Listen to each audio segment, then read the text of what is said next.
Welcome to Fiction Audiobooks. If you enjoy the content, like and subscribing would be greatly appreciated. If you have any recommendations for novels, comment below.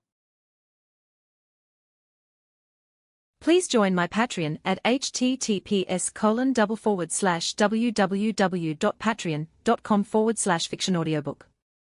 Chapter 1, Baby Steps. It's been 3 years since I arrived in this world. 3 long, oh so very long, painful years. 2 years of shitting in my diapers and crying for every little thing, and 1 year of potty training. Sigh. That fucking Morgan Freeman looking bastard, if you are going to take his look at least act like him. He just saw me, said boring, waved his hand, and the next thing I know I'm getting my baby ass slapped by the doctor. I don't care if he is a god, first chance I get I'm going to strangle him. He couldn't put me in the body of a teenager, no, it had to be a baby. I may sound ungrateful, but shitting yourself with the mentality of an adult is embarrassing and humiliating. So 3 months or so go by before I even see a TV, and when I did I figured out I was in the MHA world from watching Johnny Bravo, All Might, saving people. MHA is not the worst world I could have gone to, at least it's not Marvel or Attack on Titan, that would have been a nightmare. My family can be summed up in one word, average. Both my parents have programming quirks, so my quirk potential isn't looking too good. I just hope it's a better version of theirs so at least I can hack bank accounts for easy money. I am in the same bloody neighborhood as Deca the Wimp and Boom Boom Boy. Freaking fantastic. As for my looks, I have short black hair and chubby cheeks, I'm 3 years old, what did you expect? But based on my mother's looks, I hope I'll grow up to be somewhat handsome. I could walk solidly without any wobble when I was 2 years old. Why not try before that, because it would be extremely embarrassing to die from getting a head injury if I fall when I got a second chance at life. Now that I am 3, I probably won't die even if I am injured, so I can start working out, not anything serious, just stretches, running, and some basic punches or kicks. If anyone asks, I'll use the "I want to be a hero" excuse. I couldn't give less of a shit about heroes or villains. As soon as the shit starts with the League of Villains, I'm out of this country. Hackers get paid a lot no matter what country you're in. But that's no excuse for having a weak body, especially in this world. I'll just work out to my max potential, and carry weapons on me. Look at what Stain did with swords and knives. Sure, he has a paralyzing quirk, but poison works just as well, so your working out is essential, especially if I ever want to get laid. If you want to date a hot chick who keeps her body in shape, you should expect the same from them. Shin, dinner's ready, a woman's voice comes from the kitchen. Coming, Mom, I yell back. Even my name is stupid, Shinichi Kodo. Stupid MHA logic with their stupid names. I'm 100% sure this is a pun for Shinichi Kudo from Detective Conan, and Shin is close to the meaning die. Someone is not too subtle with the death threats. And RLY, Kodo equals coding, programmers, how unoriginal, though every name in MHA is unoriginal. A/N, what did you say about me? Let me hear you again, punk. Shin, be a good boy and sit down, I'm about to serve the food. Okay, I wanna die, acting like a kid takes a lot out of my mental capacity, and I got to keep this up until I'm 7 or 8, then I can just be the emo kid so people can leave me alone. I hear steps behind me. Hi, Dad. Hello, dear, did you finish your work for today? My mom asks him. Yes, just got it done. The benefit of working from home is I get to spend more time with my family. Dad smiles. Anyway, Shinichi, I'm not gonna like this. Me and Mom were thinking of sending you to kindergarten. You will get to make friends with other kids, even kids from the neighborhood will be there, says Dad. A/N nursery, pre-K, and kindergarten in Japan is all classified as just kindergarten and it lasts until they are 6. Fuck, now what? I don't want to waste time with children, I'll go insane. You're asking a grown man to go finger paint for 3 years. Fucking hell, let's go fake it with all my acting talent. A/N you got none, GL. Crocodile tears ready, sad voice ready. Let's go, but, I don't wanna go. I wanna stay here with you. Son, all the kids are going, you don't want to be left out, do you? Fuck, they already decided. Sorry honey, but it's better this way, you will make lots of friends. My mother beams a smile. I'm going to kill Bakugo, I just know it. At least let's get some benefits. Fine, but you can't make me be friends with anyone, and I want to go to a dojo. I need to be strong to be a hero. I pump my fist. God, I look stupid. They just look at each other. How about this, when you turn 5, and you still want to go, we will take you to a dojo. Good, I got what I wanted. It's not like they will let children in a dojo. Do most of you even remember how small kids are? Pinky swear. I raise my pinky finger. Both of them smile and take it with theirs. Pinky swear. Yay, I yell out. Baby steps, just baby steps, at least now they won't find it weird when I start training with a sword. A/N the last one was restricted for using Chinese or Korean word, they probably mean Japanese honorifics. Have seen loads of FF use them. WTF. Chapter 2, Kindergarten. I was right. It has been 1 month since I have started kindergarten, and it's worse than I thought. Oh, the horror, the stuff that kids put in their mouths, absolutely disgusting. I changed my mind about having kids after seeing this. The only useful thing here has been playing tag. Now that would be because I stay last so I can practice dodging. I even convinced them there should be more to make the game more fun, and having 3 kids chase me around is kinda exhausting, but it's the closest thing to training I'm gonna get at this age. That was the physically exhausting part. The mental exhaustion is a whole other story. I severely underestimated the children. I knew it was going to be hard, but this is another level. The yelling, the crying, the barfing, it's driving me insane. If I don't end up a serial killer, I call that a success. Months pass as some of the kids turn 4. Quirks start awakening. It was really an interesting sight to see. So many different quirks, and the reaction the kids had to those with mutant quirks was kinda disturbing. Children are not supposed to have that kind of hate. They insult and bully them. Is this the behavior of 4-year-olds? Suddenly Bakugo's behavior makes sense. It's a society that's fooked up. Kids see adults hate and insult mutants and quirkless, so they do the same. Then it's Bakugo's turn. I watch as everyone is awed and jealous of his firecracker Quirk. The caretakers say he will be an amazing hero. I don't get how people are so delusional. He is a walking bomb, probably one of the worst quirks for a hero. If he was a soldier, that would be a different story. But a hero? Someone is bleeding, how's he gonna help? Blow them up. His quirk is only good for combat, and that's all that people see, so that's all that matters. This world is very sad. And his face lights up in realization. Here's the moment he turns into a retard, and in the future will be a bully with a fragile, overinflated ego.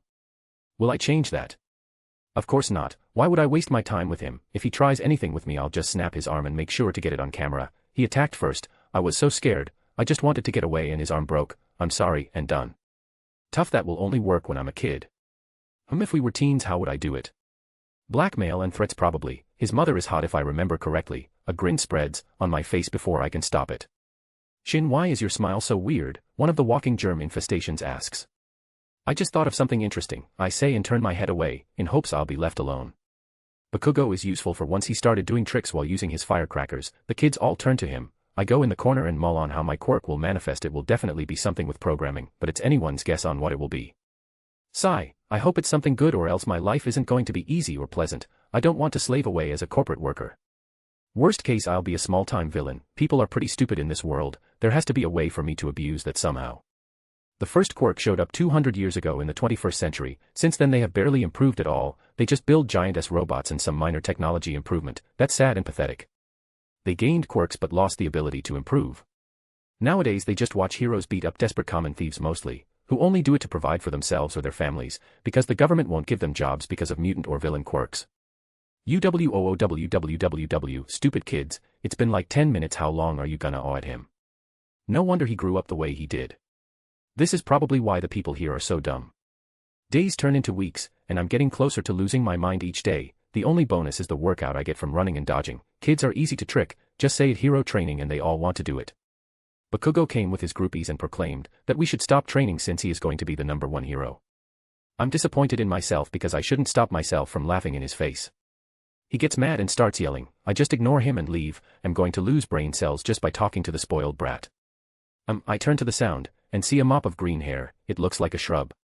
You shouldn't laugh at Cat-chan like that. It wasn't nice. Cat-chan is such an awesome person. He is gonna be a great hero. And if they restrict me for this again, I'm gonna kill someone. I look at him and I can't decide what to do. Do I laugh at him, ignore him, or make fun of him?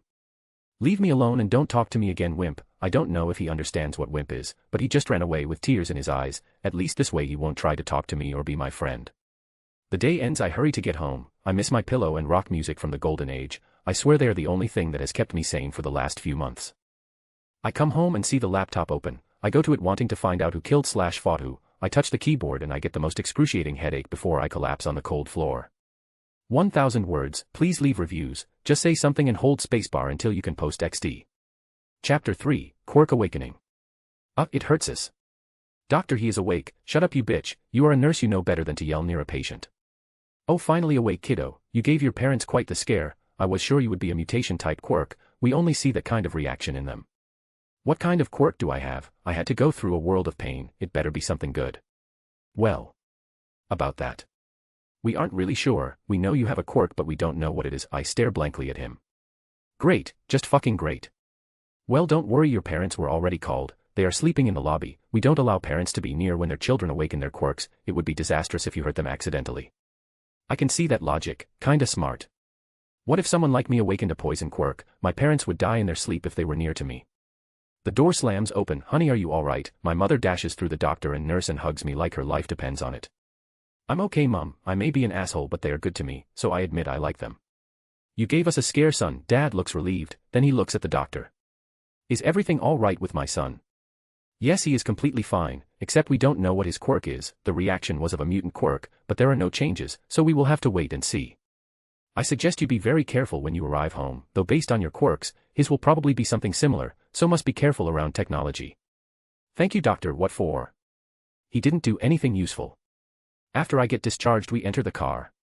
Hey champ, we have to stop by the mall. I need a new laptop. You and Mum can go get ice cream. What do you say?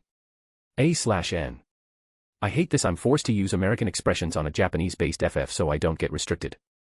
Ice cream YAY, but what's wrong with the old one? Just 3 to 4 more years of acting like a kid. Keep it calm, don't blow it, keep it cool. My parents know I'm smart and talk more maturely than those of my age, but I still have to act like a kid.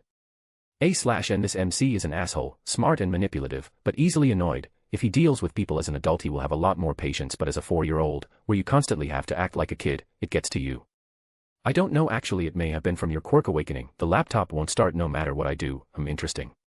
Can I play with the old one? Pretty please, come on puppy dog eyes, don't fail me now, even though you did before. Sure, knock yourself out, Dad says with a smile.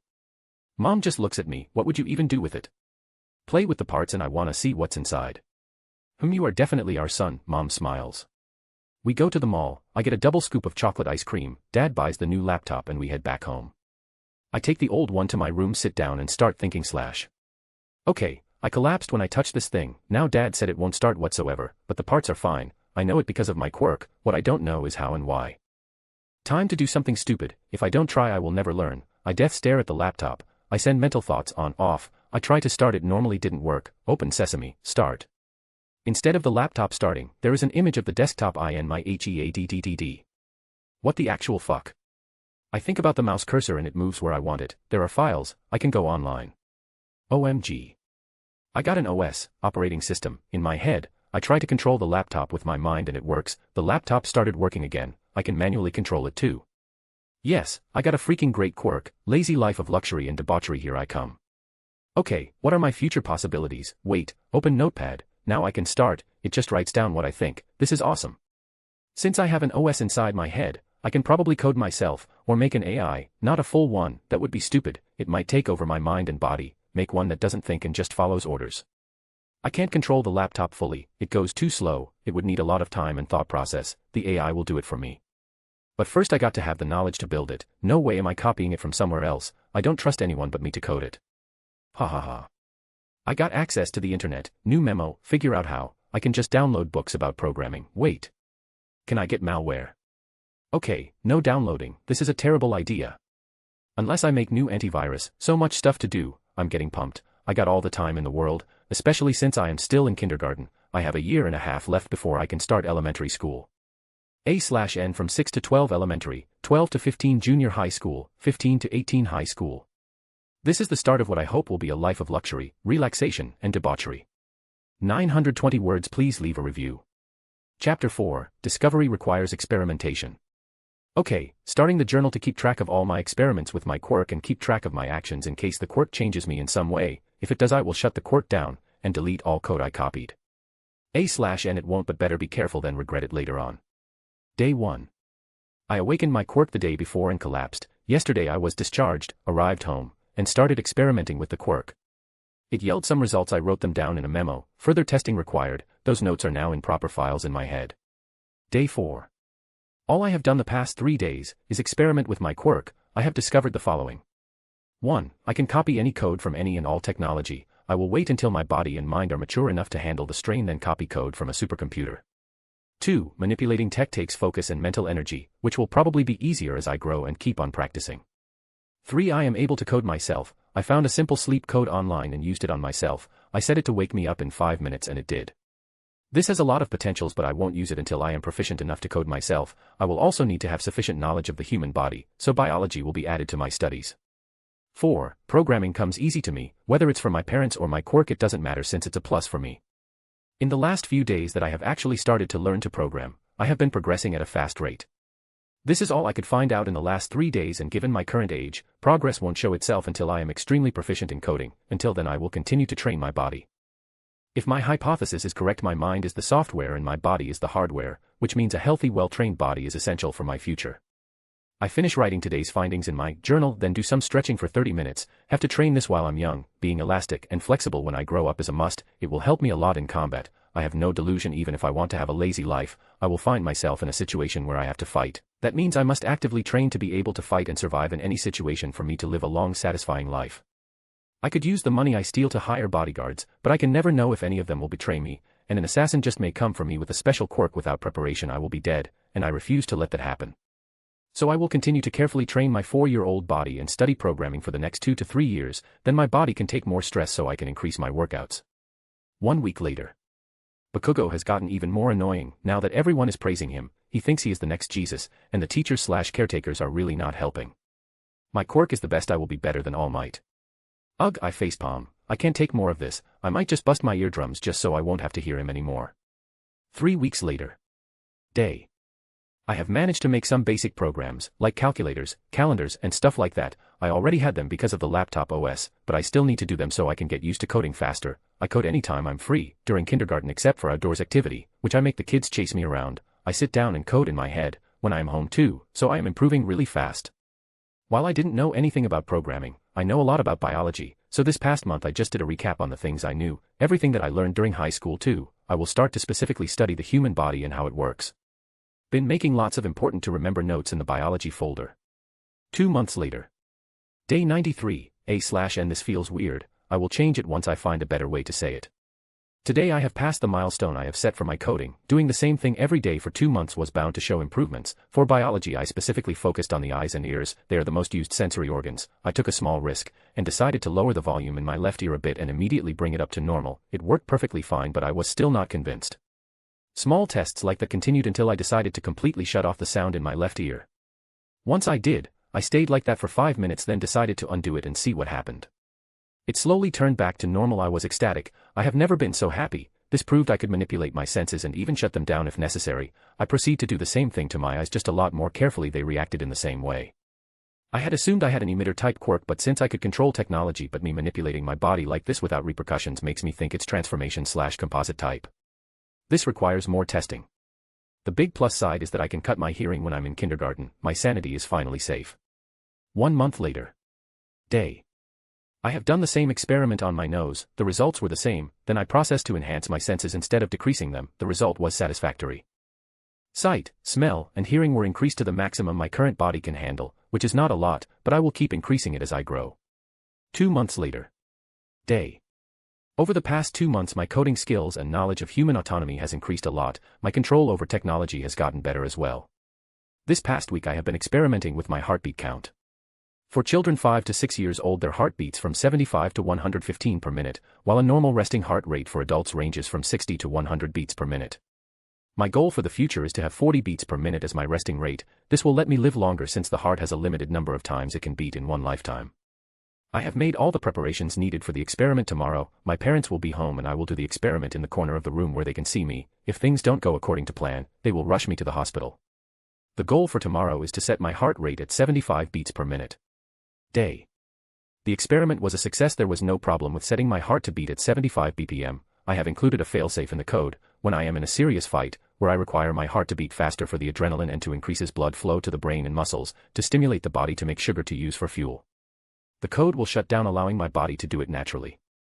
I made a new file, plans for when I have an adult body. The idea is to make a code that increases the blood flow just below the limit of the heart. This should be useful in an extreme fight. It would give me a necessary boost to survive a deadly situation. This will of course with the heart, so I won't be using it unless I have to.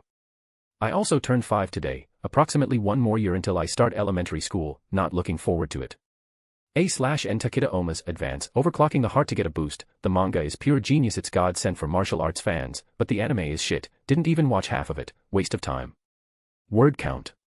I believe this way is better than the chapters being about him interacting with kids. This way we can have an idea of what he is spending his time on, and what he has accomplished. By the way, the title is a quote from Daniel Whitehall, a HYDRA head in Agents of S.H.I.E.L.D. Chapter 5, Dojo. Now that I have turned 5, I kept pestering my parents to let me go to martial arts classes or a dojo, since they promised, and I used the protection and hero excuse again. It's actually really effective in this world. The constant danger and the hero worship make it easy. Oh, yeah, I have to log today's findings in the journal.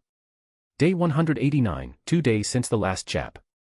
Since I will be starting in a dojo soon, I will be put in the kids class. I won't see any improvement until I am 7 years old anyway. No one will allow 5-year-olds to spar. It's most likely just stretching and repeating katas, sets of movements. My plan is to either scan the instructor's movements or record them somehow and make a program that analyzes them and makes my body repeat them. This will be a work in progress since I will be messing with the whole nervous system. Done for today's log, and if I don't want to be paralyzed for the rest of my life, I will have to tread carefully, like triple check before I even code my little toe to move on its own. Day. Since I copied the code from the entire laptop, I searched specifically for the camera code and made it so my eyes act as cameras. That's how photographic memory was acquired. Now I can film and even take pictures, and save them in files in my head. This will be extremely useful as soon as I figure out how to analyze the videos and how to code my nervous system without killing or paralyzing myself in the process. Day. Apparently, when my mom went to a housewife gathering, she mentioned that I was going to a dojo, and since I live in the same neighborhood as Boom Boom Boy and the Wimp, their mothers told them. So Bakugo, with his overinflated ego, even as a 5-year-old, couldn't let someone get hero training earlier than him. He decided to start going too. The little shit went to my dojo of all places. This place teaches kendo, swords, aikido, soft force, and karate, hard force. What the actual fuck is he doing here? What can he possibly learn here that is useful to him? In the future he just swings his arm and blows stuff up. Only parkour will be remotely useful to him. I hate the smug look on his face when he turns to me, since the teachers give him more attention than the rest. They want to use his reputation since he will definitely be a great combat hero. Can't really blame them. I would have done the same. It's just good business. What annoys me is that he doesn't have any idea what he is doing, none whatsoever, and he is acting like he owns the place. It's like having a fly buzzing around your head and you can't kill it. Would it be wrong of me to make it so Bakugo suddenly had a freak accident on the way home? Save the world from the headache that Bakugo will be. Not worth it. He will probably die with how reckless he is. Whatever, he will probably quit soon. The kid doesn't have the patience needed for this, and since we can't spar for another year or two, we just practice simple moves gently on each other. He can't bully other kids here, so most likely he will leave in a week or two. Well, if he decides to stay, I'm going to crush his ego into fine powder. Quirks aren't allowed in the dojo. Doesn't matter what the instructions say. The owner set that rule, and anyone who breaks it will be kicked out. Doesn't matter anyway. I'll learn what I can from this place, and move on to boxing, wrestling and Muay Thai. Day 204, 1 week from before. Bakugo lasted exactly 7 days. Can't say I am surprised. He left saying this place is stupid and they won't teach him how to beat people up, and how he doesn't need their stupid marital arts to be number one. Good riddance. Now I can stop turning my hearing off when he comes here. On a side note, the instructors actually like me because I listen and don't complain about how hard it is, and I will tell my mom/dad about this. A/N, my father will hear about this. Today, just like the last week, has ended in a failure. The simulation falls apart when I try to do it. If the simulation doesn't work, I won't be trying it out on my body. I will need to focus my studies on the nervous system and how robotic movements are coded. Slow and steady wins the race. I still have lots of time, but that doesn't mean I will take it easy. If I get complacent and lazy now, my easy life in the future will go further and further away from me. There are many kinds of power in this world, or any world for that matter. Personal, economic, political, and military power. These 4 are the main types of power everywhere in every dimension. Each ambitious person will focus on 1 or 2 of the 4. The relationship is chaotic between them. Economic power can buy political and military. Political power can steal money from others. Same with military. You can have all the power in the world, but if your personal strength is lacking, you will be defenseless when it counts. A/N, I think Malcolm Merlin from Arrow was the closest one to have all 4, until he lost it all because of his lack of personal strength. Give comments about who you think has all 4. We are talking about normal people. I can't think of anyone else off the top of my head. I am still too young to contest for the other 3, but what I can work on is my personal strength, which especially matters in this world. If you had All Might's power, any other power, political, economic and military, will be useless in front of absolute power. But people in this world rely on quirks way too much. They have forgotten how people before the age of the quirk survived. They believe being quirkless is weakness, and avoid everything that the quirkless might use. They blindly worship the heroes and hate the villains, the innocent ones at least, whose appearance has changed because of their quirks. They are basically forced to become villains. It's a closed loop, one where the government gets all the money. Heroes lose their lives because they are prohibited from hurting the villains too much. Killing or mauling anyone on live TV will reduce ratings, which means losing money. And since that is unacceptable to the higher 1%, a law was passed on how much force can a hero use against a villain. Stupidity at its finest, and people follow it blindly. Thank God I still kept my original personality. If I became like them, I would rather off myself. Though depending on the benefits I might become a hero and act for a while, heroes to get to meet people in high places. All Might knows everyone with power in this country. He is too stupid to notice that they are using him instead of him using them, but that's not the point. High-ranking heroes have more opportunities, and if I ever need something from the villains I just put on a mask and play the bad guy. Yes, this is a solid idea. I need to work more on this. I will definitely need something from both sides sometime in the future. After all, being hero or villain, it doesn't mean shit to me. As long as I set myself for life, I don't mind being either. I want an easy life filled with debauchery and luxury where no one can stop or threaten me, and I will do anything to accomplish my goal. Chapter 6, Stupidity. Day. My studies have continued, but I will be taking a break to unwind for a while. I am studying every moment of the day except for sleeping and eating. Since I have all the learning material in my head, I practice coding in my head, and perform biological simulations, mostly about my body, and what changes I can or can't do. Since my knowledge is lacking, it usually ends with me crippling myself. Taking a week off will let me recharge my batteries. 5 days later. The last few days were relaxing. I have spent it just lazing around playing games and watching TV shows, which were boring since this society is focused on heroes, and with that so were the shows. I went to the fridge, got a can of juice, and went to the living room to continue chilling. I found my dad watching one of All Might's fights on TV. "What ya doin', Dad?" "Oh, Shinichi, I am watching one of All Might's more famous takedowns. This one is against a villain that can fly." I shrug, sit down near him, and keep drinking my juice. The fight ends with All Might jumping on air a couple of times and hero punch the villain in the gut. Ha ha ha, what a great takedown, right? I barely hear him. I'm looking at the takedown shot again with juice spilling from my mouth because my jaw dropped. Jeppo. My brain literally shut down. Processing. I'm so stupid. How have I missed this? It's been literally on the news all the time since I got here. It's been right in front of me this whole time. A way I can fight even with my quirk not being an offensive type. Since Jeppo is possible, that highly suggests that the rest of the Rokushiki are too.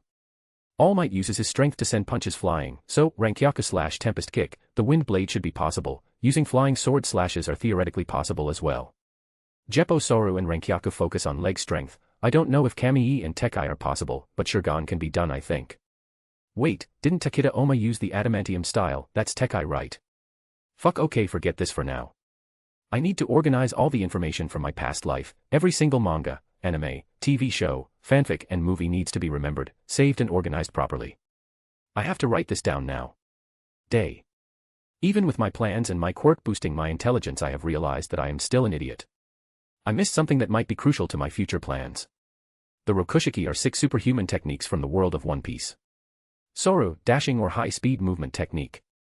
And I think kicking the ground 10 times in 1 second is stupid. I will explain it like compressing leg strength and using the compressed power to dash. Same principle with Jeppo. Jeppo, using leg strength to step/jump on air. Rankyaku, send out compressed blades of wind by kicking with great strength and speed. Tekai, hardens the user's muscles to the level of iron, but they can't move while doing this defensive technique.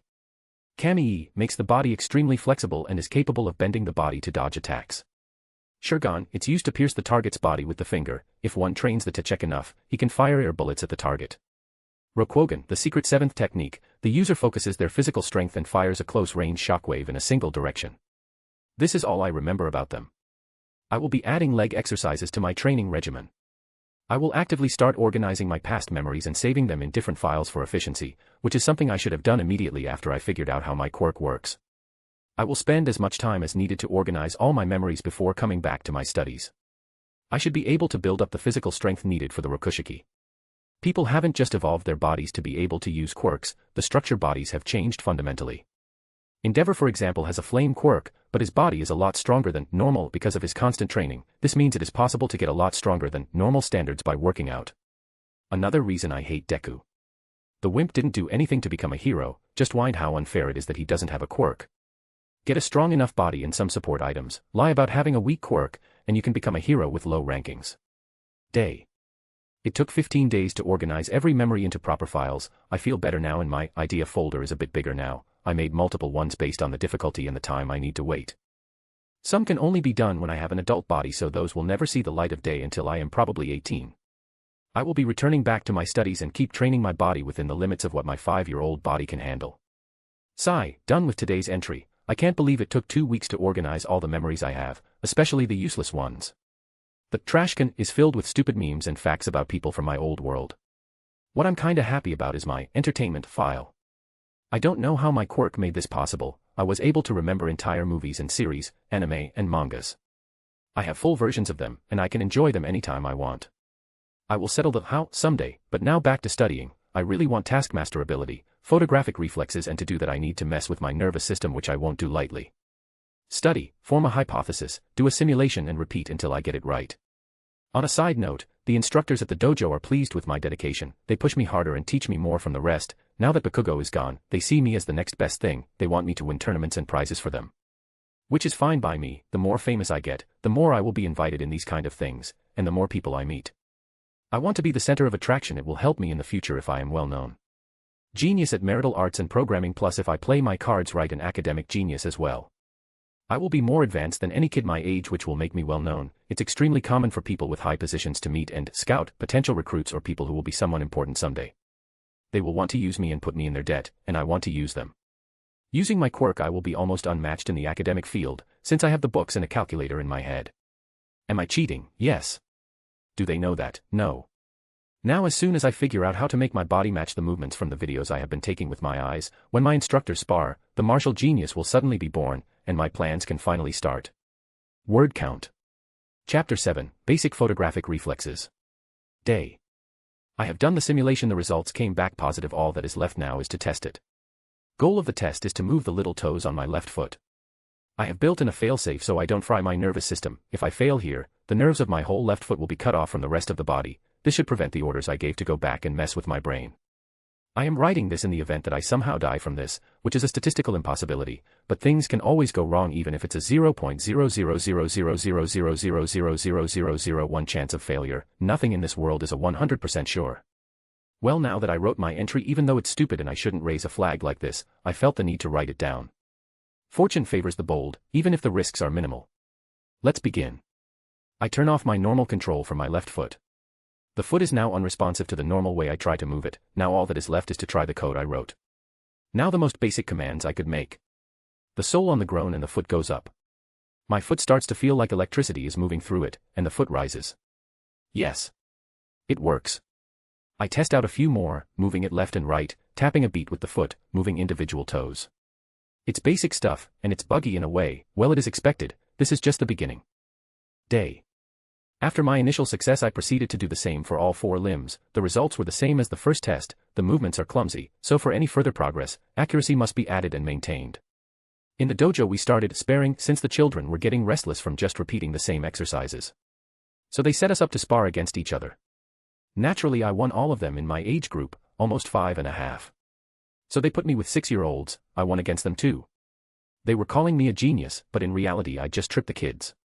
I study the human autonomy a lot. I know how to use my whole body properly. I toned it down with the 7-year-olds. I could have beat them too, but that would be too much.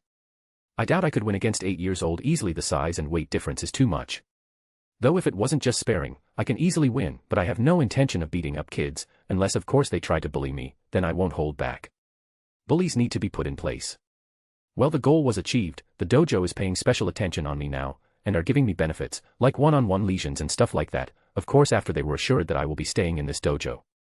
They hope I will be able to win them lots of competitions, and I will. Day. My daily schedule is pretty full with my latest experiments. First, my daily studies on programming biology. I sometimes other school subjects. One of my goals is to be seen as an academic genius. This much is necessary. After that, screeching and leg exercises. I can't exactly work out properly with my current body, but I run and focus on training my legs. My ultimate goal for this is to use the 3 Rokushiki skills that focus on the legs by the time I enter high school. This should be possible if I continue training in this pace. After that, I use the laptop to experiment with my quirk. Using it this way forces me to multitask. My brain can't handle the strain of the thought process needed for the laptop, but little by little I am sure I will manage to do it. When I am done with it, I focus on using code to control my body. I do that, then go to sleep, get up and repeat. I change it up sometime, but that's what I do every day. It is rough, but for my future plans it will have to be done. Day. Today was the first successful day of a full body movement. I coded myself to sit up from bed then stand. After that I proceeded to walk. I do admit I rewrote code that I found online for robotic movements, specifically about walking. This world has stopped developing and stayed the same for 200 years, but they did make a breakthrough in robotic technology and drones. So it was pretty simple to find code for movement. It made my job so much easier. Day. ITS finished, the basic version of photographic reflexes. It's still a bit buggy, but I do follow movements without thinking too much about them. I accomplished this in almost a year since I started experimenting. In 3 months it will be a year since I started with my experiments. I am extremely happy. My hard work is paying off. Every day without break I study all the time, even while I am in kindergarten. It's not like I have anything else to do in there. Dojo.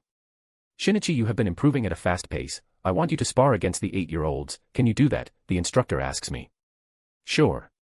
I say with a smile, but inside I'm thinking on how I proceed. I think it's time to field test the photographic reflexes. I can win against them easily with some effort. I will be using the instructor's moves. This should impress them, even if the moves seem amateurish, but that's exactly what I'm going for here. They pair me against a really cocky kid. So you are the little runt that beat those idiots, losing to a kid younger than them. How embarrassing. I will show them how it's done. Blah, blah, blah. Why the hell are the kids so chunny? Begin. Ha, he sprints while yelling. Didn't he learn anything here? They said he has been here for 2 years. I use the same high kick that the instructor used, and hit him in the chin. He falls down unconscious. Winner Shinichi Kodo, says the instructor acting as a referee. This kid will bring us so much publicity. I can see what he is thinking just from his expression. The kid wakes up, and starts crying. Cheater, he must be cheating. There is no way I will lose to a kid. That's the only explanation. You are an idiot, I say straight to his face. Why are kids like this? Do they get dumber as the generations go by? I understand that he is 8, but these things should have been told to him when he started going at a dojo. My mom will hear about this. I will tell everyone you are teaching cheaters, I could hear him saying while the instructors took him away. You will not be missed, kid whose name I never bothered to learn. I turned to the instructor that served as a referee and gave him my brightest grin. So who's next? Word count. Chapter 8, A Genius is Born. Still day 257. After I beat a few more, they told me to stop. They are debating whether to let me fight even older kids, since from 9 years up they are literally double my height and weight, and they won't be as stupid. I'm fine with fighting bigger kids. Any fighting experience I gain at this point counts. Plus it's not like I have to win, I'll just tie with them. It's still more than enough to be seen as a martial genius. One of the main instructors comes to me and gives me the fakest smile I have seen. Well done Shinichi, you will definitely be the star of this dojo. What do you say you go fight against one of them while we film you? You will be famous and it will help you become a famous hero when you grow up. Oi, old man, you're not even hiding your intentions anymore. I estimated that they would ask me this in about a year, but damn, they are more greedy than I thought. Well, that's fine with me, means the public will notice me even earlier. Really? Yeah, I'll do it. I will be the greatest hero. I make my eyes sparkle. Might be overselling this a bit, but he doesn't know me enough or doesn't care enough to notice. He just smiles even wider. If I didn't know for a fact that he is banging one of the housewives, I would be screaming, creepy pedophile, to get him arrested. Great, let's go do it right now. He quickly goes to grab the camera equipment. What a sucker. As soon as I dry this place from anything I can get, I'll just go to the next one. I will steal all their techniques, get all the fame to follow me and forget about this place, and I'll blackmail this dumbass for money. It's his fault he is so sloppy to be caught. When he came back with the camera, I saw him going to my opponent. I was curious, so I increased my hearing and listened to them. The dude used the same excuse he did on me, just said that he will film him how he is such a good senpai and helps the younger students learn better. The amount of bullshit this man is saying is unreal. I'm definitely blackmailing him, all anonymously of course. Shinichi, everything is ready, just do your best. He said it with the same creepy smile. Okay, you are now dubbed Creepichi. I just walk in the circle. The kid who sneered at everyone earlier is now standing straight, smiling brightly, while holding out his hand to me. Let's do our best, Kohai. Unbelievable. He is 9. Who teaches their kids this stuff? I know this is another world, but come on, man. I just shake his hand, go to my position and enter my stance. He does the same. Begin. He dashes towards me and telegraphs a punch. I think they taught them today not to do that. He is either going easy on me or just doesn't notice what he is doing. I just move a little every time he is about to hit me. A side step here, a tilt there. Yep, he is trying to look cool in front of the camera. Whatever, I have dragged this long enough. I trip his feet and he falls on his ass. He quickly turned red from shame and then to rage. He charges at me like a bull. I dash then duck right after and land right where his feet are. I use my body to trip both his feet. He lands right on his face. The moment he stands up, I give him a high kick right to the chin. He stagers a bit from that and he is pissed. His face is blood red, looks like he is about to explode. He gives me a swing with all his strength. Just right before he's about to hit me, I grab his wrist and give it a hard yank. This puts him off balance and he starts falling. I turn his arm behind him and lock it to keep it straight. Then I just push it upwards. Ow, ow, ow, he starts yelling. Winner Shinichi Kodo. I let him go and give a bow to him since the instructor's still filming. That was great, good job, both of you. Genta, you need more training. Hi sensei, he yells, but he is clearly ashamed and looks like he is about to cry. Man, not my problem. Shinichi, how about we take some photos for posters? There it is, the same creepy, greedy smile. A video is one thing, but posters? Let's ask my mum first, MHA. The way his face cringed. Ah yes, of course, he manages to say it while smiling. Does he really think he can use my image and not pay me? This is earlier than my plans, but that's okay. I will be seen as the cute karate kid for 2 years until I leave this place for other martial arts. I'm 5 years old, I still have a bit of baby fat on my cheeks.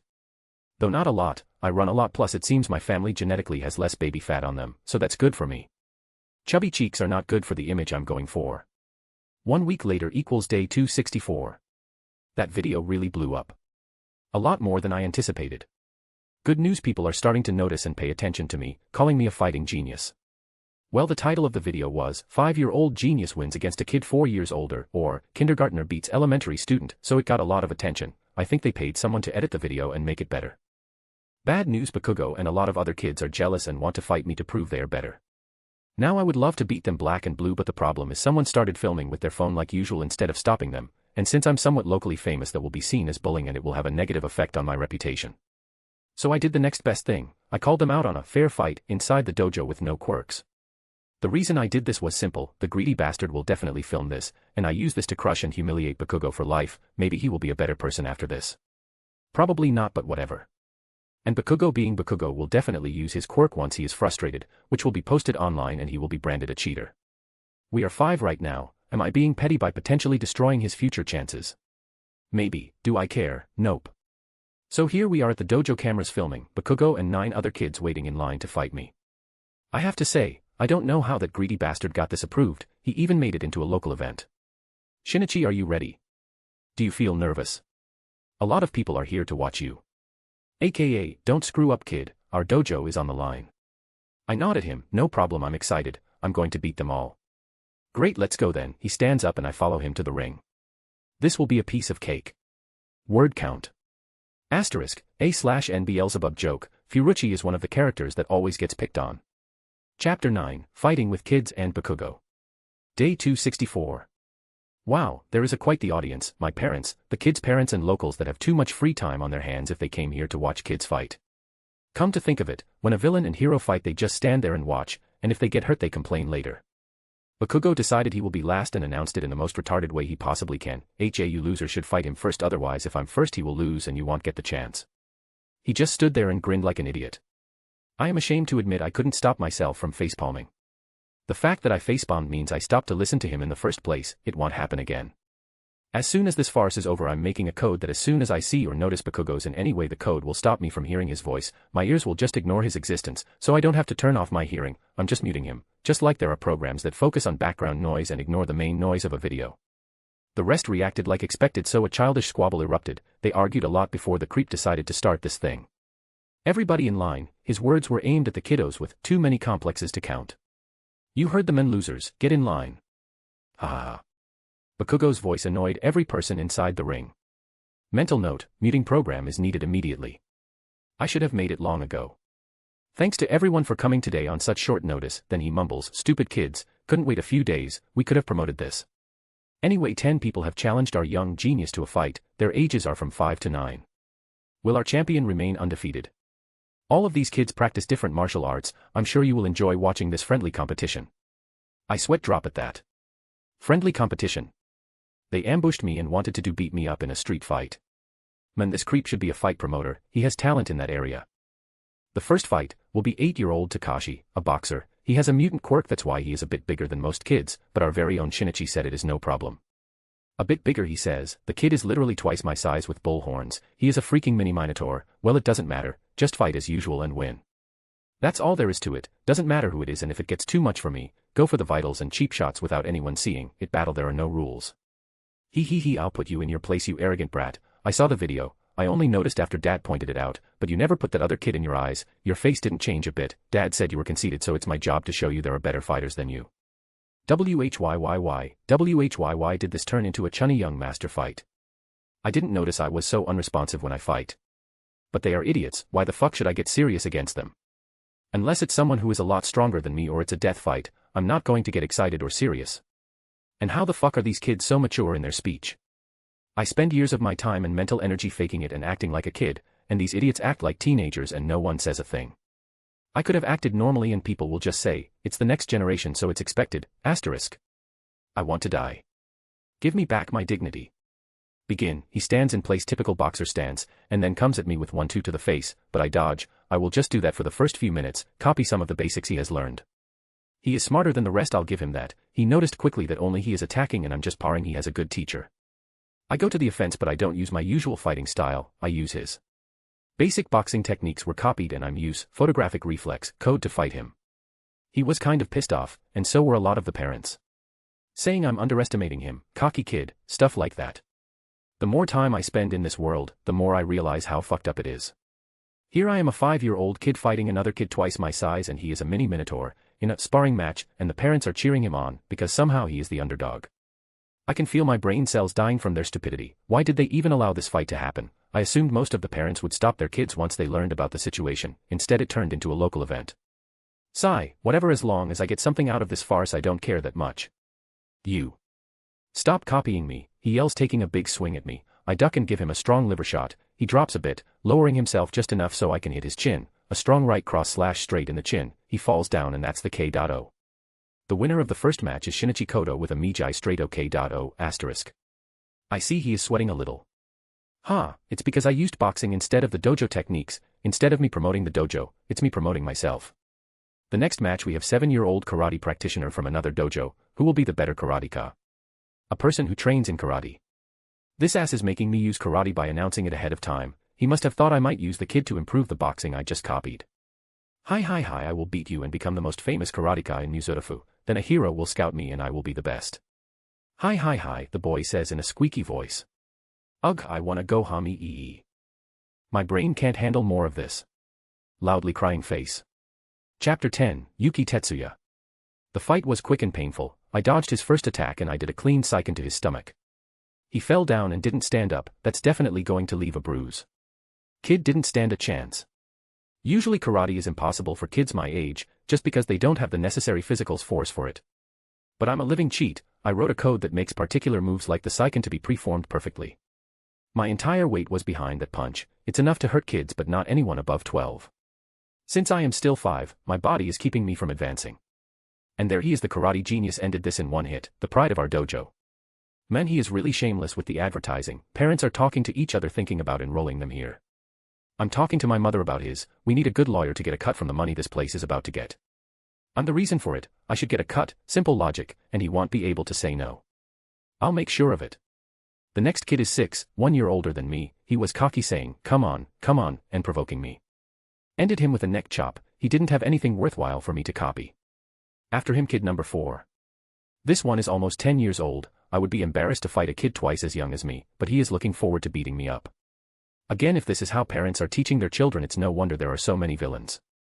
For challenger number 4 we have Yuki Tetsuya. He is the oldest one of the bunch, nearing 10 years. He has been practicing Muay Thai for 4 years. His parents are instructors. He has an active strength enchantment quirk which he can't use, but it did change his physique a little and is legal according to international competition rules. He has the strongest chance to win against our champion. When the hell did I become a champion? What is this, a coliseum? Strongest chance, are you blind? You shitty old man, the best is saved for last. Bakugo yells. He starts cursing again, and I just ignore him. This one might give me a challenge. 4 years of practicing, even if he was slaking off, which is unlikely given that his parents are teaching him. He will still have some good moves for me to copy, and with a strength quirk that changed his body a bit he will hit stronger. Let's test out the adrenaline boost code. I will start to pump my heart a little bit faster. The normal heartbeat for my age is 75 to 115 beats per minute. Previously I set my heart at 75 BPM, now since I'm fighting I can push it to stay at 115 I think. A healthy 25-year-old would have a range of 60 to 100 as a normal BPM and 117 to 166 when he is doing strenuous exercises or sports. Experts consider a flight or fight heart rate of 115 to 140 beats per minute optimal for sustaining rapid, coherent thinking and quick reactions. But above 140 BPM, the sympathetic nervous system begins shutting down. At 170 you are in immediate danger. My goal for the future when I have a grown body is to drop my heartbeat at 40 BMP and keep it at 145 to 150 when I'm fighting. I have done extensive research on the subject, and tired to increase my BMP every once in a while to test my limits, but I haven't used it in a fight. This will serve as a good test run. I will keep dodging at the start and copy his movements and then start the real fight. Will our champion finally be beaten or will he prevail?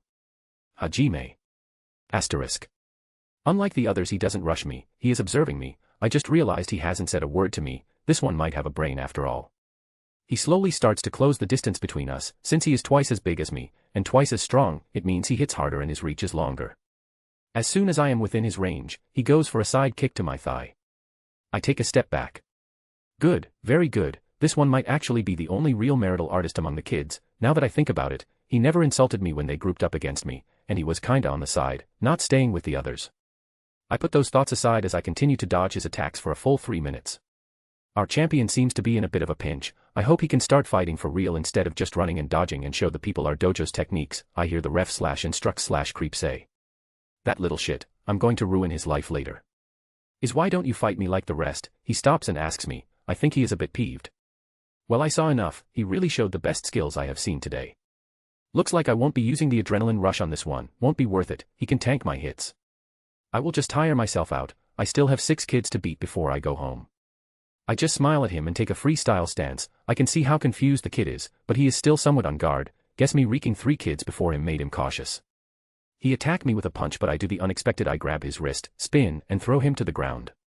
Aikido is basically useless unless it's against another Aikido practitioner. I only pulled that off because he wasn't expecting it and he is still young. Oh, our genius preforms a magnificent Aikido throw on Tatsuya. This is the power of Aikido, and he continues with the bullshit. In my past life it was proven traditional martial arts don't stand a chance against MMA. But since this is an anime world, I will still practice/copy all of them. Then I get rid of what can't be used and make a style suited for myself. Tatsuya stands up. What move is Shinichi going to show us next? Okay, that's it. He keeps bugging me to use the dojo's techniques. Let's see how he likes this. The kids start to get more aggressive with his blows. He got a few in, but then he relaxed and opened his guard. He throws a punch. I grab the clothes on his biceps and shoulder and turn so my back is touching his chest. Time for a judo shoulder throw. I pull his arm downwards and rise hips and slam him hard to the ground. He is stunned from the impact. I don't waste time. I grab the arm, twist and lock it. He starts crying in pain, and taps the ground. The winner is Shinichi Kodo. With a judo throw, ha ha ha, his voice sounds so dead, he lost all his motivation for this. The fight was kinda fun, got to try some stuff out, and copied his basic Muay Thai techniques. I can copy from videos but they are too advanced for this body. It's best that I copy moves from kids until I get a little older. The kid stands up, and gives me his hand, says, good fight. I was a bit angry when a 5-year-old kid got famous when he has only been doing martial arts for a few months and I have been doing it for 4 years yet no one has heard of me, so I convinced my family to come here from another city. But it seems you deserve your title as a genius. I did not expect that. He is quite the humble kid. I smile and shake his hand. You gave me the best fight I have ever had until now. Do you think you will just leave like this? Wait, after the match, we will exchange contact info. I will be needing a sparring partner of your caliber in the future. He smiles, nods, and goes back to his parents. This kid is definitely a future champion. Like hell, I'm losing contact with him. Putting aside that he is a great sparring partner for me, he will be famous for sure once he enters high school competitions. He doesn't have much of a chance to be a hero, but a future Muay Thai or MMA champ is worth keeping in touch with. Word count. Asterisk, begin. I think Hajime sounds better. I want to put in as much Japanese references as possible because I can't use honorifics cause they restricted me for them last time, I think. I still don't know exactly why. Yes, I based him on the Capitan form Diamond No Ace. He was a quiet, humble guy. He fit the character that I wanted to make. Chapter 11, Kendo and Test Run. Yuki Tetsuya put quite the fight against Shinichi but he still lost to the genius. Will he stop it with the genius? It's getting annoying and overused. He is overselling it, and it will backfire. Now it's time for the 5th contestant, AK. I zone out for the next 3 people. They didn't look interesting and looked like typical bullies. They were completely useless. The 5th, was some idiot who wanted to use kung fu from movies. He didn't even train in any martial arts. He started jumping around and I just kicked him in the face a couple of times and knocked him out. The second one was even worse. He has no idea what he is doing. He just dashes at me and hopes he will hit me. During one of his dashes, I tripped his leg, garbed his head and pulled down. He hit the ground hard. Am I going too far against them? Yes. Do I care? No. I'm wasting time that could be used in a productive way. I am not going to get serious, but I ain't dragging things out on purpose. The third one, well. All I'm going to say is neck chop. And 3 more people remain. Will they be able to defeat our champion, or will they lose like the rest? I turn off my hearing just in time to see Bakugo being held back by his parents. Doesn't take a genius to guess what he is saying. The 8th contestant Silva comes up with his head held high. He challenged Shinichi to a kendo match. Will be an interesting match. Silva has 2 years more experience in kendo. There won't be anything useful to copy from him. He is just your average student, at least from what I have seen from my dojo. Plus they only teach the basics and most of the time is spent on traditions, postures and rules. Both of us get into kendo gear, bow, and enter our positions by squatting down. The rules of kendo are pretty simple. The goal is to score more point than your opponent. It's a 2 out of 3. A match lasts 5 or 10 minutes, depending on the competition, unless you score 2 points and end it there. You need to land a strike in 4 designated areas: head, torso, wrist and throat. First to hit any of these gets a ippon or a point. But he has to hit with the right part of the shurnai, bamboo blade, correct posture, yell out before you hit. And for the last rule, you have to look at the opponent even after you strike, and can't celebrate as it is seen as rude. It was designed to teach kids discipline and respect. The original idea is to keep awareness even after you strike so he doesn't get up and strike back. Anyone who doesn't already do this, well, he deserves to be killed in a fight. Hajime. We raise and I just wait for him. Kids don't have a lot of patience. Most of kendo training in our age is just repetitive practice, and an instructor stands in front of you and blocks your stakes. So I don't expect much from anyone in my age group. Can't wait until I'm old enough. Honestly, when I finish my hormone studies I will try to speed up my growth. And he dashes, I sidestep. Yell, and hit him on the head. Ippon, damn it, I hear him mumble. That's 1 point, 1 more and it's over for him.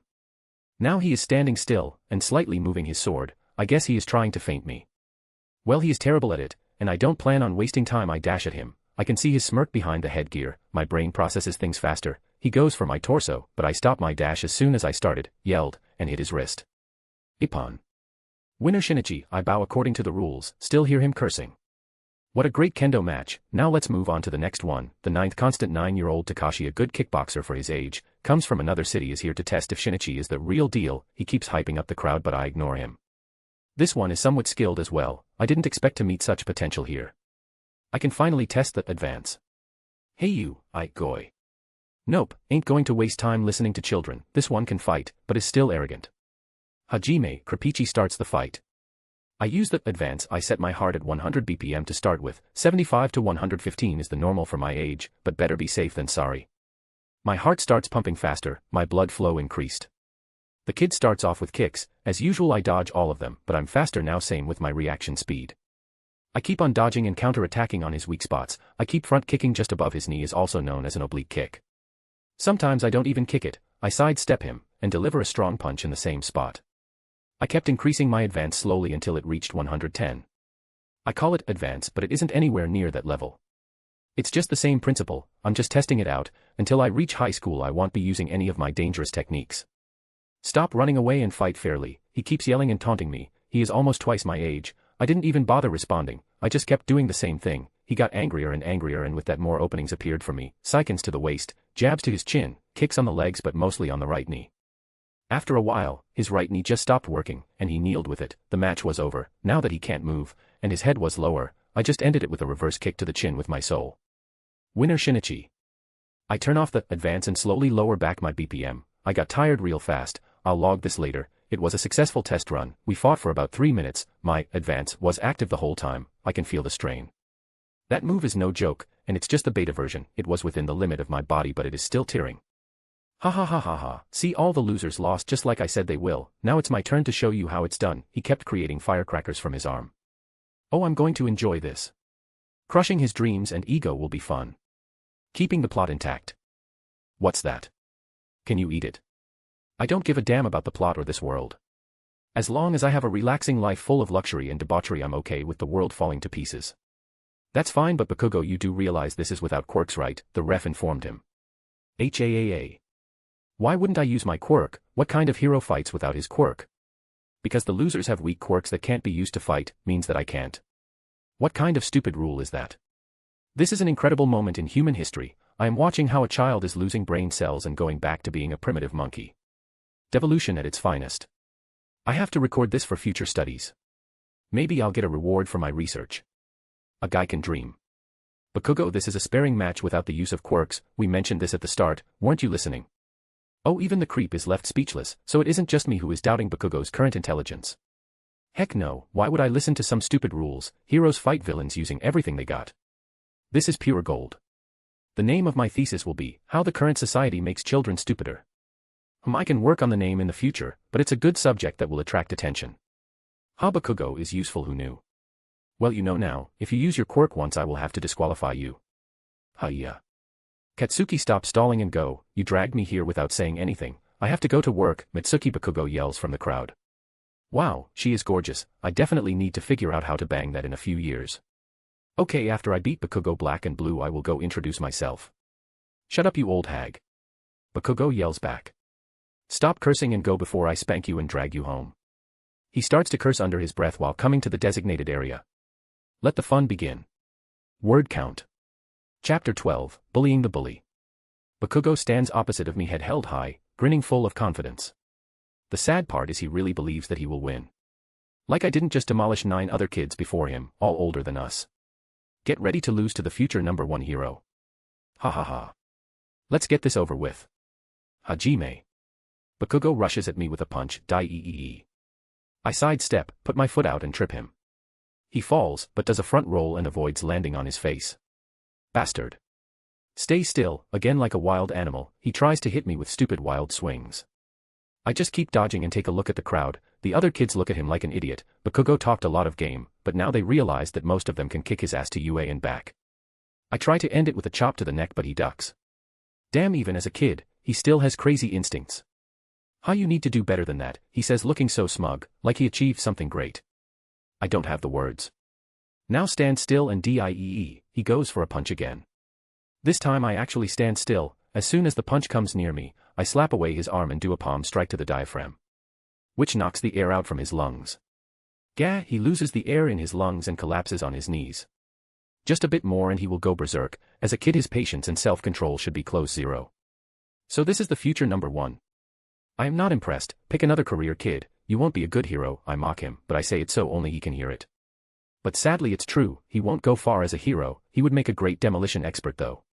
Shut up. I won't lose.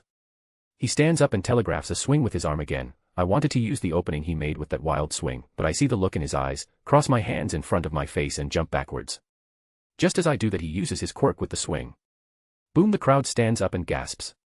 He uses his quirk to create a small explosion. My clothes are a bit singed but I am otherwise unharmed. The attack had a lot of smoke but not force.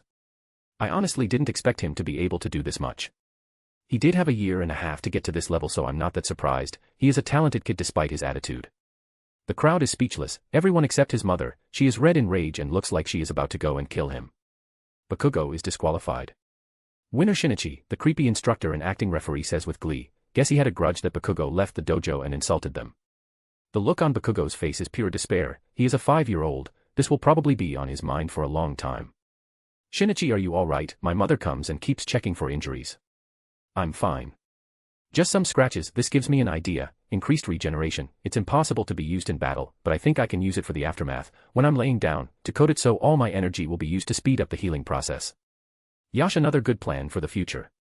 I'm going to be such a beast. By the time I enter high school. I look at Bakugo, who is getting his ear pulled by his hot mother. How could you be so stupid? They said no using your quirk. You are grounded, mister. And no using your quirk for a month. You will learn how to be responsible. I highly doubt that. Bakugo won't change a bit. His mother definitely did the same when Bakugo was young, and look how he turned out in the show. This is definitely an embarrassing moment for her. Her idiot son embarrassed her in front of a crowd. Oh, here she comes. I am so sorry for what my son did. She bows down a little, and her hand is on Bakugo's head, forcing him to bow too. Before my mom has a chance to say anything, I beat her to it. It's no problem, Miss Bakugo, but he needs to be careful, otherwise he will hurt somebody if he keeps acting like that, I say with a polite smile. First impressions are everything, and since I'm planning on banging that, it's even more important. Oh my, what a polite child, you are totally different than when you are fighting, which was very impressive for a boy your age. Then she turns to Bakugo and smacks him. Katsuki, why can't you be like that? That seems to snap him out of it. He has been avoiding reality until now. Ha. Don't hit me, shitty old hag, why would I be like this sissy? He only runs away. Wow, how did this kid even learn those words? Bakugo, you shouldn't talk like that to your mother. First, it isn't polite, and second, she is your mother, you should never call her names. I say it in the most polite way I can, my face is probably sparkling. You don't tell me why. His mother smacks him again. Katsuki, that's enough out of you. Shinichi, you are welcome to come visit anytime you would like. You'd be a good influence for this stupid son of mine, she smiles at me then grabs Bakugo by the ear. Oh, I'm definitely visiting when I'm older. Now let's go, your father will be very disappointed in you once he hears about this, ms. Bakugo pulls him away. Ouch, stupid hag, ow, stop pulling, ow. I'm not going to lie, this is very entertaining. Ehem, the stupid ref again, what does he want now? This has been very exciting, and Shinichi remains undefeated. If he is up for it, our dojo would love to do more events like this. He turns to me and so does the crowd expecting an answer.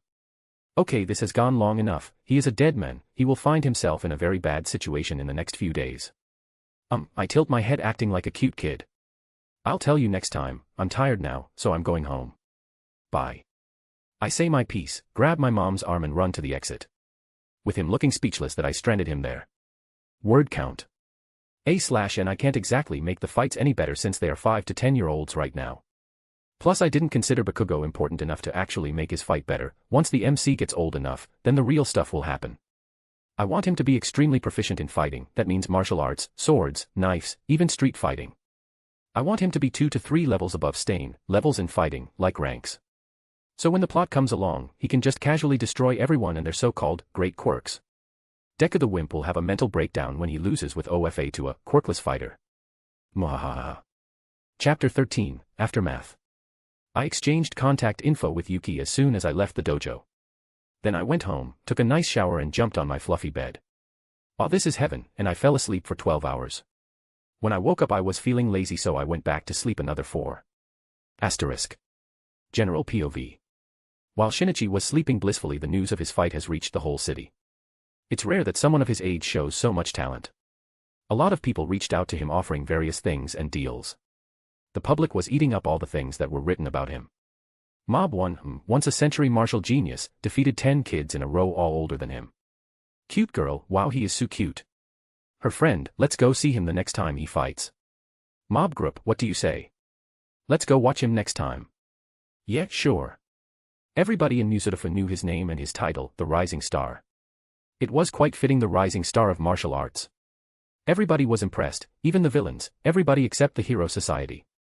Mob Hero, such a shame he has a useless quirk, I would have taken him as a sidekick. Mob Hero 2, do you think he would be willing to take a desk job in my agency in the future? And on, all heroes looked down on him because he had a weak quirk. Ironically, people noticed Bakugo and Yuki. One because of his potential and explosion quirk, and the other for his martial arts and strength quirk. That's just the way the world works, the winner doesn't necessarily mean that he will succeed in the end. How little did they know. MC POV, Day 265, Fight Day was yesterday. Hiya, that was a great nap. Nap. NAP, my mother screams into my ears. You call this a nap, you slept for 16 hours. It's 1 p.m. Calm down, I was tired, plus I'm fine now aren't I? I just smile back at her, now that I know I can act my unusual self within certain limits of course. I'm not going back to acting like a kid, this way it will just be a genius thing and people will leave it alone. She just sighs and shakes her head, what am I going to do with you? You will make me pizza. I tilt my head cutely and ask with puppy dog eyes. She chops my head. Ugh, damn that hurt. Stop acting so nice, I saw the way you fought, why did you hold back on us? She looks at me sternly and stares down on me. Well. Shit. Now how do I get out of this one? Looks like it's time for the emergency code. I thought you wouldn't like me if I didn't act like a kid, crocodile tears start streaming down my cheeks. God, I love my quirk, maybe I should consider an acting career as well, everybody wants to meet an actor, right? She quickly hugged me, oh silly, you are our son, we will love you regardless, but you should have told us, I could have bragged to the other housewives that my son is a genius much earlier if you did, I sweat dropped at that.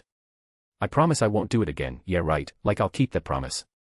Then it's fine, but if you want pizza you are going to have to help, she seemed so smug saying that. Okay, I'll help, but I decide on the toppings for my pizza. I'm completely fine with that, there is no better pizza than the one you make yourself to your own liking asterisk. Dash, one cooking montage later, Shokuchiki no Soma style. Oh my, you are such a good boy, that looks great, she says as she pats my head. What can I say, I'm a genius, I look up to her with the smuggest face I can make. Yes, you're my little genius, she says sarcastically. Oh yeah, before I forget. Mom, do we get money from the dojo for what I did? I fought like those people on TV, right? They get money when people watch them, just a little spark. A good mother like her won't let her child's efforts be unrewarded. Your sensei/instructor didn't mention this, she stakes a thinking pose, this woman.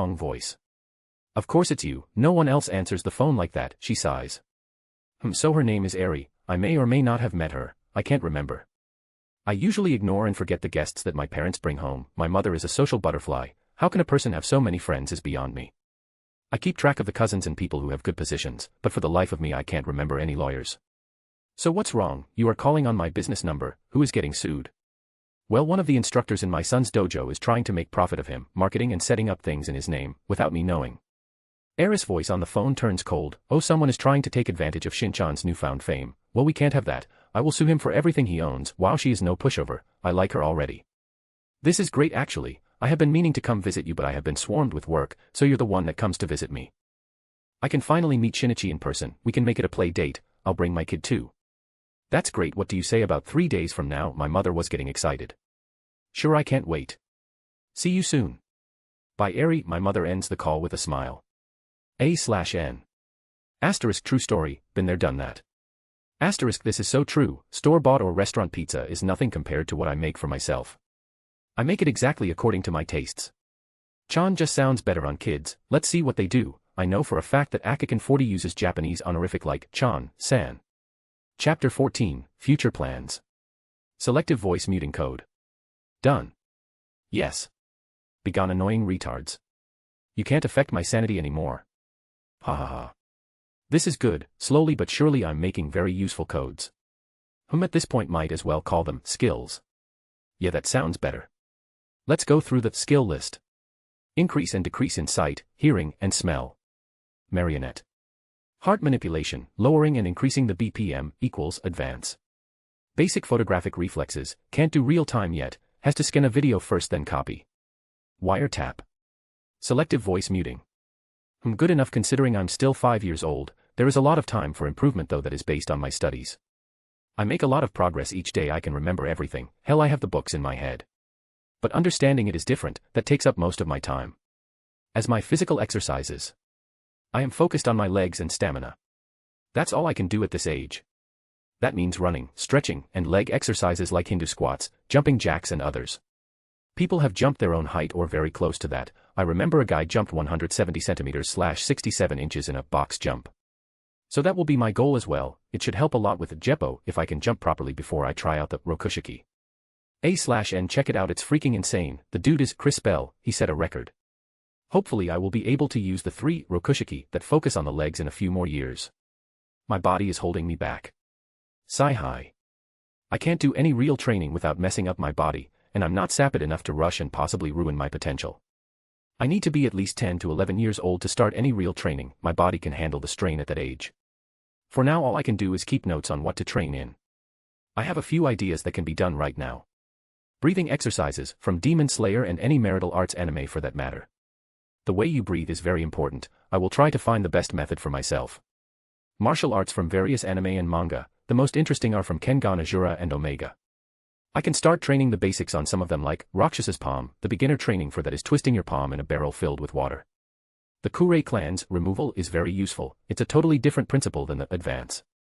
The removal, it is the ability to consciously remove the brain's limits on an individual's muscular strength output. As such, while regular humans are naturally unable to access more than *60% of their body's muscular strength, the Kurei clan through its special selective breeding through generations is able to do it, without any repercussions. That doesn't mean that it can't be used by others. The technique can be used by almost anyone but the damage that it will leave is severe and even fatal. But I can just code my body, so I should be able to make this very soon. Asterisk, A/N on the wiki it said 30%, that's bullshit. Normal people use 40 to 50%, 60% if they warm up and top-tier athletes can go up to 80%. They also mention latent power, so 30% of latent power instead of muscular strength. I can work with that, I might change it to latent power later on. Now for future ideas. Fighting. Rokushiki. Water-crushing fist and whirlwind iron-cutting fist. I'm still unsure on what basis Bang's martial art works, but his brother's bombs is very similar to Renkyaku in that it creates cutting winds. Pink muscles are also a good idea, impossible to do in my old world, but here there is a possibility I will have to try it when my body can handle it. Sigh again, my own body is holding back my progress. A/N just an idea, not sure that I'll do it. Nico style has proven stronger than most in the Kengan world, recreating it won't be a bad idea, but it will take time. Blast Core Wakatuchi. Dragon Shot, Kano Agito. Both from Kengan. Blast Core is tightening yourself like a spring and exploding all that power. Dragon Shot is basically a 1-inch punch done perfectly. Adam Dooley, extremely well-devolved trunk muscles, he can do a lot of unorthodox moves. Wakatuchi, 52 times the muscle density. Now for my sword techniques. I will make my own style in this as well. Staying true to one school is not smart or my style. Off the top of my head about styles and techniques, Zoro, Kenshin, Ragnarok sword guy, be from Naruto with his 8 swords. Mihawk is OP as fuck, but not a lot of it is shown in the manga, he just has that high of a mastery that every move of his is devastating. Image training simulation. This one is a must, but very tricky and difficult to make. It will take a lot of my time, and my programming skills are not that good yet. I want to be able to simulate opponents in my head and fight against them to polish my skills. There is one last important long-term plan. The human body can only use 10% of the brain's potential. Dolphins can use 20%. I want to be able to use 100% of my brain's capacity. That will take the most time from all of my projects. I messed with my neurons for the basic photographic reflexes, but this is directly messing with the brain, a single slip-up and it's game over. That's why I'm not doing it unless I'm completely sure it will work. And the 10% isn't true, I'm basing this from the movie Lucy. What can I say, I like Scarlett Johansson. Now for my plans regarding the world. My fame is slowly spreading. In 2 to 3 years I should be getting some offers for tournaments and matches. No one is stupid enough to set up a fight with a 5-year-old. Except my instructor, it's suicide, the public will destroy the people who set up that fight, I think. I'm not exactly sure, but allowing a 5-year-old to fight all the time is wrong no matter how you look at it, and if they make a lot of money from me it's child labor. So they will wait a few years for that to happen. I am already recognized as a martial genius, even if it's only local for now, that will simply spread with time. I will be starting elementary school soon, there I will show off my academic knowledge. I also want to publicize that I know a lot about programming and biology. I will get closer to people who excel in their fields and copy their research. Yeah, this looks good enough for now. Now back to training. Word count 1100. Without A/N. Chapter 15, Guests and Shock. Day 268, 3 days later. Shin-chan, are you ready? Did you clean your room? Sigh, I get why every mother is like this. Impressions are important.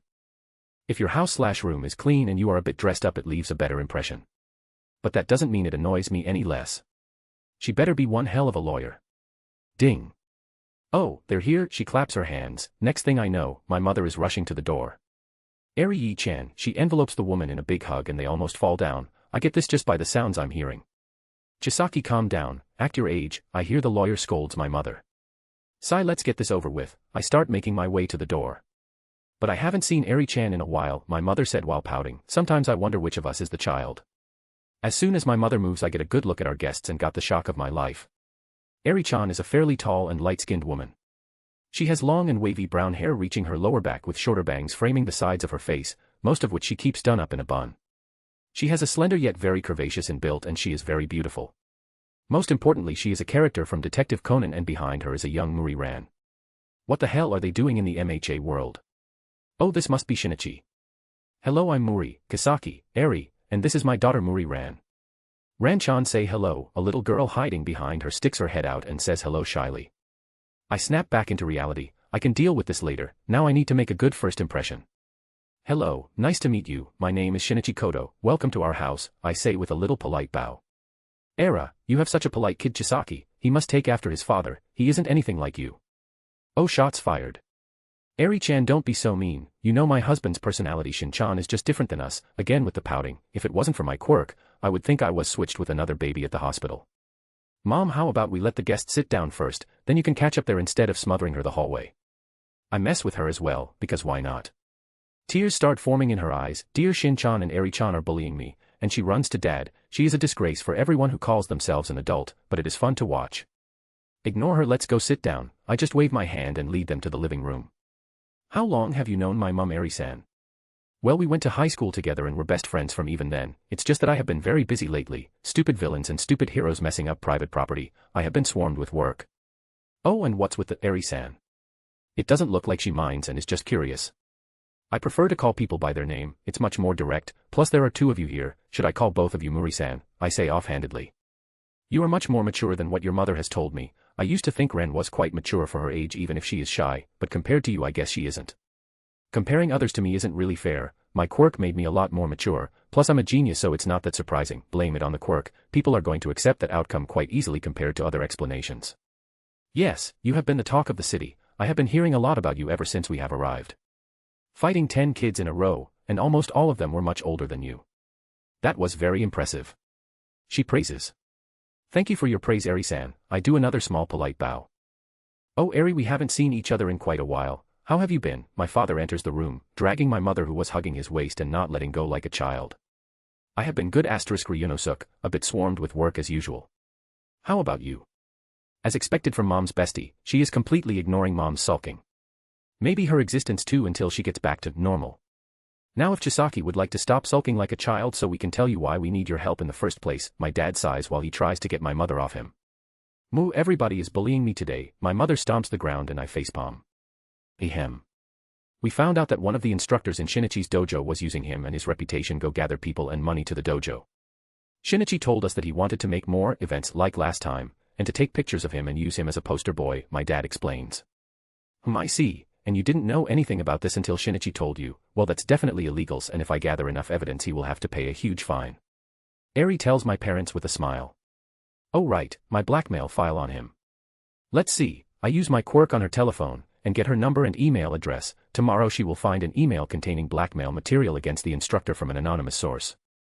I said I will make his life a living hell. The things in that file will make this case so much worse for him, and with Eri's sense of justice she will definitely get him. And the MC's mother is now Chisaki Kodo. Quirk, some quirk about programming, can't decide since everything I think of sounds stupid, and I didn't care enough about his parents to make them more detailed. The father's name is derived from Ryunosuk Akasaka from Sakurasa no Pet Nakanojo. Akasaka was the programmer. Akasaka is the first name, right? It should be that way. Family name first name second. I am confused because both his names sound like family names. Never mind, Ryunosuk was the first name. Man, it was a pain to find. I'm confused. Chapter 16, Headlines. Day 275, 1 week later. I'm watching the news about my instructor. His trial is over, he has to pay a huge fine, was fired from his job, and his teaching license was suspended. Well, she works fast, I'll give her that. In 1 week she absolutely destroyed him. My blackmail file wasn't even needed, that was just the icing on the cake. Eri came over a few times with her daughter, mostly to talk about the procedure for the trial. And they left Eri's kid, Ran, to play with me, and since I didn't want to entertain a child, I just took her to the toys section and I found Lego blocks. Since I have been working hard lately, I decided to relax a bit and started building something out of Legos with Ran as my helper. One thing that will never go out of style even for adults is Lego blocks. I may have gone a bit overboard since now I'm looking at a huge Lego ship with a Jolly Roger filled with all kinds of animals. I saw the animals in the toys and decided to build Noah's Ark pirate version. Don't know why though. Damn, I'm good. This was fun, I should do it again sometime. Ran is such a nice kid, doesn't whine or ask too many questions. I don't mind her being my childhood friend, she is quiet and does her own thing. Actually, she is the perfect candidate for that position. She will serve as a good shield for all the other walking germ infestations. Anyway, now that the creepy instructor is fired, all the others are on edge but still teach me anything I want if fear of being sued by me. Guess as a lawyer Eri is very famous. My name spread even further. Random rumors started, for my talent was so great that the instructor got jealous and tried to sabotage me or my fights were set up in some way. I didn't care at all, what's important, people are talking about me. The dojo came to my parents with an offer for a few sparring sessions, and they accepted. The people of this world are very strange. I'm 5.5 in a few months, and I'm participating in sparring matches. That's a nice way to say it, don't you think? Are those kids fighting in a ring? What? No, it's just a sparring match. Idiots, all of them. Whatever, it serves to my purpose, so I won't say a damn thing. I have another sparring match set up. Some kid named Hideki, 11 years old, supposedly a boxer, is my first opponent. Doesn't matter what he is, even if he is somehow stronger and better than me I still won't lose, I'll just tie the match. 5-year-old kid tied in a fight versus an 11-year-old. I win or I tie the match, either way I'm still the winner in the end, the public will just eat it up. I can already hear the cringy headlines, "The genius strikes again." Or something else along those lines. I'll stay in the dojo for a few more months. I have filmed most of the skills of the instructors, they spar in front of the new students to impress them. They make it so easy. I'll stay and ask for a spar or some guidance and force them to use some of the better techniques they haven't shown. There is no way I will win, they are full-grown adults, it's not even funny how outclassed I am right now. But I never play fair, I'll force them to use them one way or another. Then when I'm absolutely sure I got everything I can from them, I'll ditch them. Ha ha ha ha, I just realized I sound like a gold-digging bitch. Time to write today's entry. Day. Today, just like the past week, has been unsuccessful with my experiments. But I have gotten used to this from my previous experiments, every failure means one step closer to success. Other than that, this week has been dreadfully boring and my only source of entertainment has surprisingly proven to be my Lego builds, and they, strange as it seems, have gathered a lot of likes on my mother's social media account. I check it regularly with my Quirk to ensure no embarrassing photos are posted, and the rest I don't care about, most of them are me studying, training or playing. There has been a match set up in 6 months, a small tournament actually, everything will be filmed. There will be a lot more people than last time, I can only assume the fights on TV that people have been seeing since childhood has changed their perspective, children fighting in matches doesn't seem strange to them in any way. Tetsuya will be coming as well, so at least I can expect some fun from him. A/N Yuki Tetsuya, the Muay Thai kid with the strength quirk. Truly a strange and fooked up world. If people's perspective have been influenced so much, I will have to make some changes to the way I approach them. Me entering the political and economic sector will have to be done even more carefully than I planned. Shin-chan. Time for bed, my thoughts are interrupted by my airhead mother. Sigh, she lets me fight other kids but I have a bedtime curfew. Not that it matters, I just code until I get tired, coding and studying in your head has these advantages. That's probably the single main reason for my fast progress, I do it all the time, every day until I drop. Shin-chan, don't make me say it again. Sigh, annoying woman. Yeah, I'm going, I just dragged myself to bed. I need to speed up my studies. I need to code my genes and cells next, increased recovery and something like my kick/life return will be useful, even the most basic version of it. Such a shame my body isn't ready for the full techniques, even if I develop them fully, I can't really test them yet. One very important thing I want to change is my growth rate. Let's say it's set to 1 right now, I will change it to 1.5 and change it to 2.5% for a month or two before toning it back to 1.5, that way I will grow up faster and reach the body I want. It might bring some unwanted attention but it's not that difficult to explain. In Class A there were a few tall and buff teens that looked like adults.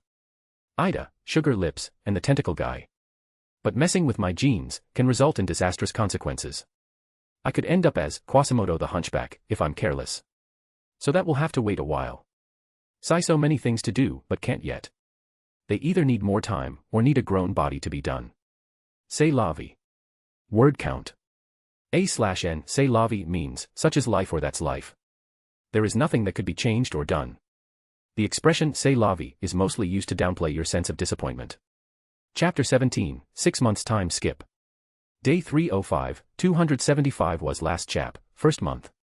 It has been a month since the announcement of the tournament. And yet again I'm stumped by the thinking of the people here. It has received a lot of support. In a way this tournament can be used to find out promising youths that could become great heroes if their Quirks are good enough. And since it doesn't cost the organizers a lot and in return they find potential recruits, it was an easy decision. Apparently I made some big waves with my 10 versus 1 stunt. Even if by their standards, I'm not qualified to be a hero. It even did its thing and found a hidden gem, me, for the martial arts community. They want to find out more hidden potential amongst the children, so there will be quite a few of these, and a simple prize reward and trophy to keep the kids happy. My studies have progressed steadily over the past month. But my experiments are still going at a slow pace because of the constant failures and my security measures. Making a simulation in my head of what will happen if I do this takes a lot out of me. It consumes a lot of stamina, the quirk is like a muscle but mine is connected to my mind, so not only do I run on mental but also physical stamina. Day 335, second month. I have made some progress with the removal, I still don't dare to use it. I did test if I can use up to 5% of my latent power, without messing anything up. My veins just bulged up a bit just like when I used the advance and it worked like it should, so I stopped at that point for now. It would be retarded to try these things when my body obviously can't handle them. All I am doing now is paving the road for the future. I can proudly say, my foundations are the best in the world. My family is sort of well off, so I don't have to worry about food shortage, the more I eat the stronger I will eventually grow, and since I won't stop working out, all that protein, carbs, will go into my growth and my muscles. Asterisk day 365, third month. Today marks my third month. This one was used to mainly practice my technomancy. Even though I say it like that, it was mostly me moving the toys that can be moved. Toy cars, robots, and when my parents were out of the house, I would manipulate the lights, TV, radio, everything I can get my hands on. But I didn't touch their computers. Compared to my parents, I'm an amateur in programming. I might leave some trail that would get me found out. And if I am found, they could place several restrictions that I just can't get around at my current age. They can just forbid me from training or eating too much, on the excuse that's unhealthy.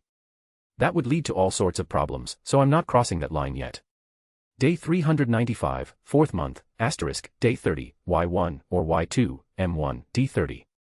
At the start of this month my studies have progressed to the point where I could begin with the simulation and calculation of my DNA, cells, and hormones. My goals in this were, increasing my growth rate, and, Sci-Mi Kickin'. The first one is self-explanatory. Sci-Mi Kickin' is Form 1 piece. It's a technique that grants the user complete control over all of their body parts and bodily functions. That means increased metabolism to digest food faster, increased healing, smoother movement of limbs, even manipulating your hair. If I recreate it completely, it will not only give me new abilities but boost my old ones. Marionette, for example, is when I move my body through code. With Sci-Mi Kickin', it will be much smoother. But imagining it is one thing and recreating it is another thing altogether. Estimated time until basic version is completed 1 year. Day 426, 5th month, Y2, day 61.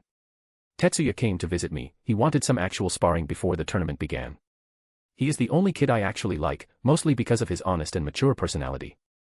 I actually tested both the advance and removal together. Thus, Divine Demon was born. The really weak version. 5% removal and a 105 BPM advance. Coding it was quite easy since I already have finished both of them previously.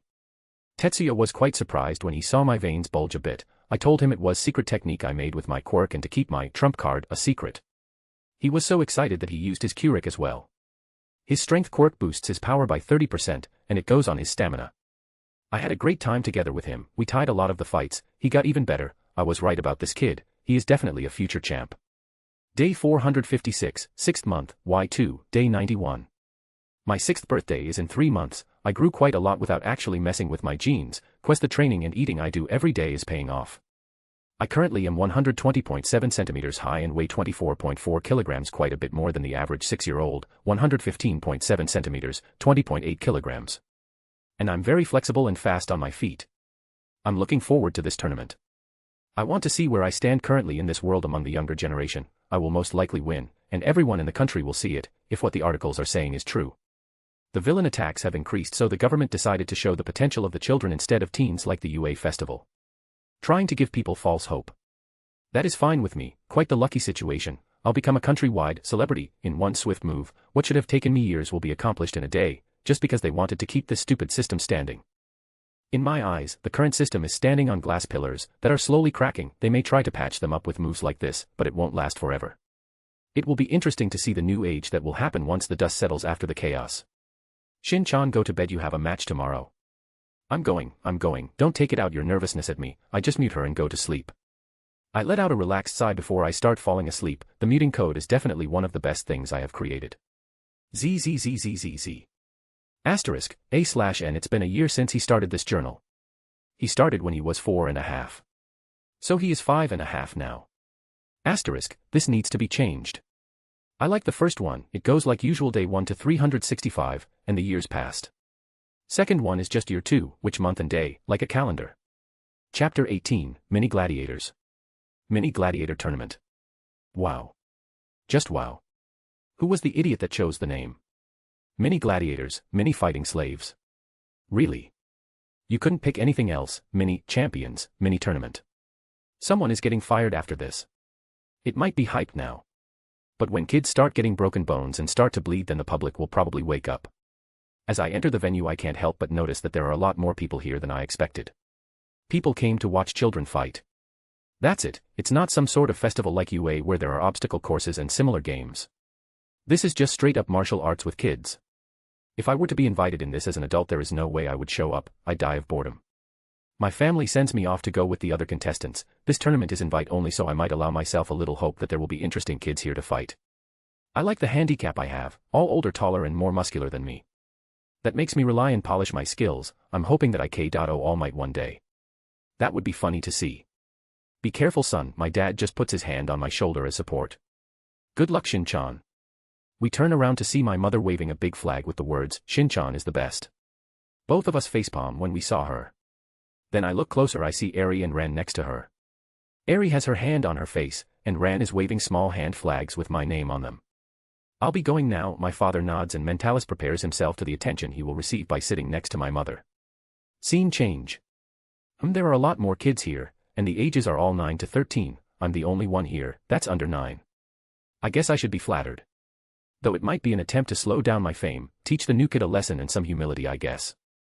Oh, this will be so embarrassing for the tournament creators. Usually there are 3 people picked that are almost a sure win, and one of those will get all the attention and be used for promotions and stuff like that once he wins. Well, that's not going to happen. Yo Tetsuya, how have you been? I wave to him. Shinichi. I have been fine. You, he says with a stoic face, but I know him well enough to spot the smile there. I'm good, this is much better than what I expected, bigger crowd and contestants. He nods. My first opponent is a boxer. Yours. Karate, in a few words, one of the reasons I like this kid, sucks at shogi though. Contestants, it's time to take the pictures and to pick lots. Hahaha, pick lots, they informed us we are going to fight months ago, no one wants to watch a boring match, it's also stated in the contract not to tell anyone. They weren't sure about me since I'm too young and I might tell somebody. One conversation with me and I made the team that was responsible for this fell like idiots. We go outside and line up. The crowd was cheering and pictures were being taken. Just smile and wave, boys, smile and wave, I say to the rest, some look at me weirdly but did as I said. After a few minutes they announced that the drawing of the lots will happen. The box was already on the table. They went one after another and pulled out a ball with a number, DBZ style XD. When it was my turn I put my hand in the box only to find it empty, then through pipes and air, the ball was shot in my hand through the hole in the bottom. I picked up the ball and it showed number 7. That means the boxing kid will be number 8. I go to the side and the lots continue, and the boxing kid did pull out number 8. When contestant 16 pulled out the last ball with the number 4, we were done. Ladies and gentlemen, now that the lots are done, the tournament can begin. Can number 1 and 2 please enter the fighting arena? I look at the fight for a few seconds to check on what level they are. If it's worth copying I'll watch, if not I'm just watching videos on the internet in my head. I love this part about my quirk, I can cheat and slack off all I want. I came back to reality when it was Tetsuya's turn. He is 10 right now and was up against a 12-year-old kid who practices full contact karate. They forgot to mention that detail to him, faking morons, they are corrupt or just plain stupid. Full contact karate, as the name suggests, focuses mostly all their attacks at closer range than regular karate, and it's a lot more violent. Whatever it will be a challenge for Tetsuya, a year or 2 makes a big difference when you're a child, because they grow at a fast rate. A year is easily noticeable, usually by height. This fight was actually interesting. This kid is good for his age, he must be one of the sure-win contestants that people bet on behind the scenes. Yuki is having a tough time. Full contact karate has a less range than most martial arts, it's just about the range of a fist, but sometimes that's all you need. But since this guy is older than Tetsuya by 2 years he doesn't have to worry about that. Now let's see what will happen. The fight actually went on for 5 minutes, until Tetsuya did something totally unexpected. The little shit switched to boxing and laid out a lot of hard strikes to the face. His opponent was caught off guard and got K.O'd. That little shit kept it a secret during our spars, and now he has a small shit-eating grin while looking at me. He just pulled up Gaolong. I'm going to smack the little twerp later. Chapter 19, 10 seconds. After that match I met Tetsuya. Were you surprised? He has the tiniest grin that just pisses me off, so fucking much. I'm going to kick your ass later for that. You have been holding back on me, and when did you even start with boxing? Those were not the moves of an amateur boxer. Last time when you showed me your secret technique that allowed you to fight with me even with my quirk active, I decided I needed something more. So I started boxing, and it strangely came easy to me. I mean, Muay Thai has strikes with the fists but we mostly focus on our elbows and knees. Boxing was different but easy at the same time. Fucking boxing protege, who the fuck knew? This kid really is something special. Ha ha ha ha, I can't wait to fight you, but don't think you can win against me with just that, Tetsuya. He nods. I know you were holding back when we were sparring, it's just your style, you will probably win this thing. I was taken aback by that. I'm not stupid, Shinichi, you're a lot younger than me, yet I feel that you're the older one. It's the way you act and move, it gives you away. You have absolute confidence in yourself. A normal kid your age would be nervous on this stage, and you're going to fight kids a lot older than you. Yet you look like you are taking a walk in the park. Honestly, it pisses me off. 5 years older and I'm still weaker than you. That's right, this kid saw through me the first time we meet too. Then the answer is simple, get stronger. Age, sex, quirk, those mean nothing in a real fight. The one who is stronger will win, it's that simple. Think about my words, Tetsuya, I say and I walk away to get ready for my fight. Me getting ready usually means watching funny videos in my head. God, I love this quirk. Kodo-kun, it's your turn. A cute intern snaps me back to reality. Her looks almost make it worth it. I was just at the epic parts of the video, and now I'm annoyed they couldn't wait 5 more minutes. I was watching a Minecraft video from before the age of the quirks. A guy named Dream, he makes amusing videos, and I couldn't see how he survives. I'm very annoyed now. I look at her, don't touch my snacks, I'll be back in a minute, and leave for the stage. I need to get this over with so I can go back to watching Manhunt 500's finale. Arrogant kid. I'll be back in a minute. Yeah right, I hear her talking behind my back with my increased hearing. The announcer jumps up on the stage. And now. It's time for our local celebrity. At 5 years old he defeated everybody in his dojo, in karate, aikido, and kendo. Seeking his position, kids from other cities, dojos, and gyms challenged him. He remained indifferent to their taunts and accepted. All 10 kids except one were 7 to 10 years old, and all of them lost. Now he is up against his oldest opponent yet, 12-year-old Hideki. Shinichi will be turning 6 soon. Will he be able to defeat his opponent who is twice his age and is one of the best boxers in his gym? Both of us enter the stage. You wow. Well, the hype man is doing his job. They are setting me up to fall. No normal person will think that Hideki will lose. Those kids that I fought weren't that good in the first place, except for a few like Tetsuya. This tournament is invitation only, so he should have some skill. The age and size difference is too big, so normal people naturally assume I will lose. Well, this will be a surprise to them. I said I will end it in a minute and I meant it. Boxing kid starts trash talking. You might have defeated those losers, but you won't be me, midget. He starts doing shadow boxing in front of me to flex. I usually don't let this get to me and ignore the Neanderthals, but I really wanted to go back to my video and he just pissed me off even more. Okay, are you guys ready? The ref asked us. I was born ready, he boasts. I just nod, wanting to get this over with. Then begin. This time I waste no time, I dash straight at him. I purposely lower my speed to make me look slow. Stupid kid, take this, he throws a regular punch with his right hand. That is just what I wanted. I slow down even more right before it hit me. I grab his wrist with both of my hands, and throw my right leg over his left shoulder and my left below his right shoulder. I did a perfect flying triangle choke. He was stunned and it took him about 2 to 3 seconds to start struggling. Oh, and Kudo-kun does an extremely well done flying triangle choke. It takes about 9 seconds to knock someone out if done perfectly, Imai Cosmo style. What he said is true, but that is for adults. Kids don't have the developed muscles to last longer. After 3 more seconds, he passes out and the ref calls the game. The crowd starts cheering. Unbelievable, this is the fastest match we have had today. Shinichi Kodo won in 10 seconds. Well, this should shake up some trees. I'm almost positive they planned for me to lose in the first round. And since I was paired with him specifically, he is probably the son of somebody important that wanted his kid to have it easy in the tournament. Well, boo-hoo. If they try something, I'm going to sue their ass. And if they send someone, I'll send them back in body bags. Get some sharp knives, divine demon, at my current max, and I'll butcher them alive. I start heading back and ignoring the crowd. I have more important things to do, like go back to watching Minecraft videos made by the one of best players at the time. Word count. A/N Dream will be famous even after 200 years XD. Chapter 20, Second Round. The first matches are done. There are some interesting kids here, real talent. But I don't think they can win against me, unless someone has a passive quirk. They don't actually tell what quirks the gladiators have, in order to keep things fair. Everybody who has any part in this event knows about our quirks, and the one with the good ones are being watched. I'm first in the next round. They will probably try to eliminate me again, and say that the last match was just luck. I didn't actually show anything except that I am good at strangling. Whatever, I'll just keep binge watching Dream videos. The Minecraft Manhunt was a long and successful series. It reached 10 hunters and it stayed that way. They just kept changing things up and I'm currently at 6 hunters. Excuse me, the same cute intern as before called me. It's time. You will be fighting first in the second round. Your opponent is Saishiro. He practices silent. How long do you think this match will last? She asks me sweetly. I just look at her and laugh. This bitch wants to bet on me. I stop laughing and smirk at her. Who knows, her face twitches a bit. I stand up and leave. Good thing I didn't start the video. But still silent, huh? An interesting choice. Silent practitioners are quite deadly. If they have trained properly, I honestly don't know what to expect from a child that has yet to become a teen. Actually, I don't know how old he is. She left out that detail, and I didn't bother listening or watching other fights than Tetsuya. I had more important things to watch. And now for the first match of the second round. The martial genius Shinichi, who is almost 6 years old with his ever-changing style, versus 13-year-old Saishiro, who is a practitioner of Silat, the best one in his school and region. He has already won some competitions and is a favorite to win this one as well. Contestants to your positions, the ref yells out. So he is a teen. He isn't trash talking, so he is still a little better than the rest, but he is looking down on me.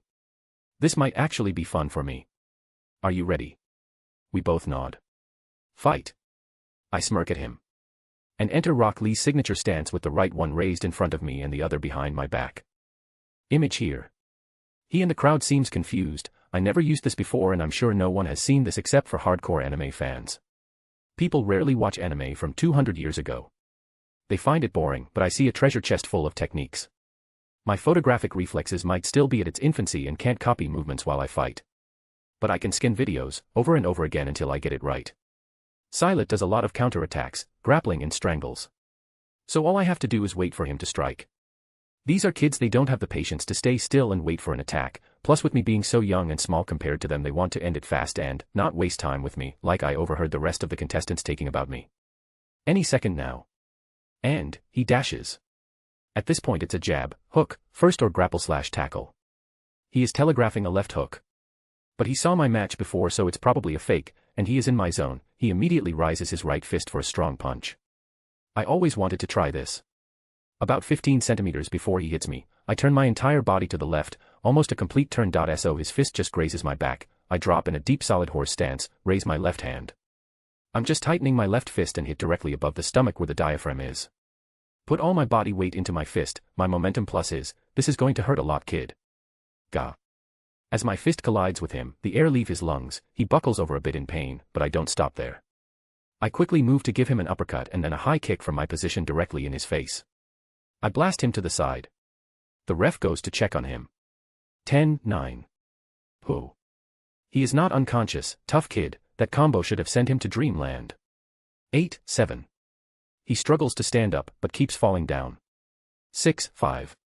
He raises on one knee, the other is still on the ground, he is wobbling a lot. 4-3. 2. He pulls himself up, 1. And on the count of 1 he is fully up. The fight resumes, the ref backs away. Great job, kid, that's some nice tenacity, but he looks like he is about to fall over. He takes a few steps back, being careful not to fall over. You know what, I'm curious in what he can do. It was his mistake to use such a basic opening on me. He still hasn't shown me anything. I will let him heal up a bit, and get his bearings together. The second round is being held in a boxing ring. I don't know why, but they decided it would be like this. I just start heading into one of the corners nearest to me and put my back against it. Come on, kiddo, we don't have all day. I call him out. The kid actually screams back at me, I don't need your mercy, fight me. Could have fooled me, you look like you will fall over with a tap. You have 3 minutes to rest up, he growls at me like a dog, but still takes the 3 minutes. Guess he isn't a complete idiot, though this is very humiliating for him. A kid 2 times younger than him is showing him mercy. He won't get over this fight easily, he seems the prideful type. After 3 minutes he looks much better. He takes the offensive, but he is playing it smart now. He is using his longer range, to only kick or just throw jabs. I keep dodging and parrying, but he doesn't get frustrated and keeps trying. When he tried to do a left punch, I grabbed his wrist and hit him in the liver, his right side, with my left foot. Because of my small starter and muscle strength it didn't do a lot of damage, but it still hurt. He grabs his side and backs away. Is that all you have got? If it is, you'd better surrender. While I'm saying this, I'm searching and watching Silat videos. Time to end this fight in style. He rushes me, telegraphing a tackle. At this position there are 3 things he can do. 1. He can dive down to grab my legs to make this a wrestling match. 2. He will go up to punch me. Since he is going in a straight line I can just knee him in the face. 3. He will slow down at the last moment, raise his body and to try to grab me. Silat relies a lot on combinations and leg sweeps. The goal is to get him on the ground and strangle him. Because of my small stature, he assumes I'm weak on that front. And he is right, there is no way I can beat any of them in terms of wrestling that requires a lot of stamina and strength. They are heavier and stronger than me. If they just sit on me there is nothing I can do in pure wrestling. His center of gravity drops lower, he is going to try and grab my legs. If I evade he will just keep doing the same tactic. Let's go with this. He goes for my legs. But I suddenly drop, my knee is right in front of his face, I quickly do a double palm strike on both his ears. That should disorient him a bit. Now I just kept hitting his chin until he lost consciousness. Damn it. I wanted to end this with a silent move, but he had to go with wrestling. The ref grabs my arm and raises it. Winner Shinichi. Chapter 21, Accident. Winner Shinichi. The crowd did its thing, and I ignored them. I made my way to the backstage to see Tetsuya waiting for me. Why didn't you end the fight earlier, he says in his always serious tone. Come on, lighten up, I was getting bored. The silent kid was a pleasant surprise. I had some fun at least. Tetsuya just sighs, you already forgot his name, you need to fix your bad habits, Shinichi. You never even paid any attention to the competition. I don't pay any attention because they and what they practice doesn't matter. You can't always have the information about who you are fighting. Thinking like that will get you killed. If I know what that practice, I'll keep it in mind, but I always assume they know something else. Like you in boxing, that kid you fought made the mistake of thinking you only knew Muay Thai, and he lost because of that. Tetsuya thinks about my words. He does always take them to heart. I feel like a master teaching his student. Well then, young grasshopper, when are you fighting? I say while smirking. Second match, I should be up soon. If you win your fight, there is a good chance they will pit us against Echoer, even more so because we are friends, it's good publicity, he nods then looks at me seriously. I will not lose this time, Tetsuya says resolutely. Contestant Tetsuya, it's your turn. Good luck, I say to him, he nods and goes to the stage. His opponent is Taiju Shishio, he is the biggest guy here, he is almost 14 years old. His height is actually 168 centimeters tall, he is tall for his age and has a big build as well. He practices Krav Maga, a brutal martial arts made for combat not sport. He will be restricted in the moves he can use in a tournament like this. Are you ready? The ref asks both of them. Tetsuya just calmly nods, while his opponent smiles with a feral grin. Started already. Fight. Taiju just rushes ahead like a beast. I just realized he acts like Bakugo, looks similar to him too. Cousins maybe? Tetsuya doesn't stay idle, he also dashes, they meet each other in the middle and start exchanging fast jabs, and both dodge all the blows the other sends. They keep that up for a full minute, until he grazes Tetsuya, then the fight goes in his favor. Tetsuya, seeing that he is in a disadvantage, switches to Muay Thai. He starts doing kicks going for his thighs, that's the best place to kick, if he went for the calves, he might crack his own leg on his shin. Asterisk. Tetsuya gets a few fast kicks in but backs off after each hit. Krav Maga has real combat moves, where there are no rules, moves like groin kicks, eye pokes, and mostly has self-defense moves. The deadlier techniques can't be used here, so I'm curious how he will fight. He dashes again to Tetsuya and keeps focusing on his neck, and Tetsuya is forced to defend. Crazy bastard, this is a tournament, attacking the neck is dangerous, especially since everybody here is under 14, we don't have necessary neck muscles to take that kind of strike. He goes for the neck again, but it turned out to be a feint and Tetsuya was too late to react. He changed the course of his fist and hit Tetsuya's nose, hard.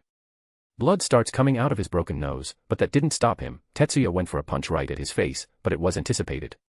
Taiju grabbed his fist, twisted it, and his arm followed, and dropped Tetsuya to the ground. Suddenly Tetsuya starts screaming. Fight over. Winner Taiju Shishio. After that he yells, medics. What the hell happened? I rush to the stage, and see Tetsuya holding his arm in pain, it's broken. The medics take him away. Due to an unfortunate accident, Tetsuya's arm was broken when Taiju slipped and fell on top of him. Sadly, these kinds of things happen in martial arts tournaments. We will have a 20-minute break before we begin the semi-finals. Unfortunate accident, my ass, he is smirking. That piece of shit did it on purpose. You want to play rough, huh? Bully some kids younger than you. Well, in that case, an eye for an eye, you break my friend's bones and I'll break yours. I hurry up to follow the doctors, and they go into a room. Only family members allowed inside, one of the doctors says. I look him straight into the eyes and say, Doc, move aside before I kick you in the balls so hard that they become Play-Doh. He quickly moves aside. Hey, why did you let him in? The doctor that was checking Tetsuya yelled. You try and stop him, the one that let me in says. Stop yelling like children, my cold tone makes them stop. What's broken, the radius or the ulna, and how bad is it? The 2 bones in the forearm. My medical knowledge must have surprised him, considering I'm not even 6 yet. How do you know that? The doctor exclaims. I'm a genius, that's how. Now will you tell me, or do I have to check for myself? I yell. He hesitates for a moment before he answers me. Both of the bones are broken. It was a type A3 fracture. Do you know what that means? TSK. I click my tongue. An A-type fracture is a simple fracture, and A3 means it's been broken horizontally. It means the bastard put his knee on Tetsuya's forearm before he slipped, and all the force broke both bones. Tetsuya, I call him out.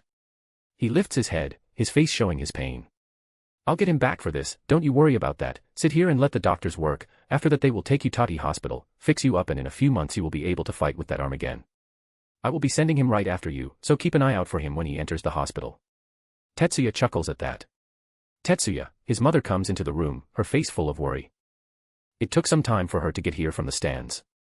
I'll see you at the hospital, and I'll bring the trophy with me, I say and I leave the room before it gets cramped. You'd better win, I'll take the trophy off you, after I kick your ass, Tetsuya yells out. If that runt didn't break his arm, he could have escaped that position, but Tetsuya didn't even have the chance to do so. I'm going to beat that kid black and blue, I don't mind cheating, I'm all for it. But you fooked with one of the few people I actually like, so I wish you good luck Taiju Shishio, you will need it for our fight. Chapter 22, Semi-Finals. I got paired up with another contestant, Taiju survives for another round.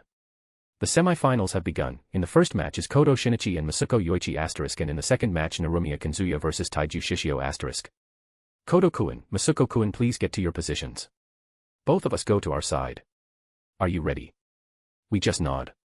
Begin. Hiya haha, you're going down twerp. I don't know how someone like you made it so far, but your luck has run out. Oh great.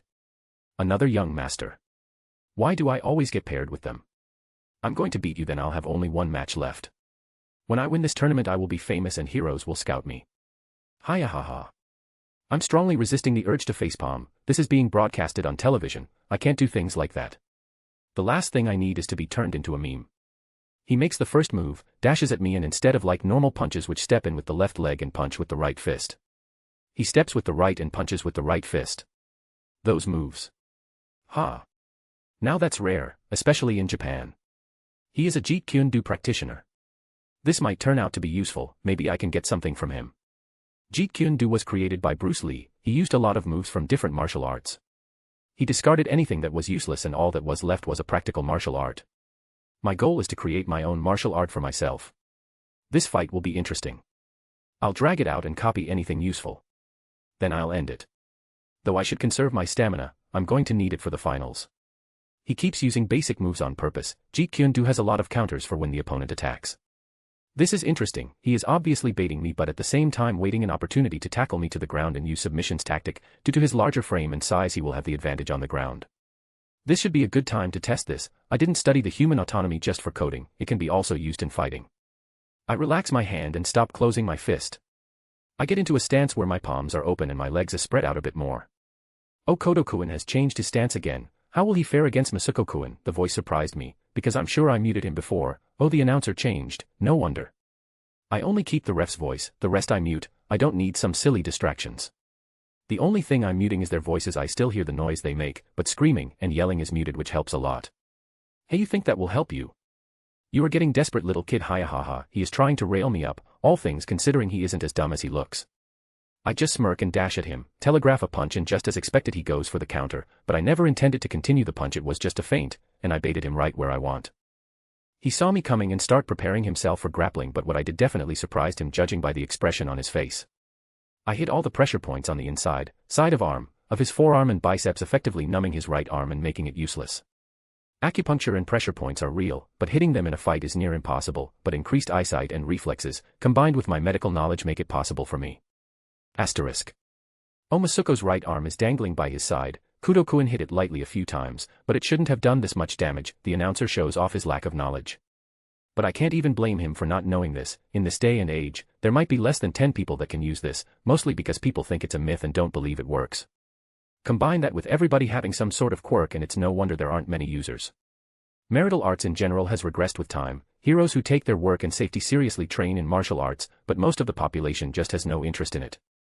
They send their kids who go for 1 to 4 years maximum, just to learn some discipline and work out a bit, but the ones that actually continue training in them are rare. While Masuko panicked a little and tried to lift his numbed arm, I dashed straight towards him. He tries to make me back off by using his left arm to throw a few jabs, but because of his left arm being numbed his balance was off, and I used the weak jabs to hit the pressure points in his left arm as well. Because of my weak strength the numbing won't last long, so I'll finish it now. When his left arm goes limp as well, he tries to go for a kick with his right leg, but I see it coming and use my left foot and step right above his knee and use it to jump closer to his face, where I land a punch right to his chin. The strike makes him lose balance and he starts falling, but he won't go down with just that. As he is falling down towards me, I grab his head in a choke position with his face looking at the ground. 3 seconds and he gets his bearings back and his arms are working again. He tries to get me off, but in 3 more seconds I feel him tapping my arm. The ref separates us and calls the match, winner Koto Shinichi. I'm looking at the crowd and it's quite funny watching them like this where they are muted. It's like watching any sport on TV without volume. It's just weird. I shake my head and start going to the backstage. I hear Masuko still coughing behind me, rubbing his neck. Damn it, you freaking protoge, you almost choked the life out of me. I roll my eyes. Don't be so dramatic, you must have done submitting training as well, plus it's your fault that you underestimated me. Sai, I didn't underestimate you, anyone who does is an idiot. You made it to the semi-finals. I talked like that in hopes you mess up somehow. I must have shown something on my face because he replies right away. What, you think that talking like a spoiled little brat is normal? I'm not some young master wannabe, but seriously I did not see that coming. My dad showed me these old videos where people use that. Where did you even learn how to do that? I just shrugged my shoulders, videos on the internet and a lot of books. He was dumbfounded by my answer. The kid probably expected some kind of old master to teach me. Whatever, you'd better win. It would be embarrassing for me if you didn't. I got this in the bag, so don't worry about that. I suggest you worry about getting ready for the next tournament. He stops walking at that. The next. Look at the crowd. Do you know how much money they made from this? They are definitely doing this again, and contestant to the semi-finals you will get invited 100%. So if you want to win against me I suggest you start training more. I give a small smile. Hiya haha, hell yeah. See you later kid, things won't end the same like last time, he says as he leaves the backstage to go to his family. If only he knew the real reason I did this. The way the older generation thinks of you is very important. The things the younger generation says matters too, but their opinions are mostly bias. Be nice, polite, and respectful towards them, and you're instantly a nice kid in their eyes. But the younger generation is mostly jealous for the success that you have, so they will say just about anything to make them feel better about themselves. So if both young and old say good things about you, you are golden. A good public image is extremely necessary for my plans, so I'll be doing a lot of this. Chapter 23, Finals. It's time for some payback. Am I being petty? Yes. But humans are flawed beings. I will do what I want in this life. Some decisions will be smart and calculated, and some like this one will be me doing something stupid to feel better. The kid broke Tetsuya's arm on purpose. A little payback is necessary to teach the little shit some manners. And another important lesson, if you're gonna cheat, make sure not to get caught. Ladies and gentlemen, the final round is about to start. The announcer's voice was heard across the stadium. To get to know our finalists better we will be doing a small introduction on both of them. On the right is our little genius from Musuda Koto Shinichi. He will be 6 years old in a month or two. He is 121 centimeters tall and weighs 25 kilograms. His quirk allows him to manipulate electronics that he is used to. Currently he can only control a laptop that was near him when his quirk awakened.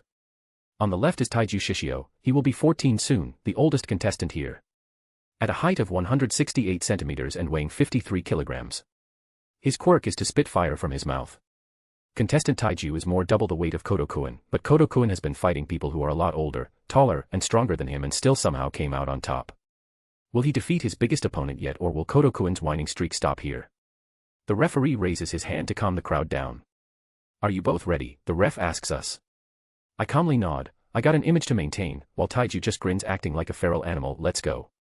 He reminds me of Kure Rayan, wild and aggressive.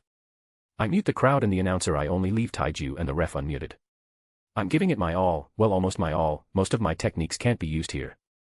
But I'm still taking it serious enough. This kid is leaving this stage on a stretcher, he just doesn't know it yet. This is the final round. I don't want there to be any accidents, so play fair. He looks at both of us but his eyes spend more time on Taiju, who just clicks his tongue. Hajime. As soon as the referee made the call, Taiju charges at me like a bull. He is a lot bigger than me, he is taller and has double my weight. Looking at his body, he has very little fat and a lot of muscles. A tackle from him will hurt a lot. And he already saw my previous fight, so he knows I am weak to wrestling because of my current body size. Dodging will accomplish nothing since he will continue to use the same tackle on me over and over again. So I need to stop him right now. I charge at him as well. On the last second before we hit each other I dive down, literally laying on the ground as I grab his left ankle. I quickly hit the pressure points on it and immediately try to dislocate it, but before I can do it he kicks me off with his other leg. Damn, that hurt. He tries to get up but the left leg is still numb, so he can only raise with the left leg kneeling. I run at him telegraphing a kick and he raises both his hands up, block it. I definitely can't break through that. But I still start the motion to kick with my right leg, but before I am even halfway through the motion I jump with my left leg towards him and grab his right wrist with both my hands. I pull myself up using his wrist to hit him on the left side the face with my right knee. Because of the awkward position I did some damage but not enough to shake him up. But the knee kick wasn't my goal. As I pulled myself up to knee him, I twisted his wrist, dislocating it. His right hand is useless, and to most martial arts, excluding those that focus on kicks, that's fatal in a fight. He cries out in pain but still uses his other arm to hit me in the stomach with his palm, pushing me away from him. I take a few breaths to recover from that blow. It hurt a lot, taking a palm strike to the stomach, but he is still on one knee, and now he has a dislocated wrist. Things are not looking good for him. Oh, he is standing up. He limps a bit to get back the feeling in his left leg. He goes into a boxing stance, but the difference is the right elbow is raised and his head is right at his right cheek. He is being careful not to make the injury worse. It became a striking match for the next few minutes. Jabs, punches, elbows, and kicks were thrown every second. I either dodged or parried his attacks. I am waiting for my time to strike. The longer the fight lasts, the worse his injury gets. He will mess up eventually from the pain. I waited, and then it happened. A punch from his left hand was off target and it put him slightly off balance. I quickly garbed his wrist and start twisting and turn my body. By twisting it this way, I make his wrist go over his shoulder and it keeps going, forcing his body to go to the ground. That was an Aikido technique. The only reason I could pull it off is because he was already injured and he was off balance. Aikido is basically redirection of force, but to do that, the technique needs to flow and be undisturbed. In a fight that isn't very realistic, people will struggle. As I got him to the ground and I'm still holding his wrist, I start turning and force him to do the same by controlling his movement with his wrist. I accidentally used too much force and break his wrist when I was putting it behind his back. He starts screaming in pain. The referee ends the fight. Winner Kodo Shinichi. That was my K to turn off the muting and hear the cheers from the crowd. I wave my hands and show a big bright smile. Things will only go up from here. Word count. A/N. After next chap I will start with the time skips. They will be a couple of years with each skip. I could have broken a few more bones, but the fight is getting filmed, and it would be bad for his future career to beat him up more than this. Drop some stones if you like the FIC. Chapter 24, 24 Trophy and Hospital Visit. Winner Kodo Shinichi. The ref yells out and the crowd goes wild. Unbelievable, Kodo-kun has done it. The youngest contestant in this tournament has won the whole thing. Kodo-kun has fought opponents that are much older than him, and he still prevailed. He has proved that he is a genius with insanely high potential to the martial arts community. I lower his volume and look at the medics taking away Taiju. I turn away from the cameras and give a small smirk to him. Feels good. The awarding ceremony was boring. I had to keep the fake smile for quite a while and shake the hands of some people. Next are the scouters that came over and gave me offers to join them and left their business cards. My family was right behind them, so they left quickly not to leave a bad impression. Shin-chan, my mother grabs me and smothers me. You are amazing, Shin-chan, you really won the whole tournament. She starts rubbing my cheek with hers. She is right, we are very proud of you, son. He gives me a big proud smile. Yeah, you beat them all, Shinichi. Ran comes over and gives me a hug. She is full of excitement. Well done, Shin-kun. Eri comes and gives me a smile and a head pat. Thanks, I give a smile back. Well, let's go and celebrate, but first we have to go to the hospital. I want to see Tetsuya. Are you sure it's a good idea, Shinichi? My dad asks. He probably thinks it will be awkward if I show up with the trophy. Yeah, there is no problem. Tetsuya won't mind and I want to deliver the news personally. I keep pushing. There is no way I'm not going to see him. I can't wait to see his face once Taiju comes in the hospital. Once we arrive at the hospital, we ask for Tetsuya's room, and go there. Since it would be too crowded, only me and my mother went to his room with a get-well gift basket. I knock. His mother opens the door. Hello, Ms. Yuki. Oh, Shinichi, we heard you won over the news. Congratulations. Tetsu-chan was very happy when he watched your final match, she says with a smile. I'm guessing she was also happy seeing the person who broke her son's arm get beaten up so badly. Go inside. Tetsu-chan is waiting for you, she smiles at me. Mom. Don't call me Tetsu-chan, I hear him yell. If he can yell like that, then he is all good. Era, don't be embarrassed, Tetsu-chan. I call my son Shin-chan all the time. My mother gives him a bright smile. I just ignore you, mother. I know that you won't stop calling me that, so I don't even bother stopping you. It's a waste of time. My Shin-chan is getting embarrassed. I give her a blank look. No, I got used to your antics. I just ignore them. Shin-chan is so cute when he is embarrassed. She grabs me and starts to hug me. This woman is an embarrassment to anyone that calls themselves an adult. Sigh, let me go. I want to talk to Tetsu. She gives me one last hug, almost suffocating me before she lets me go. When I was finally free, I sat down near Tetsuya. We both looked at each other before sighing at the same time. We both have some troublesome mothers, don't we? I give him a wry smile. It's not easy being us. How long must we suffer their antics? Well, I'm guessing they will stop when we enter high school, so you have a few more years. Me, on the other hand, I have to put up with her for 9 more years. Tetsuya says nothing and just puts his good hand on my shoulder as emotional support. By the way, congrats on winning the tournament, and thanks for avenging me.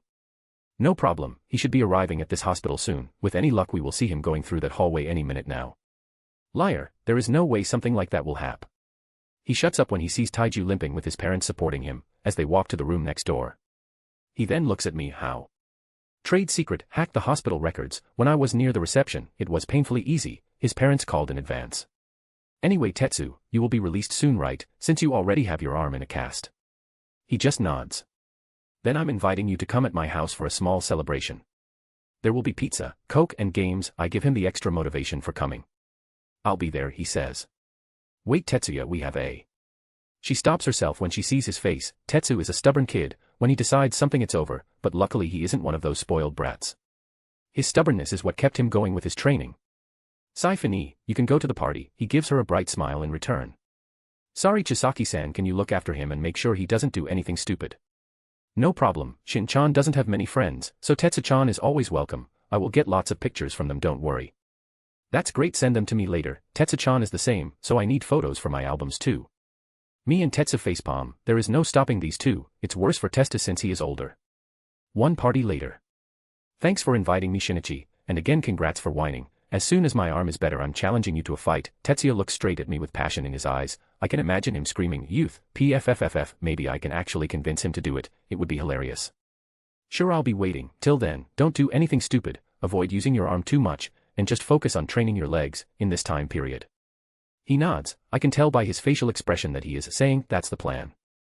CYA soon Tetsu. Right back at you Shin. Sigh, what a day. Oh yeah, I have to log today's events. Hashtag. Asterisk Y2 day. The tournament was a great success, my fame will spread a lot from this. The event started at, hashtag. Chapter 25, 25 time skip. Time skip 6 months. Last chap asterisk Y2 day 92. Hashtag. Asterisk Y2 day 153, 2 months later. Turned 6 years old and it was time for me to start going to elementary school. I convinced my parents to send me to a private school. I will have more opportunities there, plus the academics will be a piece of cake. When you have a cheating quirk, I have all the answers in my head, and anything I don't know, I can check on the internet. I give it a year or two before I am an academic genius. These people aren't very creative with their nicknames. My parents make good money, plus there are cash prizes at tournaments, but they were worried that I won't have any friends there, and if the classes will be too hard on me. I was invited to another tournament with people closer to my age group. I totally dominated there, but it's something along the lines of me motivating kids closer to my age to train harder and become stronger. I didn't really give a damn as long as I was getting paid. Hashtag. Y2 day 183, a month later. I started showing off my programming a bit to my parents. I have books about programming downloaded on my laptop and some code I practiced there.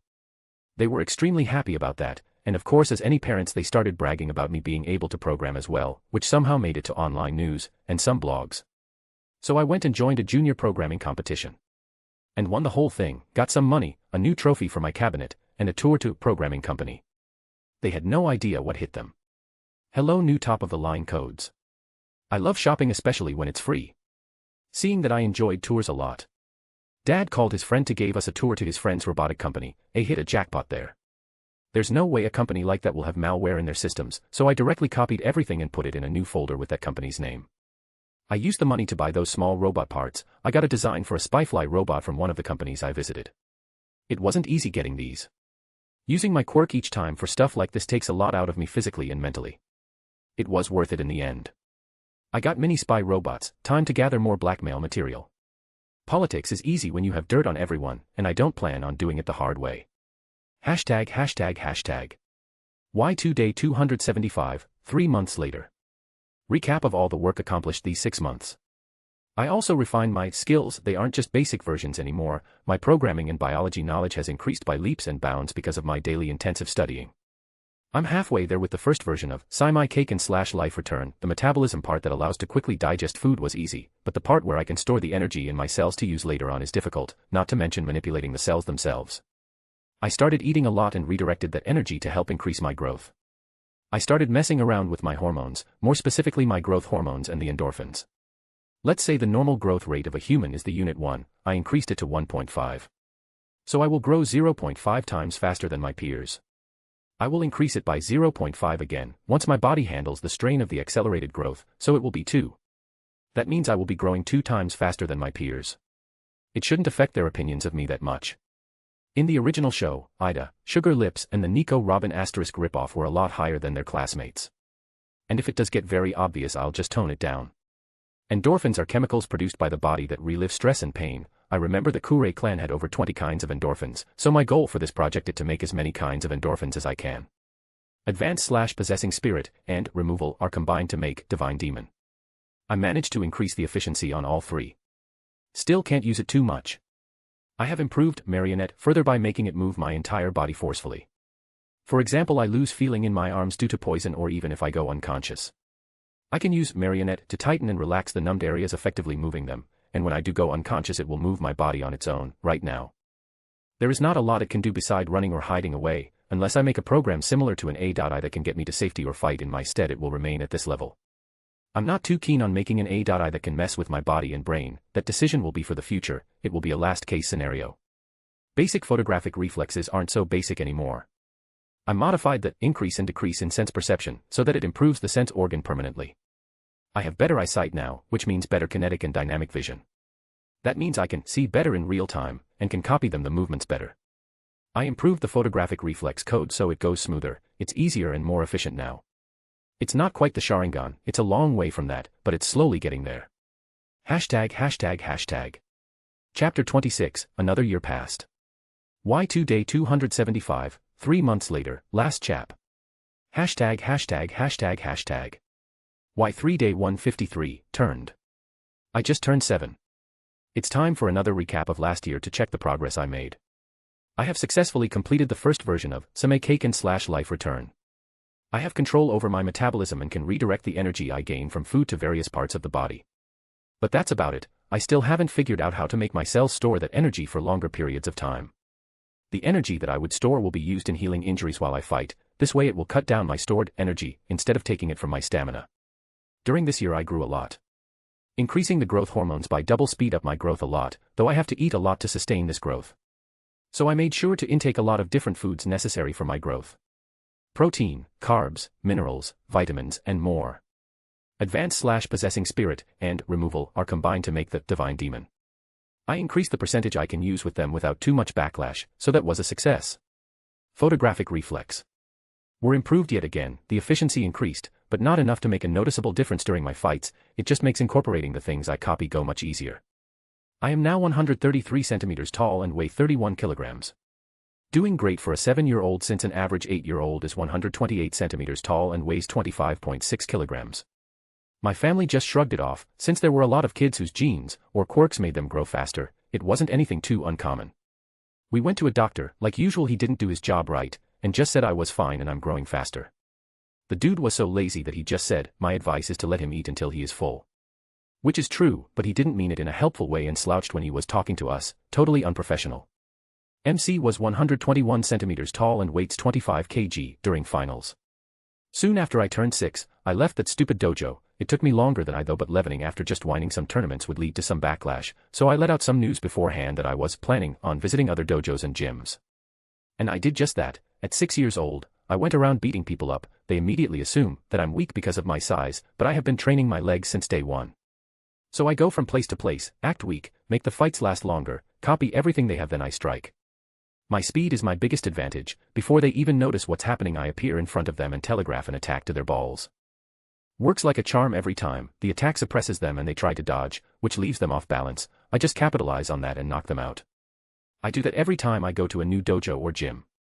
Over the course of a year. Karate, Aikido, boxing, kickboxing, Muay Thai, Systema, Krav Maga Savat, Silat, MMA, Judo, even Chinese Kenpo. I even went to a wrestling gym. I won't be using that until I'm big enough, but having the techniques is worth it. I just watch the instructor spar. The owner of the dojo has a competition every 3 months. The instructor that wins it gets a bonus in his pay. I didn't stick to just bare-handed martial arts. Kendo, fencing, knife techniques in various military styles. Arnie/Eskimo uses wooden batons. I went to every possible place they train martial arts in my and the nearby cities. After I copied them, I just kept practicing them. Anything that was useless, I threw out, and I only kept the useful parts. And lo and behold, a perfect martial art, latterly custom made for me, was born. But this is only the beginning. During this year all of my abilities increased again, especially my martial arts. I have never once skipped leg day. I focus on my legs more than the rest of my body. I'm planning on recreating the rokushiki, which half of them rely on leg strength, so that means I need to have a lot of leg strength. The way I'm growing, I think I can seriously start training next year. That means taking my training up by a couple of notches. My body should be able to handle the strain from what will decently be pure torture. Then I will incorporate the rokushiki and any ability from fiction I can recreate into my self-made martial art. I'm planning on recreating most of the well-known fantasy martial arts, ones that can work according to theory. But that's for when my body gets strong enough for me to be able to actually use them. For now, strengthening my body, and perfecting what I know will do. Any new things I learn will be broken down, useless parts thrown away, and the good stuff will be incorporated into my marital art. I'm still working on the name, it doesn't really matter what I call it. I'm tempted just to call it Kodo style and leave it at that. School has been interesting to say the least. I have shown great potential, and have top marks in every subject. If I didn't get top marks with the cheat that is my quirk I really should just kill myself. I got bumped up 2 years, so instead of being in my 2nd year, I'm in my 4th year. Which is fine for me, the less time I spend here the better. Unfortunately U.A or other hero schools don't allow anyone who isn't 15 to enter hero high schools. So once I finish junior high school, which is usually kids start at 12 years old, I'll be either continue my education in a normal high school or I'll be taking a break. And by that I mean traveling the world, increasing my fame, make connections, and get more blackmail material for when I eventually enter politics. You can never have enough blackmail material. I entered and won even more tournaments fighting, programming and school tournaments. I'm apparently once-in-a-century genius now. Actually gathering fame is pretty easy. What you do with it is what matters. I even started modeling. At first IRLY wanted to tell the scouts to fuck off, but the more I thought about it, the more benefits I could get if I play my hand right. I can play in some commercials with heroes that would get me noticed instantly from their fans. By doing this I'm meeting a lot of people, heroes, producers, managers, etc. And the best part is, they don't have good protection on their phones. Hello blackmail material. I don't feel guilty at all. Even if I had such a thing, I wouldn't feel it in this case, because almost all the so-called heroes look down on me for having a weak quirk. They still did the commercials with me because of the publicity they will get. One thing that totally caught me off guard was gets invited as Momo's trainer. But after explaining to me it did make sense. Momo is a lonely girl and has no real friends. Her parents are trying to set up a play date with a kid who won't be intimidated by her status, or just won't plainly use her. So they gave me the position of being her trainer, though I can only work on safe things, like flexibly and stamina with her. They offered a buttload of money so I easily accepted. Making connections with one of the richest families in Japan, and get paid. Yes please. Plus maybe I can mold the kid to become something useful to me in the future. She is rich, academically smart, and has a god-class quirk depending on how it's used. Sadly she has zero creativity and confidence. She can make guns, cannons, sniper rifles, poisons and probably a nuke if she had the energy. And what did she do with it? She used her power to make a staff, shield and flash grenades. She will be pain, and it will take a lot of work, but it will be worth the investment. I hope. Chapter 27, 8th birthday. Once I am done with the time slips, things will pick up pace, and it's going to go fast. Word count. Celebrating the 8th birthday. Hashtag hashtag hashtag hashtag. Happy birthday Shinichi, everybody yells out. Sigh, I told them not to do it every year but my parents just don't listen, birthday parties aren't my thing. Shin-chan open my gift first, Ran says from my left. No sensei open my first, this time it's Momo from my right. Shin when did you get so popular with the girls? Tetsuya smirks a little. I can feel a tick mark forming on my forehead. I'll get him back for that later when we spar. He is getting too cocky since he's grown a lot bigger, he is 12 now. But you have grown a lot, if you keep this up, you will catch up to me soon. How is this fair? The only thing I had on you was my age and height, he starts complaining. Stop whining just because I got good genes, besides you are already taller than kids your age. Yeah but kids they aren't the one that always beat me in spars, I could barely fight you when you were little, now you are growing like crazy, or so he says. Really, your words and your face don't match. Wipe is that stupid grin off your face, you want me to get taller, so we can have more intense sparring sessions. Sigh. How did such a nice kid like you turn into a fighting junkie? I shake my head. That's your fault. I was having normal fighting sessions in my gym, but ever since I met you, I have been improving a lot thanks to your crazy training program, and the gym spars are boring now. Hey, it's not that bad. You train until you feel that your muscles start tearing and you keep pushing to the absolute limit you can take, and only then you stop. That isn't crazy, he looks at me with his stoic face, but his eyes are saying, you are crazy. Well, once I turn 9 next year I plan to triple my training regimen, so there's that. Tetsuya just sighs and facepalms. I might love fighting, so calling me a battle junkie is true, but in that case you are a training junkie. Whenever I see you it's usually some sort of training. What kind of idiot does his studies and is standing in a horse stance all day? I shrug. You can't argue with the results. I have technically never lost. I did tie a couple of times with the adults, but I haven't lost yet, and grin at him. This world isn't fair. How am I supposed to win with a freak like running around? Maybe we need to spar more so I have the chance to catch up. He says it so dramatically that you would think he is playing a role in a theater. Okay, stop it you drama queen. We will spar in a few minutes. After that we eat. Yash, he fist pumps. Suddenly Momo and Ran come to us, and look at Echo there in 1, 2. Can we watch please ee? Puppy dog eyes on full throttle. No, I just stopped them right there. Come on Shinichi, pretty please, with a cherry on top. Ran tries again. Yeah, my babysitter said that it's okay. Momo says. I just quickly turn my head to them, and stare them down. Momo has a maid and 2 bodyguards with her, in civilian clothes. The rest are outside, also in civilian clothes. She had to do a lot of convincing to come to my party. The maid just smiles and the actual bodyguards turn their faces away and start sweating. While I was training Momo at her home, I used the guards as sparring partners. At first they were looking down on me because of my age, and my fake skills. But after a few rounds, and most of them curled up on the floor holding their balls, they started treating me a whole lot better. I have been training my speed since I could walk. Doesn't matter how big they are, if they can't catch me it's useless. After that they tried again, but they still couldn't win against me. I just kept dodging and hitting their weak spots. One person does this until they tap out for another to come fight me. They are excellent body bags. But they still know what happens when I get mad. I went easy on them when I hit them in the balls, and warned them that if they try to screw with me, I'll crush them next time. Sigh, I'm not wasting any more time, and worst case they will go complain, and my mother will show up. Talking to her will be an even bigger waste of time, especially since she likes to rant at me with her eccentric behavior. Finny, but you will be far away and stay quiet. Got it, I glare at them. Yay, I already regret this. Why couldn't we just invite them to dinner or something? Parties like this with the decorations aren't my style. Bring food and drinks and have a good time is better in my opinion. Me and Tetsuya go into my backyard for a quick spar with 2 uninvited spectators, while our parents are talking in the living room. To be fair, my parents should have noticed something when I say we were going out to play. I don't think I have ever said anything remotely close to a word like play when I was younger. So how far are we taking this? I ask Tetsuya while loosening up my shoulders. I'm taking it to the max, so I will be using my quirk. You will probably want use that thing you can do, and even if you use it you will still keep your strength just below mine so you get a good fight out of this. Am I right? Wow, that has to be the most words he put in a sentence in a while. I just grin at him. Bingo, you know me so well. I knew there was a reason we are friends. I'm your only friend, the rest just ran away after you beat them up, he says with his ever so stoic tone, plus you act a lot more mature than what people expect. And I thought I was very mature compared to others my age, but you put me to shame.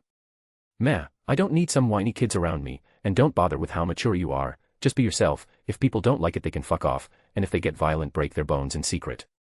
Sigh, I swear it feels like I'm talking to my elder cousin when I'm with you, and he is in his 20s, and goes for that bad boy image. Tetsuya shakes his head. Tetsu, you act like a 18-year-old, you have no right to tell me to act my age. Plus what do I always tell you about acting? Fake it, when you are in public or on camera, and only drop the mask when you have enough power so that it doesn't matter anymore, he recites from memory but then continues. But it's such a pain, why do you even bother with this shin? By the time you are 20, you will be able to decimate anyone who doesn't have the same strength level like the ones on the top 10 hero rankings. Tetsu, you need to stop believing all the shit they say. The top 10 is a publicity poll, they are the most popular heroes, the only ones who will be a problem will be the top 5 inch, I say confidently. So All Might, Endeavor, Best Genist and Edge Shot. He asks, feeling unsure. Yeah, those 4 are a problem, I say solemnly. But why, aren't they heroes? Alright, media brainwashing.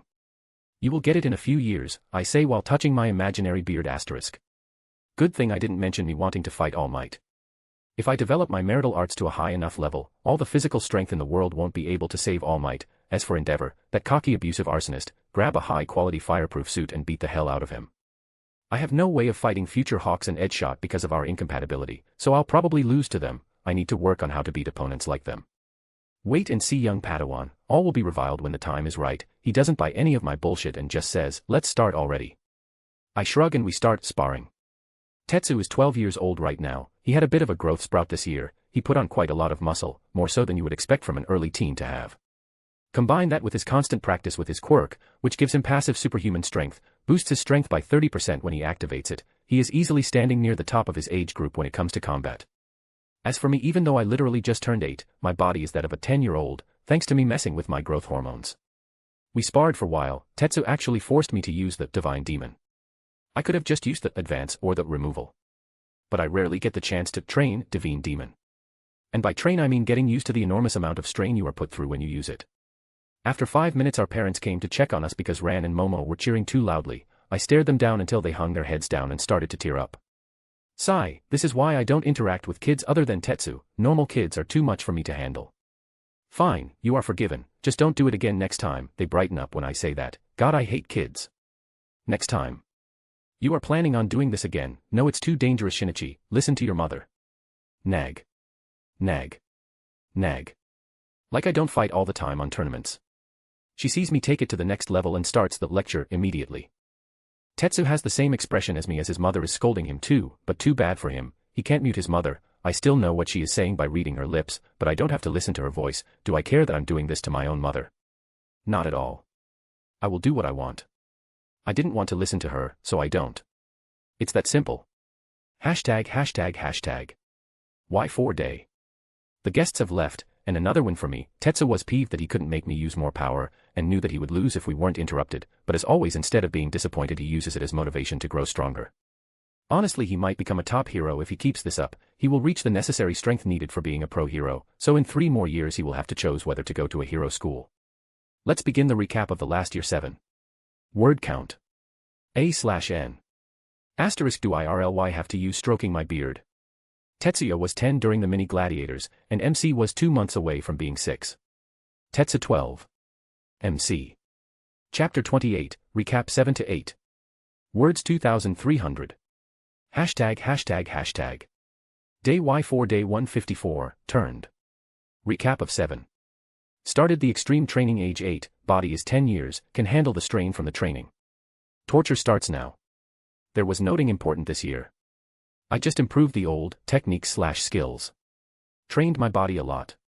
Since I have the body size of a 10-year-old, I can handle more stress from training now. Not that my body is normal by any means necessary. I have been running, stretching, training since I was 3. Combined with the Sai-Mai Kicken/life return, where I have been consuming a lot of minerals to strengthen my very bones while they are still in their growth phase. I continue to study a lot of programming and biology. I am confident to start messing with the more important areas of my body, and by that I mean one mistake and I could die. Sure, I messed with the heart and the brain, but that was a little change in the natural way the body works, and it had failsafes in it. Now for the things that I plan to do, there isn't anything natural about them. I started hacking around, taking a bit of money here and there. And started improving the spy flies. Those little guys are so useful, the blackmail alone makes them worth it, not to mention when some idiots reveal important information I can then sell on the black market later on. I need him to be 9 years old, and have a good enough body to fight, something along the lines of 13-year-old Robin from Young Justice. The real stuff happens when he is 9 years old. Training Momo, really it has its perks. I continue TP fight a lot with the Yayarosa bodyguards. They are some of the best bodyguards in the world. Retired soldiers from different contrives come here.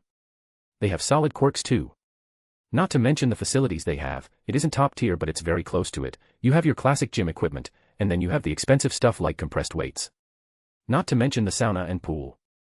I added those to my training. I warm up my body in the sauna, then go into a pool with cold water. This would be very stupid for a normal human to do, but for me not so much. I'm doing this to stress my body even further. There are studies that show this has great health benefits, but normal people can't handle the stress that it causes. For example, if you heat a metal and then rapidly cool it, there is a chance for it to break, same with the human body. Nevertheless, I get a great benefits from them. My body has gotten stronger. If I keep up this routine. Momo. The kid admires me, for some weird reason, most likely a childhood crush, since I'm quote cool. I can use this to mold her into a better minion, but sadly for her, the feelings she has for me won't be returned back. My teenage years were hell. Teens are moody, think the world rotates around themselves and bitch a lot, and I'm not looking forward to spending any time with someone else other than Tetsuya. Maybe Todoroki would be some nice company. His quirks makes it difficult for me to fight him. He would be nice company if he wasn't such an emo revenger. Now Momo had a lot of confidence issues in the show that will need to go, and she was just too damn nice. That's going to need to go as well. If someone like Mineta harasses her, I'll train her to just crush their balls into paste. Her parents can easily handle the backlash. Despite everything, I am grateful to the Yayarosa family. Me using their facilities speed up my training by a lot. Hashtag hashtag hashtag hashtag. Y5 day 155, turned. Mother, why do you insist on doing this every year? I say with a tried voice. She throws these parties every year, and each year she goes too far with the useless decorations. Why the hell is there a dog here, and why is he drinking my juice? Shin-chan, your birthday must be celebrated, and I won't have many chances to do this when you are older. She starts to scold me before continuing. And why didn't you let me invite more people? It's not nice to not invite your cousins. How many of them do I actually know, and how many want to meet me just to get to take pictures with me to say that they know me? I deadpan at her. Yeah, I'm not wasting time with people who want to use me and give nothing back in return. And why is that soon-to-be dead dog here? His ears perk up when I mention him. Isn't he cute? My friends asked me to take care of him for a while. I have been thinking of getting a dog. What do you think? She tilts her head and asks me with hopeful eyes. You like that's ever going to work on me? I kneel beside the dog, and say in the coldest voice I possibly can, if you poop, pee, or make any noise while you are here, I'll skin you alive, doggo. Are we clear? He starts shaking, before he runs off to hide under the couch. I get up and look at my mother. Looks like he doesn't like me, and I don't want a dog, but you can get one if you want. If she gets a dog, I'm betting it will run away within a day of staying with me. Dogs can sense what kind of person you are, and they are not going to like what they find about me. Anyway, while Tetsu is stuffing his face with pizza, and Ran and Momo are giggling in the corner, I'll do my yearly recap, right now. I basically replaced Sonoko from Detective Conan with Momo. Ran and Sonoko were best friends and Sonoko was filthy rich just like Momo. Hashtag hashtag hashtag. Recap of year 8. Real shit starts now. Training triples, more extreme, now that his body can handle it. At 7-year-old, he was tall as 8 to 9. At 9 he is tall as 13-year-old. That's Robin's age in Young Justice, and he was kicking major villain ass, so yeah. Rokushiki, Soru Jeparenkyaku. Nico style, Takeda Oma. Water crushing fist, bang. Whirlwind iron cutting fist, bomb. Explosion fist. Young bang. Razor's edge, Rihito from Kengan. Pink muscules, Genichi the mightiest disciple, Akasame. Equals Baki, cord-cutting karate, stabbing a finger in his flesh and severing vital nerves, mostly the meridian nerves, the big ones that branch out to smaller nerves, equals Shogun. I have worked a lot on the theory of these moves over the past year, tried it myself, did simulations on how they would work. First, the easiest to figure out was Whirlwind iron cutting fist, bomb. It works on the same principle as Rangyaku but with both arms and legs. To do that I need to strengthen my whole body, especially the fingers on my hand, since they are the ones that will be cutting the air. A lot of these martial arts intertwine, I need finger strength for a lot of them, so in reality I'm making preparation for most of them. That's why training the basics is important. The fingers are a prime example. Whirlwind iron cutting fist, Shogun, Razor's edge, cord cutting karate, they all rely on extremely strong fingers. And this is just one small part of the body. So I focused on my fighters a lot this year, together with the outside partial training to toughen them up. I changed them on the inside as well, making them stronger. I should be able to use them for stabbing attacks soon. Hashtag hashtag hashtag. The incident, some thugs ambush him in the bad part of town. Went there on purpose, less cameras, divine demon, and butchered them. The incident. I was getting restless of not having anybody to test my more dangerous skills. So I decided to disguise myself and take a stroll in the bad part of town. After an hour walking there, a group of people showed up, and started to surround me and pressure me into going into the alley, which was a dead end. He, boy, you made a bad call coming here. He looks like he will catch a fair price, such a cute face. I think I'll have some fun with him before we sell him, a hugman says with a lustful smile. No way, you ruined the last merchandise, this one will be worth a lot, you aren't getting anywhere near him. Sting, you and your boys take him down and drug him, a fat guy in a suit says. A person with a scorpion quirks comes out from the group, no problem boss. He starts walking towards me and maliciously smiles, don't worry kid, it will only hurt a little, then when you wake up you will be starting your new life as a slave. I grin as I hear his words, I will have absolutely no problem killing any of them, and some look like they may even put up a fight. Oh really? Then I extend the same courtesy to you. Don't worry dipshit, it will hurt a lot, and when you wake up you will start your new life. In hell. I waste no time activating Divine Demon at 10%, this is the current maximum I can hold out for a few minutes without it having any side effects on my body. But a few minutes is enough for these guys. What the hell, before Sting could even move, I rip his throat out. Shoot him now, the fatso yells. He, I just dash to the next person and break his neck. Judging by their reactions and eye movement, they didn't even see me move. So I'm assuming I looked like I just appeared in front of them, fucking wimps. They start to shoot at me, but I didn't train for nothing. My brain processes the direction the bullets will go, and I use my overwhelming dexterity and flexibility to dodge the bullets while moving towards them. "Hi, say away," he screams like a little girl as I shove my fingers in his throat. "Shen, do something," the fatso calls out to his right hand, I think. "Kill him, somebody kill him," a white peacock yells out. I just keep killing them while dodging bullets. They suck. How stupid are they to surround me in a circle and start shooting? Keep firing. Keep firing. Shen. Yeah, sure, keep shooting yourselves, what a bunch of morons. 2 minutes later, only the peacock is left. "Please don't kill me, I'll give you anything, I have money." I grab his face, with my hand shutting him up.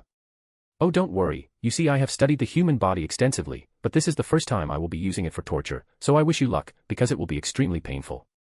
His eyes widen in fear. "And the sooner you give me all the information you got, the sooner you get to be released from your pain.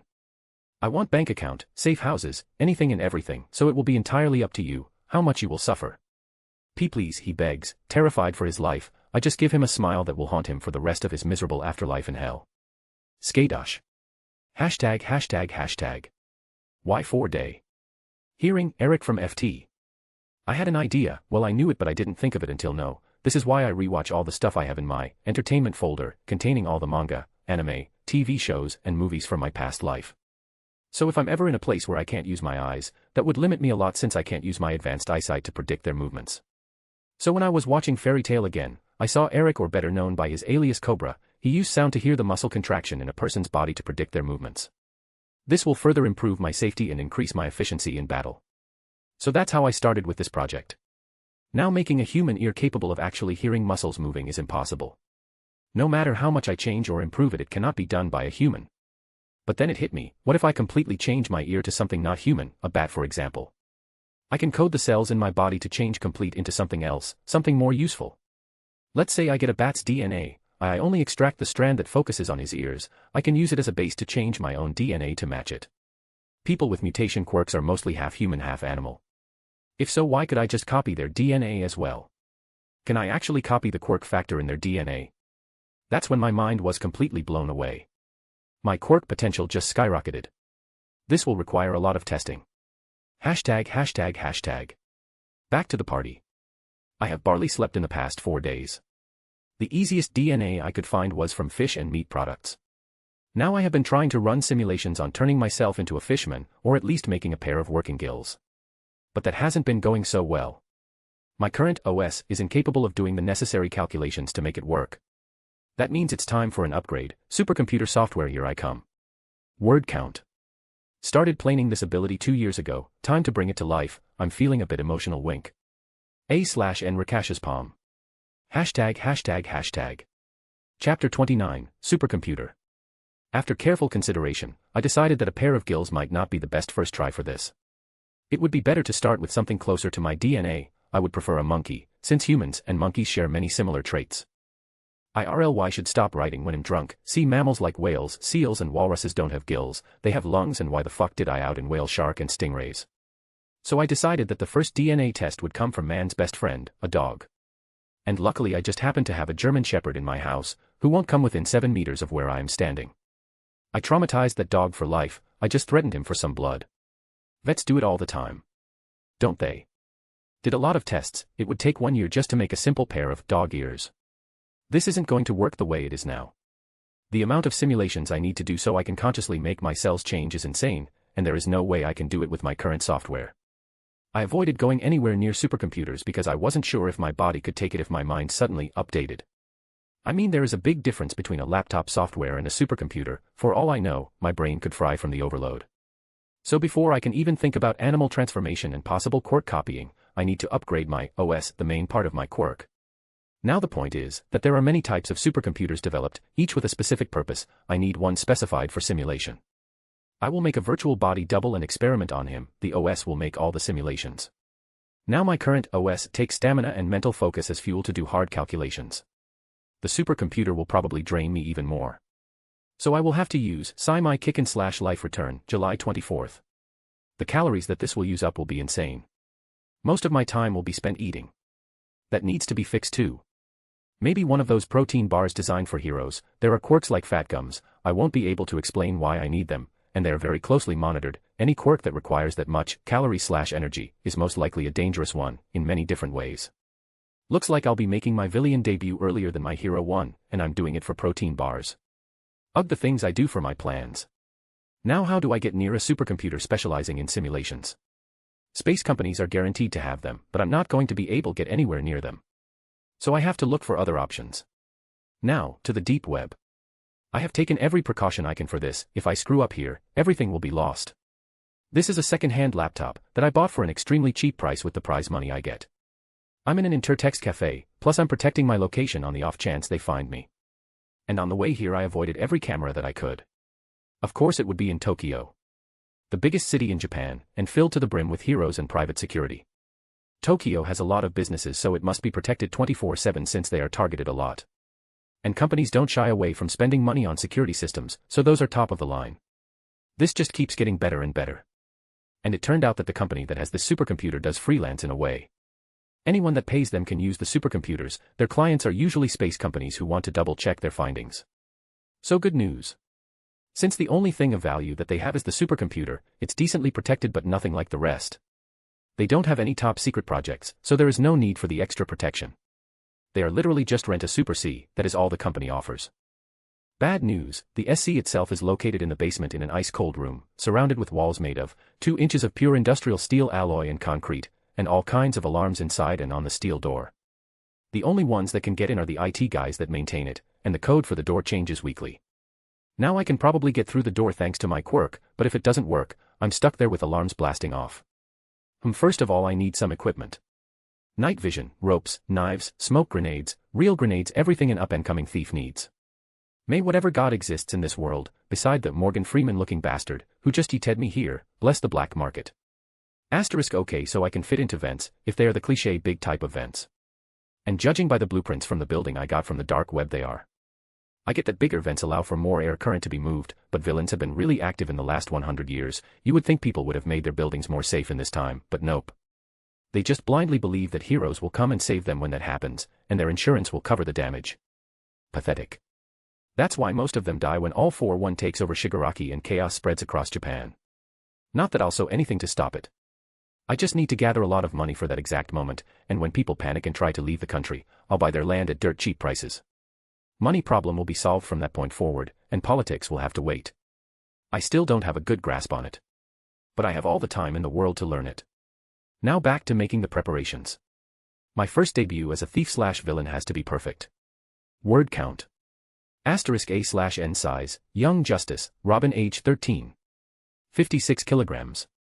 154 tall. Average kids 12 to under 13 years 156 centimeters 47.1 kilograms 13 to under 14 years 162 centimeters 52.4 kilograms, MC size equals 158 centimeters 60 kilograms. He is a lot heavier than kids his age, but he has been coating his body since he was 4 to be as perfect as possible. The amount of food he takes in is insane and all of that turns into pure muscle. Chapter 30, Villain Debut. Why 4 day? The gear took some time to arrive, but I'm ready as I ever will be. I will be scouting the building for a few days. Ha ha ha ha, yeah right. That's why I have my spy flies. I didn't spend all that money making them so they just gather dust. While I was waiting for my gear to arrive at the designated drop point. They already scouted the place, not thoroughly since if they are caught somehow it would reveal that someone is planning on breaking in. So here I am now. Decked out in a grayish-black outfit, completely covered from head to toe. Amateurs just go pure black. Idiots, they stick out like a sore thumb when next to a building, they might as well be wearing white. You need to wear dull colors combined with gray, it makes blending in the buildings much easier. I used parkour to get over the buildings and arrive to the place I decided I will be entering from. Now I send some flies in to check which side doesn't have cameras. There is a blind spot on the 6th floor, in the farthest left window. And since they are a tech company, they have windows that are opened by, you guessed it, by code. I actually laughed out loud like a madman when the spy flies discovered that yesterday. I arrived through the roof of the building, since there are quite a lot of buildings next to it with similar height, wasn't that difficult. Of course the roof had sensors but I never actually stepped on the roof. I garbed the edge as I jumped off from the building next to it, I put the grappling hook on the edge and lowered myself to the 7th floor. And by lowering myself I mean barely hold onto the rope so I free fall to the 9th floor before stopping myself on the 7th. This way even if the cameras on the upper floor see something it will be blurry. At the 7th floor I slowly use my quirk on right at the middle part where the window and the wall meet. That's where the mechanism for the windows is. I take a while to overwrite the code, so instead of opening a little to let air in, it opens 90 degrees, which makes the window go from a vertical position to a horizontal one. That's more than enough room for me to enter. As soon as I go in, I close back the window. If I haven't been already spotted by the people in the next buildings, leaving a single window open like that is like I'm announcing that this place is getting robbed, in a way. I make my way down the basement. The security system is quite decent actually, each floor is independent from the next. So you can't just shut down the whole thing all at once. So I had to stop, and make a loop for the cameras and overwrite the system for each floor. I'm honestly impressed, and this is the security for a mid-low company. I arrive at the basement after almost an hour of slowly making my way down. I arrive in front the vault, it's just a wall with a big metal door in the middle. But behind the concrete is 2 inches of pure industrial steel alloy. I'm not going through that no matter what I do. So hacking the door is my only choice. I put my hand on the wall, and find the cables that run to the lasers. I just turn it off, but make the system think that it's still on. The lasers failing at night is a big warning sign. I can't be sure if someone is watching this from some other location. Now it's finally time for the vault. I put my hand on it, and holy shit. The info I got was fake, or they didn't even know it was fake in the first place. Forget about blasting through the door. This thing is thicker than the walls, and the code that they use is really advanced. I might not be able to open this. Fuck it, fortune favors the bold. I'll give it a shot, and if it doesn't work and triggers the alarms, I'm smashing through the windows, and running away with the advance. I start looking at the code to see what is the best place to start. This will be hard, but I have been needing a challenge to take my coding to the next level. Okay, good news and bad news, no wonder I never seen this. This is a one-of-a-kind code, which means that someone, probably the CEO, made this code, and is currently testing it if it works before making the code and the door design available to anyone that wants to buy it. Good news is that if he is testing it, it means there might be some bugs that I can still exploit. Bad news is this was made by a team of highly trained programmers. I can tell by the way the code is structured. Each programmer has his own style of writing, like a digital signature. I'm the one that made this. Just like artists leave their signature on their art, so do these programmers, and to be honest, this code is a piece of art. 30 minutes of just searching, that's how long it took to find one bug, and that's with using my Quirk completely focused on the search. This thing must be in the final stages of the testing. Using the bug that I found, I started overwriting the code slowly and started putting malware in it. Bit by bit, I made a pathway to the part that operates the opening of the door. It took an hour to do this. I'm mentally exhausted. Using my Quirk for an hour is nothing, but using it for a high-level task like this is insanely difficult. Whatever, open fucking sesame. Click. The pins that hold the door to the wall unlock. I can feel a grin forming on my face. I'm quite proud of myself for doing this. Crank. The massive door opens and I'm immediately greeted by a strong chill. Fuck, that's cold. They are cooling the room 24/7 so the supercomputer doesn't overheat. Let's get down to business. I go to the ports and hook up my gear to it, then hook up a few large terabytes of storage. It would be suicidal to try and copy it to my mind. Passing out is a definite possibility, so I'm not touching this until I find a safe place to do it. It took 10 minutes to completely copy the software. I put my gear back and leave a calling card on the face of the supercomputer. I close the door and do the same here but with a note attached. The note read: Ladies and gentlemen, on this beautiful night, I visited your company to test my skills. Inside the frozen vault, you will find my calling card. Till next time. The Magician under the Moonlight. Kaito Kid. Word count: A/N. Kaito Kid calling card, Google it. Chapter 31, Kaito Kid. ####. Why 4-day? I can't believe the CEO actually called the police. Is he an idiot? What did he think he was going to accomplish with that? Even if the police or heroes caught me, his reputation already took a hit by me breaking into his vault. I would have released the news anyway with photos, but I didn't expect him to do it. It's just dumb. He could have done it if he assumed that I would do it. If so, it's better if he releases the news instead of hiding it. But judging by the interview he gave, it seems like he wanted everyone to know about me so the police and heroes join forces to bring me to justice. I facepalmed while watching that. So for the next few days, Kaito Kid was all over the news and everyone was talking about him. How cocky! I bet he will be caught soon by All Might, mob. No, it will be Endeavor that catches him, mob. No, it will be mob. It's all they say, over and over again. Don't these people have better things to do? Hey Shin, have you seen the news? Asked my schoolmate who has the seat in front of me. Since I skipped so many grades I might be their height, but I'm still younger than the rest of my class so I am generally avoided. They did try to keep up the fake smile and personalities with me from the start to talk to the fighting kid, but I just returned fake with, I don't give a shit, go away. Teens are generally moody, and gossip a lot, and are very offended if you don't give them enough attention. And coincidentally the only one that actually talks to me is the transfer student from America who moved to Japan. His Japanese is not that good, so we mainly converse in English, which is fine with me. If you don't use a language for a long time, you forget how to speak properly. Asterisk. Yes, I have seen the news, Marcus. How could I not, when it's all over the news, and it's the only thing people have been talking about for the last few days? I sigh out. And talk in English. Well, isn't it rare for someone to do this, I mean an actual capable criminal, instead of those idiots that play villain and rob banks in broad daylight? The company isn't even sure what he took from the supercomputer. Marcus shakes his head. I scoff at that. Since when do real thieves exist in this era? The last real thief was Lupin from the 21st century, a full 200 years ago, before the age of the Quirks. Anything after that is just pathetic.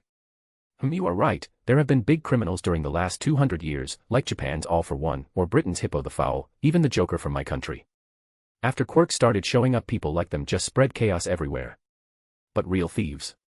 There haven't been any of those in quite a while. Due to Quirks, people prefer smash and grab, instead of the silent, unnoticed way. Honestly, I might start to do this thieving thing more often. I wonder just how much I can embarrass this country before they actually start to take me seriously. What are you two nerds talking about? Hisashi yells. He is the jock of the class, a heavy hitter in the school's baseball team. None of your business, Hisashi-san, he says it in broken Japanese, with an American accent. Hisashi, the last time you tried to mess with me I sent you to the nurse's office with a burst on your stomach. How do you feel if I just dislocate your entire arm this time?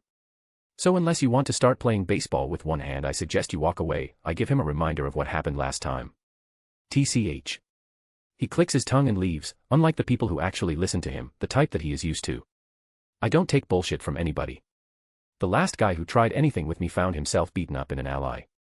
He wanted to make a scene in class, but I wasn't dumb enough to fall for that, so on the way home, he was mysteriously attacked. Naturally people assumed it was me, but I had a solid alibi made. I was sighting in the part where a camera had a clear shot at me. So my school now thinks I have a gang that does my dirty work. I was never in that part for more than 5 minutes. I just looped the image of the camera of me meditating and made it so I left 2 hours later instead of 5 minutes. Wow, you are one scary guy, Shin, Marcus jokes. You are not fooling anybody with those baggy clothes, Marcus, and watching the same high school rugby team on your phone in school is really obvious. As a former rugby player, I'm sure you are used to fights and people like Hisashi. Wow, I didn't know I had a fan. Are you a stalker now, Shin? He grins at me. I just stare him down before he starts sweating. Fine, fine, I was a rugby player, happy. Man, you just can't take a joke. How did you even know? I raise my eyebrow. I fight people for a living. Do you think that I wouldn't notice when someone is obviously well-trained and maintains good shape? He laughed sheepishly. Right, forgot about that. He rubbed his head. Of course you did. But you need to work on your Japanese if you want to continue to live here. I know it isn't the easiest language to learn, but watch movies, TV shows, and anime. It will help you out a lot. Same with songs and books like light novels. He nods his head. I am doing that, and it is helping, but I won't be getting better all of a sudden. Of course. But if you want to enter a good high school, then you really need to work on it. He sighs. I know. The door slams open, and an old woman, with glasses and a stony expression enters. Class is in session. I don't want any talking or distractions. Anyone who does gets detention. Are we clear? She calls out in a cold, commanding tone. Yes, Tachibana-sensei, the whole class says with a dead voice, including me. This particular teacher makes me want to strangle her. She enjoys making students feel miserable. Good. Class is in session. Hashtag. Why 4-day? Friday, finally. I can finish my middle school education completely, but is it worth to show that kind of intellect? As of now, I'm just an intelligent student who is beloved by the teachers, the students not so much. But their opinions of me are irrelevant. When somebody asks how I was in school, they usually ask the teachers. Kids are jealous and biased, so the news avoids them. It would be better if I tried to keep a better impression, but I honestly can't be bothered. They won't be of any use to me, so there is no reason for me to even try. Anyway, I can finally start the update. I postponed it until the weekend started. I have no idea what's going to happen. So to get my parents out of the house, I used the money I took from those goons to book them a 2-day stay at a spa hotel. They think I won it off a prize. So here I am Friday afternoon all alone. Well, except for the stupid dog that's hiding under the sofa. Insert Courage the Cowardly Dog meme. Now what I'm about to do is definitely insane, and just might kill me. So for the past few days, I have been writing a code that can store my consciousness in the laptop should I fail in this update. I also put a failsafe. Should the update fail, the code I made will reboot and bring it back to my current OS. My body is also coded to continue working. Heart beating, lungs breathing, things like that, so even if I die in the body, I can transfer my consciousness from the laptop to my empty body. But to do that I'm going to need some serious preparations. I haven't worked out at all the last few days. I have been eating as much as I can, and using life return to store it. That has been going on for the last few days. So I the energy for the update and in case something goes wrong. Today is the last day, I will eat as much as I can. I also need to make a backup of my personality and memories, just in case I fry myself. I have been making a code to use up all the remaining energy in my body to heal my brain at all costs should something happen to it. So that ensures that both my mind and my body have backup plans. As for my soul, well, I have nothing on that front. But there is no other choice. If I don't do this, I will be forever average. At most I can reach human perfection, but against someone in the top 5 I will be helpless, since there is a limit to how much my body can get stronger. I could probably beat Mariko the sexy bunny girl, but anyone above her, I would stand no chance.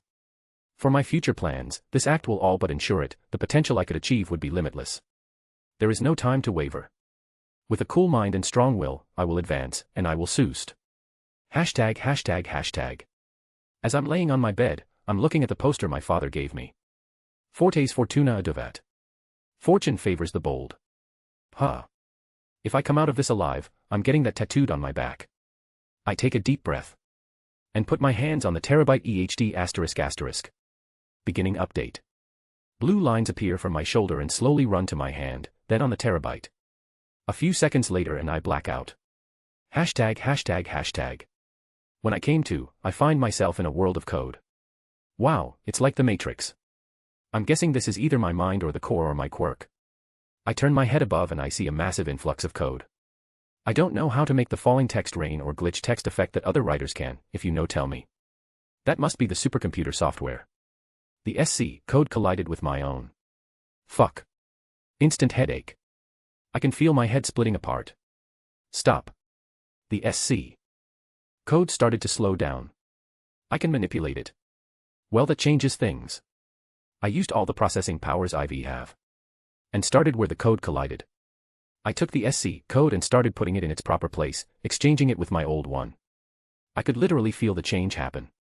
It wasn't anything like, I can feel the POA, but more like changing a part of you, like before and after surgery, you just know something is different. I started taking strands of code line, and started replacing it with the old. I made sure not to go anywhere near my personality or my memories. The process was slow. The code from above hasn't shrunk at all.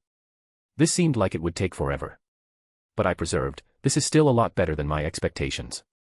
I assumed that it will be like last time, when my quirk awakened. I just black out and hopefully I would be alive when I wake up. But now I can control the whole process, lowering the chance of any damage drastically. The code from the SC was still falling down on my world. If it hits my world, I feel extreme pain. To think me having brain damage or not depends on how good I am at Tetris. I put more focus on the code that controls the processing power. It was located in the middle and the back of the falling code. I did get a few extreme headaches by the front of the code hitting my world. But it was worth it. By changing the processing part first, I was able to think faster, increasing the speed at which I work. I just kept doing that thorough the whole process. I improved a few key areas that helped me finish faster. Nobody said I had to use just the code at the front. Loopholes for the win. Word count. A/N. Terabyte external hard drive. Chapter 33, Waking Up. Word count. ####. Woof. Ugh, shut up. Woof woof. I swear I'll get that dog. Wait, I can feel my body. I'm starting wake up. I open my eyes to see the ceiling of my room. Woof. I turn my head to see the dog standing outside the door. Sigh. What date is it? I slowly turn my head and look at the calendar. I see that 60 hours have passed. That's 2.5 days. My parents should be coming home soon. I try to stand up but my body doesn't listen. Fuck, I'm feeling so lethargic, my energy levels are 0. Everything that I stored up has been used. No. It's not 0, it actually went into minus. My body started the autophagy process. My body started feeding on itself for more energy. Fuck, this is bad. I need to stand up and get something to eat. I have no time to waste. Autophagy can leave long-lasting effects on the body if it isn't treated right. I'm literally starving to death right now. Woof. You had better have a good reason for still being here. I glare at the dog. He lays down on the floor, covers his eyes and whimpers. Ugh, I don't have time for this, I'll deal with the dog later. I push myself off the bed, and fall on the floor. This is hard, my muscles are screaming in pain. I forcefully move them as I drag myself down to the hallway. My room is on the second floor, so I have to take the stairs to get down to the kitchen. Sigh. Why do I not keep food in my room? Getting down the stairs was a pain in the ass. I fell and hit myself multiple times. But I'm finally in the kitchen. I don't have the strength to stand up, so I make do with the stuff in the lower cupboards. First thing I grab are those kitty juice boxes. I drink them all super fast and use Life Return to increase my metabolism. I instantly felt better. Then I use all the strength I have gained to pull myself up so I can lean on the counter and open the fridge. I have never been so happy to see a fully stacked fridge. I start from the easiest food first. I grab some tomatoes and eat them like apples. Then the sliced stuff, pepperoni, salami, cheese. The more I ate, the faster Life Return worked, and with my increased metabolism I quickly started regaining strength. Soon I could stand normal. I ate a lot, but it's still not enough. I found the cup ramen and poured hot water in all of them. While I was waiting for that, I opened the freezer and started pulling shit out and throwing it in the oven. Frozen potatoes, chicken, burgers. It didn't matter. I put everything in and it started cooking.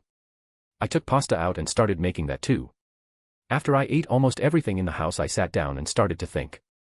The update was successful. My base thought process is already better than when I was boosting it with the old OS.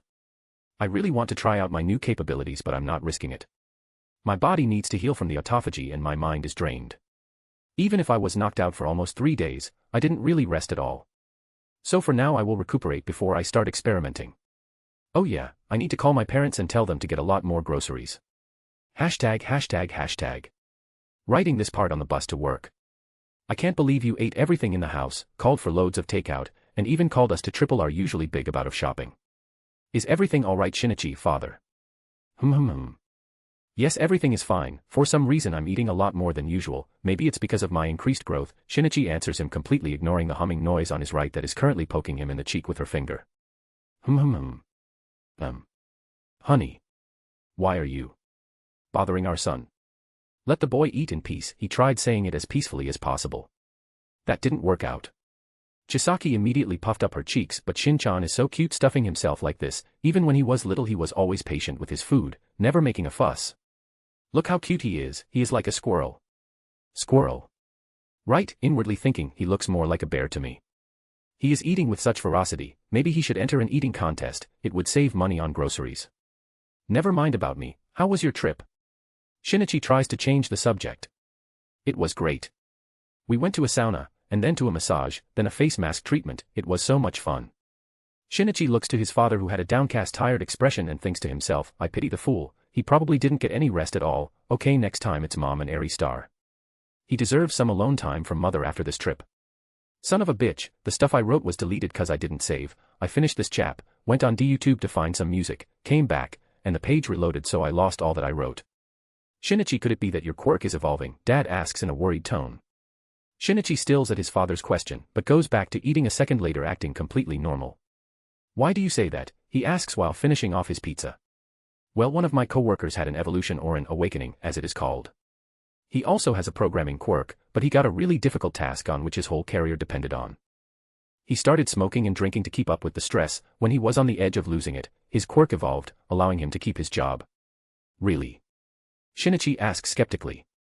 I understand that it sounds made up, but studies have shown that quirks evolve under extreme emotional or physical stress. You are still very young, but that colleague didn't have any other choice. He was buried in debt and that was his last chance. Ironically, he still got fired a month later, because he got cocky. His quirk did improve, but not to the point where he can just laze around, anyway, back on the matter at hand.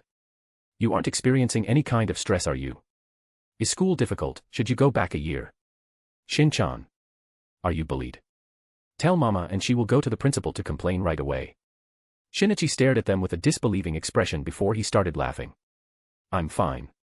I'm not getting bullied, nor am I under any kind of stress. School is easy actually, but I won't skip any grades. I'm focused on a different project which takes up most of my time, so already knowing what they will teach clears up a lot of my schedule. They both sigh out of relief that he isn't bullied or under stress. As for my quirk, who knows, he shrugged my shoulders.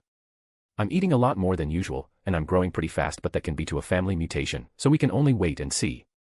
Well, now that that's over with, how about you keep on eating while I take a few pictures of my Kyoshi-chan eating? Chisaki claps her hands together. Sigh. 2 long sighs were heard before they looked at each other and smiled wryly. Word count. A/N. Asterisk Airy, Rant's mother the lawyer. Chapter 34, Testing out the new software. I planned to put out chaps yesterday and today, but things just don't go according to plan. Saturday I was working from 9 a.m. to 3 p.m., then I went to a birthday party, 6-10, came home, tried to write something, but I was just too tired. Today I have been having quests since I woke up at 12. They left like an hour and a half ago at 7 p.m. I will see what I can write in 3 hours, then I go to sleep. I wake up at 5 a.m. to go to work. ####, no time to check what day it is, I'll do it some other time. Why 4 day? A few days passed, since I woke up. I just been relaxing and eating, and using life return to speed up the healing process, of course. Now I'm close to being 70% back. So I can test out the new OS. Freaking finally, I was so tempted to do it every day, but thoughts like that lead to mistakes that get you killed, so I stayed put until now. There are passive and active modes. But that means that I just haven't activated my quirk. I do get passive buffs in a way. Since I am basically a living computer, I do get some of the basic abilities a PC is supposed to have. I will make a proper skill list of all the abilities, martial arts, that he can do. The basic things I could do were perfect memory and the ability to reorganize them into files. Make knots in my head. Take photos and videos that I scanned later on for copying martial arts. Faster thought process. Limited technomancy. The active state of my old OS doubled the processing speed in exchange for stamina and mental energy. Now with the new OS, I have double capabilities as my old one when it was active. So quadrupled my processing speed. In its passive state. Though to be fair, this is expected, I have been using the software from a laptop, and now I'm using a supercomputer software. If anything, the boost should be more, but I'm very happy with what I got. Now, activate OS. Whoa. My entire world changed, everything has slowed down. Holy shit. This is so freaking busted. How much slower am I perceiving? Double. Triple. Forget about blocking, I don't think I can be hit by anything that doesn't go faster than Mach 4, for reference the average bullet speed is Mach 2 at 2500, 2700. I can just dodge bullets now. Any bullet for that matter. There is no way I actually lose to anyone that can't go faster than Mach 4. That leaves very few people actually capable of standing up against me. I might not be able to do any real damage, but a poison dagger will do the job nicely. This combined with Divine Demon is just overkill. Now what do I call this?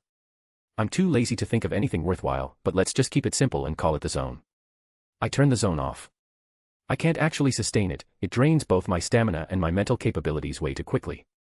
So when it's used, the fight has to end quickly, but I don't think this will be a problem. Who the hell needs a Sharingan when I got this? It will be even better once I upgrade my eyes, if the animal thing works. Plus this thing excels in simulations, which means I can run multiple simulations based on the data I gather from my opponents. Sasaki Kojiro, anyone? Prediction. Now let's test the dog DNA. How much time would it take? With the old software it was going to take a year for a 100% risk-free transformation. I could do it right away, but the result is uncertain and has a big chance of going wrong. With this software it will take 3 days to a week for the simulation to be completed. Damn, that's fast. Getting a Super C software that excels in simulation was so worth it. Now let's try something else. I grab some of the raw beef we have vacuumed, it still has a little bit of blood there. I taste a little bit, disgusting, but it does the job. DNA acquired. Recognizing cow DNA. I also got some software for DNA testing. I already have the database in my head, so I don't have to manually name it every time I get a new one. Wrote some code for an interface so it's easier for me to do what I want. Now I want to be a Minotaur. Let's see how long till the simulation is over. Running calculations. For a 100% risk-free transformation, 1 full month of simulation required. That is fair. What if I use the quirk in its active state? Spending energy/stamina to speed up the multiple simulations will lower it to 3 weeks. I knew it, I don't have the necessary stamina to keep it going for a longer periods of time. Even if I activate my quirk, it will drain me so fast that I won't be able to do anything else. Better to leave it passively, I will still get tired, but it's manageable. The energy I have stored up in my cells from eating will offset that. Now for the quirk test, I could get some DNA from my parents, but testing it out on a quirk not related to me will be the best. Sigh, let's go and poke a random person. The base of my transformation is Sigh my cake and / life return. I precisely manipulate my cells to do what I want. So making my nail super sharp is a pretty easy thing to do once you know the science behind it. Thank you, Weeb Lifestyle. I have an endless supply of ideas which I can use to help me in this life. Bam, bam, bam, there was loud banging on the door. If it's not the pizza guy, whoever it is, they are dead. Get out here, coward. I trained a lot to prove that I'm better than you. After I defeat you, I will be number 1 in the city. Bakugo. Is this what they meant? Ask and you shall receive. I wanted some DNA from a person with a strong quirk, and one shows up on my door. I can't stop myself from smiling, the creepy I will kill you smile. Time to deal with the neighborhood terrorist. Word count. A/N is a year too much. If a laptop were to try to make a full cellular simulation of an human ear turning into a dog's, without any risk, how long do you think it would take? I think a year sounds fair for a laptop. Chapter 35, Code 35, DNA Collector. After beating the shit out of Boom Boom Boy, I left him covered with bruises and cuts. I got the blood that I needed from him. Instead of drinking it, I directly absorbed it through my skin. I can't believe I didn't think of that before, it just popped into my head as we were fighting. Anyway, here we are. Human DNA detected. Designation. I write in number 01 Katsuki Bakugo. I might fool around sometimes, but I never mess around when my research. Subject Katsuki Bakugo, designation number 01. Well, at least he is number 1 at something. Running simulation with the DNA acquired. Quirk factor found. Test failed. Creating new blood samples. Estimated time until completion. 6 months. Speed can be increased if new number 01 samples are acquired. Interesting, this works in a totally different way than the animal DNA. With the animals, I just have to acquire the DNA and it will continue to run simulations until completion. But with human DNA, it uses it to test if it will work, the sample gets destroyed if it fails, and it uses my stamina to create a new sample from previous schematics. Which means it constantly creates and destroys DNA to find a way for me to use their quirk. And when it succeeds, I have to start from the beginning with that quirk. So when I get Bakugo's quirk, I will only be able to make firecrackers, until I train it enough to a useful level. So technically I am growing the quirks in a way. The process is kinda simple, I guess. Take DNA, tests with creating and destroying DNA, once the tests are done and I have 0 chance of fucking up, I integrate the newly created quirk. From there I just basically nurture the quirk, until it grows strong enough to be useful. Now that we have established that I am a genuine god, my plans will have to change big time. At first I assumed that I will have a programming quirk, hence the need to gather blackmail material and get into politics. But now that I know, I can turn into any animal or half animal and can grow quirks, the plans I made are useless. I have a very good shot of becoming the strongest being on this planet. My potential is literally limitless. Assuming I survive long enough. Right now the most important thing is for me to focus on increasing my strength. As long as I'm strong enough, there is not a lot of things I can't get or achieve. I will still gather blackmail material, but it won't be the main focus. Right now, animal DNA are the easiest to acquire and it can be explained as an awakening. I will just say that I can manipulate my genetic code to change into animals. The quirk part is going to remain a secret. So plans for now. Raid every zoo and exotic animal collector in my city and those that are near it. Take a drop of blood from people walking down the street. Disuse as a punk wearing a spiked biker jacket. The initial poke will hurt them a bit, but no one wants to deal with delinquents, or as they are better known in Japan as Yankees. Even if there are heroes patrolling, they can't stop vandalism from happening. So most people will just carry on and avoid trouble. Figure out a way to get DNA easier. Ideally making small fly robots or real mosquitoes do it for me. Start stacking up on animal and human DNA, the processor will work passively for as long as I breathe. Which literally translates to me making an effort to getting stronger, every single second for the rest of my hopefully long life. Mental note, looking into immortality or anti-aging quirks. Now the testing of quirks can be sped up depending on how much DNA/blood I consume from a person. So what if I take all of it? I'm not afraid to commit cannibalism if it makes me stronger. Ideally I need a quirk to just drain them of any life, and turn their bodies into a mummy or just dust. This needs to be tested. Which means I need another villain persona. The reason I need more is so less people target me. Kaito Kid is a thief, heroes will still look for him, but someone in the top 10 will just ignore him since he isn't killing anyone. But if Kaito Kid starts killing, he will be on the top of everybody's list. Hence a new persona. I will be tacking both heroes and villains. I think I got the prefect name. Garu. I obviously can't reveal my animal transformation, so that leaves my martial arts, and any quirk I can grow in time for it to be useful. Garu was a hero hunter and killed monsters if they bothered him. In fact, it might be better for Garu to invent the Rokushiki to show the potential of martial arts.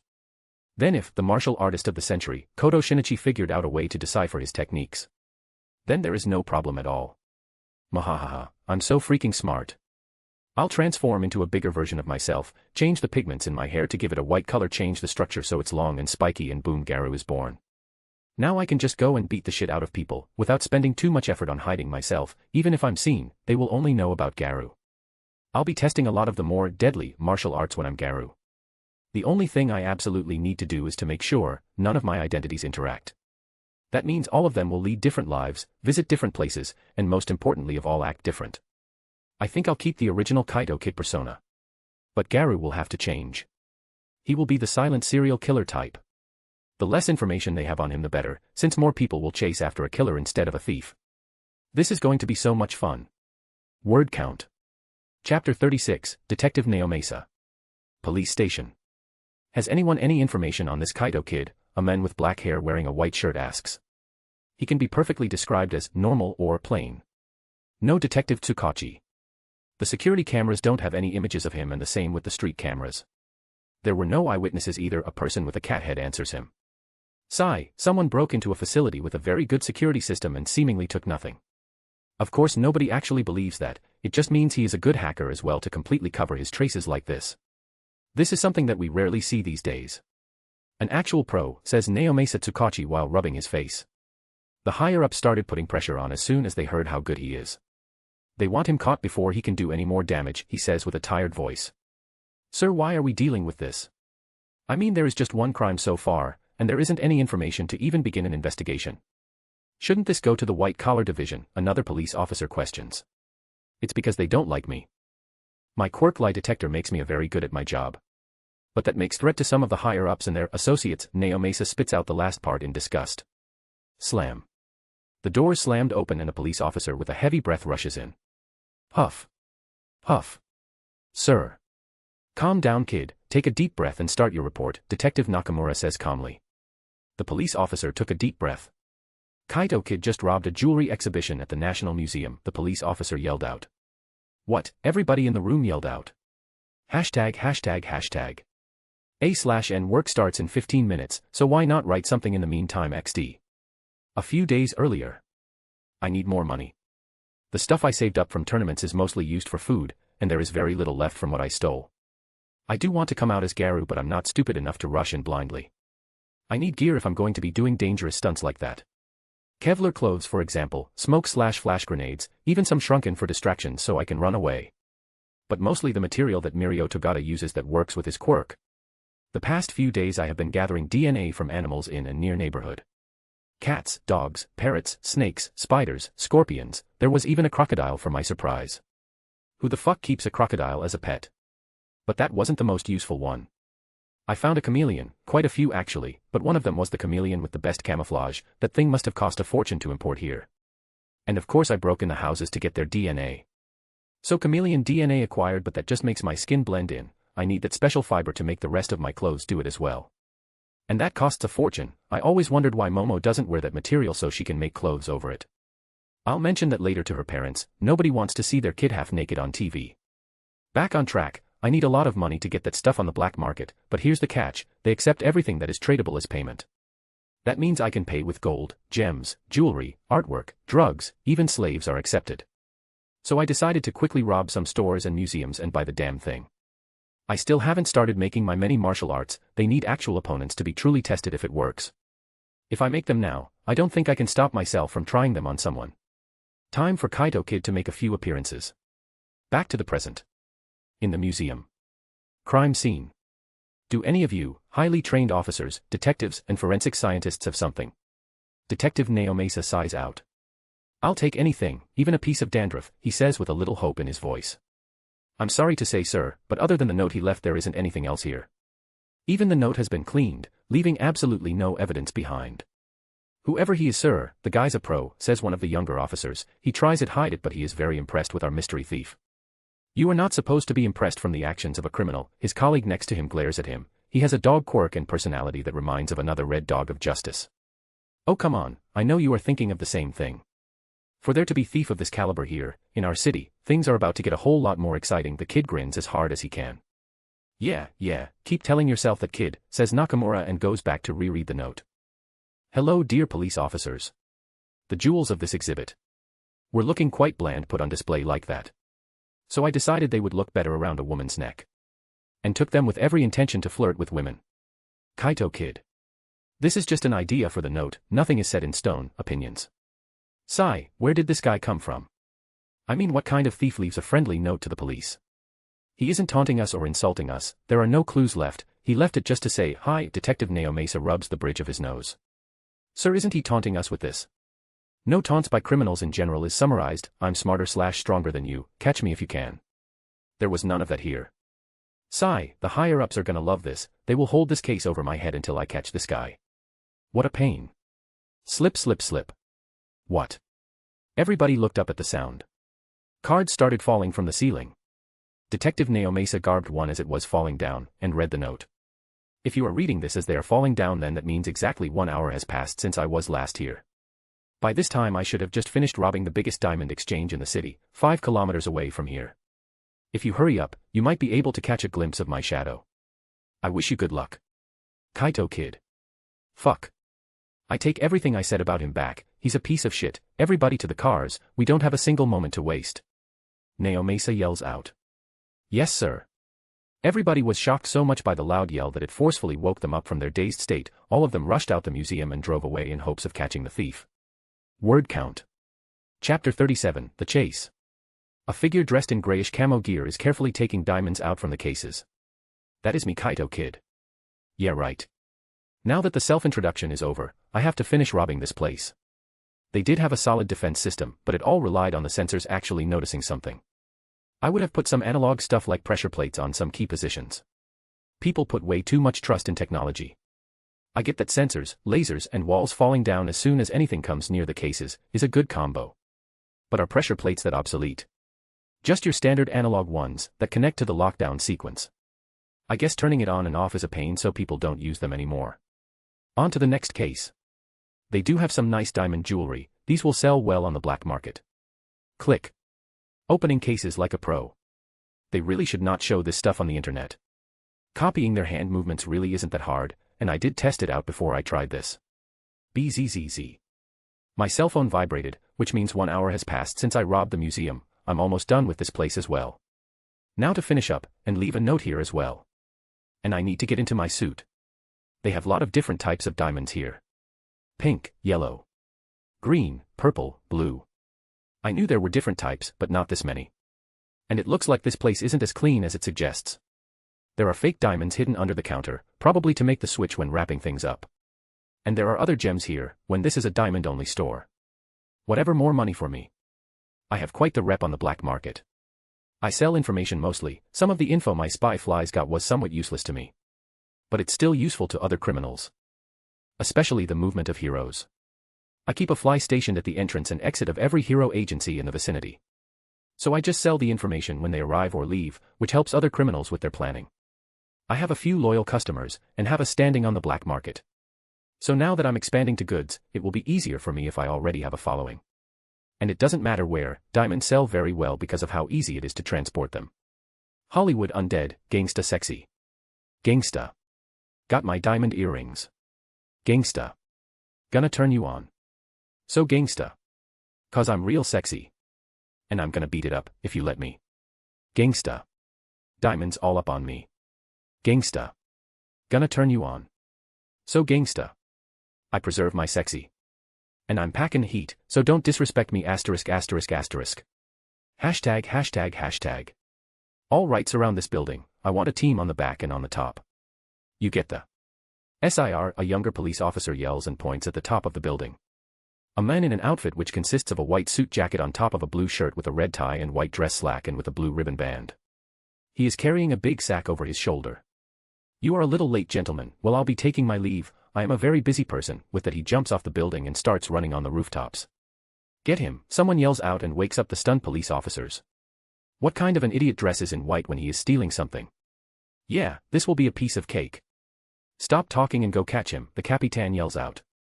Yes sir. Ha ha ha. Never fear because Mantisman is here, a hero with a mantis appearance shows up. Look, it's Mantisman. Didn't he debut like a month ago?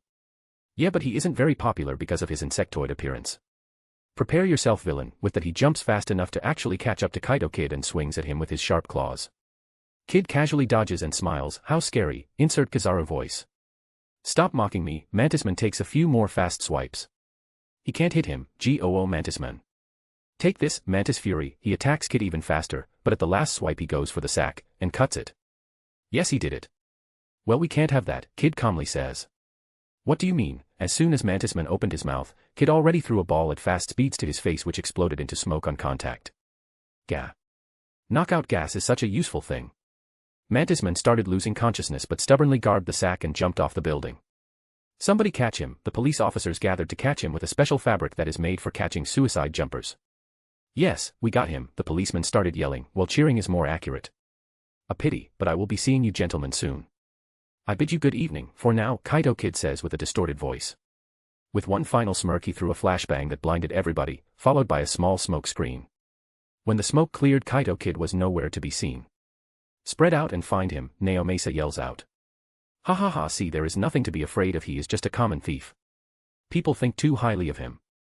You are right, Capitan, he only escaped because of luck. Lucky bastard will get him next time. Mantisman did a great job. Detective Naomasa looks at them and frowns. It was too easy, for a thief of his caliber to make a mistake like this. Something doesn't add up. Open the sack. Ah. Right away, the officer opens the sack and a distorted voice could be heard. Gentlemen. You just got duped. Better luck next time.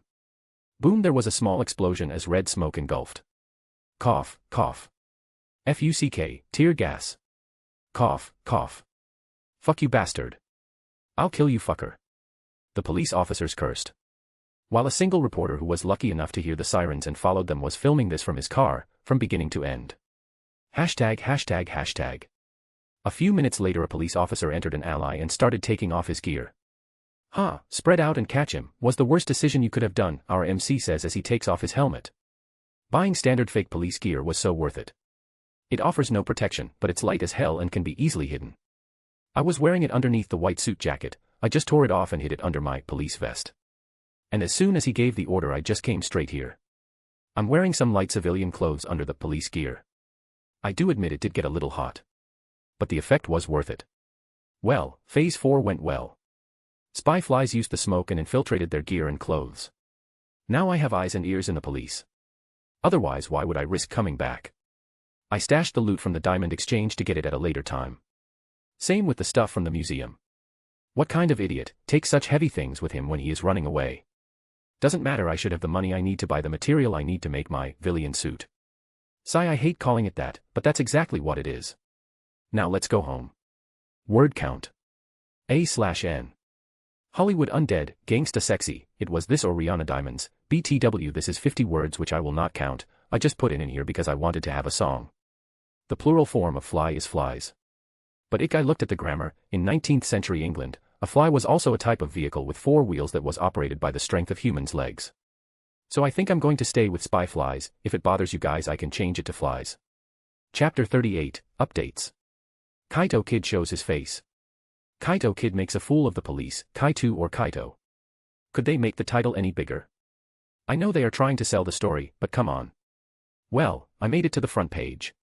With my picture in my white suit and Mantisman laying unconscious and the police crying and coughing because of the tear gas. This picture is pretty embarrassing for them, not gonna lie. That reporter was very lucky to have seen the police driving by with the sirens on, and decided to follow them. As the first person to get a picture of me he is getting pretty good deals, for the videos and pictures he has. Well, good for him, and for me. Now all the stuff I stole will be traded for the special fabric like the one Mirio has, and the rest will be sold.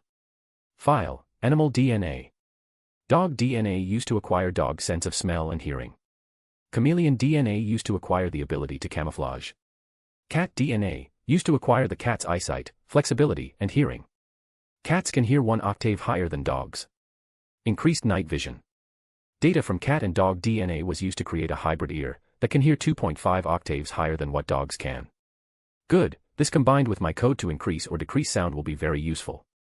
But I need something to enhance my muscles and to get strong fangs and claws. Cannon dog claws won't get me anywhere. But I have the others in queued up for simulation. From a parrot its vocal cords to mimic voices. Snake its venom, thermal vision, flexibility. Scorpion its venom. Spider, the ability to make webs and attach itself to any surface. Crocodile its jaws, muscles, and immune system. A/N crocodiles have one of the strongest immune systems to exist. That thing has stayed the same for 200 million years. Now for human DNA, I only got this. Human DNA. Number 01 Katsuki Bakugo, Quirk, explosion, progress 0%, estimated time until completion 6 months. I can work on getting quirks later. Getting animal DNA should be a priority right now as it is an immediate boost in strength. I only have to wait like a week for the simulation to be ready. Since I have not entered my peak physical condition as a normal human, I cannot even begin to test out the rokushiki. The main part about them is they can only be achieved when the muscles move in certain ways or through overwhelming physical force like All Might. I wanted to wait a little bit longer, but this is as good a time as any, I guess. Coating my muscle fibers to tear and compress.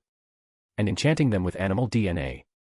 I will be able to quickly achieve the rokushiki, at least a basic version of them. Same with the other fantasy martial arts. The supercomputer OS makes things so much more faster and efficient. Honestly, I would have done it until now if I didn't feel that acquiring DNA is more important. I can get the martial arts now, but I will have to do it later on when I transform into a demi-human. Fuck it, let's just open a file called Beast Forms. So if I get the transformations first, then I can do the martial arts all at once. This is honestly just me being lazy. I just don't want to repeat the same thing later on. A/N I don't know if you guys can relate, but even if it's stupid, this is exactly what I would have done. I just dislike doing the same things 2 times. ####. Sue. How do I get DNA from dangerous exotic animals? The obvious answer is to go to the zoo. But apparently, some dumbass villain decided to take hostages at the zoo to free the animals, so now it has a constant hero patrol. There is at least one sidekick there stationed at night. Now depending on which quirk he has, I might be able to defeat him. If it's one of Endeavor's minions, then I'm out. I don't have a fireproof suit. But there's a very small chance of that happening. For one, these kinds of jobs are left for the police. They just wanted to put a hero there. So it will most likely be some weakling. The spy flies I sent started bugging as they were nearing the zoo. So I will have to go in personally. Unfortunately, I will have to wait a few days for the tranquilizers to arrive at the drop point. No way am I getting in a cage with a lion. First of all, I doubt I can beat it with my current level of strength, not to mention the noise we will be making. Sigh, I really hope it's someone like that loser that was almost killed by Stain. What was his name? Nativeman. Yeah, that's right. If it's someone with the same strength, I can definitely win. Actually, I can win against almost anybody except those that counter me with AoE-type quirks, like the people from Endeavor's agency. It would have been ideal if I didn't have to make the martial arts, but now I have no choice. I will wait for my villain gear to arrive so I can go to the zoo. Which means Garu will be making an appearance. My regular martial arts should work on weaker heroes, but I'm not taking that chance. So I will be recreating Soru, Jeppo, and Water Stream Rock Smashing Fist. The reason why I chose these is to have an escape route. Bang's martial arts is ideal for parrying attacks and counterattacking. I won't be able to make simulations of the rest with the given time frame. I didn't anticipate that someone would actually be stupid enough to station a hero at a zoo. According to my previous research into these, Soru and Jeppo work on the same principle. Using leg muscles in a certain way to propel yourself. Soru horizontally and Jeppo vertically. So it's just making a lot of simulations to find out exactly how the muscles need to move to make it happen. Rob Lucci could use the rokushiki when he was 13. And I have been training my legs since I could practically walk. Even if it's just a few uses, I should be able to pull it off. Now the Water Stream Rock Smashing Fist is a different story. It is similar to Tai Chi and other soft fist martial arts. Users of this martial art can repel the attacks of their opponents, nullify them, or redirect them with twice the power. So basically redirection kata from the Kengan verse. I have the necessary computing power to calculate the force and the perfect way to redirect it. Using the memories I have of Bang and Garu, combined with the ways redirection kata is shown, I can work something out. In 3 days I will be hitting the zoo. I hope I get lucky. Word count. A/N. Did you guys notice the Easter eggs? CH12, I'm going to be a beast. CH16, Noah's Ark pirate version, Animal Noah Ark, every animal. I think there were more, small ones. S/N. Self-note, Miruko was 26, 27, canon start, MC is currently 9, 6 years before canon, Miruko is 20 currently. It Mirko in English, but I like Miruko. ####. The fix are. Harry Potter, Muggle-born sorcerer dash, title is debatable, but it's mafia-related. DXD, True Gamer, Sora from NGNL. DXD, Necromancer System, this one will be very fucked up, I'm not holding anything back with this one gore, genocide rap dollar.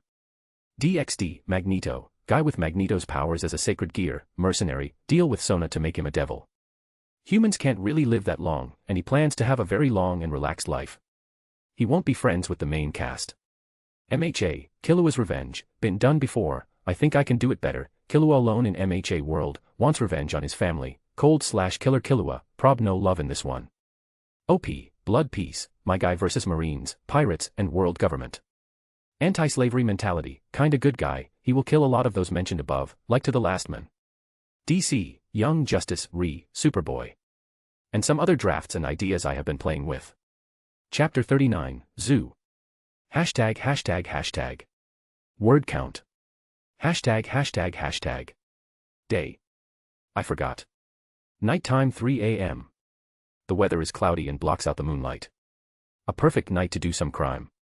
Sneaking in the zoo was a lot easier than expected. There is no sign of the police or the hero. Good, and even if they were, I ate a lot before coming here, I'm currently at my peak performance. My gear arrived in time, to make it less expensive than it already is and to pay homage to Garu, I will be wearing similar clothes to the one he was wearing.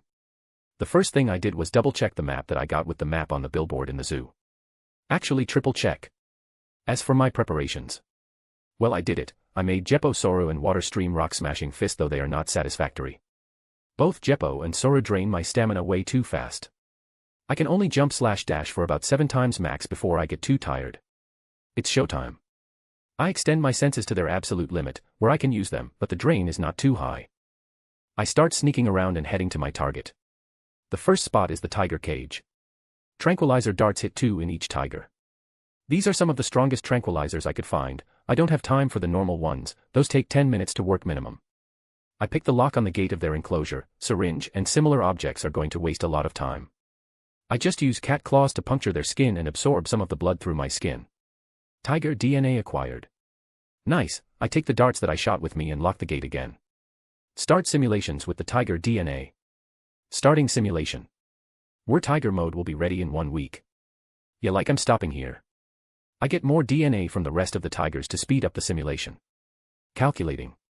Simulation shortened by half.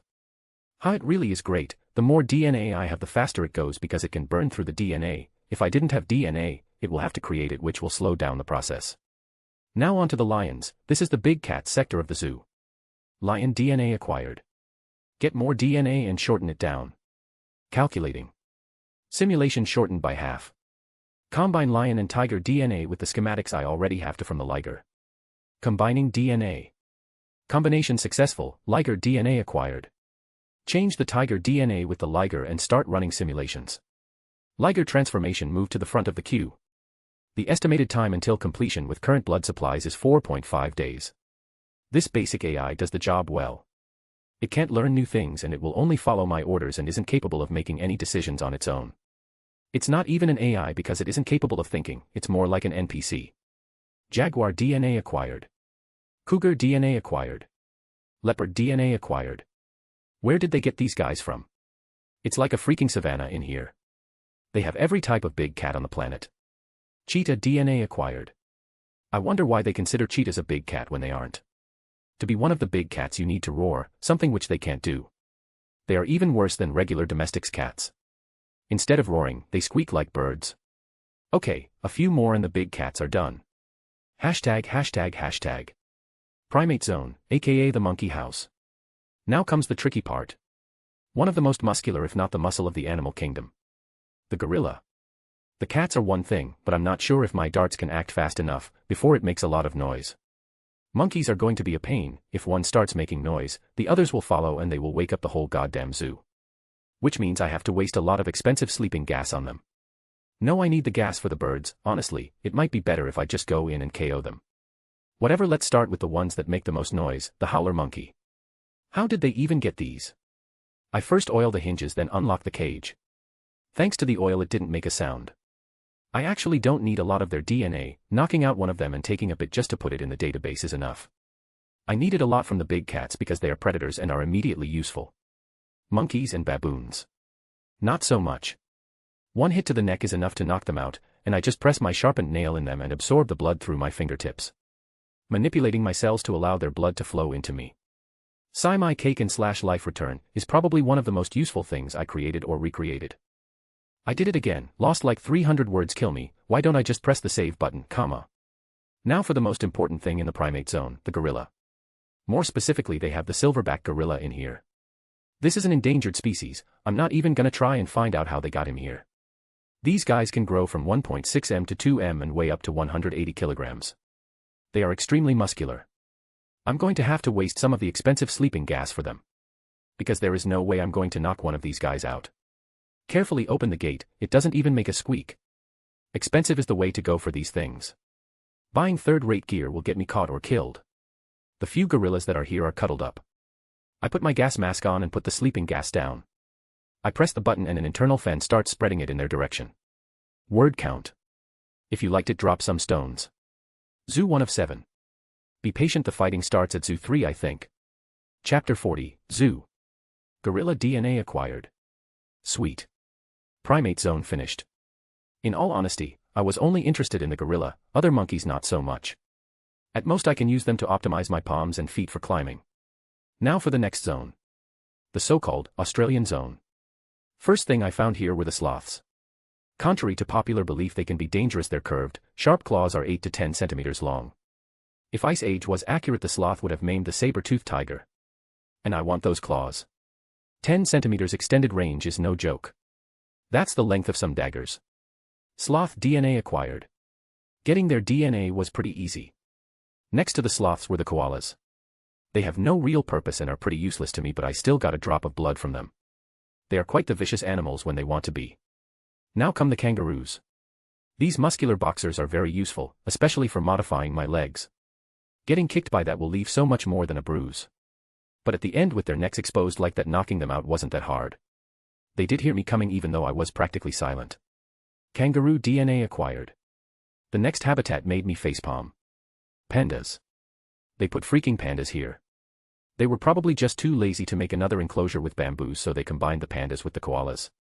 Whatever, got a drop of blood from them and left. I didn't even have to use anything. Just a small prick and it was over. How they survived up until this point will forever be a mystery to me. Now here is the real stuff I'm here for. Australia is notoriously dangerous for its venomous animals. There are literally too many to count, and only a few are here. I will need to go pay Australia a visit. Inland taipan, that small snake has a venom that is potent enough to kill 100 humans with just one drop. Tiger snake extremely venomous, bites can kill within 15 minutes. Eastern brown snake extremely venomous, bites can kill within 15 minutes. Sydney funnel web spider, extremely venomous and painful, bites can kill within 15 minutes. Poison shopping has never been easier. I keep moving and I spot a picture of a jellyfish and a fish with some information underneath. Box jellyfish, named for their body shape, have tentacles covered in biological booby traps known as nematocysts, tiny darts loaded with poison. People and animals unfortunate enough to be injected with this poison may experience paralysis, cardiac arrest, and even death, all within a few minutes of being stung. Stonefish, the most venomous fish in the sea. The stings produced by the spines induce intense pain, respiratory arrest, damage to the cardiovascular system, convulsions, and skeletal muscle paralysis, sometimes leading to death. Victims sometimes say death would have been a mercy. The pain is strong enough to leave lasting psychological damage. 66 venomous species call Australia home. I really need to visit Australia. ####. Hippos. Are they mad? This is Japan, why would there be hippos here? They are one of the most homicidal animals in the world. A hippo can snap a crocodile in half with its jaw, and randomly kills animals that go near it. It has killed more humans than any animal on this planet. And these idiots have petting pin and feed the hippo event. The stupidity of people never ceases to amaze me. Hippo big, so hippo must be slow. Freaking Neanderthals. Hippos can reach 50 kilometers per hour. I saw a video where they looked like they're swimming after a boat while doing the butterfly technique. Hippos are too heavy to swim. That thing sank to the bottom of the river, ran and jumped up in an attempt to sink the boat. Whatever, hippo jaw strength could be useful in some combination. Now the question is, how do I get its DNA? Even if I pierce their hide, the tranquilizer will take more time to spread because of their sheer size. I'm saving the strong stuff for the elephants. Hippos. Honestly, it's like putting a wolf in a cage with sheep. It's a recipe for disaster. Moving on. It's a bull. And it's one of those Spanish ones that are buff as hell. Egyptian hippos and Spanish bulls next to each other. Whatever the bull is more than welcome. Strongest bull in the world. Will be here for only 1 month. A mixture of Belgian blue bull Colosseum bulls with their signature deadly horns. This bull has killed 5 people. People are not to feed him or try to taunt him. Weight equals 1,780 kg, 3,920 pounds, and height 1.85 m. Wait, what? I get a better look at the bull, and holy shit. It's ginormous. How the hell is it still alive? Just Google Chianina bull and look at the photos. I did not know this existed. That thing is taller than me. Rhinos. Oh, we are back in Africa again. These homicidal maniacs are blind and they overcompensate by choosing to attack every time. They attack trucks, lions, and butterflies. They are born with a disability and they make it the entire world's problem. So do I want tank with a deadly horn and bad eyesight? I can fix this, so yes. Yes, I do. Rhino DNA acquired. Elephant. The African elephant. That's something you do not want to see up close. That thing can weigh up to 7 to 8 tons, has a height of 4 meters. And run 50 km/h. It's a fucking truck. I was already ice-ached once, the second time will not be happening, especially by an elephant. But I'm still getting the DNA. Its sheer size and the type of muscles they have will be useful. And just recreating their tusks will make a nice weapon if I form it in the shape I want. Wait. Can I make bones stick out of me? Kimimaro? Is that you giving me guidance? Mental note. Look into recreating the shikatsumiyaku. Word count. A/N. There are frogs that stick out the bones in their arms and attack with them. The Wolverine frog. But to do so it first breaks its own bones and sticks them out through the skin. Nature is weird. Chapter 41, Zoo. Elephants are done, so the next area is giraffes. Not very useful, but I did read somewhere that they have pumps in their necks that help push the blood up. If I were to use those pumps on my arms and legs, doesn't that mean I will upgrade the advance? Food for thought. Whatever. Giraffe DNA acquired. I keep walking in the Africa section and there is another small building here that says snakes and spiders. So they did make separate buildings for the snakes. I mean, they are smaller, so the cost shouldn't be that much. But it would have been better to just make a big habitat only for snakes. It would be easier to handle them this way. They need to find the guy who designed the zoo and sue him. This is a horrible way to structure a zoo. Black mamba DNA acquired. African bush viper DNA acquired. Oki got the few cobras and vipers that are here. If I want any more, I'm going to need to go to Africa. Which I will have to do eventually. Why would I limit myself to Japan's quirks? I need to go all over the world and just prick any interesting person with my claw. 1 drop of blood is enough to get the quirk factor in the DNA, of course. Building then growing the quirk is a different matter. ####. Okay, this is just stupid. How the fuck did they get a grizzly bear here? These guys live only in North America for a reason. I know I shouldn't complain, but I'm losing brain cells trying to comprehend how the fuck are they doing this, and in broad daylight too. No way they got all the animals with different climates here legally. A big proof for this is that grizzly bears are a freaking endangered species. I mean, it's like someone stole a painting and hung it on his front door for everybody to see. No, this is not my problem. File all the incriminating memories from tonight in a new blackmail file. Who cares if they smuggle and poach animals? I might press on them a bit to give me a cut from the cake for keeping silent, and help cover some of their tracks. I enter the cage, and the fucker actually woke up. I have no idea how he did it. I am completely odorless and I'm wearing special shoes that make my footsteps almost completely inaudible. Graw, it lifted its head and looked straight at me, still drowsy from sleazing. Divine Demon 10%. I rush in just as it was starting to get up. I did a straight karate punch straight between its eyes. The thing lost consciousness before it could even make a sound. I rush in and grab its neck. Its weight makes my knees buckle, but I preserved and slowly and gently lowered it back on the ground. I just knocked out a bear, cool. I stab my sharpened nail on my index finger and stab it in its shoulder. I absorb the blood through the skin on my fingertips, as I have been doing all night. Grizzly bear DNA acquired. On to the next one, comma. ####. That continued all night. I snuck around the whole zoo, getting DNA from every single animal. 1 drop from most of them and a lot more blood for the useful ones. That will speed up the process of making the demi-beast form. Now I'm at my final pit stop. Bird cage. For some bright reason, or to save costs somehow, they put all the birds they could find in one big-ass building. I look at all the birds in there and there is no way I'm hitting all of them without them making any noise. Sleeping gas slowly spreads in the cage. The birds that are active at night like owls start to feel that they are about to go to sleep and their instincts force them to tighten their leg muscles, to not fall off of any surface they are resting on. This is how almost all birds sleep, with a vice-like grip on any branch they might be resting on for the night. It's really hard to even get up to where they are. Some birds prefer to be as high as possible and those were a pain in the ass. But in the end, owl DNA acquired. Eagle DNA acquired. Raven DNA acquired. Falcon DNA acquired. There were loads of different kinds of birds. And you know what this means. Wings, baby. I will be able to fly. Of course my weight will make it almost impossible for my animal wings to make me fly. But a quirk here and there, and it will work out. Ochako, hawks quirk, and anyone with wings really. I need the quirk factor that makes their wings and back stronger so they can actually fly with them. Real birds have lighter bones, they are designed to fly. A bird can fly because its wingspan and wing muscle strength are in balance with its body size. It has a lightweight skeleton with hollow bones, which puts a smaller load on its wings.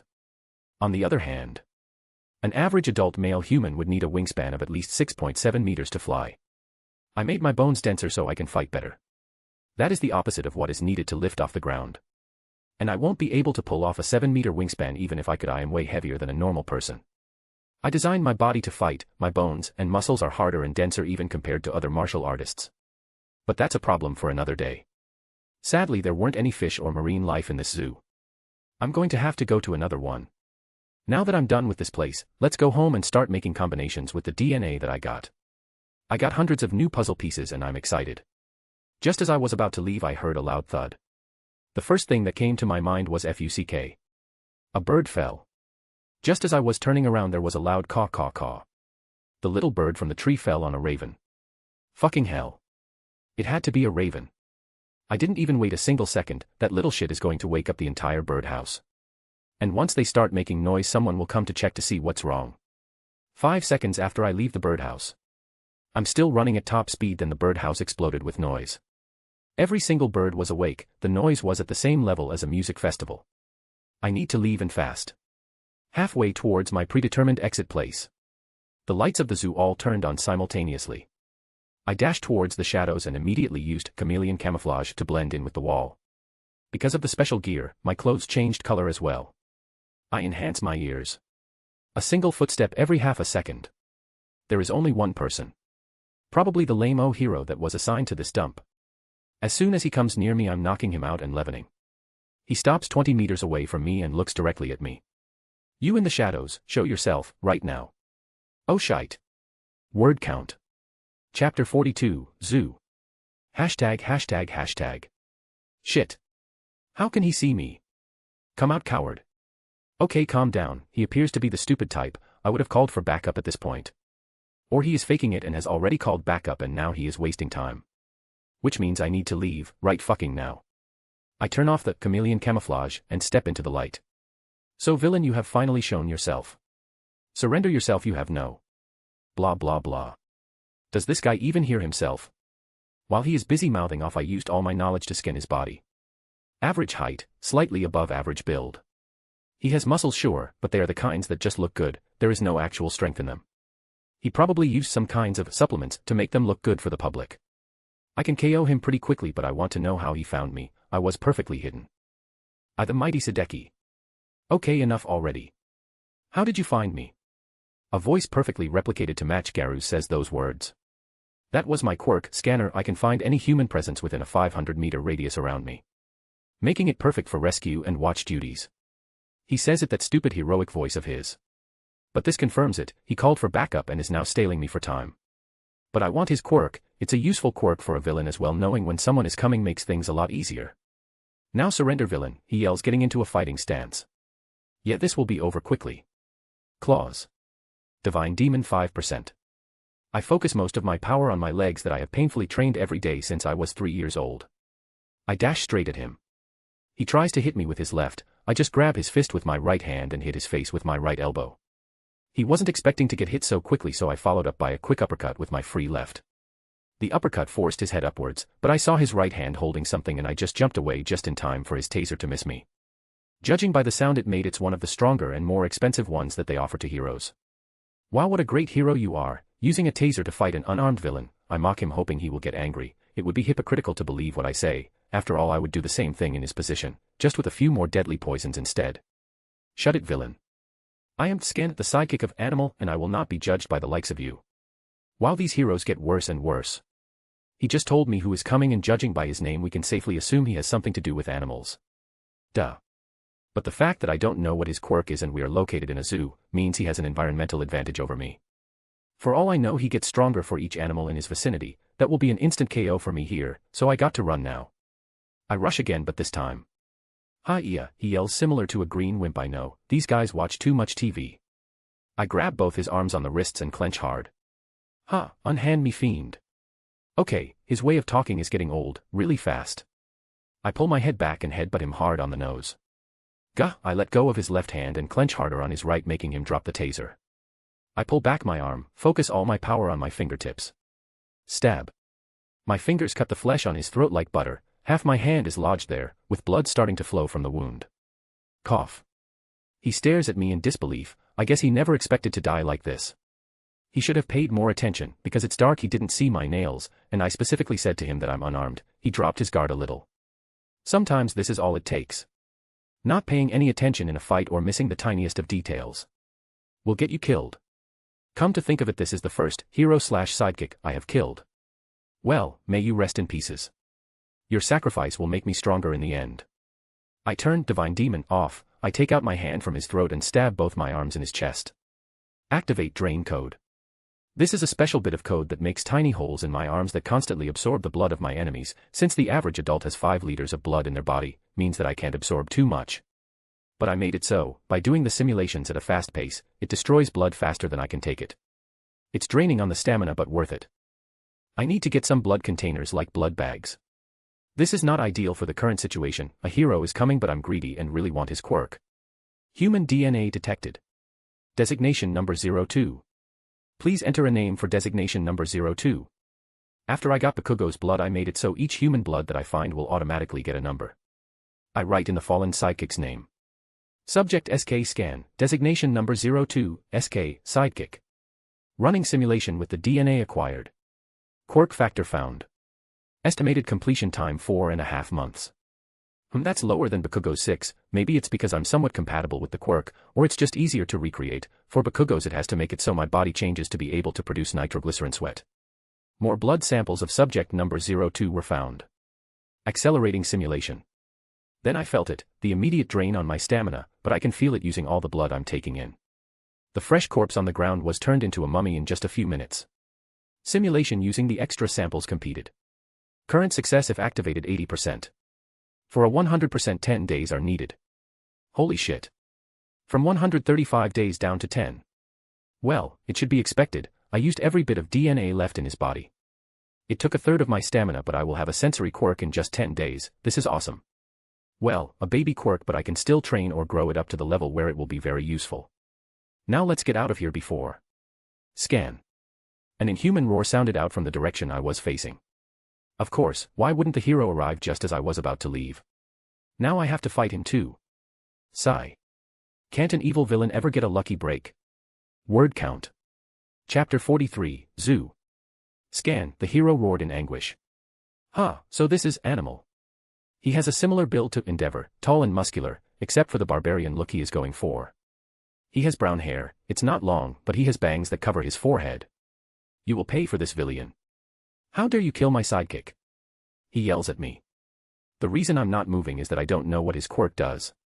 Usually, that doesn't even matter. But I know his name is Animal and we are in a zoo. So rushing in for the quick kill has a good chance of succeeding, but it's risky. I will wait for him to strike first. Heroes and villains for that matter, go with quirks first, and everything else later. Ha-ya. Beast soul, bear, as soon as he says those words, a dark blue aura erupts from him to form a bear.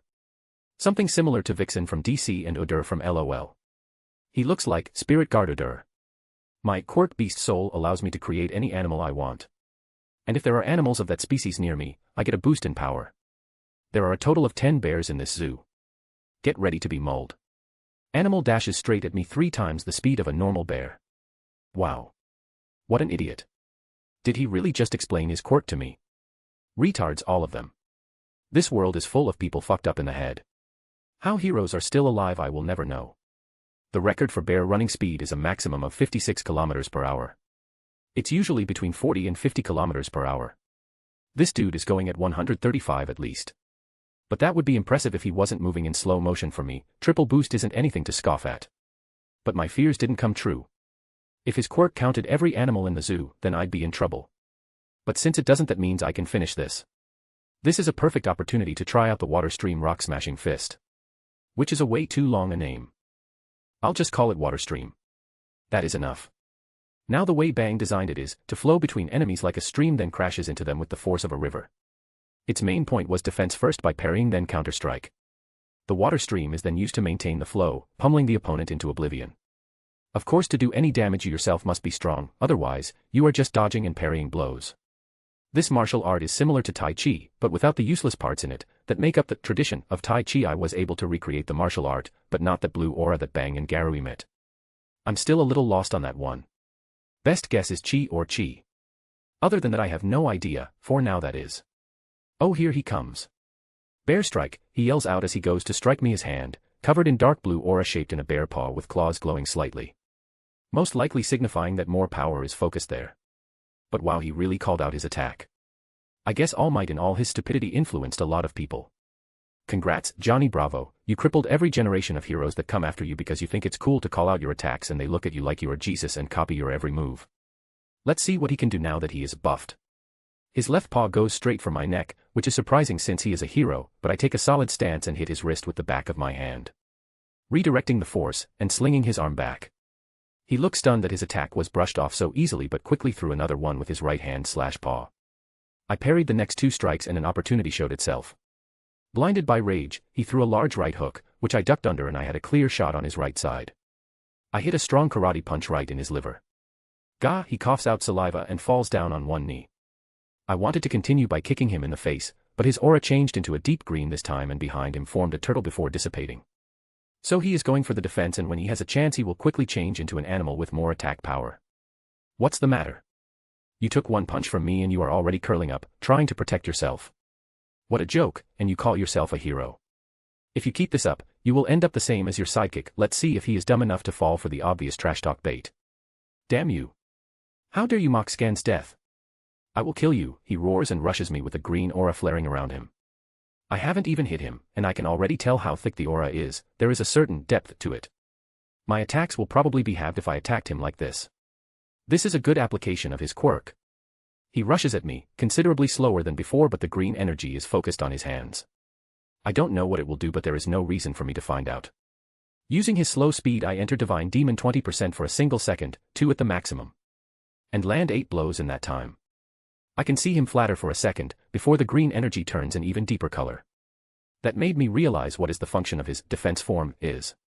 It's a counter, in a way. He stores up the damage I do to him and releases it back at me. But to use that he would have to hit me in the first place. Let's see how much punishment he can take. Word count. A/N. The idea for the turtle from is from Dolua Dalu 2. That turtle shield guy. Forgot his name. Garu was more aggressive, more monstrous, that's why his theme is called, I'm a Monster.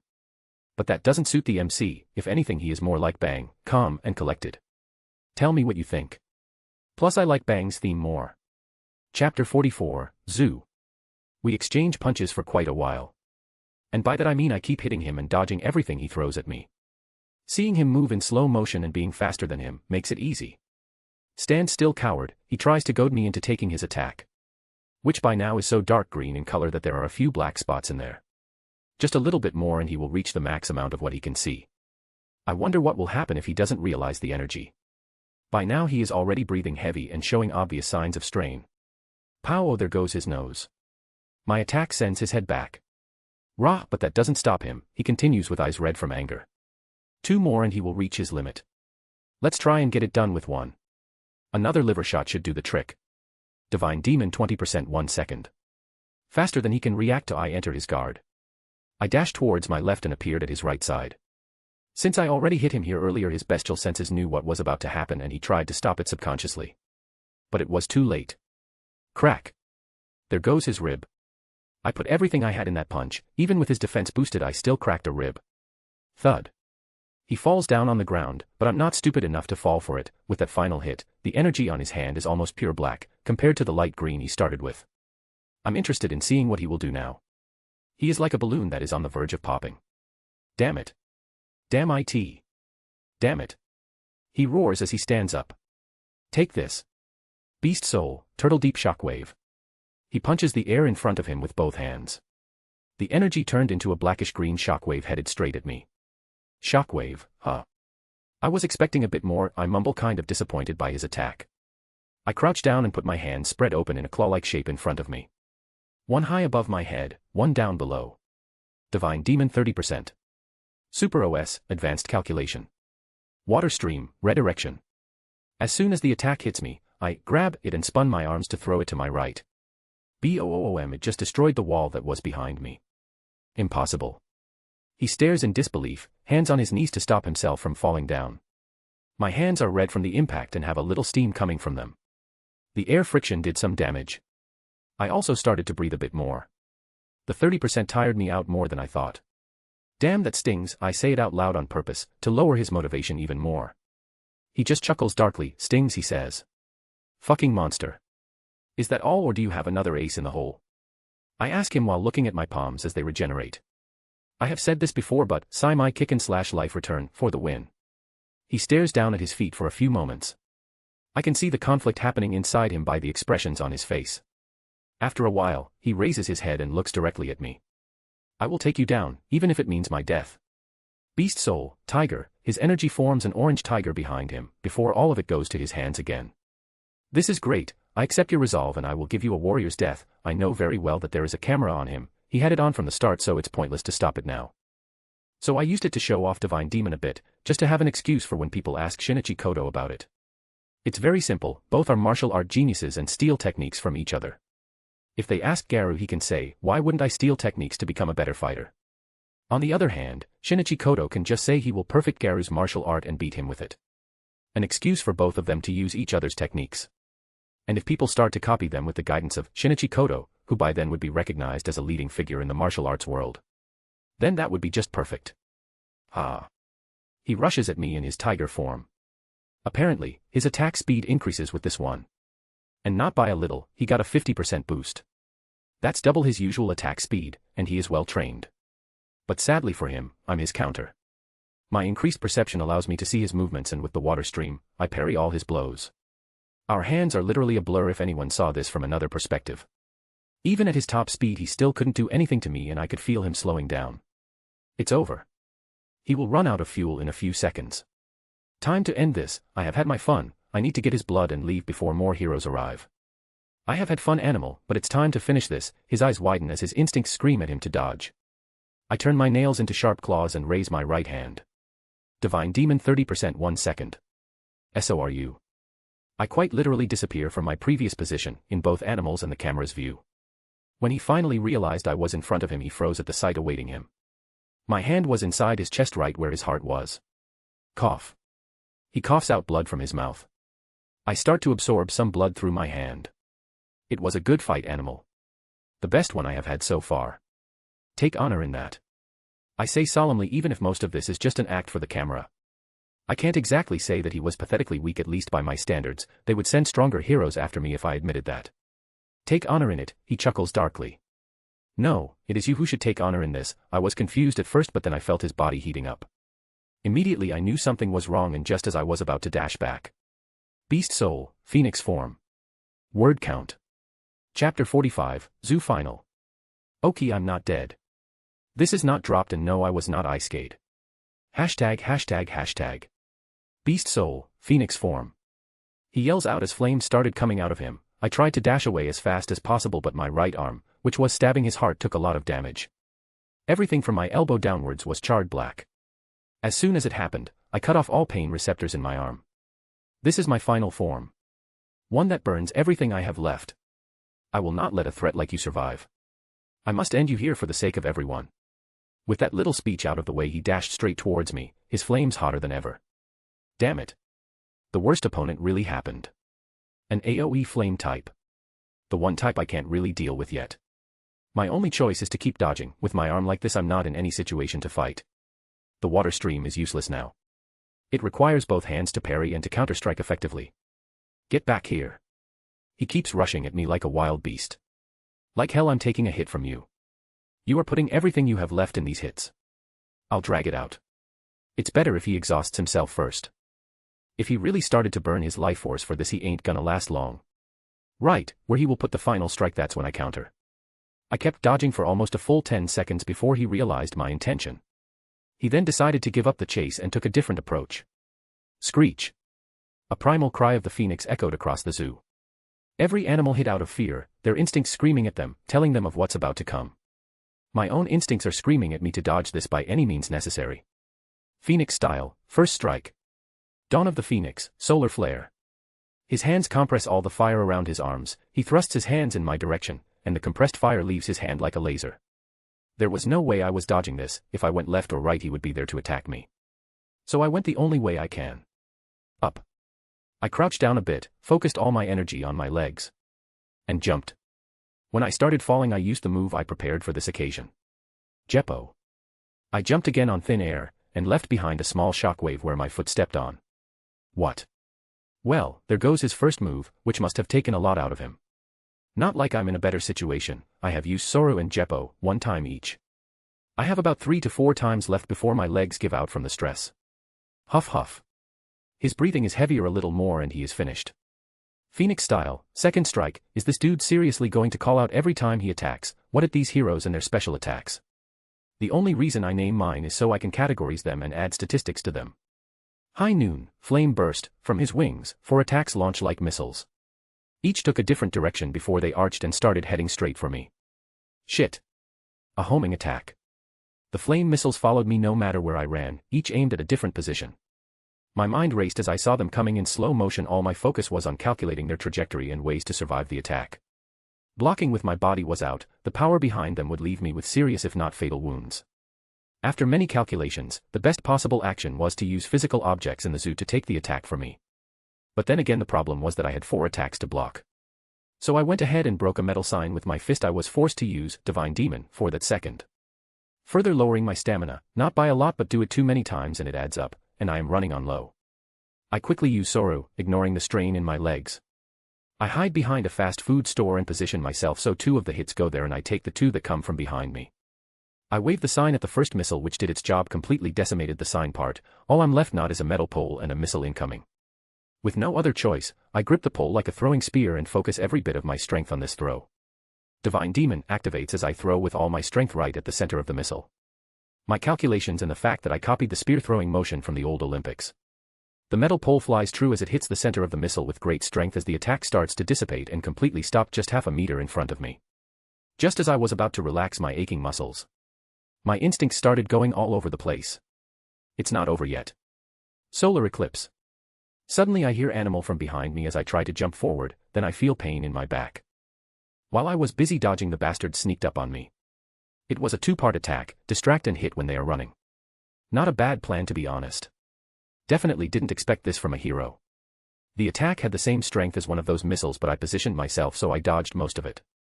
I'm just glad it wasn't a ranged attack or I would have been a goner. Damn, you are one tough bastard. Animal slumps down a bit, he is weakened even more, his breath is more ragged, he has 1 attack left. I don't say anything as I focus on making Sai-mai kickin', work overtime on healing my wounds, making my already low stamina drop even further. Damn it, it had to be a fire type. Why couldn't it have been earth so I can at least hit it? Animal looks at me before he clicks his tongue. Tisk, looks like I have to use the 3rd strike. I was hoping to avoid it, so at least my family has a body to bury, but I have no choice. He mumbles the last sentence to himself but I hear it clearly, making my guard go on an all-time high. If his corpse won't make it then it's a suicide attack. Well, the whole phoenix from is a last stand, but this one will most likely be the strongest. Think, god damn it. Think. How do I dodge it? All of a sudden animal's fire wings disappear. Jet flames, and like a rocket fire explodes from his upper back, pushing him straight at me with no guard whatsoever. He reaches my position in no time at all. Asterisk scree. Asterisk. A phoenix cry was heard like it is crying from sadness. Animal closes his eyes, as tears start to fall. One last sunset. Supernova. Boom. A bright flash could be seen inside the zoo, carefully contained inside a 10-meter radius so it wouldn't harm the animals. As the flash was fading, a bit of green could be seen in the ball of fire. The green flash. Signaling a soul has left the world of the living. Word count. A/N. In the Pirates of the Caribbean, the green flash meant a soul has returned to the land of the living. I wanted to make it like this, what do you think? ####. Fight. Equals strike 1, dodge with Jeppo. Dawn of the Phoenix, solar flare. Equals strike 2, dodge, get hit with minimal damage, and try to hurt him, dude heals. High noon, 4 flame shots from 4 directions, like missiles, a Jin Ulti reference. Equals strike 3, final and strongest one, get damaged, but return with a fatal attack to his head. One last sunset, supernova, a little green flash in the end. Says it in a sad tone. Equals leave before other heroes arrive. Chapter 46, Aftermath. After the attack faded, the 20-meter-wide fireball started to shrink. All that was left was a giant hole of scorched earth. Not even a corpse remained. That was Animal's plan. But plans don't always work out as intended. Thud. Asterisk cough. Cough asterisk. Ha ha ha ha, I almost died, you bastard, a soft voice was heard from the crater. Out of the sky fell Garu. He looks down to his legs, only to see that everything below his thighs was gone and the thighs themselves were cauterized. ####. Fucking bastard. If I didn't use every bit of energy I had left on a stupidly risky combination of Soro and Jeppo, I would have died. It didn't even work as intended. The fireball was 10 meters high. I was supposed to go above that, but since I haven't done much testing on this stupid technique, it failed and only got half of me there. When the fireball hit, it burned at my legs and lifted me up further. Not that the loss of legs happened from the fire, they were already broken by the insane jump that I did. Oh, the irony. I'm Deku 2. That was a freaking close call. I'll take this as a painful lesson not to underestimate people. And I should have cut off his head at the start. Instead of messing around. Sai-mai Kikken won't be able to heal this alone. Oh, what a pain. I won't be able to leave like this, and there is no way nobody saw that attack. I enter autophagy to slowly turn into a snake. I don't have time to do first aid. I need to leave before this place is crawling with heroes. Animal's camera was burned with that blast. So nobody will see me transform. As soon as I turned into a normal snake, the ones whose DNA I got from those exotic pet keepers, I slither away in what could be called a failed mission. I got the DNA from the animals, I got the DNA from the heroes. But the injuries I sustained are unacceptable. Luck played a small role in my survival. Something I don't want to ever happen again. ####. The police and heroes arrived soon after Garu left, or slithered away in his case. Even the number 1 made his appearance. He is currently standing in front of the crater. Animal. You fought bravely, All Might says sadly as he looked down. You knew him, All Might? Detective Naomasa questions with a tired expression on his face. Not much. He once asked for a favor from me to appear on his son's birthday. He was a family man, yet despite that, he chose to make the ultimate sacrifice. All Might turns to his longtime friend. Naomasa, tell me truthfully. Did he get the one who did this to him? All Might gaze contained so much rightful rage that he made the detective look down and sigh. Right before the camera was destroyed from Animal's final attack, we saw the villain blur suddenly. Now that may be from the heat messing with the camera, but it can also mean the villain did something. And the fact that we didn't find the slightest bit of remains from him is pointing at the scene where he survived. All Might finish his sentence. Yes, Naomasa just nods sadly. Put a BOLO on him. Villain Garu is responsible for the death of hero Animal and his psychic scan. Extremely proficient in martial arts, Quirk, unknown. Extremely dangerous. Rank A threat. Are you sure? Rank A seems to be an exaggeration. Naomasa did not question All Might, the BOLO might not be his call to make. But he can easily do it with his connections. The fact that he didn't use his quirk the entire time makes for 3 scenarios. He doesn't have one, which is highly unlikely. There are quirkless masters, but the ones that turn to crime can be counted on one hand. Naomasa nodded at that. The second is that his quirk isn't combat-oriented, which is a possibility. Or the third is that he thought that they were too weak to use his quirk on them, and only used it when he was about to die. I'm thinking it's the third scenario. All Might gave his thought on the matter. What about the thing that he does to make his veins bulge? Could that be his quirk? All Might shakes his head, no. That is a martial arts technique. When I was studying in America, there was a hero with a weak quirk, who relied only on marital arts. He wasn't very strong, but he did good work.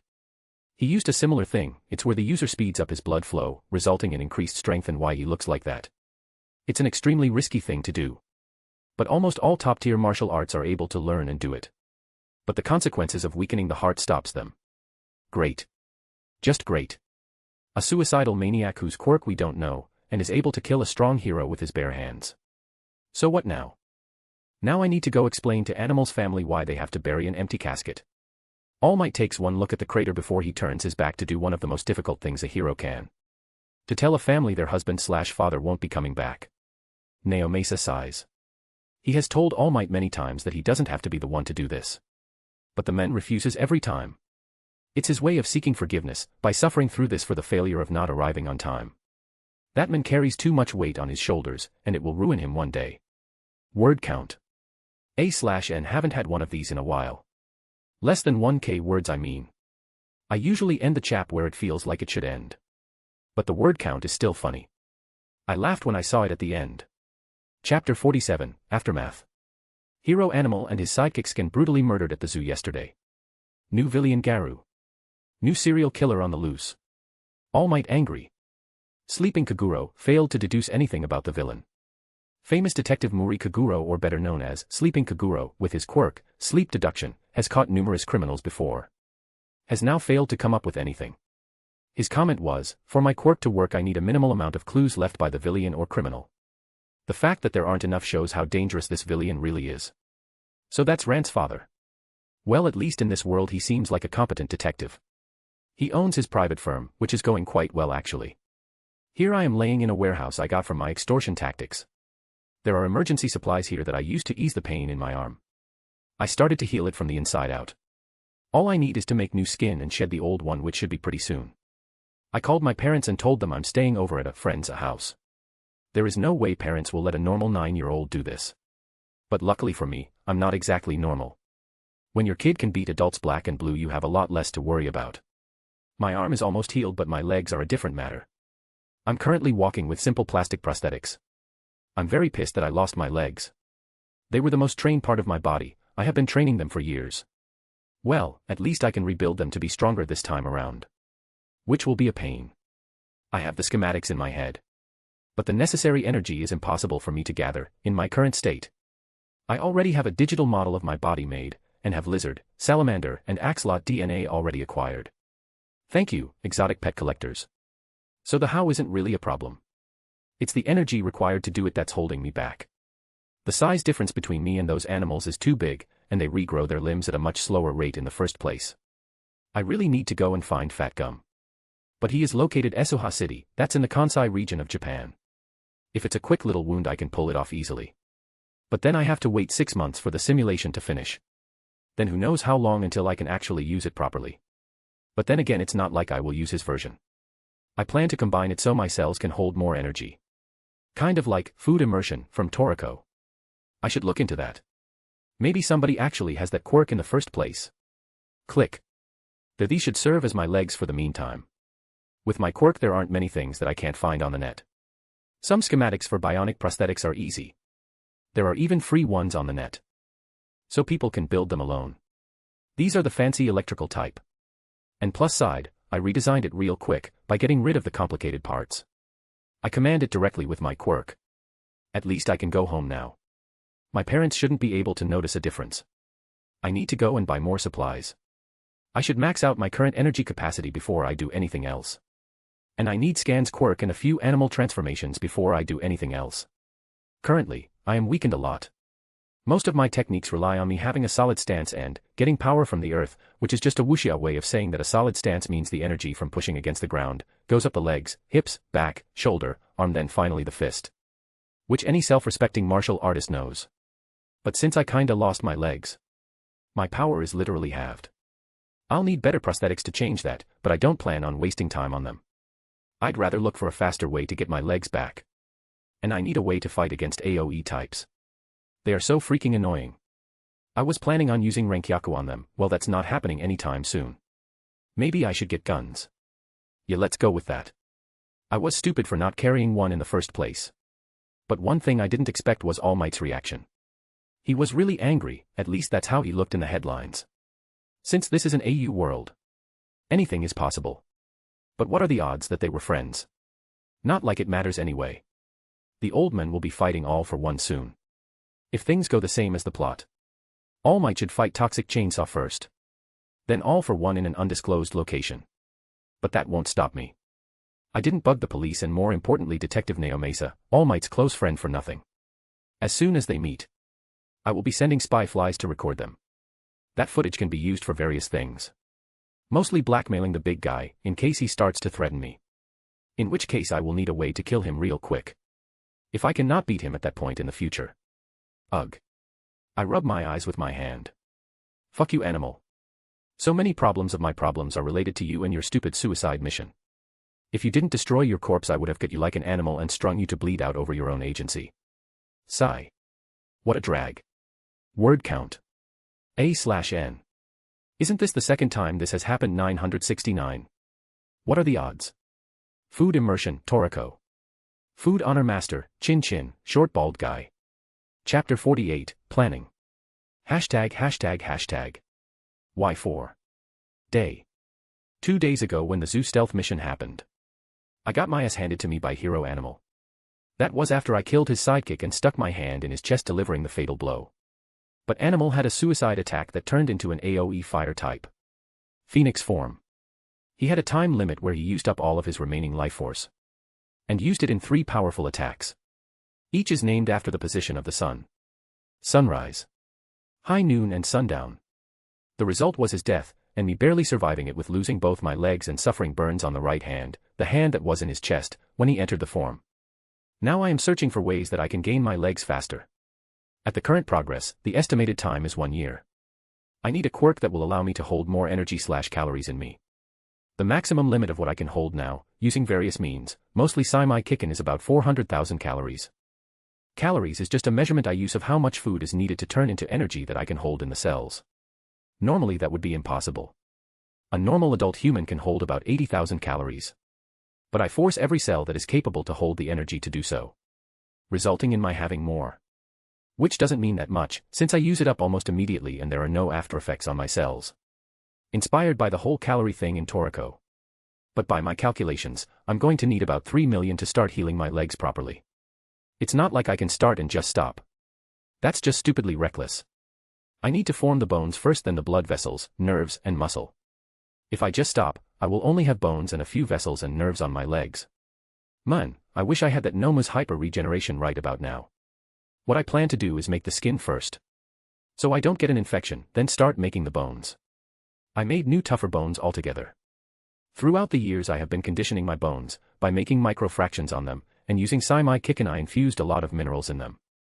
Now they will have a slightly changed cell structure than ordinary bones, making them even more durable. The blood vessels will be toughened up and made more elastic, to serve as a test run. Simulation is one thing, but I still need to test it out at the end of the day.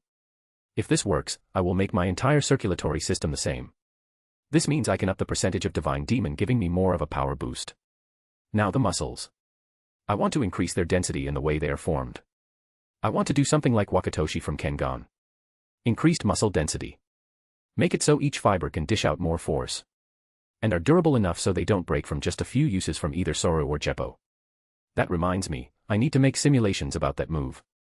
I barely did them because I never thought I would need them this early, and look what happened. I broke my legs, then I got them burned off. Great move. Just pure genius. That's the plan, but it will take a while until I do it.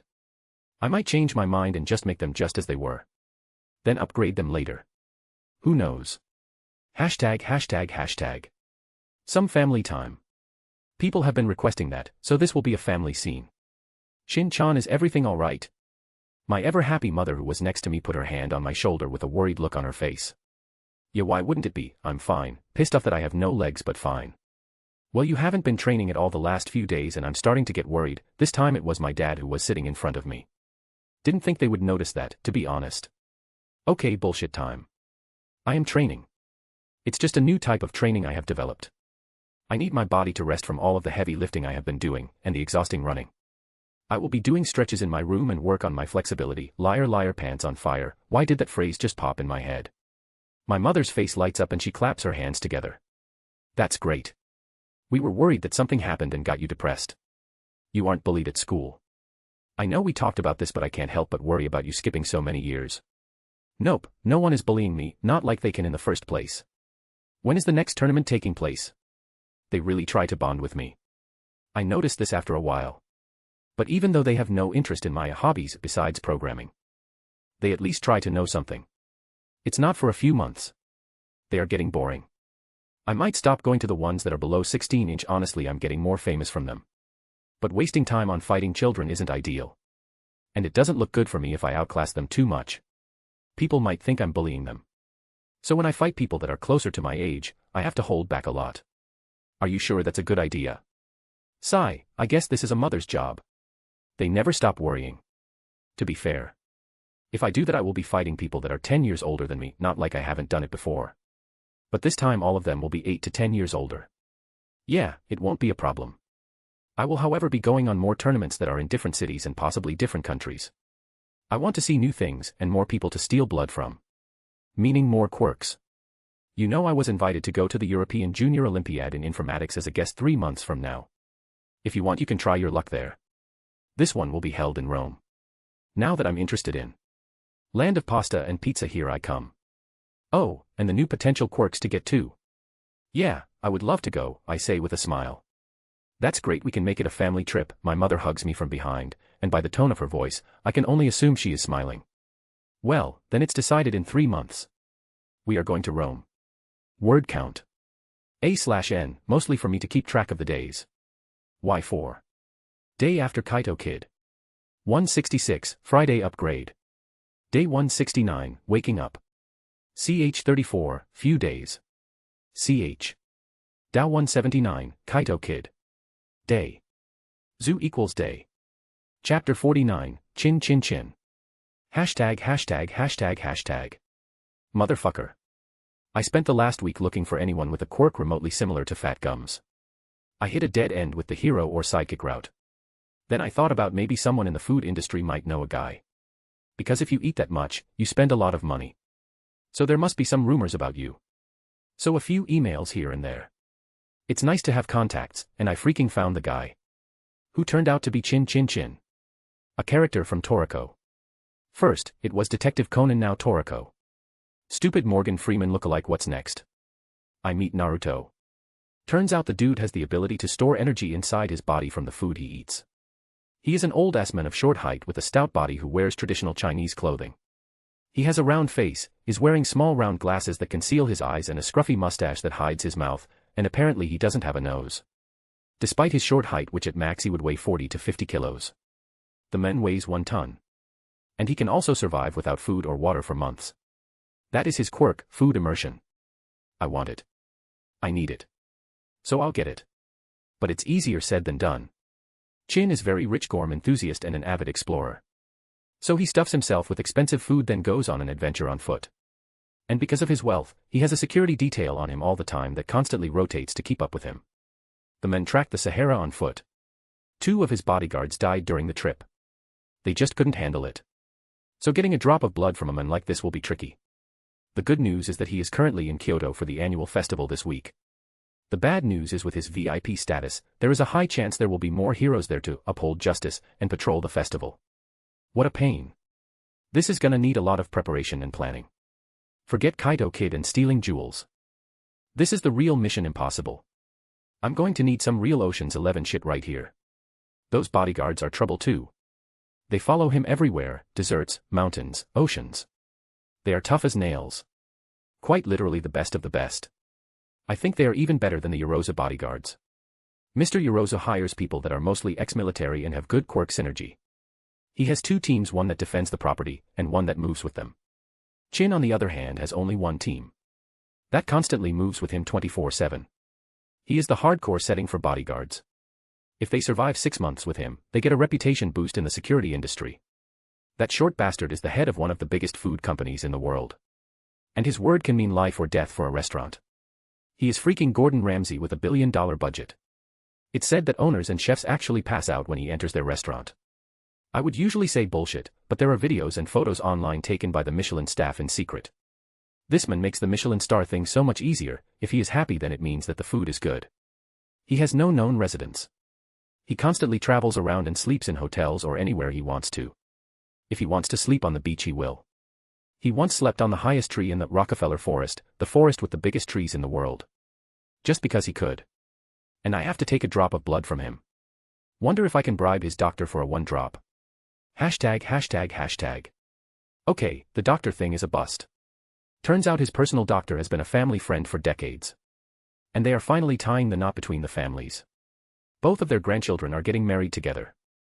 Well, good for them. Bad for me. So that leaves me no other option. I'm going to have to steal it. It's quite surreal that his drop of blood to me is worth more than any amount of money in the world right now. Didn't Tetsuya say that he is going to Kyoto for the weekend? Beep beep. Yo Shin, what's up? You said that you were going to the festival in Kyoto, right? Yeah, you interested? I'm going too. I have some business in Kyoto, so we can meet up. Business, huh? Who are you scamming this time? Please leave the gyms and dojos in East Kyoto alone. They are actually friendly to me. You can do what you want with the West. Nah, this is about my programming thing. Oh. Yeah, sure. Doesn't change the fact that you are going to scam someone. By the way, invite Momo and Ran to come with you. I raise an eyebrow at that. Why, I assume you are going to pick up girls on the day of the festival. Why would you want little girls to come with you? They are 9. Well, I'm 9 as well, but I'm your height. Momo is well known everywhere, and her bodyguards follow her around.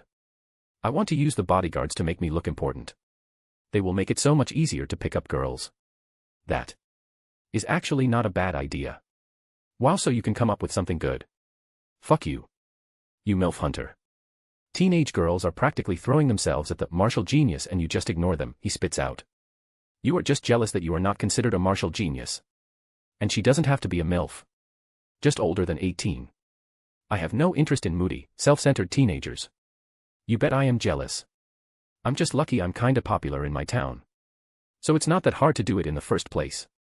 I don't know if it's a blessing or a curse that you were born with a more mature mind. On one hand, you are better than your peers, on the other you don't want to date people remotely close to your age, and you have had plenty of opportunities to do so. Yeah, that's because I am not a lolicon. Whatever. Just keep winning, play some sports, dress well and you will have all the girls you want. Teenagers are simple-minded. How am I supposed to seduce a woman when I look like 13? Ick, find some that want a Shota boyfriend. I can practically hear him shrugging his shoulders over the phone. Sigh. I'll see you at the festival. I'll call Momo and Ran. Word count. Chapter 50, Festival. Hashtag hashtag hashtag. Thanks for inviting us, Shinichi, Ran says while skipping. She was dressed in light blue yukata for kids. The ones with a lot of flowers on them. Thank you, Shinichi, Momo follows up dressed similarly except hers is a bit more expensive and it's red. No problem, I smile at them while looking at the bodyguards that are subtly scattered around us. Yeah, you two are a good company, Tetsuya said while scanning the crowd. Both of us were dressed in jeans and a t-shirt.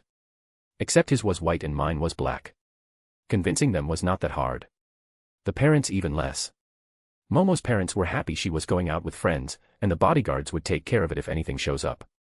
Mine were happy I was going out of the house and doing something with friends. And Eri-san just wanted Ran to have fun time. Then Tetsuya comes near me and whispers to me, yo, when are you going to do your business? I look at him weirdly, in a bit, then I will come back. Why? 'Cause those chicks are starting at you, he slightly tilts his head to the left. I turn my head to see two girls giggling while looking at me. They look like they are 19 to 20 years old. Right up your alley. What do you think? He was so much less annoying before puberty hit him. But I can't really say anything 'cause I'm just as much as a horn dog as he is. I enhance my hearing and focus on their conversation. They were in that martial arts tournament, right? Doesn't the one in black shirt look adorable? I think the one in the white looks cuter. They will be hunks when they grow up. True, but they are still kids. You think they would let us take a picture with them? Please look at us, I bet they would jump at the opportunity. You are Rig. I tuned them out, I should have honestly expected this. Sigh. They aren't interested, this isn't the first time this has happened either. Honestly, it gets more annoying each time an attention-seeking person wants to take a photo with you because you are a little famous, so they can post it on their social media story. Tetsuya lifts his eyebrow judgingly, how would you know? Are you chickening out? You pussy. I just look at him like he is an idiot. His attempts to rally me up are pathetic, ironically he is doing something similar by using Momo's bodyguards. I read their lips, you moron. They think we are cute, but not cute enough to do anything with us. Plus they want to take a picture with us to brag about it with their friends. So they are that type, huh? Man, they never stop, do they? No. No, they don't. I look at the crowd trying to spot my target. We are nearing the food stands. So it should be happening soon. I should at least spot one of his bodyguards. I spotted one of our bodyguards and I remembered the conversation I had with them when I went to pick up Momo and Ran at the Yayarosa mansion. Flashback. Chen. Why do you want to know about him? Asks one of the bodyguards I gathered to get some info. Well, it said he has the best bodyguards in the world. How do they compare to you guys? They are trained pros, they will obviously see through me but I'm their young Mrs. Friend. So they have to tell me whether they like it or not. Well, they won't tell me everything, but they will give me something good. Sigh. The group of trained bodyguards looked amongst each other and smiled wryly. Here I am, the guy that beat the crap out of them one-on-one. Asking them information on their fellow colleagues. Well, where to start? You know that we are split into 2 teams, right? One of us protects this estate, while the other follows the family when they go out. You beat up us, the team that protects the estate. I nodded him. Truthfully, while we can fight fairly well in close combat, it's not our specialty. We are a group that uses guns and teamwork. Our quirks were chosen for our ability to hold down the fort in case of an attack. He looks at me, probably expecting me to be shocked. I was unfazed by this news. Momo told me this a long time ago. Well, she told me what she knew, I figured out the rest. No way the real bodyguards will get beaten that easily by a child. Seeing that I already knew this, he clicked his tongue, passed some money to his friend on his left who now had a shit-eating grin, but kept quiet. The group that goes out is a lot stronger than us, all around better combat specialists than us. And the gap is not small. Even then they can't really match Chen's guards. Just keeping up with the men is a challenge in itself, let alone fighting people and protecting him in an exhausted state. That reminds me. That fucking old monster geezer. I found out that he actually swam from Japan to Hawaii. That's 6,000 kilometers. Across the Pacific Ocean.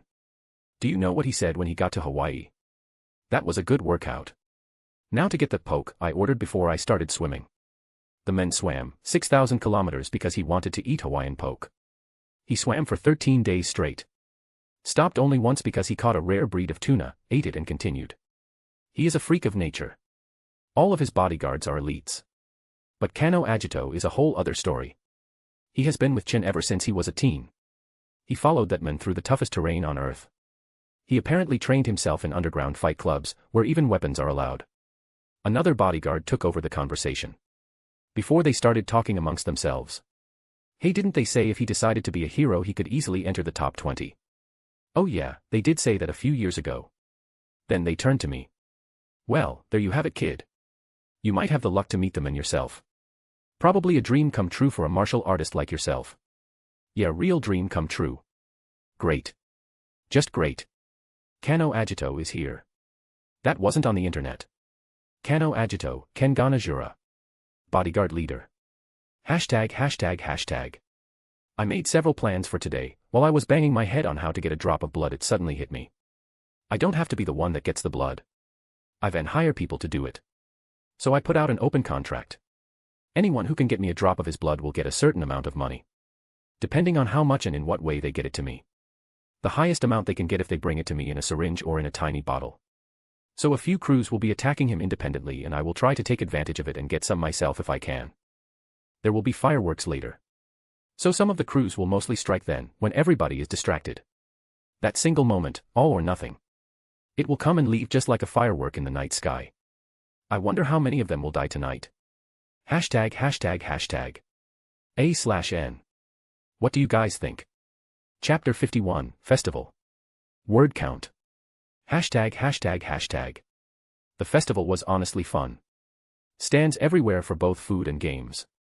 You could hear music and laughter everywhere. I have been having a blast. One of the game stand owners tried to cheat. So I used my quirk to cheat back. And win all the top prizes. I gave the plushies to the girls while I'm walking down with a new MP3 player. Which I will probably never use again. Did you have to cheat? Tetsuya just deadpans at me. I put my hand over my heart. Cheat? Me? How could you? You know I am an honest and law-abiding citizen. Innocent face. Right. If that's true, I'm the Queen of England. Tetsuya grumbles. Well, in that case, all hail Her Majesty, Queen Elizabeth III, known to close friends as Tetsuya. I make an exaggerated bow to him. Yeah, laugh it up. I hope you choke on your spit, you asshole. Off topic real quick, what are the odds that this queen lives as long as the one from 200 years ago? Tetsuya. You mean Elizabeth II? Well, considering she is royalty and has a buttload of money. She can afford those quirks that increase lifespan, so unless she is assassinated she will probably live a long time. What are you guys talking about? Momo and Ran came back from their try at the stand. A dead old grandma and her new great-granddaughter that will be joining her, Tetsuya says offhandedly, and I smack him on the back of the head. Hey! He whines as he holds his head. Don't tell them things like that, you idiot. They are 9. Well, so are you. Facepalm. Never mind, just don't do it in front of them. If you do they will tell my mom and she will nag me for days.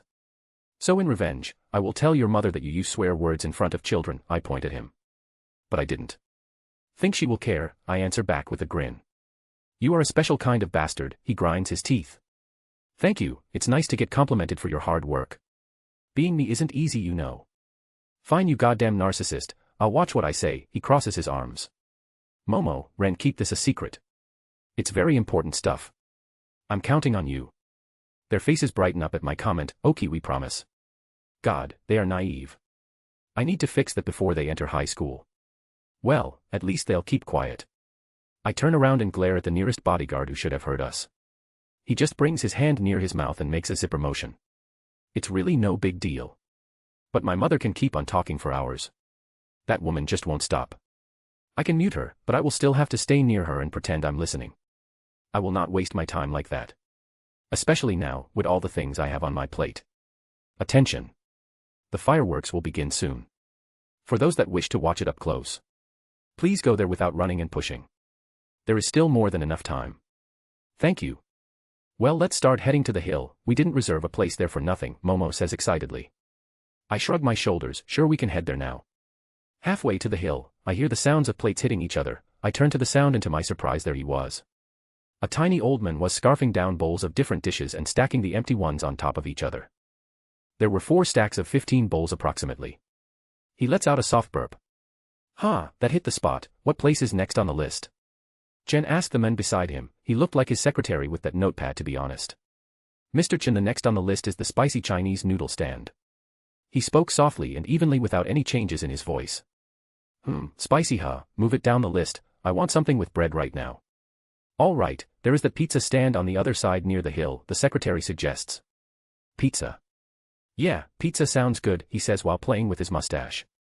Whoosh, 3 figures dashed towards Chen, each from a different angle, one of them even came in from above.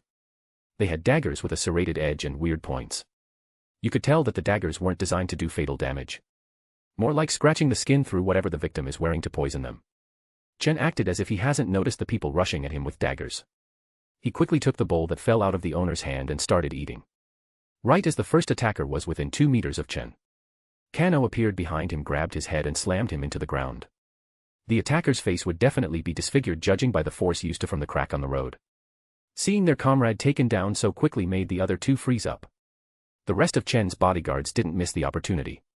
2 guards delivered a strong heavy kick to the torso of one of the attackers, while the other attacker who tried to do an atrial attack, each of his limbs was broken by the 2 nearest guards. I actually facepalm at their stupidity. I mean, I knew that any amateur could take the job since it was an open contract. But really, jump at the target. Well done, Kano. You know what to do with them. I want to know why I was attacked, Chen. It will be done, Kano bows lightly. The other guards grabbed the attackers without Kano even saying anything to them. Then I saw that out of the corner of his eye he looked directly at us. His eyes lit up a bit, showing me that he recognized us. The air starts to shift. Tetsuya was pressured by his gaze, he let go of the carefree act and tenses up all his muscles. I just focus on Kano and flare my killing intent with my battle lust. He lifts an eyebrow at me and starts walking near us. With each step, it seems that the air between us is thicker and harder to breathe. The tension is off the charts. He stops about 10 meters from us. Shinichi Kodo, Yuki Tetsuya. Your fame is well deserved, I see. Especially you, Kodo. Kano starts it off with a monotone voice. Tetsuya was surprised that a man of Kano's caliber knows us. I just put my hand on his shoulder to calm him down. Kano isn't very well known in the light side of the world. When he isn't on guard duty he fights in underground tournaments and death matches. So in Tetsuya's perspective, a dangerous man working as a bodyguard approached us and called us out. It's an honor that someone as strong as you knows us. I have to say your fame precedes you, I say with a fake smile on my face. Sigh smile. Oh, you know of me. I thought I wasn't very well known to the public, Kano smirks. Tetsuya just keeps quiet and lets me do all the talking. You aren't, it took quite a bit of digging to find you. Kano agito the Fong, I answer back. Kano starts to increase the pressure on us, and for what reason did you look for me? I just drop my fake smile and force my very being on him. Because you are strong. Strength seeks out strength. I keep a list of any strong person in my vicinity. After all, you never know who you might fight with. And you would. Fight me, I mean. He looked like he was about to jump at us at any moment. Oh, most definitely. But not now, you are working, and I'm not quite ready yet. I'll be seeing you in a few years. Then we can have one of those underground matches you seem to like to fight in. He narrows his eyes at my last comment. How did you find out, Abu? He stops himself then smiles. Strength seeks out strength, huh? Our very strength incites challenge. Why do you think so many villains just go and attack heroes? To prove that they are stronger. Do I need any reason other than that? He just outright chuckled at my last comment. And you are the perfect opponent for me. I remain undefined so far, and as far as I know, you as well. There are only a few people that can challenge me from the good side of the world. So of course I would turn my sights to the underground matches, I say directly looking at his eyes asterisk. Ha ha ha ha. Very well. I Kano agito accept your challenge. No matter how long it takes. I will wait for you in my strongest form. And we shall see if you have what it takes to surpass me. Shinichi Kodo, he turned his back on us and went back to his employer. A/N. He is talking about light and dark sides. Wait until the next chap before you say the MC is cringe. Chapter 52, Festival. After Kano left, Tetsuya relaxed his body. I held him by the arm so he doesn't collapse. I can see his knees shacking. Are you really going to fight him? He froze us in place with just the pressure he exerted. You were better off than me, but I could see the sweat on your neck, Tetsuya asks me with a little fear showing on his face. Smack, I hit him on the back of the head. Of course, I won't fight him. I'm not an idiot. I just said all that bullshit so he doesn't attack us now. I know who he is, but I don't know his personality. What if he is some battle maniac? That, and I'm hoping I made a strong impression so his thoughts are to out future fight. I did it so by some miracle he might be distracted for a split second, so that teams have a bigger shot at getting a drop of blood. Tetsuya just opens his mouth and gapes like a fish. You bluffed. You bluffed him. Are you mad? What if he finds out? He grabbed me by the shoulders and started shaking me. Wait. You can't beat him. Right. Now he started doubting himself. Smack. Get yourself together.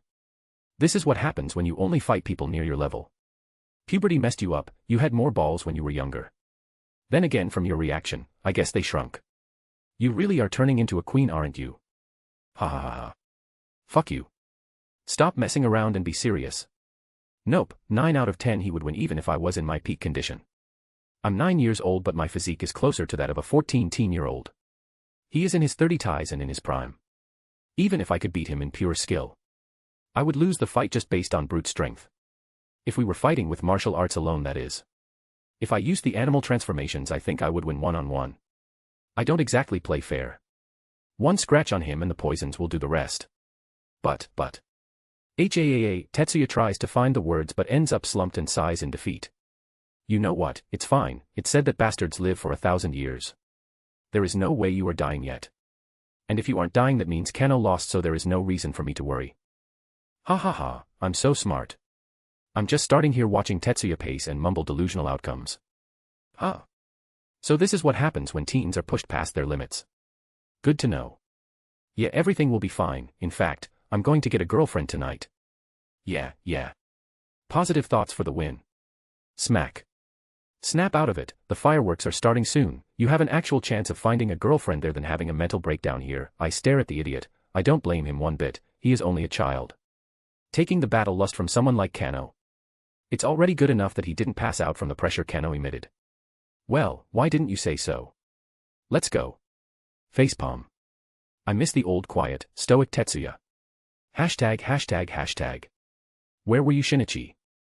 1 minute you are walking with us and the next you and Tetsukuin disappear. Chibi-ran crosses her arms. Yes sensei, that wasn't very nice. Chibi Momo puts her hands on her hips. Great, I have 2 9-year-olds pouting at me.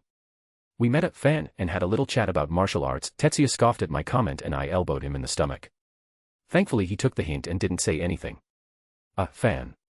Yeah, he was an interesting guy. I heard Tetsuya mumble psychopath under his breath. I don't know if that was for me or for Kano. Well, let's go people. We might have reserved a place on the hill, but we still need to get to it. And the crowd is getting bigger and bigger, so if you don't want to push people for 20 minutes to get there, suggest you hurry up. I start walking knowing full well that they will follow me. I need to hurry up and get there first. The hill is a great location for me to spot where Chen will be. I couldn't find out if he would stop to look at the fireworks or just continue his eating spree. I know that there are at least 5 teams here. The one with the amateurs was taken out easily. There are definitely more, but after seeing Kano and the rest of the elite guards, they will most likely back off from the mission. The ones that remain are the professionals and the truly desperate people who need cash. 1 drop of blood for $5,000 is a dream come true for them. Plus I pay extra if they get more than 1 drop. So most of them are probably going for more. I said I would pay $100,000 for a blood bag of Chen's blood. I don't mind spending that much if it means getting my legs back. I can always go and rob more gems and museums later on. ####. 10 minutes later we found our spot. You could see that it was pricey. It was sectioned off from the rest. There is more than enough space for us and the bodyguards to sit there. There was even a bar. Mr. Yorosa doesn't mess around with things like this. He once told me his motto, you must spend money to make money. Just by people seeing his daughter here in this VIP spot, makes it look like he did not hesitate to spend money to make his daughter happy. That could lead to different reactions, but the general public will know that he is a doting father and have a slightly better opinion of him. Jealous people will always be jealous, so their opinions don't really matter. As for people of his standing, they will look bad if they don't do something similar. It's like a competition of who has a better public image. Stuff like this with their children, donations, fundraisers are very common. The fireworks will start in 5 minutes. Showtime. #####. Word count. Chapter 53, Attackers. ####. POV from different teams. 5 minutes until the fireworks begin. Team 1 Shai Hasaikai. I get that this is a chance to earn some easy money. But are we really so broke that we have to take open contracts like this? Grunt 1 grumbles. Hey, stop complaining. If Hojo-san hears you, he'll kill you, Grunt 2 whispers to him. If I hear what, suddenly a shadow appeared, they turn around to see a giant of a man. He was very muscular, had a bald head and a white face mask on. Hojo-san. No, it was nothing. We were wondering why an official like you is on an easy mission like this. The grunts start panicking. Because we need the money he offers. If we fill a blood bag, it will help out the organization greatly. Toya and Tabe will also be arriving. Mistakes will not be tolerated. The grunts pale, even more. 3 of Hasaikai's bullets are arriving for a single mission. The pressure increased on them. If they mess up, they will be killed. Do I make myself clear? Hojo glares down at them. Yes, sir. Shai Hasaikai, 3 grunts, 3 bullets. Hojo. Toya. Tabe. A/ and the 3 bullets that Suneater beat. ####. 4 minutes. Team 2, the Serpents. See, aren't you glad we took this job in Japan? Now we even get a bonus. Ha. 1 blood bag and we already get the same amount as the mission we did, says B. Merc 1. Stop being so cocky. You saw what that bodyguard did to those amateurs. C. Merc 2, you get the idea. Yeah, he will be a problem. And draining blood and filling up a blood bag will take time, size D. Well, that's why I got this special blood bag with a pump. Put this little sucker in and it will drain him dry in seconds. B raises it up and puffs his chest out proudly. Cricket noise. Did you really keep that a secret right until the last moment? E says in disbelief. Surprise. B grinds widely. Bonk thud. Ouch. Why did you hit me, leader? Do something like this again and I'll put a bullet in your head. I have been thinking about a solution for the blood bag thing for the last 4 days, says the merc leader. The vein on his forehead was pulsing like crazy. /I. Sigh, you really are a moron. Why the hell would you hide something like this? See, facepalms. For the surprise factor, of course. You should have seen the looks on your faces. B laughs and points his finger at them. Bonk asterisk. Forget the idiot, if he screws up we kill him. There are 4 minutes left. Get ready, Chen is coming this way. Glares at them. All of them turn silent and put their game face on. The Serpents, 5 members A, B, C. D. E. Got the idea from Naruto. A, B combo. I. B. ####. 3 minutes. Team. Get your head in the game. This is no time to be getting cold feet. Mob. B, but if we screw up we will go to jail. Mob 2 stutters out like a familiar wimp with green hair. Mob. We need that money.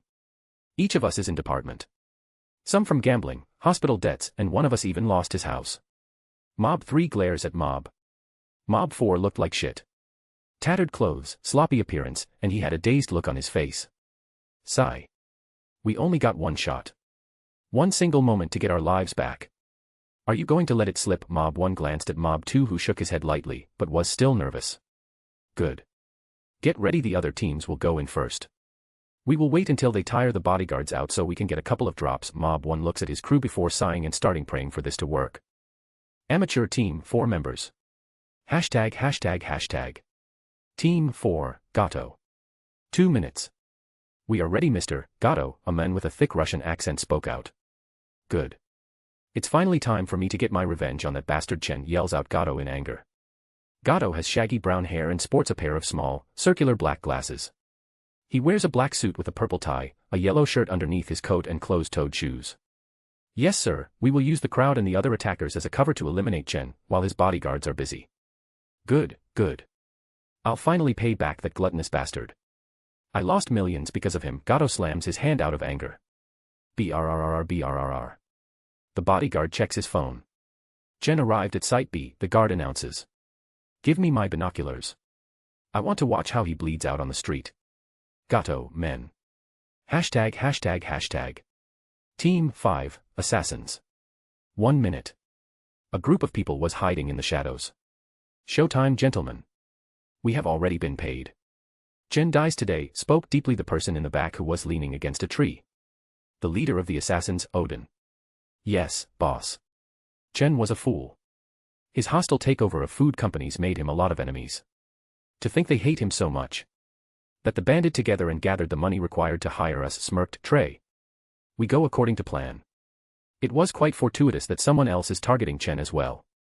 I don't know why they need his blood. But if there is a chance to get some blood, a bit of extra money is always welcome. Dos laughed with a greedy look in his eyes. Yeah, I have never seen the boss laugh so much as he did when he saw the open contract. We don't have to do anything, the distraction is going to happen on its own. We just need to wait for the right moment to strike. Trey. I counted 4 teams here other than us here. There were more but they left after Cano Agito easily took down the previous attackers, said 4. A/N Roman numeral 4 equals 4. Pronounced separately IV, like in 4 bag. That man is going to be a problem. Him and the other bodyguards. There have been numerous assassination attempts on Chen before. None of them succeeded because of them, 5 grumbled. Well, they haven't faced us yet, smirked 6, raising his sniper rifle. Don't get cocky. Cockines lead to mistakes. And that is not an option here, the boss yells out. The rest keep quiet, but their faces showed they understood. BZZZ. Phones started vibrating. It's time. Let's show them why the Wolfpack is feared across the globe, smirked Odin, the assassin leader. Assassins, 6. Odin. Dos. Trey. 4, 5. 6. ####. The fireworks start in 10. 9. Chapter 54, Fireworks and Chaos. ####. The fireworks start in 10. 9. Shinichi, it's starting. It's starting. Ran and Momo just shake my arms. Tetsuya, who was near me, looked at them. It's just fireworks, I don't get what the big deal is. Same actually, I don't get the appeal of watching fireworks, they're loud too. 7, 6. That's because both of you don't have any delicacy, Momo, I think I misspelled this. 4, 3. Showtime, baby. They are going to start attacking the moment the fireworks explode. I'll just observe from the distance and use my spy files for a closer look.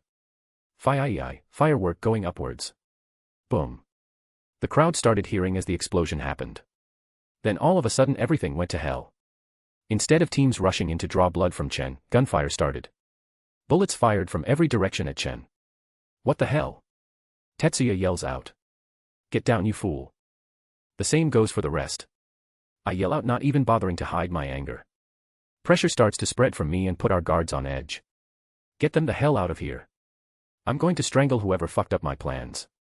Kid, let's G. One of the bodyguards put his hand on my shoulder only to freeze from my gaze and my sharp nails on his wrist. If you don't move them within the next 5 seconds, you will find yourself laying down on the floor paralyzed for life. I didn't even try to bluff, I can make poisons that easily do that. I might not be able to beat them in a straight-up fight, but with dirty tactics is a piece of cake. It took a second for his brain to comprehend that I am serious, and he quickly let go of me and went to Momo and ran. Shin, what the hell are you doing? Tetsuya looks concerned at me. I'm going to beat the crap out of someone. Get to safety, I can handle myself, and you know that. This is my one chance to get my legs in the least amount of time. I'm not letting it slip between my fingers because some piece of shit de-iced to mess up my plans. Shinichi, sensei. No talkbacks. I'll be joining you soon. I'm very angry right now, it's best if you aren't around me. I start crouching away from the gunfire. Spy flies, I always carry a bag full of these guys. Just in case. And that happens to be now. I need a full coverage of what's going on. So I can find the bastard that is ruining the chances of me getting Chen's blood. I should be getting the live feed soon. Just as soon as they get into position. ####. A few minutes earlier. Boom. Fury. Gato's army starts firing at Chen, spreading panic and chaos. They destroyed the plans of the other teams, including Shinichi's plans. Delta. Kano yells out. On it, a giant steps out in front of the hail of bullets and slaps his hands together. Hexa barrier. Yelled out Delta. A yellow translucent barrier appeared, made out of many small barriers in the shape of a hexagon. Most of them were around Chen and Delta. A few predicted the path of the bullets and protect the rest of the bodyguards. Bravo, Charlie with me. The rest get Mr. Chen to safety, Kano yelled out and dived straight at the army. He and the 2 other bodyguards started knocking out the grounds with extreme force. Different POVs and reactions. Team 1 Shai Hasaikai. Come on. Why us? Grunt. Shut up and get down, Hojo yells out so much that his white mask lifts up from the air. He breaths out. What do we do now, Grunt? We finish the job, Toya, causally says, slicking his blonde hair and fixing his plague doctor mask. Team 2, the Serpents. Rifles being fired. Motherfucker. Merc 1 cursed as he was lying down on the ground. What the hell? Who are those morons that are trying to massacre our walking blood bank? Merc. I know them. They are Gato's men. Grab the binoculars, 10 o'clock. Black shirt, white hair, eye patch. He is Kaneki Ken. A psychopath, and the leader of Gato's men. Merc leader. Great. What do we do now? They are going to kill him, and as far as I know, dead people don't have a pulse. Hey, can that pump work if he is dead? Merc. No, the pump goes in his heart and makes it beat faster. If he is dead it won't work. Merc. Fucking hell, leader, what now? Merc. We start killing them and the bodyguards. Kill anyone pointing a gun at Chen. Hell yeah. Merc 5 just started running and shooting at Gato's men. ####. Team 3, amateurs. Hi, the crybaby was laying down on the ground, face covered with tears and snot. This wasn't part of the plan, he yelled out. What do we do now? Fuck it. We have no choice.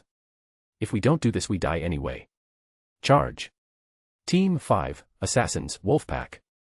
Well, this is an interesting development, Assassin leader spoke with a humorous tone. I'll say. If they kill Chen, they would be doing our job for us. Assassin 2 looked in disbelief. Their luck. What are the odds of them actually killing Chen, Assassin?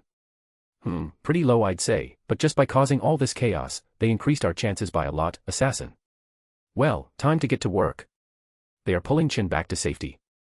This is as good a time as any to attack. The one who kills the target gets the bonus as usual. Move out. Assassin leader. Yes, boss. ####. It seems more trouble has arrived than our backup, says Charlie. He had blonde hair and a small stature, but that didn't stop him from knocking out the grunts in the mini-army. The short fighter took only one punch to the chin to accomplish this. No matter. We will do what we always do. Protect Mr. Chen. Anything else is inconsequential, says Kano while smashing 2 heads together.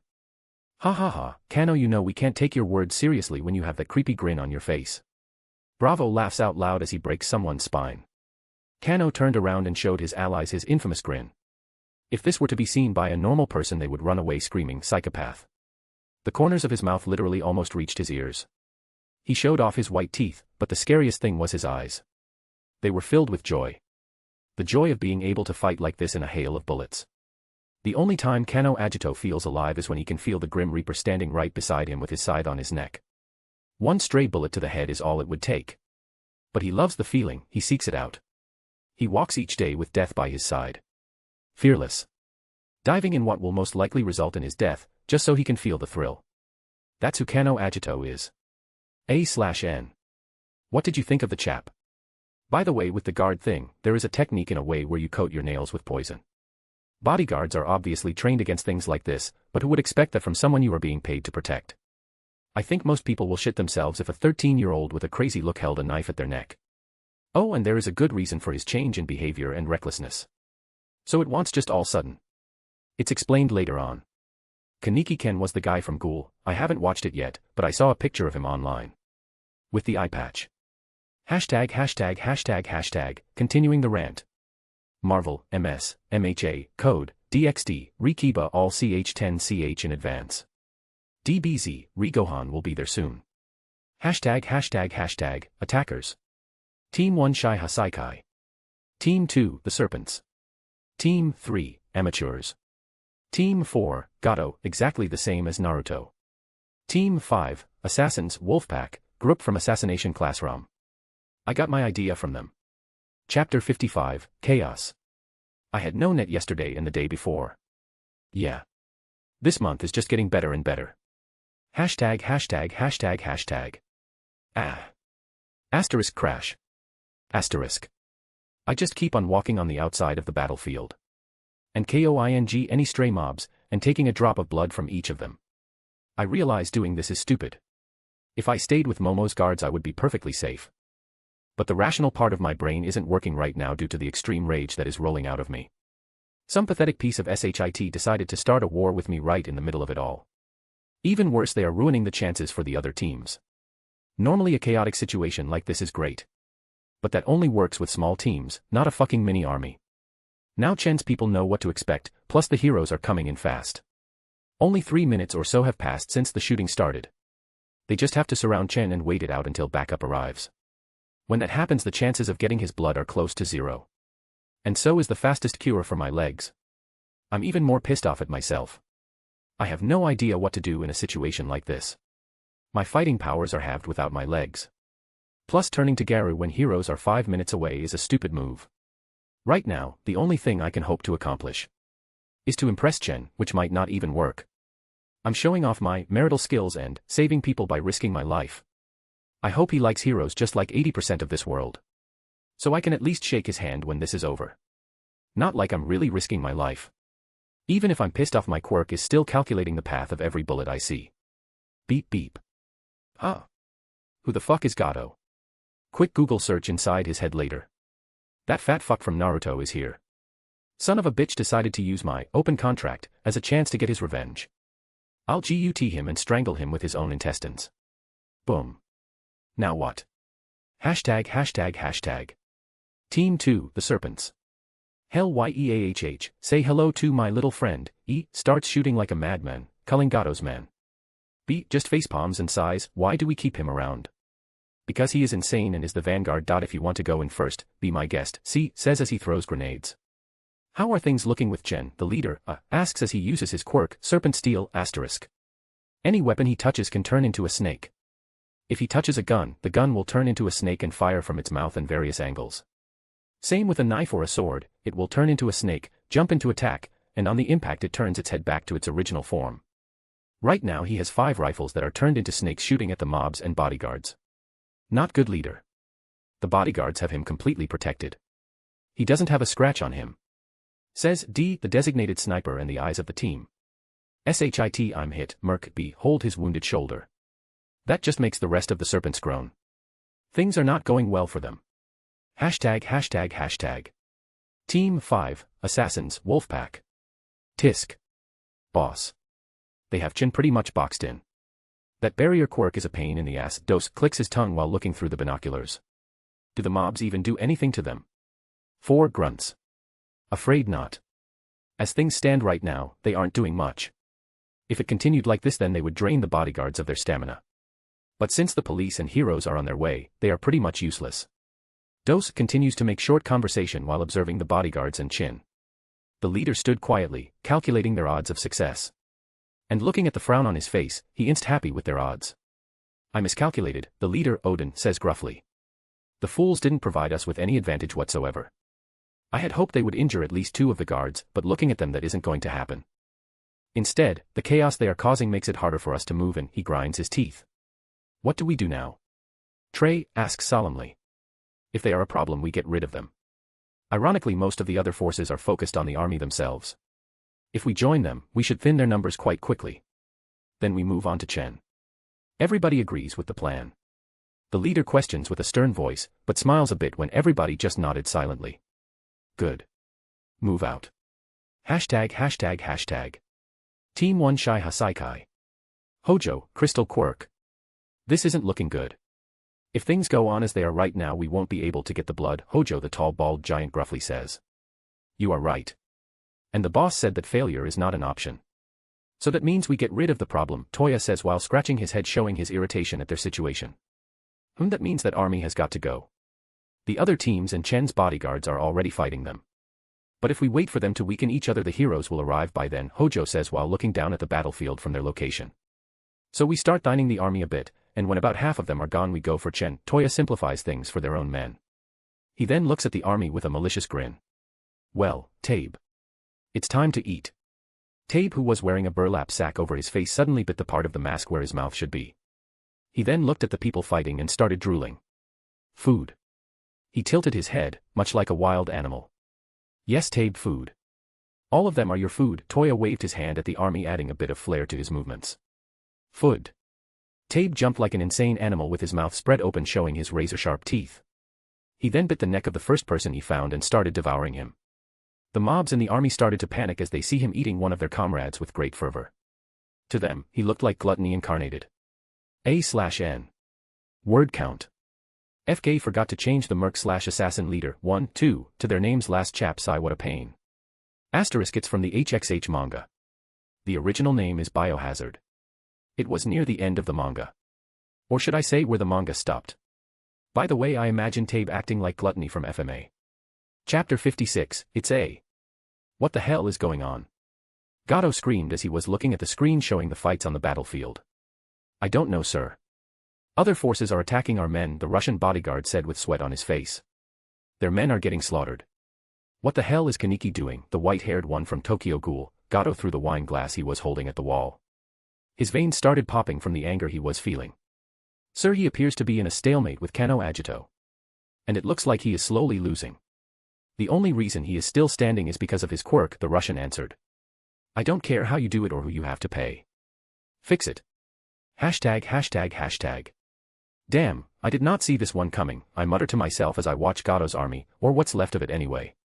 Kano is fighting the leader of the army with that creepy grin on his face. From what I can gather, the white-haired man with the eye patch is Kaneki Ken.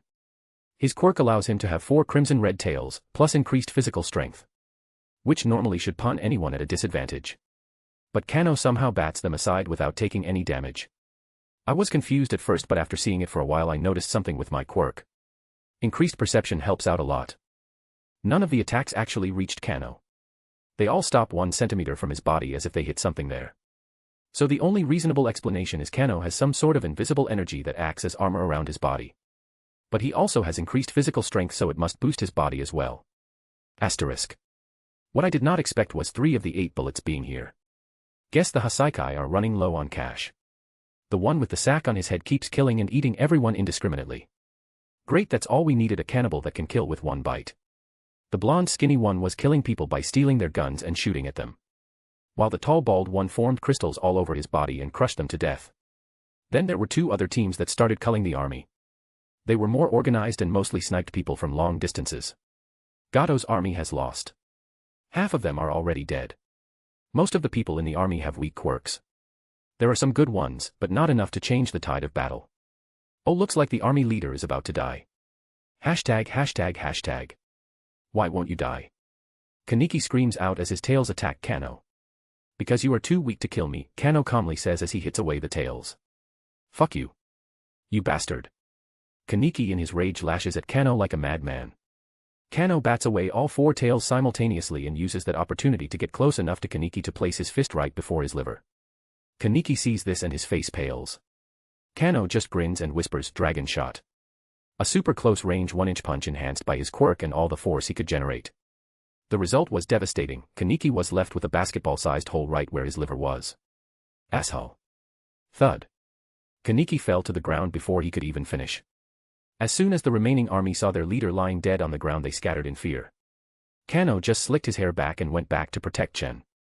But suddenly many figures dashed towards Chen at the same time. Delta. Kano screamed out as he used his full strength to dash to Chen. I know. Delta yelled as he slapped his hands together.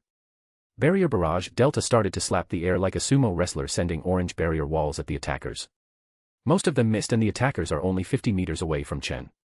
Who the hell are you? 4, yells out the people dressed in camo gear. That's what I want to know. C, yells back. They are the other teams, you idiots. The assassin/merc leader sneer at the same time, then look at each other in surprise, but they don't slow down at all. Any time now, Delta, Bravo says calmly. Heh, some pros they are. To fall for a trap this obvious, Delta smirks. He slams his palms together, then quickly slams them back in the ground. At first, nothing happened, then the ground started shaking. A dark green box-shaped barrier surrounded Chen while a blood-red barrier started raising from the ground 100 meters away from him, cutting off the escape route of the attackers. The 4 barriers' walls stopped and the ceiling started forming, completely trapping them. Hello, little mice, Delta smiles coldly. Mice. We are the serpents, B says. Shut up, you fool. The merc leader smacks him on the head. Shit, we are trapped, Tojo yells out. Well, that worked very well. Wouldn't you say? Kano comes up from behind, with other bodyguards moving around. Chen was safe inside the green barrier, so they can finally fight now. Indeed. I honestly didn't expect it to work out so well, Echo chuckles. How long were you planning this? This time the assassin leader, Odin, spoke up. His words made all the bodyguards chuckle. How long? You misunderstood. This is one of our formations. We didn't design it specifically for you. You were just stupid enough to attack us in the first place. Now surrender peacefully and you might live once this is all over. Bravo explains to them in a mocking tone. Ha! Surrender? Aren't you underestimating us a little too much? We still outnumber you, B says while acting like a delinquent. Whether it's real or just to throw them off, nobody knows. No, I think we have a pretty good grasp on you people. A team of assassins, minus one of their members, the sniper, will be joining you soon. The police have probably set a barricade around our position. Charlie says as he looks towards the last known position of the sniper. Then there are the mercenaries. You called yourselves the serpents and act like you are someone great. But in reality, you are barely B rank, so you are no threat to us at all. Delta mocks them even more. And finally the Yakuza, or the remains of one anyway. You are even less of a problem. Any one of us can beat you down in less than 3 minutes, so yes, we are not the ones underestimating you. You are the ones underestimating us. And you will pay for it. Some with their limbs, some with their lives. I wish you good luck, gentlemen. As soon as Echo stopped talking, the bodyguards rushed at the attackers. A/N. It's a trap. The title is up for debate. If you have a better idea, feel free to write it down in the comments. Asterisk something like aura/N form HXH.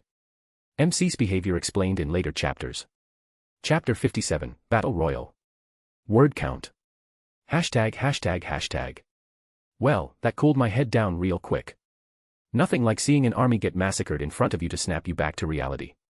What the hell was I thinking? There is no way my normal self would do something so insanely stupid. Did someone use a quirk on me? That would make sense. Even if most of the mob army had some weak-ass quirks that gave them weird features or body parts. It's not a far stretch that they have someone that can influence emotions. I was angry that someone messed with my plans, sure. But to actually separate from my group and go on my own when I am severely weakened. That's suicidal. Now I have to worry about some mystery man with the ability to influence emotions. He would have had to be near me. I don't know why I was the only one influenced.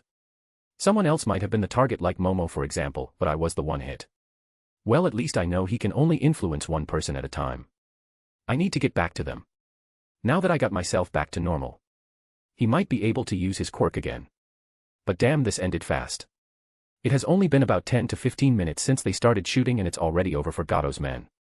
After the army scattered, I saw a couple of shadows rushing towards Chen. But it all turned out to be a trap as one of the bodyguards erected barriers behind them, effectively boxing them in. Now all of them are preparing for a battle royal. Shai Hasaikai, Yakuza. The Serpents, mercenaries. The Wolf Pack assassins. Bodyguards. He doesn't know their names, but can guess their occupation because of their outfits. Well, at least it will be entertaining to watch. #### Battle Royal. Inside the blood-red barrier. The attackers spread out completely surrounding the bodyguards except for a few people who moved towards Kano who was coming from behind them.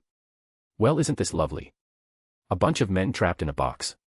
Just so you know, if you are planning an orgy, I'm out of here. It looked like Beat tried to lighten up the mood, when in reality he was looking for a clear shot at any one of the bodyguards.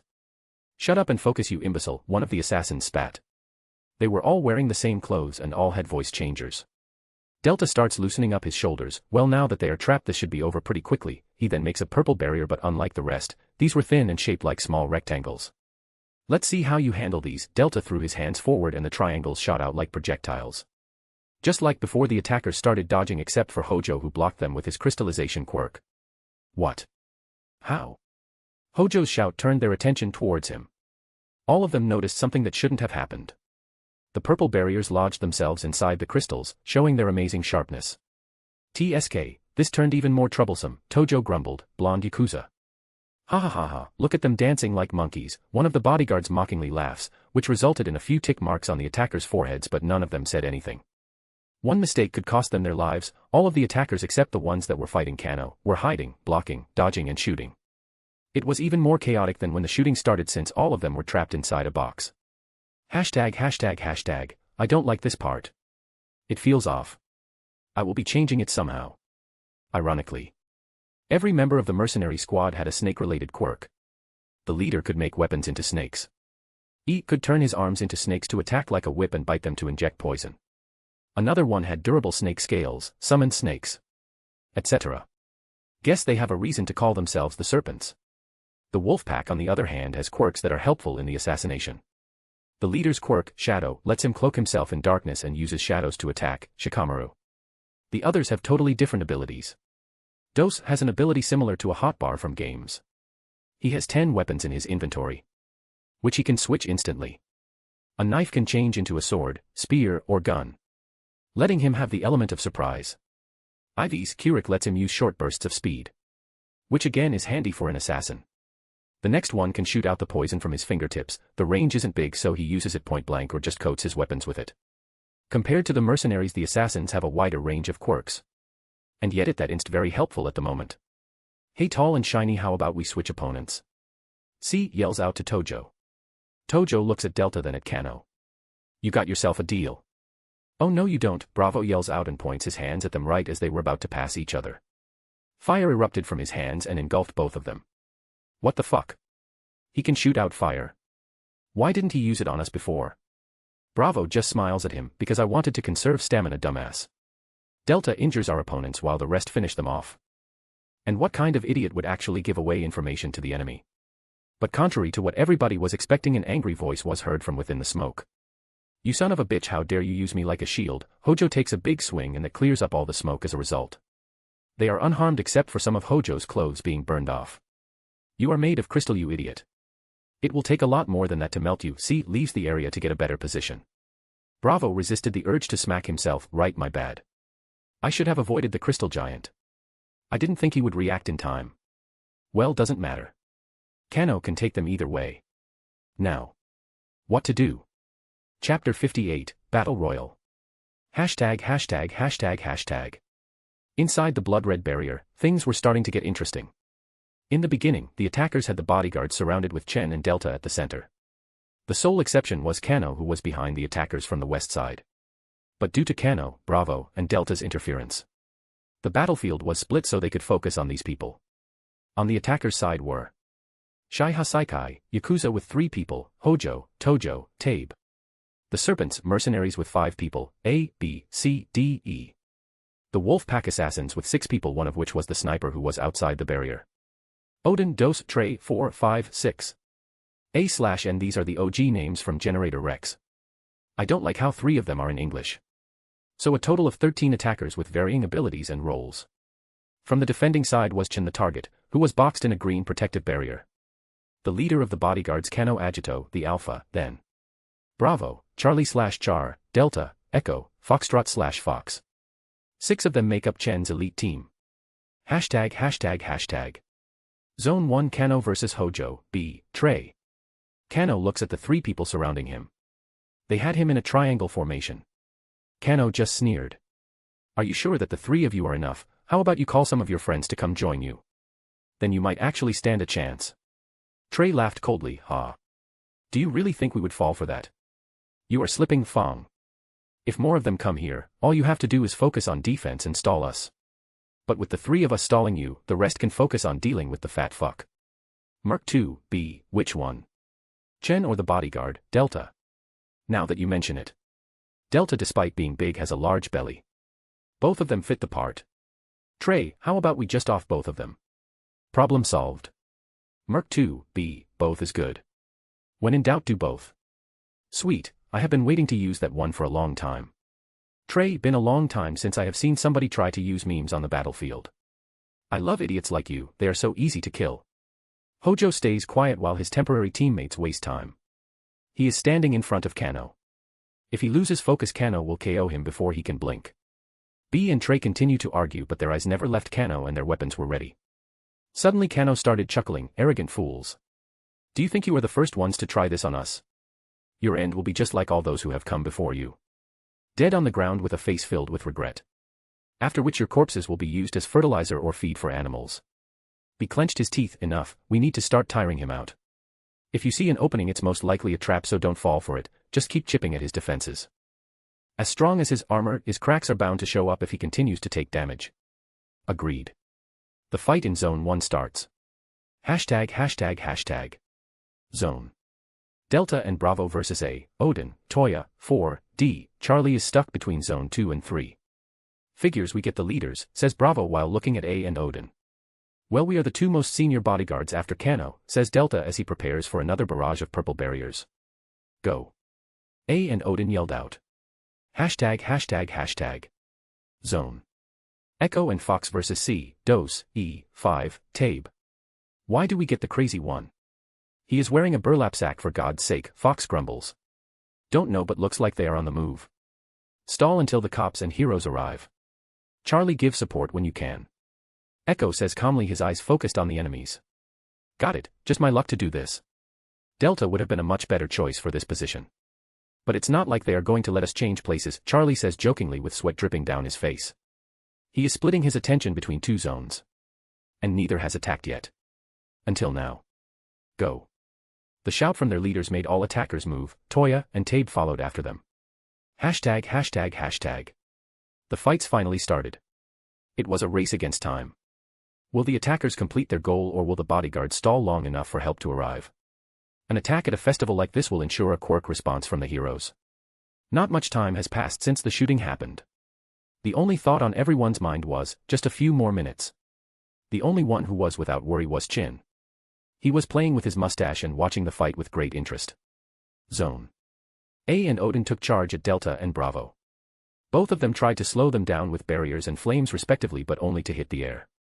The attackers were determined to finish this quickly. Even when dashing straight like this was extremely dangerous. Toya stayed behind them with his gun ready. His quirk allows him to steal things that other people hold or have on them. But since the bodyguards don't particularly have anything important, he is pretty useless. 6 uses his speed burst to go straight for Charlie. D stares directly at Charlie and uses his quirk snake eyes. He can stiffen the muscles of the target, making a perfect chance for his teammates to take. But Bravo was quick to see Charlie stiffen up, so he sent a torrent of flames right before 4 arrived, making him stop his advance. But before Charlie could even turn his attention back to the leaders, Odin attacked him with shadow spikes coming out from the ground. Charlie dodged most of them, but he was still hit. Fuck. The mercenary leader A attacked with his quirk. There were dozens of snake weapons firing on the fallen bodyguard. Delta quickly intervened to save him. But that choice was proved to be wrong. When all of a sudden a venomous snake bit him on the ankle when he was distracted. ####. Chapter 59, Battle Royal. ####. Delta looked down to see 2 venomous snakes biting on his shins. Shit. He quickly knelt down. Grabbed the snakes by the necks and squeezed right below their jaws. His grip forced them to open their jaws and killed them a second after. But it was already too late. The snakes did their part and injected poison in him. I got him. He will be down in 1 minute, yelled out C, the one who summoned the snakes. The poison won't kill him immediately, but it is enough to take him out of the fight. Bastards. What a cheap shot. Delta yelled out, already feeling the venom coursing through his body. I'm doing one last attack. Protect the boss, the heroes should be here soon. Barrier barrage. Delta threw a lot of random attacks but mostly focused them on Zone 1 before he collapsed on the ground. The red and green barrier shook but still remained active, barely at that. Their strong bright color was dulled a lot.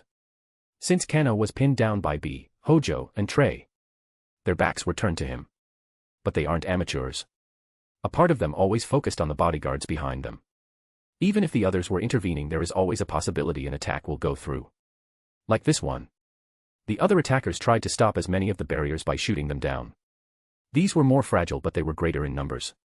B, Hojo, and Trey dodged most of them but a few hit them in non-fatal spots. Normally this kind of wound would be nothing. But they are fighting against Kano. He won't let an opportunity like this go by. Kano started attacking faster than he's ever been. He focused his attacks on their cuts. And when they tried to defend those places he sticked his position in mid-strike and tried to land a fatal hit in another place. His merciless strikes kept pushing their formation apart. The others, seeing as Kano was about to break free at any minute, increased their efforts. They shot at them. Continued to use their quirks to form an opening. Charlie, who was still bleeding from Odin's shadow spikes, was slowly moving towards the fallen Delta. Bravo, who was in between them, immediately knew Charlie's plan. He stepped ahead so Char can pass behind him. But by doing so he had the whole Zone 2 focused on him with Charlie just acting as support. I wanted to keep this a secret but fuck it. The heroes are almost here. Charlie reached Delta and knelt down. Doctor's touch. Self-healing. The bleeding wounds on Charlie started to close. But before they closed completely he cancelled his quirk. This should be enough to survive. I will still need my energy for this. He mumbled under his breath and put both hands on Delta. Selfless act. Equivalent exchange. The wounds on Delta started closing and color returned to his face. But Charlie paled rapidly and wounds suddenly appeared on his body in the exact places where Delta had them. Charlie collapsed a second later. Crash. The barriers that were holding them in and protecting Chin broke. Seeing this, Kano went all out and broke free. He dashed straight for Chin. But the attackers weren't about to let their biggest opportunity get away. Delta and Charlie are on the ground and the barriers are down. 6, the sniper who was outside the barrier, started shooting at Chen. He was useless through the battle, but not what the barrier is down. He immediately went for the kill. Asterisk bang. Bang. Bang, asterisk. 3 shots were fired at Chin, head, heart and liver, all with pinpoint accuracy. Just when everyone thought it was over. You guys need more training, Chin's voice was heard by everyone. Asterisk tack. Tack. Tack. The men caught all 3 bullets with his right hand. Everybody on the attacking side had their jaws dropped. What? I track the desert and swim in the ocean as a hobby while waiting more than 1 tone. Do you think a bullet is gonna stop me? Naive. Chin scoffed at them. Whoosh. For appeared in front of Chin with his daggers drawn and his skin all red. Take this, you fatso. 4 roared. Nope, Chin jumped backward avoiding some more bullets while Fox started shooting at 4. 5 and he dashed towards Chin. Both are seemingly suicidal as they let echoes sound attacks hit them. 5 had blades all over his body while E's snake arms were near Chin. Suddenly the snake arms started to split into sections as blades came out of them. HAAAAAA, both yelled out as they gave it their all. Ding SCRRRRR. A green barrier appeared between them and stopped them dead in their tracks. Right in front of Chin. HAAA. Ha. Fuck, that was close. Delta was lying on the ground with his hand stretched out poignant at Chin. But the suicide attack wasn't all for nothing. One of 5's blades pierced the barrier as it was being made. There is a cut on Chin's cheek. Chin just touched his wound and looked at his bloody finger. Who? I can't remember the last time I was injured. Not bad, you brats. Crack. Before anyone could react, 5 and 4 were sent flying by a furious Kano. Both had some of their bones broken. How dare you lay a finger on the master? Kano snarled like an animal. Fuck. 5 stood up shakily, the blades that were on his body started falling apart. Kano's hit was too strong and it was when his guard was down. Now. The mercenary leader A yelled out. Stab, stab, stab. Everyone turned around to see one of E's arms surrounding and stabbing 5. AHHHHHHH, 5 screamed out in pain. Sorry, buddy. But count yourself unlucky. If you didn't cut him and hadn't gotten some blood on that little blade of yours. This wouldn't have happened to you, he said as he dragged 5 to him and collected and stored the blood. He even used cotton to get the remaining blood on the blade. You motherfuckers. Odin shouted furiously as he attacked a who was nearby. Ha! Like you weren't planning to do the same. A mocked him then looked at Chin and gave a finger salute. Everybody retreat. Kill them. Odin used his shadow quirk on the mercenaries. ####. TABE. Get that bastard. Get the blood. Hojo yelled out as he went toward Toya instead of going towards E. This is for 5 you motherfucker. Dos took out a freaking rocket launcher out of his hotbar and shot at E. You crazy bitch. E, seeing no way of dodging it, decided to sacrifice one of his arms. He extended it and hit the rocket. He would lose the arm, but his life is worth more. Boom. Chaos spread everywhere. Assassins versus mercenaries. The bodyguards were surprised at this turn of events. They surrounded Chin again and Delta put some barriers up again. Each looked down in shame. Their master had been injured. The first injury in years. Kano knelt down on one knee. Master. We have failed you. We will accept any punishment for this.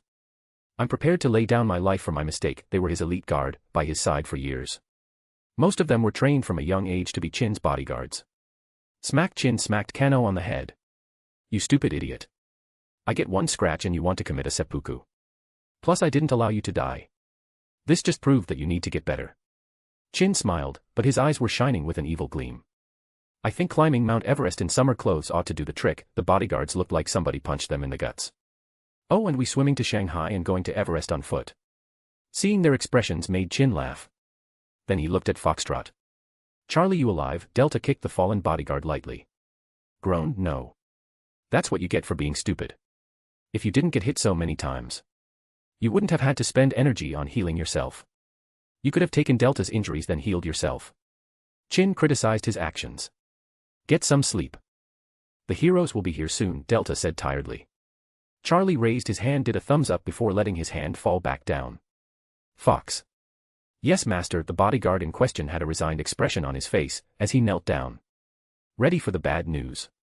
Seeing his expression, Chin's face softened. Silly child. I'm not sending you away. I want to tell you that you have performed excellently. I have been paying attention to everything. You go above and beyond on each of your tasks. Even without a quirk. You succeeded where others have failed. That's why you are here. So don't doubt yourself. Just continue following me like you always have. Tears started falling from Fox's face. Yes. #####. MHA code and MS, up to 10 CHAHADE, constantly updated. Chapter 60, Battle Royal. ####. Crack. Ah. Please stop. A small fat person was lying down in pain. Standing above him was a teenager with black jeans and a black t-shirt. Looking down on him with a cold expression. Why did you use your quirk on us? His voice made the fat man soil himself. It was like death speaking to him. We got information that the Yayorozu heiress was coming with some friends. My quirk, confusion, makes the target forgetful and more prone to make reckless decisions. The plan was to separate the group one by one. Before kidnapping her. But then the shooting started and we were forced to improvise. That's what I all know, I swear. Snot and tears were dripping down his face. Who sent you? I don't know. Crack. Oh. The human skeleton has 206 bones. I suggest you start telling the truth. Unless you want me to break each and every one of them. I see can't. They'll kill me. Crack. Ah. They are the least of your worries. I will slowly torture you, then I will kill you in the most painful way possible. If you don't tell me who sent you. Jin.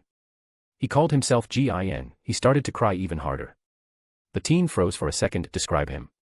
His voice turned even colder, which the fat man thought was impossible. He was very tall. Long silver hair going to his hips. He was dressed all in black. Long black trenchcoat with the collar up covering his face and a black fedora. He was also smoking. Please. Please, I have told you everything I know. Please let me go. You targeted my group. You brought this upon yourself. The teen brought his hand to the fat man's throat. No. No. SCHRP. A large part of his throat was ripped out. Gurgle. The men grabbed his throat and started to choke. Thud, he fell down on the ally. A pool of blood was slowly starting to form beneath him. Fuck, the teenager cleaned all traces of him on the crime scene and left. Hashtag hashtag hashtag, back to the battlefield. Boom. Crash. Bang bang bang. Pure chaos. That was the current situation on the battlefield. The assassins were furiously chasing the mercenaries. Six was shooting at them from the distance, keeping them from leaving. It didn't help that the bodyguards were pissed off as well. Delta opened small holes and let Fox expertly shoot at the mercenaries. The rest of the bodyguards shot their guns as well, hoping to slow them down enough so the assassins can catch them and they kill each other off. Damn it, E, the one who took the blood from Five by literally stabbing him in the back, was under constant pressure.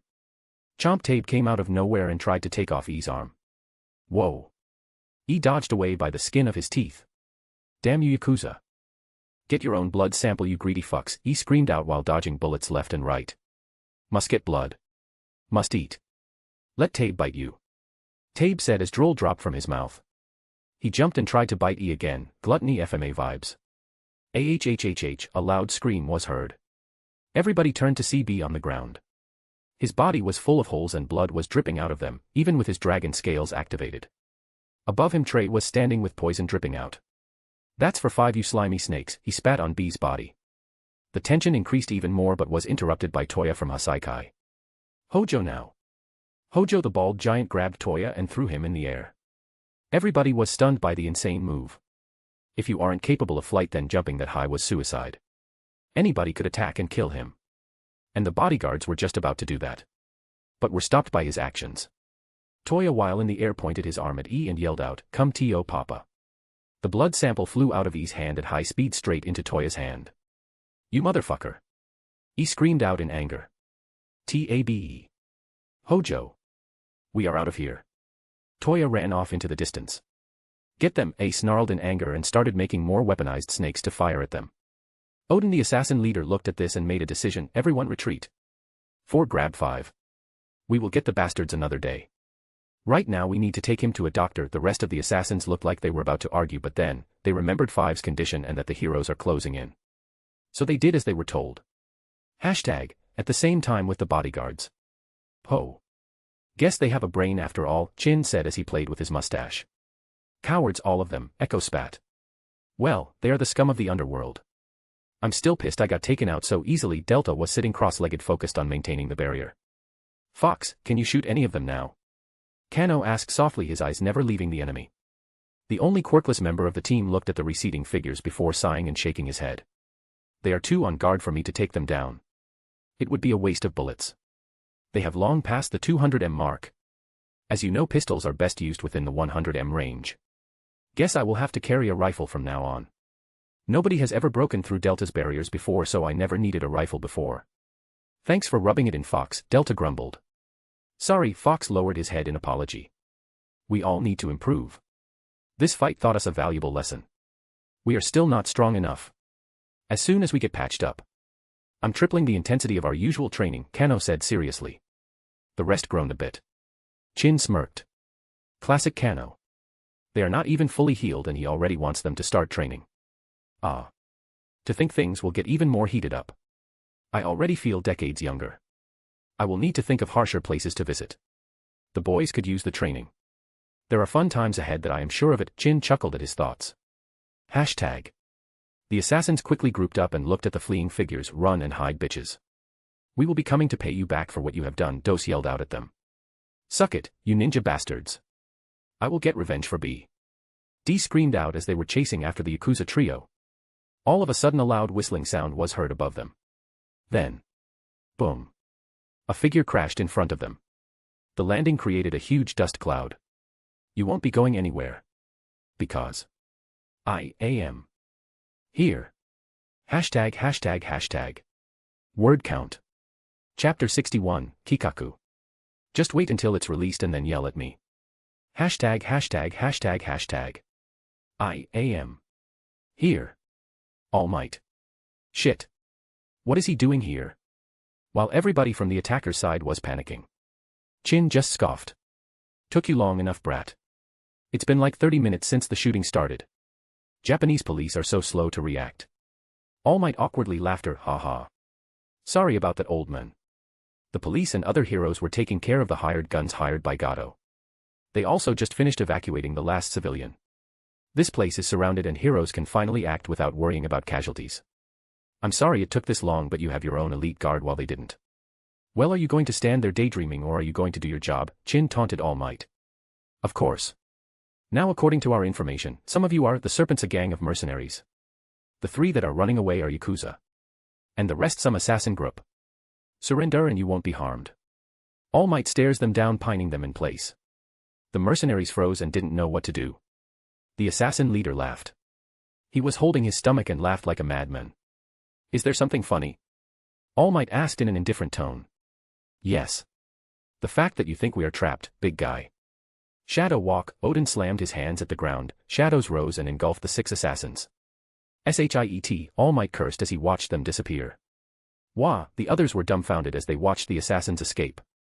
Texas smash. All Might wasted no time punching the air in front of him. The wind pressure knocked down both the mercs and the Yakuza. All Might sighed and touched his earpiece. This is All Might. One of the assassins had the ability to manipulate shadows. He just teleported away with 5 other members. Roger that, All Might. The perimeter will be increased. They have been fighting for a while, so they should be pretty exhausted. They couldn't have traveled far. One of their members is seriously injured as well. We will find them. Thank you. The others and the police can come here. The targets are down. All Might said in a professional tone. As soon as the call finished, he started walking towards Chin and the bodyguards. Delta lowered his barriers and just sat on the ground. Now that All Might is here, they can relax a bit. Delta and Char are the 2 that are the most injured. Even though Charlie healed Delta, it was more of a quick fix. I wanted to apologize again for making you wait that long. But civilians were in danger and you looked like you had everything in control. Some of the men from Gato's army spread out and started to run away. It got messy as they grabbed a few people as hostages. That's why it took us so long, even though we arrived about 10 minutes since it started. Once again, my deepest apologies. All Might said sincerely. This was the most he could do. As the number 1, he cannot bow just to anyone. It would send the wrong message. Sai Chin just rubbed his temples, understanding the situation. But that does mean he likes it. He is a VIP, but at the end of the day, this isn't his country and his relationship with Japan isn't really the best. So of course they will prioritize their citizens. But they have been waiting for 20 minutes. At least they could have taken out the sniper and surrounded the barrier. Delta would have opened up entrances for them. Fucking politics. The leaders of this country are greedy bastards. They forbid heroes to kill so they can sell the tapes of the hero versus villain fight. Their heroes die so they can make more money. Disgusting. Fine. My men are tired and injured. They are in need of medical attention. Chin stares at the number 1. Of course. There are paramedics already here. Please come with me, All Might said and started leading them to get checked. Master. Please go first. We don't know if they used poison on those blades of his. Kano pleaded with Chin. Knowing how he could get when he is stubborn. Chin wanted to complain but just signed and went along. The faster they finish, the faster they can leave. A few minutes of walking away from the battle site. They are greeted with flashes on their faces. The media was already. They were being held back by the police and heroes. Chin cursed under his breath. His bodyguards, well, everyone except Delta and Charlie were in front of him. They and the police quickly opened a path to the paramedics. Hello there. Quickly get inside the cars so we can get you checked up, one of the nurses said. One of us must accompany Master at all times. Kano stepped in front of the nurse. The nurse just smiled sweetly at him, of course. There is no problem with that. The doctors will be helping your friend. Since Mr. Chin has no other wounds on him except for the scratch on his cheek. Fox went in with Chin. Kano wanted to go but he was injured. Not by a lot, just some bruises. He overused his quirk. So when he was fighting it was weaker in some areas of his body than others. This will only take a moment, sir. I will take some blood to test now. And some to send to our lab to see if anything is wrong. This will of course be given to them by All Might himself as he volunteered for the job. We are still stumped on why they wanted your blood in the first place. The nurse took out the needed tools. Yes. Yes, just get on with it. I haven't eaten in 30 minutes and I'm quite famished. So if you could just hurry up, Chin said impatiently. The nurse took a few swabs from the wound and it tested negative for poison, much to the relief of Fox. She then took a blood sample and turned around to get a metal box. She put the sample in and locked the box. You are free to go, Mr. Chin. You can give this box to All Might yourself if you wish. She gently gave the box to him. Thank you. We will be leaving to check on the others. Fox stepped in and took the box for him. They quickly left the ambulance car. The nurse took out her phone and wrote a quick message. ####. And I can't believe how reckless you are, Shinichi-kun. You could have gotten killed. Nag nag nag. Bzzz, bzzz. Wait a moment please, I say to the annoying police officer. Just because you are a woman does mean you are my mother. Jeez. I opened up my phone to check the message. I got the sample. Wire the money and I'll leave it at the arranged location. Bingo. I'm sorry but my parents are calling. I must take this call. I leave the woman before she can say anything. And I used my quick while pretending to be talking to someone. All spy mosquitoes with blood samples returned to warehouse B. Like I would just let perfectly good quirks go away. With all the blood that has been spilled tonight. I got some good stuff. All according to plan. ####. Word count. Chapter 62, Chapter. ####. Now how do I guarantee success?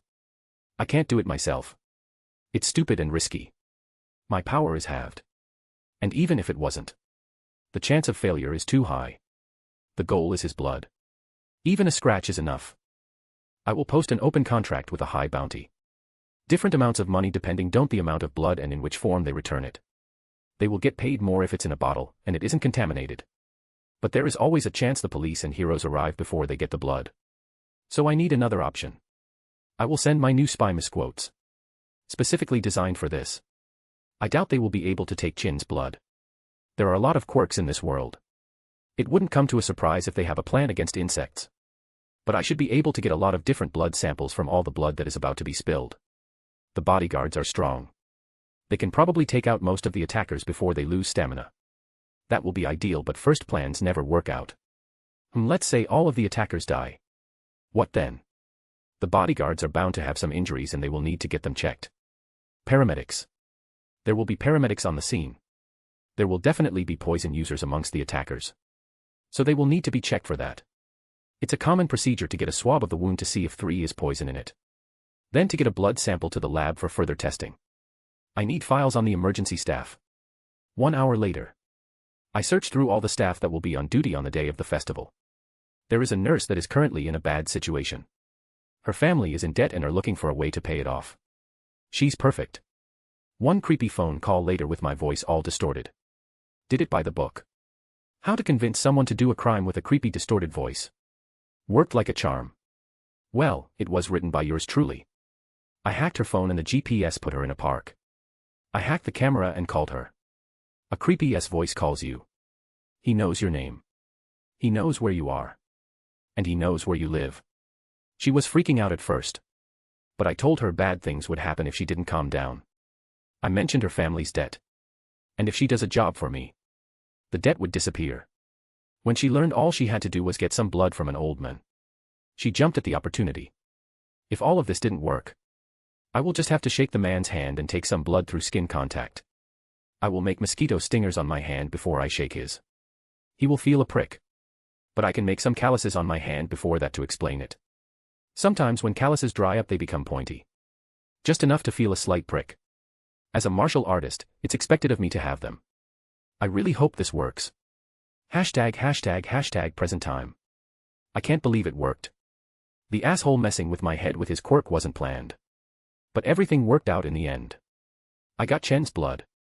I got blood samples from almost every person spilled on the battlefield. Made hundreds of spy misquotes. They got some from corpses. And then moved on. When they found multiple small blood puddles, they just take a sample from each. Since they can't be sure whose it is. Whose or whose. Now. I'm absorbing the blood one by one. And matching it to the police database. I get the person's file, read it and make a copy in my head. I just got a buttload of quirks. And probably the most useful of all is Charlie's healing quirk. My little spy saw everything. He can heal himself and others.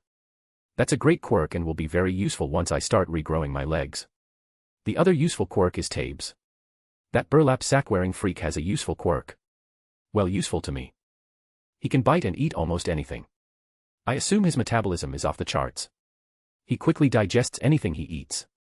That's probably why he is always hungry. Which works in my favor.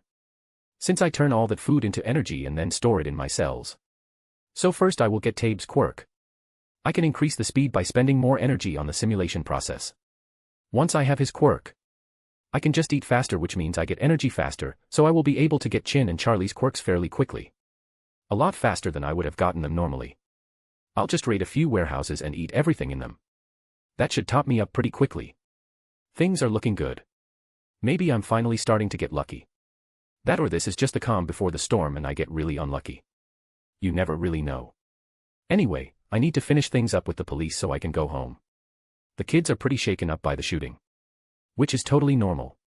A lot of people died as well. This will give them nightmares for a week. When I rejoined the group, Momo and Ran were hugging and trying to calm down their shaking. As soon as they saw me, Momo and Ran latched onto me and the shaking stopped. I'm neither stupid nor blind. The girls obviously like me. But until they actually mature. And I'm talking as a person, not just their bodies.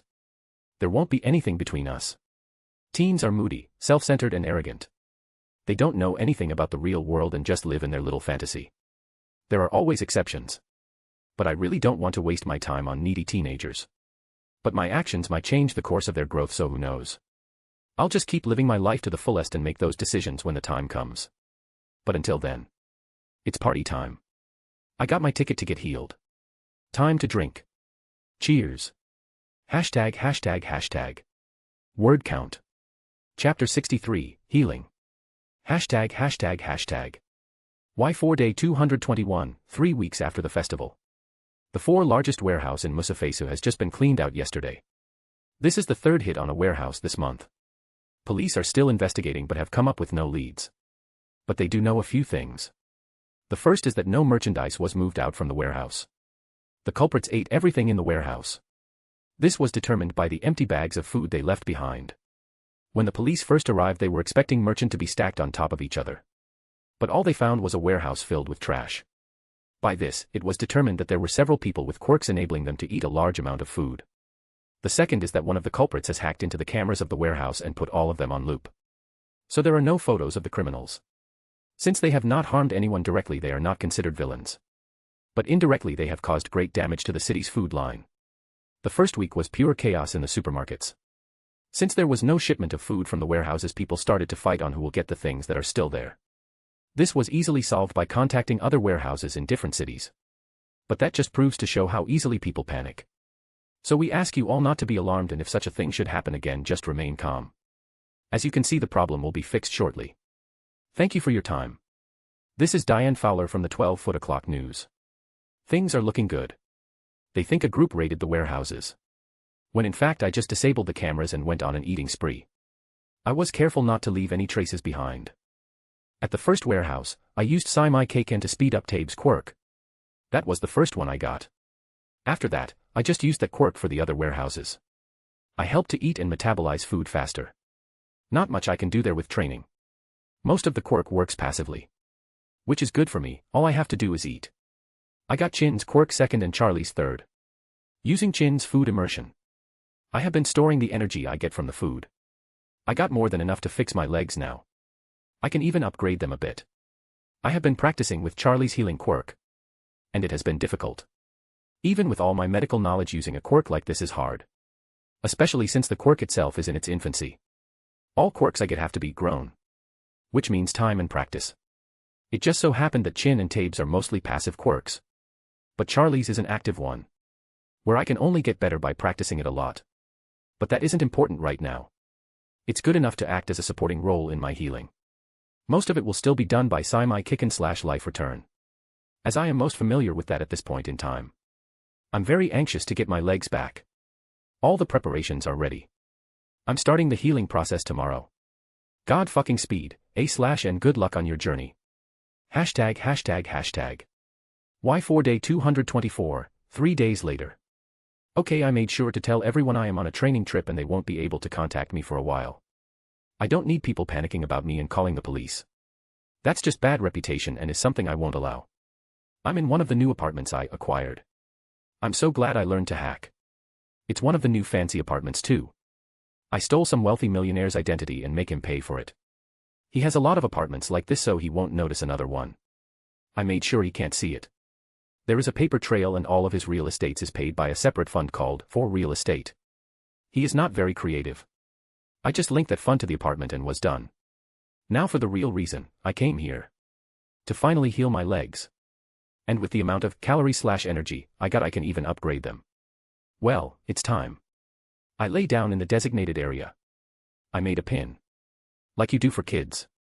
The first layer was a lot of plastic sheets, then normal clean white sheets above it. I lay down and grabbed the knife. Pain receptors off, I turned off all the pain below my thighs. Then I took the knife and made a deep slash on one of my stumps. I winced a little. Not from the pain but from the sight. Seeing my leg with a deep cut and blood gushing out is not a pretty sight. Okay, first I seal off almost all inner blood vessels. The ones that are left are mainly in the skin. Then I start making my skin expand. I'm quite literally growing the skin. Usually, regeneration starts from the bone outwards, but I am making the skin first for many different reasons. First of all, is to make sure nothing is contaminated when I do the bone and the muscles. The last thing I need is some dust to enter when I make my bone marrow. Worst case, I will get cancer and have to amputate the leg again. I am not dealing with that again. So skin goes first and acts as a cover protecting the insides while they are being grown. And it wasn't even proper skin. I will change it again later once the muscles are formed. This is a temporary cover. When that finished, it looked like an empty leg-shaped balloon. It was kinda creepy. Now for the base of the bones. Since I am creating them from scratch, I'm making them even more denser than when I modified my bones before. I ate a lot of minerals for this. Most of it was not even from food. Tabe's Quirk allows me to eat and digest almost anything. I got a lot of carbon as well. I'm calling the Quirk gluttony, it seems fitting. I used all of those minerals in the creation process. Now the bone is made from compact bone. It's the hard bone on the outside. Then there is the sponge bone and the bone marrow. The bone marrow creates bone marrow stem cells and other substances, which in turn produce blood cells. The sponge bone stores those. Now the bone is mostly made from calcium and collagen, the glue and foundation of the body. It can be found almost everywhere inside the human body. The collagen makes a soft framework while calcium and other minerals and cells harden that framework. So I redesigned the whole fucking framework. And this next part is pure bullshit without any scientific backing. Instead of the normal framework, which is similar to a honeycomb, I changed it so it's diamond structured. I put about a load of minerals and carbon combined with the calcium and all the other things I ate to form it. Since it's organic, of course, it won't be as hard as diamond. But here's the thing. A diamond is created when heat and pressure are used to compact carbon. So what did I do? Telekinesis Quirk. I compressed the compound bone even further. Then it already was I got steel for bones now. Then I used the same honeycomb structure to form the inside. The normal human body has a similar structure to it. But I used and compressed the real structure. Now my body can store more marrow than it was able to do before. There was much to do with the actual bone marrow. I improved and optimized the process. But other than that, I didn't change a lot. The blood vessels inside the bones were made to be more elastic and rubbery than normal so they could handle the pressure when I used Divine Demon. The growing of the bones took a slow 2 hours. I had to move the empty skin as the bones form. For the foot, it was like putting on gloves. I carefully put the skin on each toe. When that was finished, I grabbed a water bottle and drank it all. I have more water in me than I could ever need thanks to Chin's food immersion. But the stress of the procedure made my throat dry. Now for the muscule. Chapter 64, Healing. ###. The muscule. The muscular system is responsible for the movement of the human body. Attached to the bones of the skeletal system are about 700 named muscles that make up roughly half of a person's body weight. There are 3 types of muscle. Cardiac, smooth, and skeletal muscle. Cardiac is for the heart and smooth for the organs, and skeletal are the muscles that move the body. The skeletal are the ones I'm going to work on the most. They are further divided into type 1 and type 2 muscle fibers. Type 1 fibers are very slow and deliberate in their contractions. They are very resistant to fatigue because they use aerobic respiration to produce energy from sugar.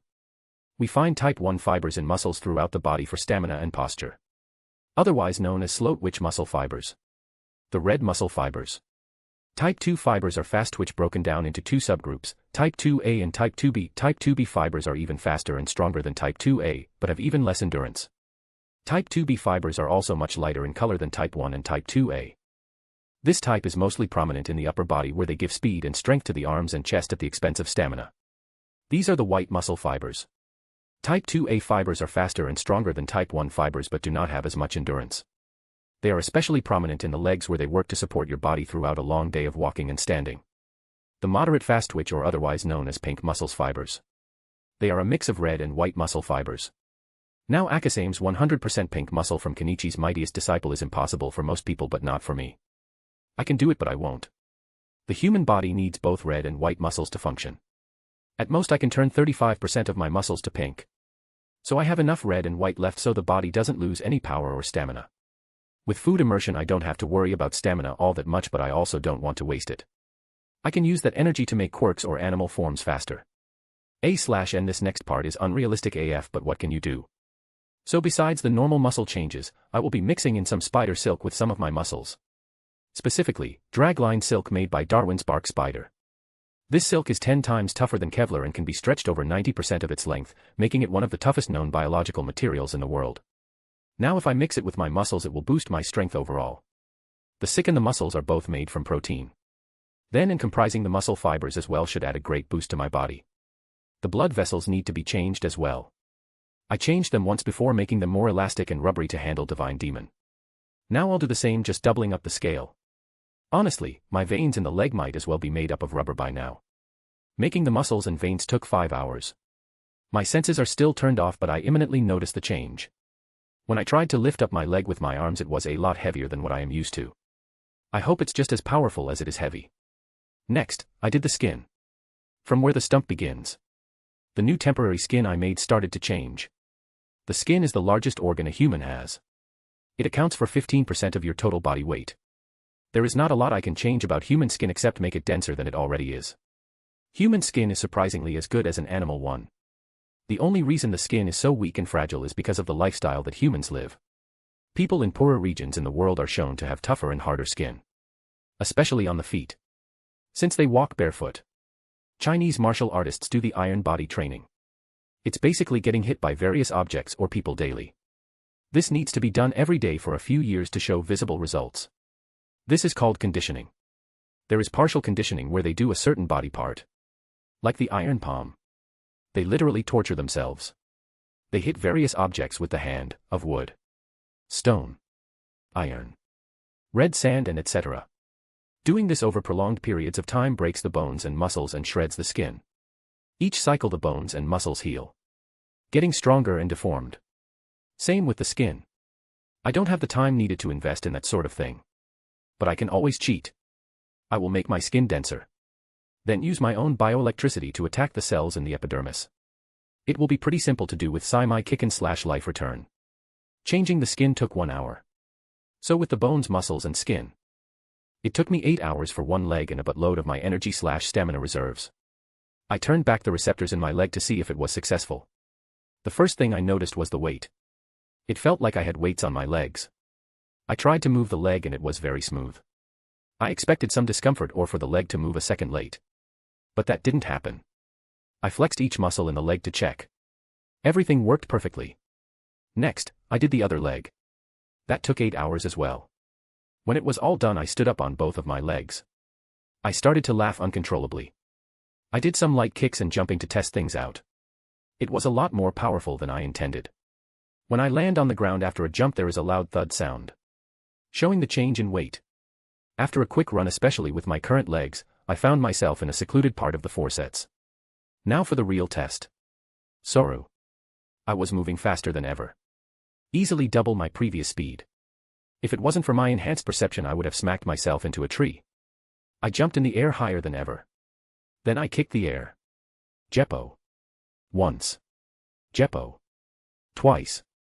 And the third time I focused all my strengths and I combined both and stomped the air really hard with both legs. Boom. There was a small sonic boom. I appeared a 100 m away. Jeppo plus Soru. I'll need to think up a name for that. Now the last test. I land on the ground and recharge my stamina with food immersion. I focus my power and kick. Renkyaku. A bluish-white slash leaves my leg. It was 5 meters wide and processed to cut the trees in front of me in half. Horizontal slash. SHHHH thud, thud, thud. All I saw was 20 stumps with perfect clean cuts. Ha ha ha ha. I'm back. Stronger than ever. Watch out world. Shinichi Kudo is back. Hashtag hashtag hashtag. Chapter 65, Chapter 65, Toxic Chainsaw. The hero hunter Garu claimed his 10th victim. Fortunately, he hasn't killed any of them besides the first two. His goals are unknown. When asked for his motives, he only replayed that he is taking out the trash. From the cameras, on the pro heroes, we learned many things. Garu is a young man approximately 19 years old with sharp features, yellow eyes, and long silver hair that spikes upward in 2 large prongs. He has a lean muscular build and stands at 180 centimeters. He wears a tight, black, long-sleeved shirt, loose-fitting white martial arts pants, a yellow sash around his waist, and Tai Chi slippers on his feet. He has shown to have a great deal of martial arts experience and most surprisingly of all, has shown multiple quirks all from the heroes he defeated. But it seems the quirks are cheap imitations of the originals and are quite weaker. Immediately hide and contact the authorities. I found out that Toxic Chainsaw was going to make a ruckus to attract some attention to fight off some heroes, showing how strong he was. I think this is a perfect opportunity for the martial genius of the century Shinichi Kodo to have his quirk awakened. By fighting in a very dangerous situation where his quirk was forced to evolve. The public will eat that up, even without me interfering. Of course, I will still make sure they only write what I want. God, I love my spy flies. Best decision I made. Blackmailing people makes life so much easier. Hashtag hashtag hashtag hashtag. Ha ha ha ha. Come out heroes. Or all of these people are going to die. Toxic Chainsaw yelled out. Toxic C has shoulder-length hair that appears to be slimy. He has a long jawline and a pointy chin. He is very well built and muscular. Toxic C was topless as he rampaged in the city. The only clothes he was wearing were baggy pants with skull-shaped knee pads and army boots. VRRRRRRR. Ha ha ha, get ready to be shredded by my pal Doku. He raised his chainsaw which had the words Doku painted on it and started waving it around, shredding and slashing everything in his path. He saw a woman tripping on the sidewalk and ran towards her. "No, please," the woman yelled out. One shredded meat bag coming right up, he raised his chainsaw above his head and swung it down as he smiled like a maniac. Whoosh. Suddenly, just as the chainsaw was halfway there, a figure appeared. He raised his right hand slightly and hit TC's forearm. The blow looked weak, but it knocked off the chainsaw's course, completely missing the woman. Huh. TC glared at the newcomer. A young boy. Around the age of 14. He was wearing a black sleeves hoodie and had headphones around his neck. Oi. Get your ass up and get away, he turned his head slightly to the woman, who had soiled herself. She didn't need to be told twice as she first started crawling away before standing up into a full sprint. Wait, I know you. You're that kid from the news. Kodo something. The one that wins those fighting contests. You just cost me my prey. So I guess you'll have to take her place. He raised his chainsaw again, fully intending to cut me to pieces. They were martial arts tournaments, you imbecile. Not a fucking beauty contest. I guess your tiny brain can't comprehend that. Actually, I don't think you even know what comprehend means. And it's Shinichi Kodo, remember that when your soon-to-be crippled ass is sent to prison. Kodo enters his fighting stance. Hashtag hashtag hashtag hashtag MCPOV. Wow, he is weak. Like really weak. I expected him to be a lot stronger. Judging by his hair and the way it's starting to ooze some liquid. I'm guessing that's where the toxic part comes into play. So he can create an attack with toxic ooze. It kind of counters me. Since I'm barehanded at the moment. I mean, I can end him within the next second. But that's not the goal. I need to make it look like I'm losing. So my quirk can awaken in the last stand. The cliché heroic moment. I look at the corner of my eye and see that people are filming us. I lower my strength but still use my moves. Soru. Tac X7, hit sound. I use a low-power Soru to close the distance and hit him 7 times in a single moment. Gah, he stumbles slightly before regaining his balance. Ha. You call that a strike? I have had girls hit me harder than you, he yells out, but his face was twitching. If I had used more strength he would have fist-sized holes in the areas I hit. I really hate when I have to do shit like this. It doesn't suit me. But we all have to do this. We don't want because it's the smarter choice. People don't want to go to work. But they have to. The same thing applies here. Stop running, you brat. He starts getting angrier and his swings become even wilder. I'm waiting for some heroes to arrive. I already have my little spies in every agency in the area. The heroes will arrive first are weak as hell. And Johnny Bravo is still too far away. I need him to attack the heroes so I can save them. People just love shit like this. Boom, I give him a weak roundhouse kick to the chin. His head flies back, and he stumbles before regaining his balance. He shook his head a bit to get rid of the dizziness and spat out some blood. Guess I must have cracked a tooth. Stop in the name of the law. A man in a black spandex suit with a white S on it yells out. Civilian, get away to safety. This is no place for a child. I just look at him for a few seconds before backing off. Internally I'm debating whether to save him or let him die. What situation would be better? Now I am Syndrome. Surrender now, villain. Toxic Chainsaw just jumps at him and screams out, DIEEE. ####A/N. Chapter 66, Awakening.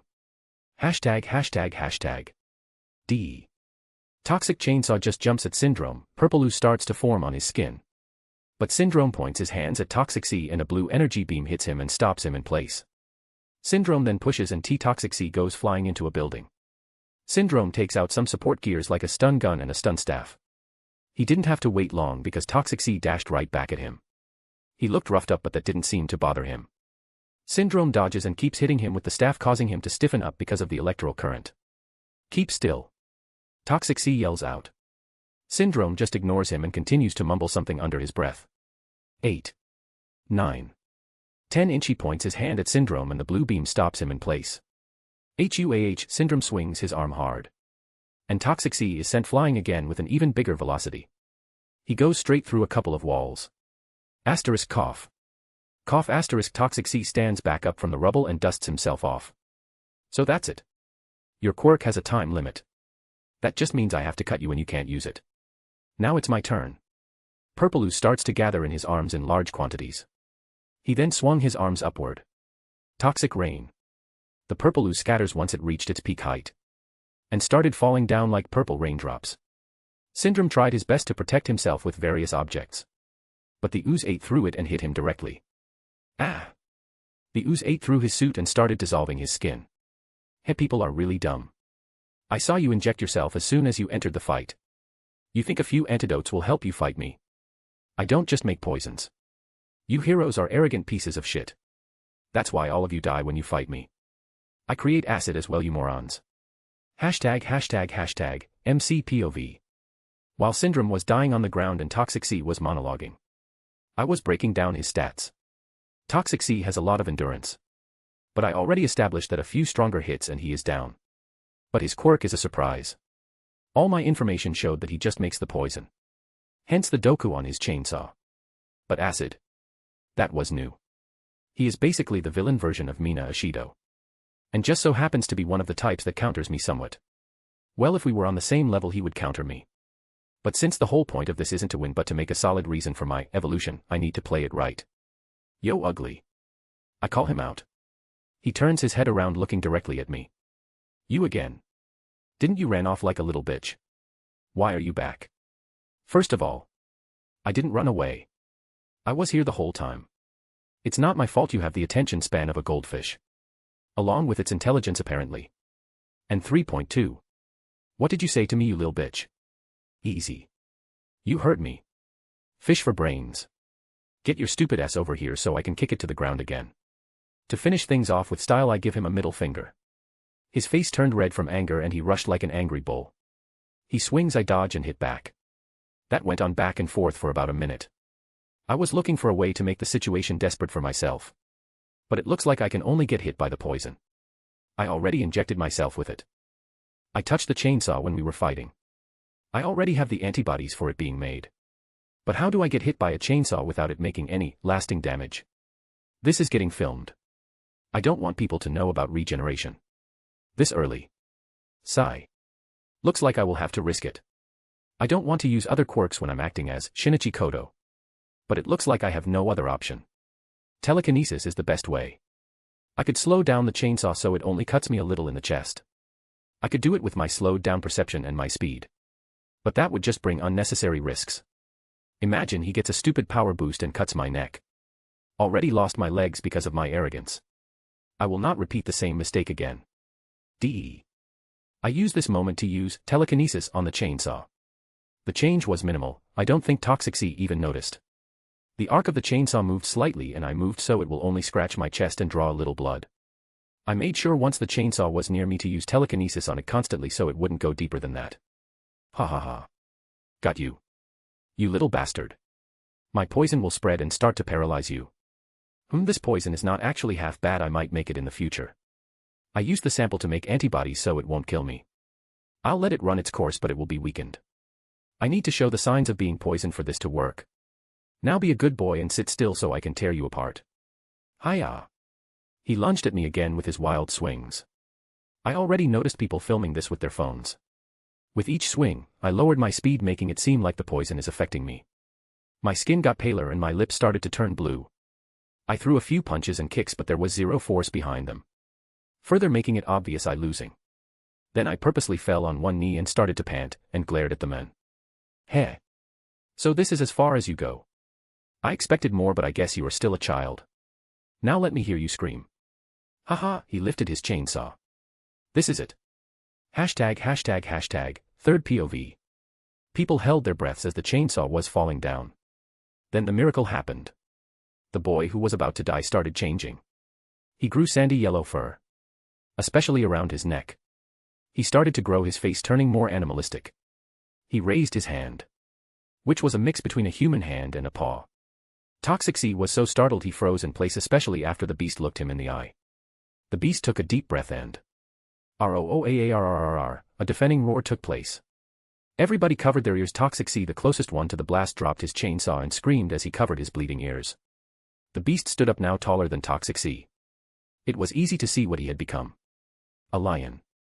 He raised his paw and slammed it into Toxic C's face, sending him flying and skidding around the ruble. "Oh fuck you. My EARSSS," he shakily stood up, yelling out because his hearing was damaged. Toxic armor, he started to make dark red ooze. "Take this, animal freak." The lion grabbed an iron rod connected to a partially broken concrete block. He then bucked his knees, leaned a bit forward, and he was gone. The next thing saw was him appearing in front of Toxic C. They heard was the sound of concrete cracking and Toxic C screaming in pain. The pain must have made him lose focus because all of his red goo fell apart on the ground. The lion saw this and raised his hand. Sharp claws extended even more from his morphed fingers. He then started slashing at high speeds. His hands were a blur. When he stopped, there were numerous claw marks on the villain's body. He fell backward with a loud thud. His chest was still rising, but he was alive. Bleeding but alive. Asterisk bang. Asterisk. They turned around and saw another dust cloud. People started running away thinking it's another villain. Have no fear. Because I am here. All Might is here. We are saved. That was on everybody's mind. The people were relieved, and just as they were about to say something, the sound of footsteps echoed on the street. The lion was limping towards All Might. He then started to shift back into a young boy. He looked terrible. Pale as a ghost and blood leaking from his blue lips. "You are late," the boy spat out. He then lost consciousness and fell forward, only to be caught in the hands of the number one hero. The people would never forget this scene. The birth of a hero. If only they knew the truth. Hashtag hashtag hashtag. Word count. His lion form is something like the lion monster from One Punch. And the lion guy from Killing Bites. The animal part of the quirk is actually inspired by Killing Bites. Chapter 67, The Lion. Word count. Hashtag hashtag hashtag. Ladies and gentlemen. A loud voice was booming in the stadium. I welcome you to the Grand Fighting Tournament. The one place where quirks and martial arts meet. Here are 50 of the most skilled fighters the world has ever seen. All of them have traveled far and wide to meet up here in Tokyo. Crowd cheering. Because of the sheer size of the contestant, this will be a blitz tournament, which means you have one round. If there isn't a knockout, a panel of judges made up of former fighters will decide on who passes based on their performance. But the question is, are you ready? The crowd explodes with cheers. I might add some crowd comments. Then let's get this started. The lights change and they focus on one of the tunnels. The music starts. In the first match, a pro hero from Brazil is here to test his strength. Lyoto, the dragon, Machida. Loito. Dragon. Suddenly the music changes. On the other side, the man who threw the world upside down with his raw talent. Undefeated since the age of 5. Fought villains with nothing but his fists. At the age of 9 awakened his quirk to a higher level, further increasing his strength. The pride of Japan. The lion. Shinichi Kodo. Oh. Kyaa Kodo-sama.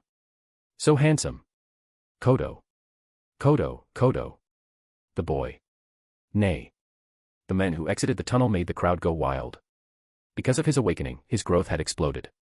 At the age of 13, he stands at 175 and has 75 kilograms of pure muscle on him.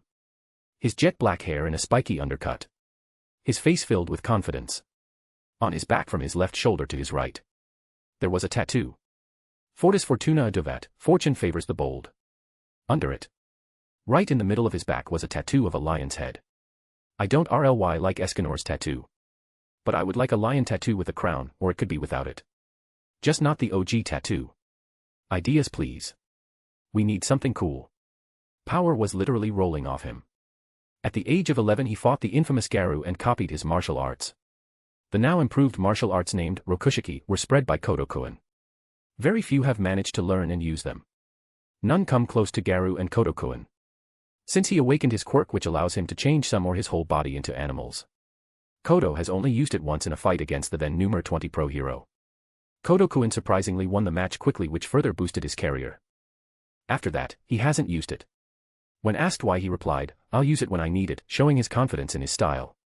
As if he is saying I don't need a quirk to defeat you. He has defeated Japan's martial artists. Every single grandmaster has fallen, no matter what discipline. Currently, he is being considered as the next national treasure of Japan. For our foreign spectators, national treasure is a designation for individuals who have attained high mastery of an art or craft.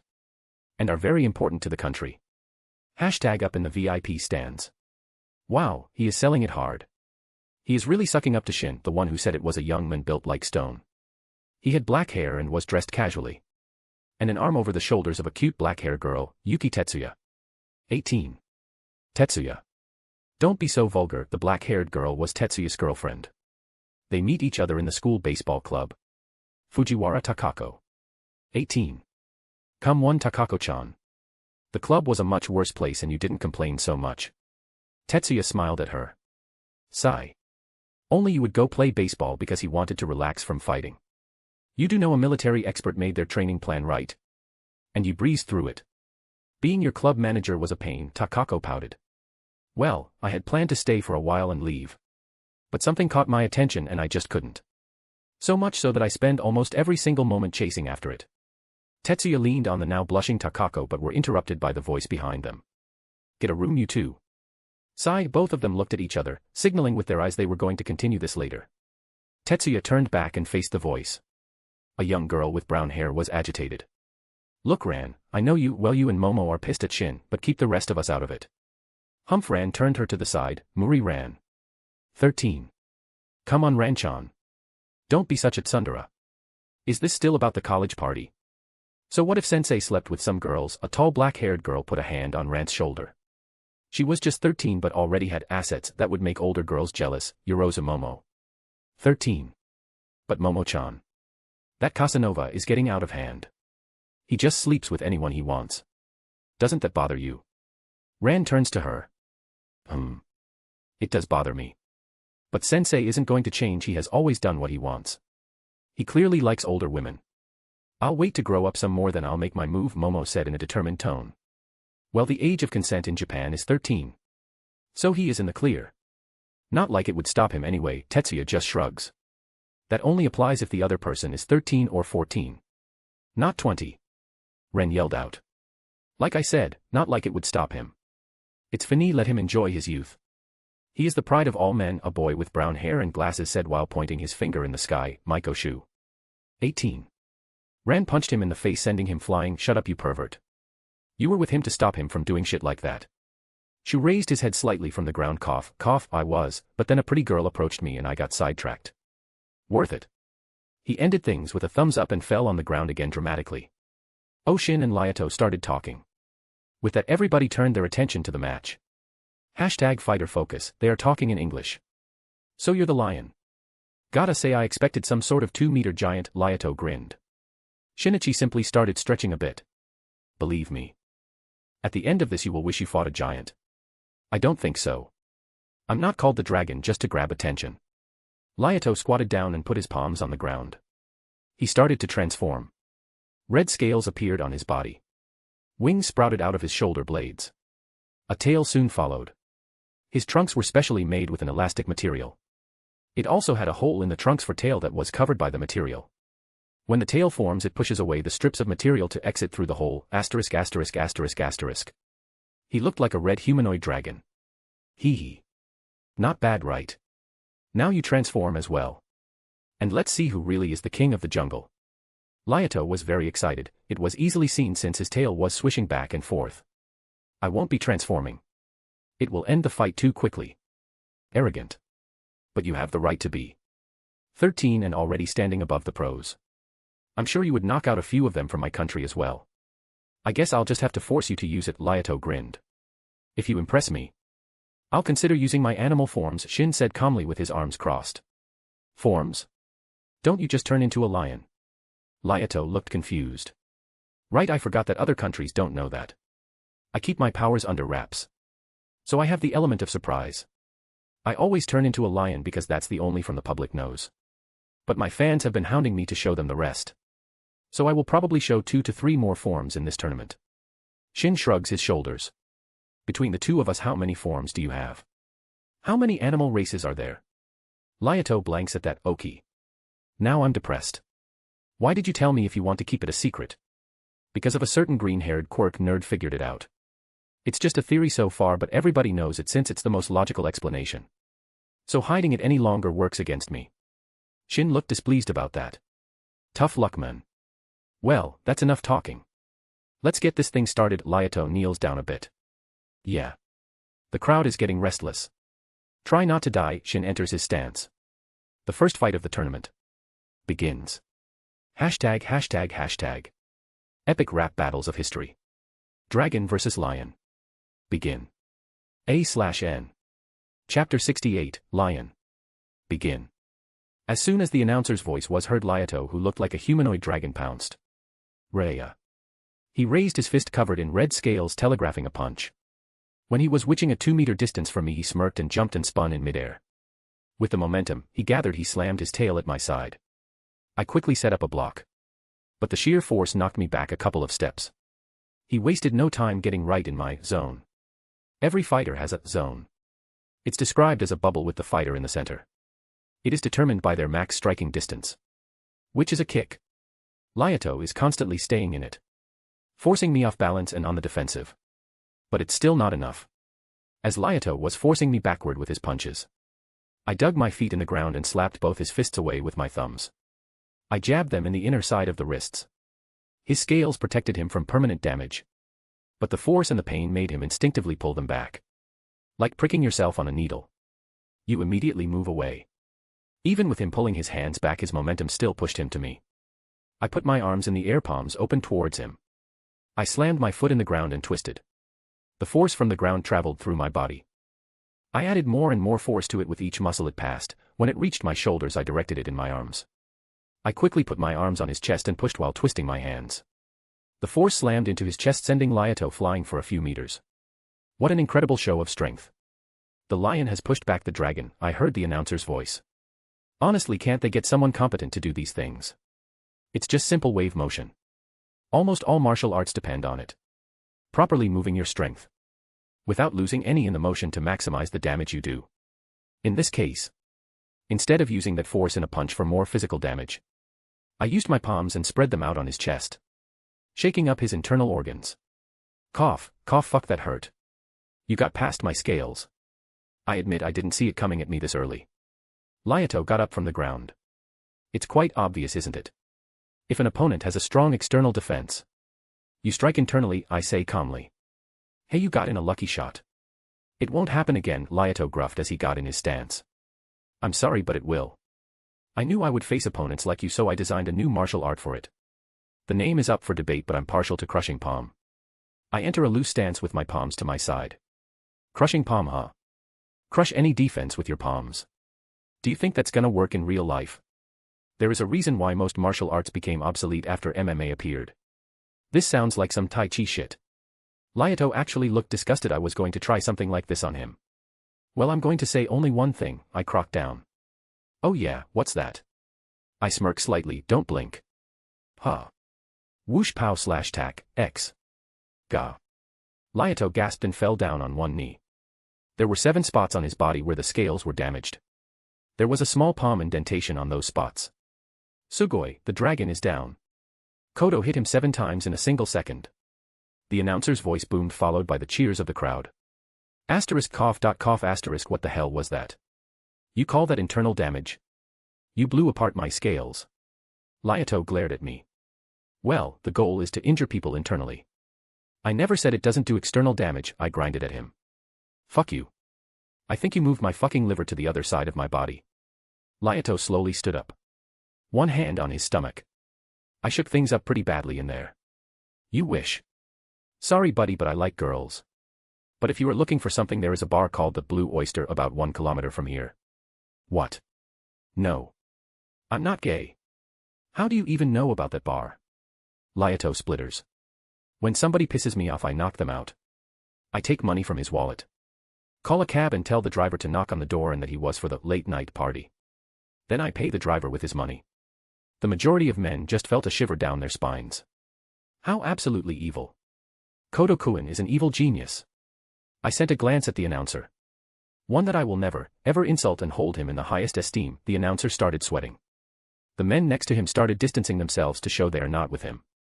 Lyato was looking at me with his jaw dropped. You know. You are a real scary guy. I just shrug. I have been told that before. Lyato folds his wings and jumps, but I will still win. Let's see how you handle an air attack. He flies higher, then dives down with his arms stretched and claws ready. Aerial attack, huh? I did say I was going to show more of my forms. I think this is a good chance. Sure, I'll play your game. I kneel down, gathering the attention of the Lyato and the audience. You are going to fight me in the air by jumping. Are you mad? Lyato stops his dive, preparing for my jump. Nope, I got something even better in mind. As soon as I said that, 2 giant pitch-black wings come out of my shoulder blades. EHHH. Everybody started yelling from the surprise. Kodo-kun has wings. Amazing. Contestant Kodo grew wings. Is this another part of his quirk? Lyato shakily pointed his finger at me. Why, you have W wings. I just show him a peace sign. Told you I was going to show off a bit in this tournament. Plus, these aren't just ordinary wings. Over the years I decided it was stupid to have so many pairs of wings, so I took the best part of each of them and made these. These are a perfect size so they can lift me. And are a crap ton stronger than they should be. The feathers are shaped like an owl, so it's completely silent as well. Heads up, I jump with all my strength and start flapping my wings to accelerate even further. I blur past Lyato and appear in the air on top of him. What? I fold my wings, and do a front flip with my heel, hitting him in the head, sending him down. I flap my wings and dive after him. Lyato regains his balance and blocks my leg, but I follow up with a punch to his face. He kicks me off with his leg and puts some distance between us. Kodo-kun damages Lyato yet again. Lyato's air tactic has turned against him, the voice boomed through the speakers. Shut it. Lyato vein pops before he yells out to the commentator box. Oh, it seems the dragon is feeling the pressure.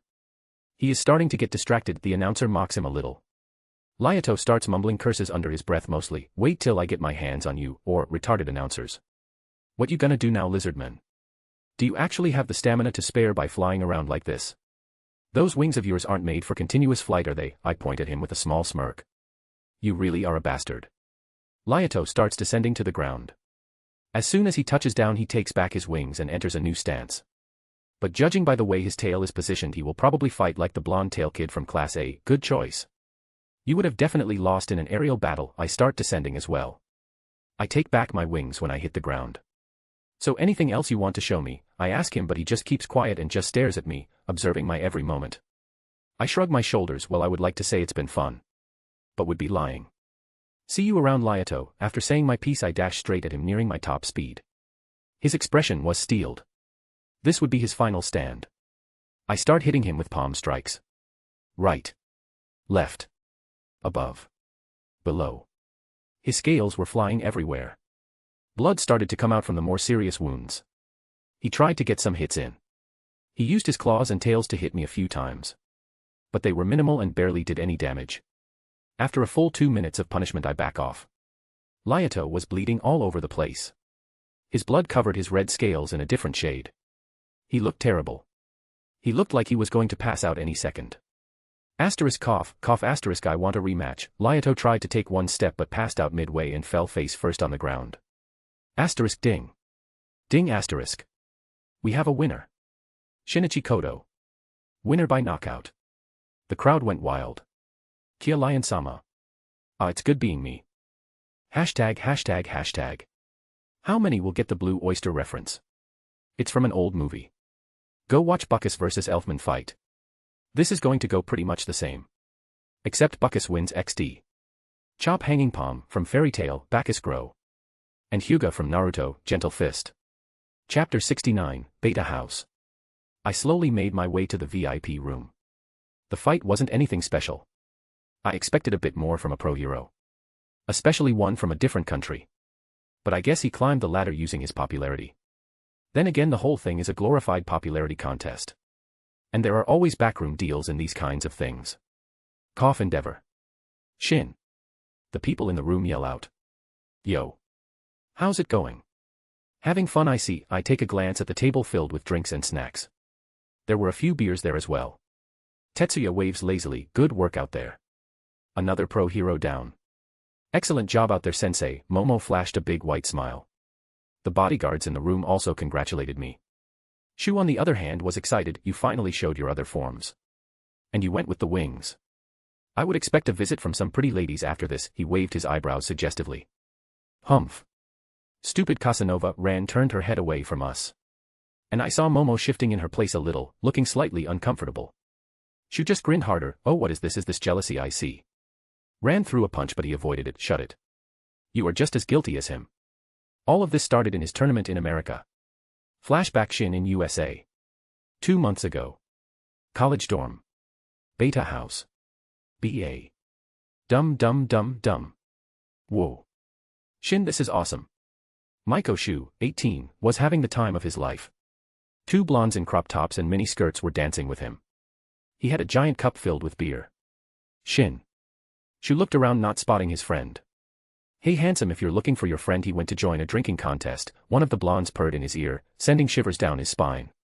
Don't worry, Blondie, he will be fine. You just focus on us. The other one did the same. Shu, on the other hand, just looked up in the sky. Thank you, Shin-sama, for granting me this opportunity. I won't let you down. It was obvious his friend left him alone so he could make his shot. Oh, I'm not worried about him. He will be fine. Us, on the other hand, I think it's a bit too crowded in here. How about we go somewhere? Private. Shu grabbed them both by the waist. Some of his palms was on their ass. The girls chuckled at his antics but still followed him. Hashtag hashtag hashtag. Chug. Chug. Chug. Come on, Mark. Drinky pussy. Don't you dare lose to a Japanese. I won't let you live it down. Drink, god damn it. You are an American. A buff 2-meter man with horns coming out of his head was chugging a huge barrel. A few feet from him, his opponent, with a smaller build but lean and muscular, was doing the same. Come on, handsome. Kick his ass. Go. Go. Go. Don't let that ass win. Compared to his opponent, he was surrounded by gorgeous women, mostly attracted to him because of his good looks. I'll give you something special if you win, the redhead purred next to him. We all will. He wasn't sure how many of them were serious. But the black-haired man started drinking faster. Asterisk glup. Glup, glup asterisk. Everybody waited with anticipation. Until. Thud. The black-haired man slammed the barrel on the counter and let out a long sigh. The winner of the Beta House drink-off SHINNNN. Would the ladies jumped in to hug him and the redhead kissed him. His opponent, on the other hand, was lying face down on the floor. He didn't move a muscle out of fear that he will vomit all over the place. You're a piece of shit, you know that, a man said to the lying contestant, tapping him on the shoulder with his foot to check if he was still conscious. All he got was a quiet mumble that sounded a lot like fuck you. Shut up, you asshole. If you think you can outdrink that, his friend points at the men surrounded by women, then feel free to try. Wuss, the men yelled out but didn't do anything else. They just watched their best drinker lose miserably. They will not be challenging the winner. Oh look, they are standing up, he points to the black-haired men surrounded by women. Lucky bastard, many of them grumbled, before continuing on with the drinking, hoping that alcohol will help them with their moods. Hashtag. Shin, way to go. Thanks for putting that ass in his place. Well then, how about we give you your well-deserved award?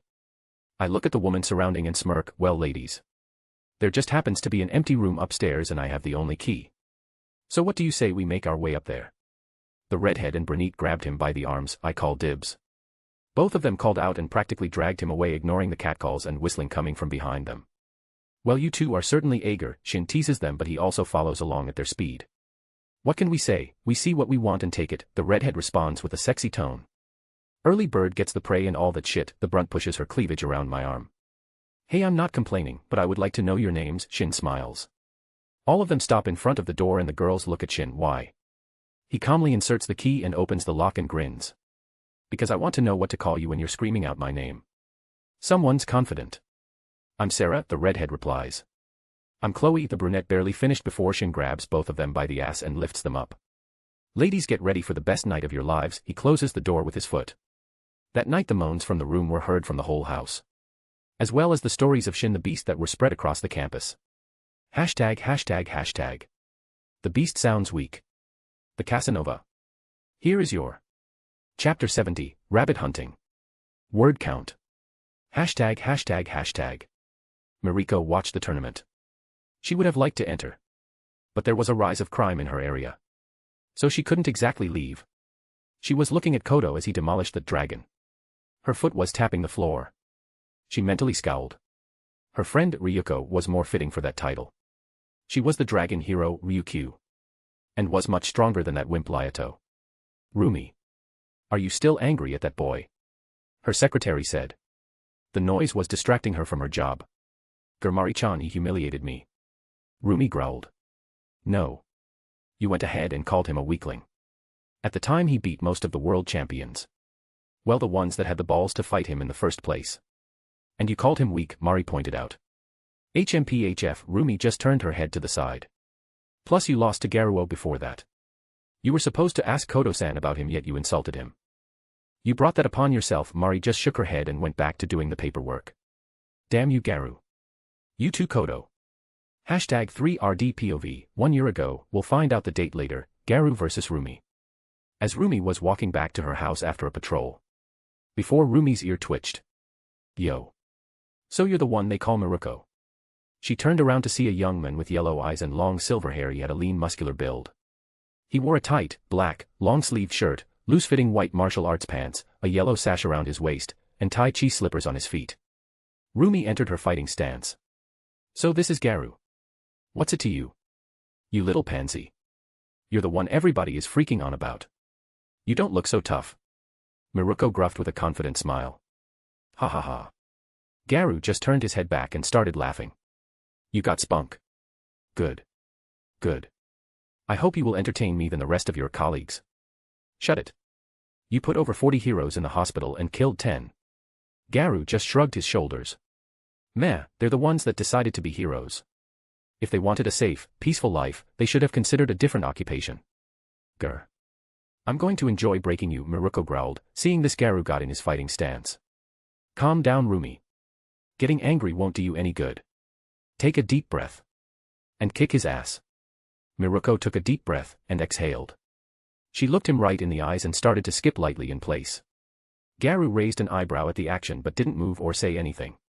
In one of the skips, the moment her feet touched the ground she quickly crouched and then she jumped. The ground cracking under her feet as she zoomed to the left. She landed on a tree and jumped off it, sending chunks flying. She continued to ricochet a few more times. Up. Down. Left. Right. Her pattern was all over the place. But after each jump, she got faster. Garu stood in place. Like a statue. He didn't move even when she got behind him. She landed on a tree directly behind him and jumped with all her might, tearing the tree in half from the force. She leaned forward and did a somersault, gathering momentum for a devastating drop heel kick. Eat this fucker. Luna fall.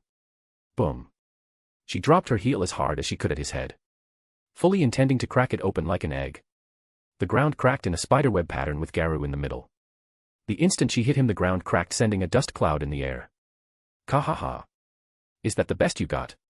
Through the dust cloud, Mariko saw Garu holding her hell with one hand. He has moved an inch. He caught my kick with one hand, without even looking. Mariko quickly jumped slightly with her other leg and kicked, aiming at his back. Hoping to set her leg free. My turn. Garu tightened his muscles. His right hand that was holding her foot gripped tighter. Then with all of his strength he pulled. Mariko, whose kick was interrupted, found herself above Garu before she was slammed into the ground. Gah. The wind left her lungs. Not yet. He did the same. He pulled her foot and threw her into a 3. She hit it back first, then the back of her head followed. The blow to the head left her with a concussion. She was getting dizzy. HAAA, okay. Not gonna lie. That hurt a lot. She stood up, a grin present on her face. She looked at him fearlessly, but don't think that's enough to keep me down. Garu looked at her and smiled, amused by her actions. Your courage is commendable, but he disappeared from her line of sight. Then she heard a voice behind her, know your place. Miruko turned around only to meet a fist into her stomach. She was sent flying, rolling around like a rag doll, being dragged by the force of his punch. She was hurting all over. But her pride didn't let her stay down. She quickly got up. Crouched on all fours. That punch was definitely going to leave a big bruise. Who, still standing? Garu leaned against a tree, his hands in his pockets. Go to hell. Miruko got back on her feet and dashed towards him. She sent a fury of kicks mixed in a punch when she could. But each kick, each punch was deflected by Garu. Miruko pushed him back, but he effortlessly hit them away. You like? It's called Water Rock Smashing Fist. The name is terrible, but the martial art is designed for parrying, and then counterattacking. Garu parried her kick with a lot more force than before, knocking her slightly off balance. He then started to turn. Miruko, knowing his next move, with her one leg on the ground, she jumped backward as fast as she could and put her together to guard, just in time as his spinning kick hit her in her guard. Much better. You blocked that one. Let's see you block this. Rankyaku. Garu kicked the air, sending a sharp light blue arc flying towards the hero. Miruko, whose back was turned to him, heard him call out his attack. And relying on her rabbit instincts, jumped sideways, and a slash mark appeared where she stood. What the hell was that? She looked at the mark on the ground, then at Garu. A martial art I designed. One of 6 special moves. I kick the air so hard the wind pressure creates an air blade. Honestly, I'm surprised you never figured this out, considering you use your legs most of the time. But I'm glad you know this one. Even if it's a basic incomplete version. Jeppo. Garu jumped in the air and kicked, making a small shockwave with each step. It looked like he was running on air. Miruko watched speechlessly as he performed the move she has been struggling so effortlessly and so many times. At most, she can do it 2 to 3 times before her legs give out. Garu softly landed on the ground and grinned at her, your move, rabbit.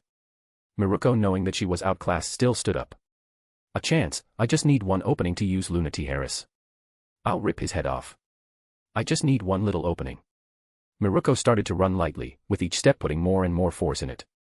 Halfway into the run she was at her top speed. Garu just stood there watching her, coming at him like a bullet. She telegraphed a spinning kick. The same one he used on her. A bit petty, aren't you? Garu stretched his hands out, indenting to catch her leg. But then Miruko did the unthinkable. She stopped her kick and her back was turned to him. If he took a step forward and punched her in her back, he could cripple her. But the move surprised him and she took the opportunity that presented itself. She did a backflip, her hands landing on his wrists, the momentum pulling them up, and she landed on his shoulders. Her thighs quickly pressed together on his neck. Got you now, fucker. Say goodbye to your head. Lunati Harris. Miruko let go of his hands, and pressed her thighs even harder. She used her full body weight to twist and fall to the side and use every bit of her superhuman strength to rip his head off. But just as she was falling, she stopped midway. And heard him laughing. Ha ha ha, an interesting move. Be proud of yourself. You made me use my quirk. Miruko looked at him, shocked by what she was seeing. His whole body was black. The texture of his skin changed. She could feel it on his neck. It was hard like stone. He grabbed her thighs and squeezed, forcing them open. He then threw her at full strength. She felt herself hitting tree branches, breaking them. Some were thicker than her arms. After flying for what felt like 20 meters, she stopped and fell to the ground. Her body was in pain, she couldn't move. It's over already. And things were just about to get interesting. Garu said casually, looking at the fallen hero. Looks like only the kid can give me the challenge I want. Miruko's ears perked up when he said kid. What kid? She spoke softly, ignoring the pain it brought. Even breathing was painful to her now. Shinichi Kodo. The martial genius. We fought, by the way, he lasted a lot longer than you. You fought a kid, how low will you fall, you scumbag? Miruko spat out. She saw him on the news, so at least he didn't kill the kid. Garu just laughed at her. You don't get it, do you? We are both a once-in-a-millennia talent, and against all odds, both of us were born in the same era. A few years apart. That has never happened before. This is fate. Anything I know, he can learn it. Anything he knows, I can learn it. A continuous cycle of improvement. Each of us finds strong people to fight. We learn, we adapt. Then we fight each other. And steal techniques we have learned. He already copied most of my martial arts. We decided we will fight seriously will be once he fully matures. Whining against him now won't bring me any satisfaction. When both he and I are at our physical peak, that's when we fight. His quirk sped up his growth. In a few years, it will be all over. A fight to the death. The last one standing will be the strongest. Garou started to grin, his excitement was rolling off of him. You are insane. You want to kill a child? She screamed at him, she stood up, her body still in pain, but she pushed through it. She was horrified by his goal. He was going to murder a child. A child. A child. For the first time, Garou yelled at her, showing his true self. That child can easily massacre your top 10. He tied with me. You wouldn't last 5 minutes with him. The rabbit hero, Miruko. Currently number 11 on the I'm a Famous Hero rankings. Go seek out the kid. Challenge him to a fight. See for yourself. Does he need your protection? Or do you need his? Garou finished his speech and disappeared in a blur, leaving behind a bruised and bleeding rabbit. Her pride was crushed. Her body left in pieces. She fell down on her knees and looked at the sky. Tears slowly started to run down her cheeks. Her life was spared. And it hurt. Hashtag location, some forest in the middle of nowhere. Why the hell does a teenager live in a forest? Miruko grumbles as she walks through the path with a GPS in her hand. She was only given the location for the meeting. I don't expect much from a 12-year-old kid. What advice could he offer on how to fight that monster? She shivered, remembering her fight with him. Why chose a forest as the meeting location anyway? Well, it's better than some other place where people would just gawk at her. Fame doesn't mean much to her. She became a hero because she wanted to fight. That's it. No greater purpose. No heroic reason. She just wants to fight strong people. And only a hero can do that. Legally. Asterisk boom. Boom asterisk. Her ears perk up as she hears shockwaves and small explosions. What the? Miruko speeds up and the sight shocks her. Trees ripped in half. Boulders crushed. Lines in the ground like it's been cut. And in the middle of it all, a boy. No, he cannot be called a boy. More like a man. He was dressed only in shorts. His body was drenched in sweat. With every move he made, his powerful muscles flexed. He looked nothing like the heroes she knew. There was a difference between bodybuilder and hero training. The first only increased their muscle mass. Heroes didn't need any useless muscles. So they had more advanced training. In other words, muscles that were made for fighting. She thought she had seen them. She was proud of her body. Especially her legs. But looking at him, she couldn't help but think about how he did it. It looked like he was sculpted from marble. Not a gram of fat on him. Miruko, I presume, his deep voice snapped her out of her daze. A voice she was totally not expecting from a 12-year-old. He extended his hand to her. Kodo Shinichi. A pleasure. Chapter 71, Meet Miruko. Miruko POV. Shinichi Kodo. A pleasure. I saw his extended hand and took it. Rumi Usajiyama. He started chuckling and looked me with an amused smile. Aren't heroes supposed to hide their secret identities? I couldn't stop myself from laughing. The only reason I use a hero name is so people wouldn't bother me if they knew my real name. I like my silent and peaceful life. So if I hear a word that you have spread this, I will make you sorry you have ever been born. He only raised an eyebrow at that. Okay, that might not have been the best idea. Threatening the guy who has the information I need. You think you can beat me? I'm sorry, but weren't you warned before you came to visit me, and what makes you think that you can even beat me? I immediately thought of Garou. This little bastard is looking down on me. Just like him, he thinks I'm weak. I growl at him, say that again. I expected him to insult me, to degrade me. His attitude is probably the same like that piece of shit Garou. But he just sighed. You heroes and your delusional views on strength, listen here, Rumi. Oh, and I'm skipping the formalities, they are too much of a pain. You heroes think just because you beat some dangerous villains and can do a lot of damage you are a hot shot. Tell me, can you stop this? He walked over to a clearing where there was absolutely no damage done there. It had his stuff. He grabbed a sword. A pitch-black katana. What are you gonna do? Cut me? I could kick him to Tokyo and back before he could even move. See, this is what I mean. I know Garou told you about me. And that I have stolen his moves. Does a cutting move ring any bells? He drew the sword and raised it above his head. I shudder. My body was frozen. My senses were screaming. Run. I remembered. The kick, the air slash. Renkyaku. I'll be cut.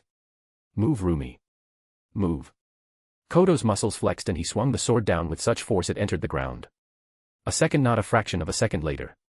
The air slash came. It was big. No, it was huge. Easily 10 meters in height.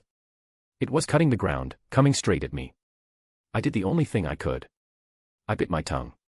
Pain. Pain erupted from my mouth. But I can move again. I jumped and rolled away. A few feet before the air slash attacked where I was standing, and it continued for at least 10 more meters. I could feel my legs shaking. I forced myself to stand up. The crevice in the earth. It was at least 30 meters long. You little shit, how did you do that? How did you freeze me in place? I growled at him. That was the most terrifying thing I saw in my life, and the little shit was still smirking at me. That was bloodlust. Plain and simple. Bullshit. I have fought killers before. None of them can do what you do. Not even Garou can do it. You think Garou can't do this? Where do you think I learned it? The reason he probably didn't use it on you is because you were too weak. People who take a martial art to its peak can do this. We force your own mind with our will to think that it's about to die, so that freezes you in place. A/N think staying with Endeavor and the others. He turns to the cut in the ground. This is true strength. I can do that move and many times as I want. That wasn't even my full power. Not the delusional super moves you heroes make. Even All Might. The man is an imbecile. He has the most physical strength I have seen. And all he does is punch people in different ways. He will lose against Garou. And soon he will lose against me as well. All Might is the strongest hero. That is undisputed. But he has fought supervillains. Quirks of a wide variety capable of great destruction. He has never fought people like us, he declared strongly.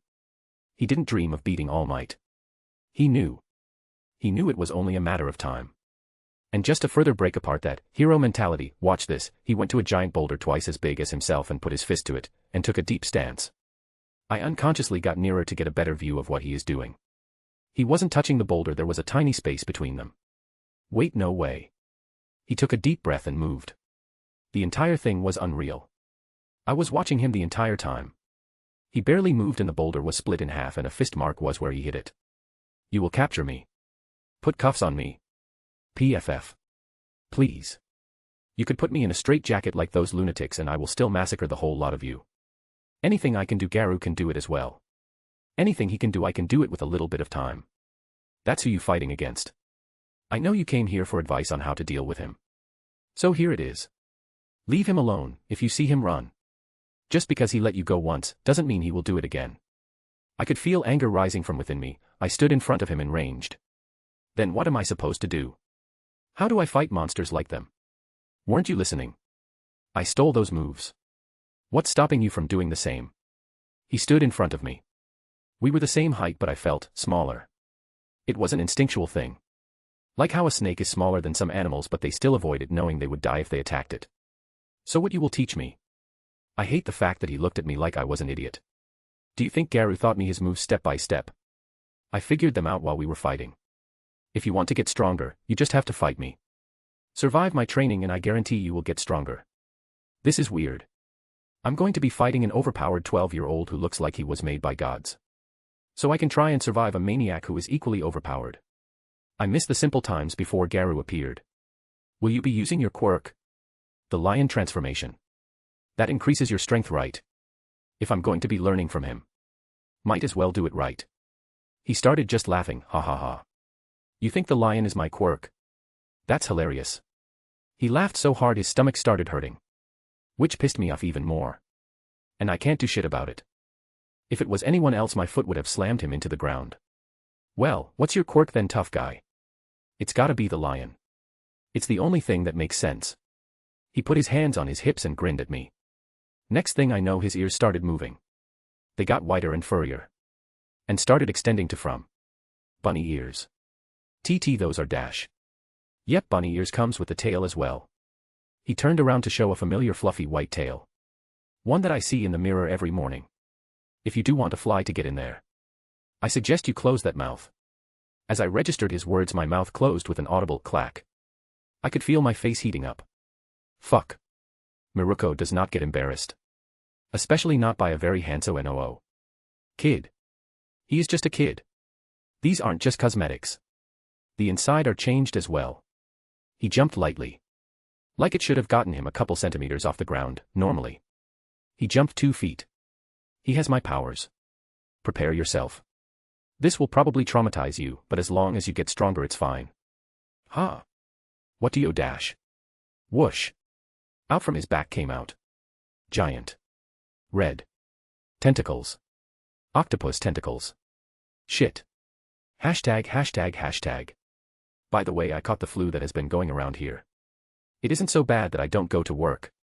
But as soon as I get back home I fall asleep. I slept for 14 hours yesterday. Hashtag. Chapter 72, Hospital Visit. VIP Seats. Room. We have a winner. Shinichi Kodo. Winner by knockout, the announcer's voice spread across the stadium. Kodo raised his hand.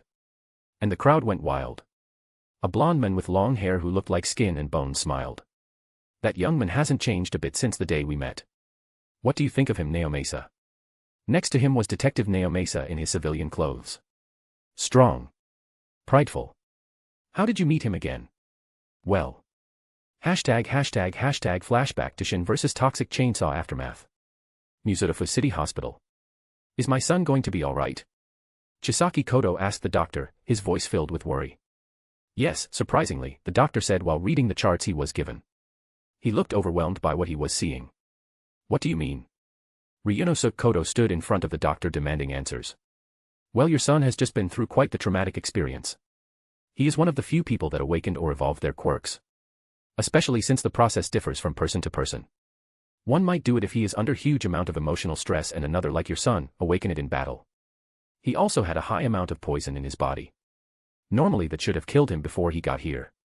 But it seems with his upgraded quirk, he is neutralizing it, he answered calmly to the nervous parent.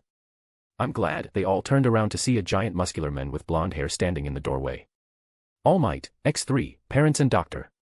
I came here to check up on the boy and apologize to you. I didn't make it in time. If it wasn't for your son many lives would have been lost. He will make a fine hero, All Might says with absolute certainty. That made the parents tear up. When the #1 hero tells you that, they just can't help but feel proud of their son. I got sent to the hospital, filled with poison that was supposed to kill me. What part of this makes it seem like I will be a good hero, old man? A weak voice filled with sarcasm echoed in the hospital room.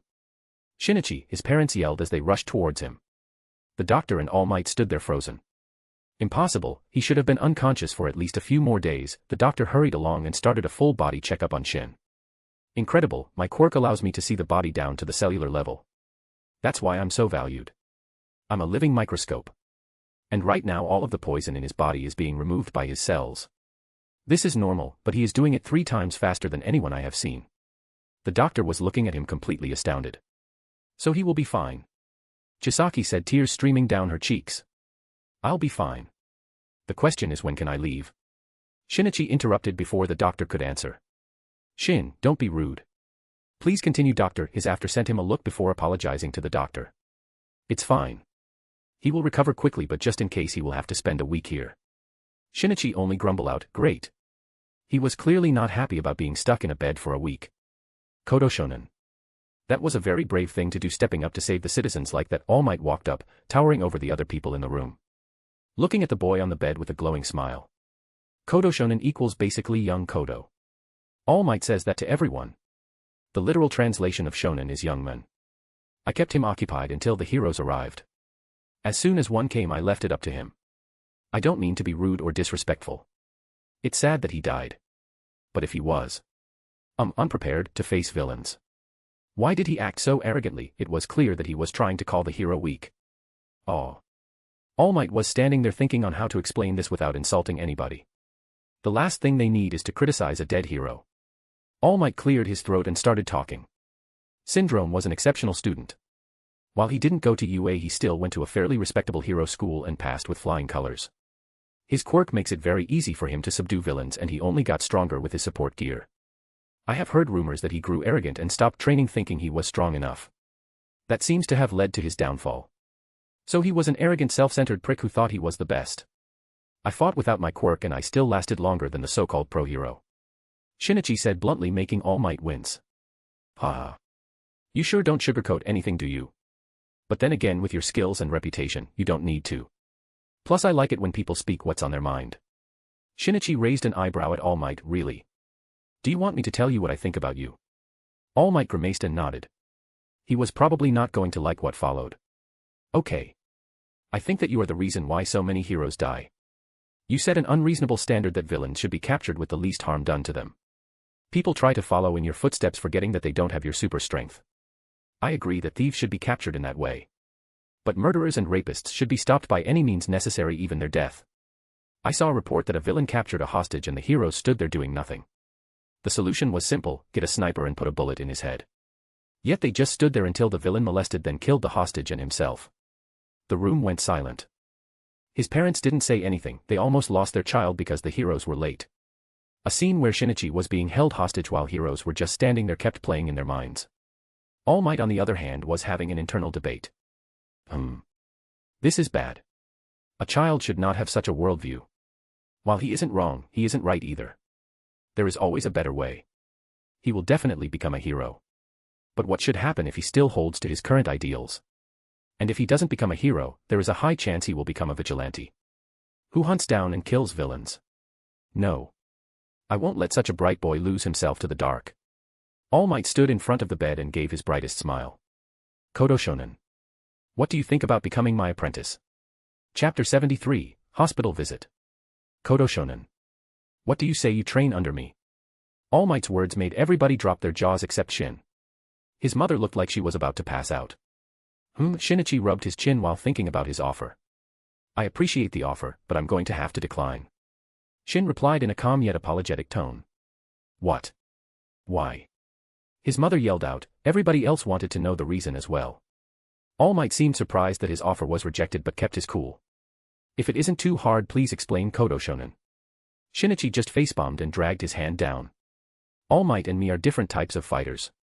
While I'm quite strong, rely more on technical techniques. He just uses his overwhelming force to punch through anything in his way. Me learning under him would waste both of our time. Then again, there aren't many people left in this world I can learn from. I have already developed my style and know in which direction I want to go. Honestly, the only thing I lack now is experience. So while I won't be able to study under you, I would like the opportunity to spar against you. You wanted to reward my heroic deed, right? So I want the right to challenge you. All Might stopped to consider his words. He is right. While I have studied martial arts, I only know boxing techniques and a few others. And trying to teach martial arts to the one person that is literally revolutionizing it wasn't my best idea. I plan to teach him on how to become a hero and how to work out properly. But looking at his body makes the second one obsolete. Kodo Shonen has extremely developed muscles. The kind you won't get just from working out in a gym. Each muscle was built for fighting. Which makes him even more impressive given his age. Ha ha ha. All right, no, All Might laughed at his pun. The people in the room just smiled. The man's positivity spread, making everybody relax. Well, everybody except the patient, who looked impatient. I agree, Kodo Shonen. But why do those particular words, right to challenge? Does it have a deeper meaning? Shin just nodded. I will continue to grow and improve. Having a set time for sparring will actually slow me down. So I want the right to challenge you. Anytime. Anywhere. Of course, if you are in an emergency or have a prior arrangement, you will go deal with that. But if you are free, you can't decline my challenge. This was implemented by a particular group of martial artists centuries ago. Okay, but let's keep it 1 to 2 challenges per month. I would prefer it this way, actually. I get to keep track of your growth. It would be quite the sight, seeing a talented young man grow into a fine hero, All Might replied and gave his billion-watt smile that brightened up the room. Even the ever-so-quiet Shinichi smiled. On the outside, that is. A front-row seat to all of All Might's moves, all of his patterns, his positioning, his weaknesses. Yes, please. And I get to choose when I want to spar against him. He gave me all the information. Garu needs to defeat All Might on a silver platter. The fight will be years away. But it will be so one-sided it won't even be funny. All Might just continued smiling. I'm sure the Kodo Shonen will change his mind. He is still young. Teenagers change their worldview every few months. I will need to bring some children of my hero friends. It will be nice for the future generation to socialize before they enter hero school. That will allow them to get to know each other and train together much earlier, making the next hero generation stronger. I wonder why don't they implement this? making every top student come for a meet and greet. Asterisk. BZZZZ. All Might's work phone started buzzing. Well, Kodo Shonen, I wish you a fast recovery. Sadly, I must leave. Crime never rests, and neither shall I. Call my agency and tell them your name if you need anything. I wish you all a pleasant evening. Hashtag back to VIP room. That was my first meeting with the boy. We met up several times from then to spar. And let me tell you, the kid doesn't mess around. The first time we spared was on a beach. I underestimated him. And paid the price. All Might actually blushed. Who, now this I have to hear. Naomasa grinned. I let the kid have a free shot at me. Kodo Shonen didn't say anything and just gave me a look of pity. At first I was confused, but then he vanished and appeared right at me with his foot aimed at my face. I was blasted into the water. He got it on 4K and used it to blackmail me for food. Good thing I'm rich, otherwise I would have gone broke. Ha ha ha ha. Naomasa started laughing and a few moments later fell to the ground holding his sides. Laugh it up, let me see you go up against him. In the first fight, he took 20% of my full power. That got Naomasa to quickly stop. For real. A boy who was not even a teenager yet forced you to use 20%. All Might proudly smiled. Astonishing, is it not? Even if I'm not his teacher, I can't help but feel proud of what he has accomplished. In our last fight he made me use 50% the whole time and I used 60 to finish the fight. Naomasa just stood there frozen. His brain comprehended what he just heard. He. How? His martial arts. He truly is a genius. He redirects most of the force from my punches away from him. He is a nightmare for anyone using any sort of strength quirk. In fact, I brought some heroes with strength quirks to test that theory out. He used some sort of aikido to nullify their force and kept throwing them around like ragdolls. He said the only reason he hasn't done it to me is that I have too much force to negate, so he redirects it but takes minor damage each time. Naomasa was searching his head, still dazed about what he had heard. Wait, then what about this fight? Oh, that. He mentioned something about putting on a show for the public. All Might casually said and enjoyed the shocked expression on Naomasa's face. That's what you get for laughing at me. Maybe I can convince Kodo to go to the police station and give a few pointers to the policeman. That will be, as Kodo Shonen would put it, worth being filmed in 4K. Oh, his next match is about to start. Winner Shinichi Kodo. Hashtag. Kodo wins again. Hashtag. In the next match, we have Shinichi Kodo versus the up-and-coming sword master Oga Kurosura. I looked at the man entering the stage. He was in his mid-20s. He had brown hair and a serious expression on his head. He was unarmed. But the way he carried himself was weird. It reminded me of a swordsman. He got into his position but looked directly at me. Kodo-sensei, will you do me the honor of fighting me with your swords? His voice was clear and was heard by everyone. I raised an eyebrow at him. You do know my requirements for challenging me in a duel, right? Plus, where are his swords? Yes, sir. He raised one of his arms and the lower half turned into a blade. He turned to the side and swung it vertically. An air blade left his arm and it crashed into the barrier protecting the wall. The audience watched the spot below them where the air blade made a cut in the ground. I nodded him with a smile. Good. You are worthy. Only when you can make an air blade can you truly call yourself a swordsman.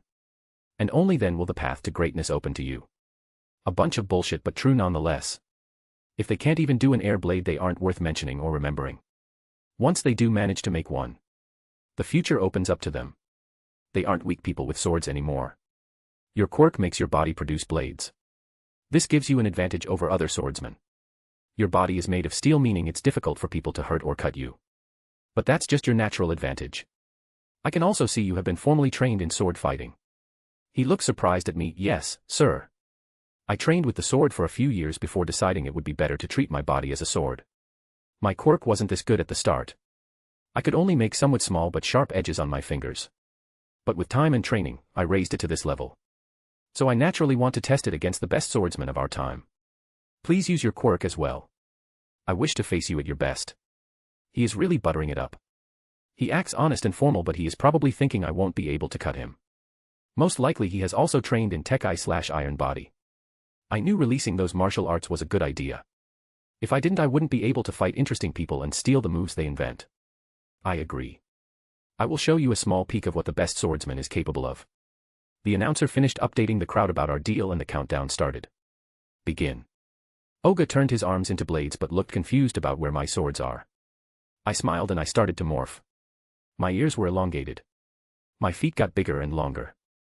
My belly expanded and a pouch appeared on it. A kangaroo. The announcer was speechless. So were the crowd and my opponent. I ignored them and put my arm into my pouch and took out a bag containing 7 swords. They were sharp on both sides and had no guard. The handle was red and the hilt was golden. I don't exactly go into Killer Bee's funky style. I get that he made it that way to make him more of a hedgehog so he cuts while he spins. I just made a few minor adjustments. In B's original stance, the swords were in his mouth and neck. 2 were in his right hand, in the armpit, and held in the elbow. Left arm just armpit. 1 held on his knee and the other one pressed together by the stomach and thigh. Like at the start, none of the swords were in his hands. Then again, he could have intended it to be that way so he can catch any sword he wants and switch them around easier. I put 2 swords behind my knees, buckling a little to keep them in place, both pointing outwards. 1 in my mouth. 2 were each in my hand, normal grip, which means pointing inwards. And 2 locked in each elbow pointing outwards. Before people could even get a good look at my stance, I jumped towards him and started spinning like a freaking Beyblade. Oga was so shocked by the development that he only woke up when I appeared in front of him. He held his arms together, both turned into blades, and defended himself. Sparks were shooting out everywhere. #Oga Karusara POV. What the hell is this? I knew there was a chance for me to lose against him. But to be so outmatched is ridiculous. I have been going around fighting swordsmen for the last year. Ever since he revealed his new martial art to the world. The Rokushiki. I got the air blade and iron body to an acceptable level. It was a pain to force the muscles to move that way, but I did it. Then I used them and my quirk to dominate my fights against anyone with a sword. More often than not, I break their sword. I thought it would be enough to fight against the sword, as he is called amongst swordsmen. But this is ridiculous.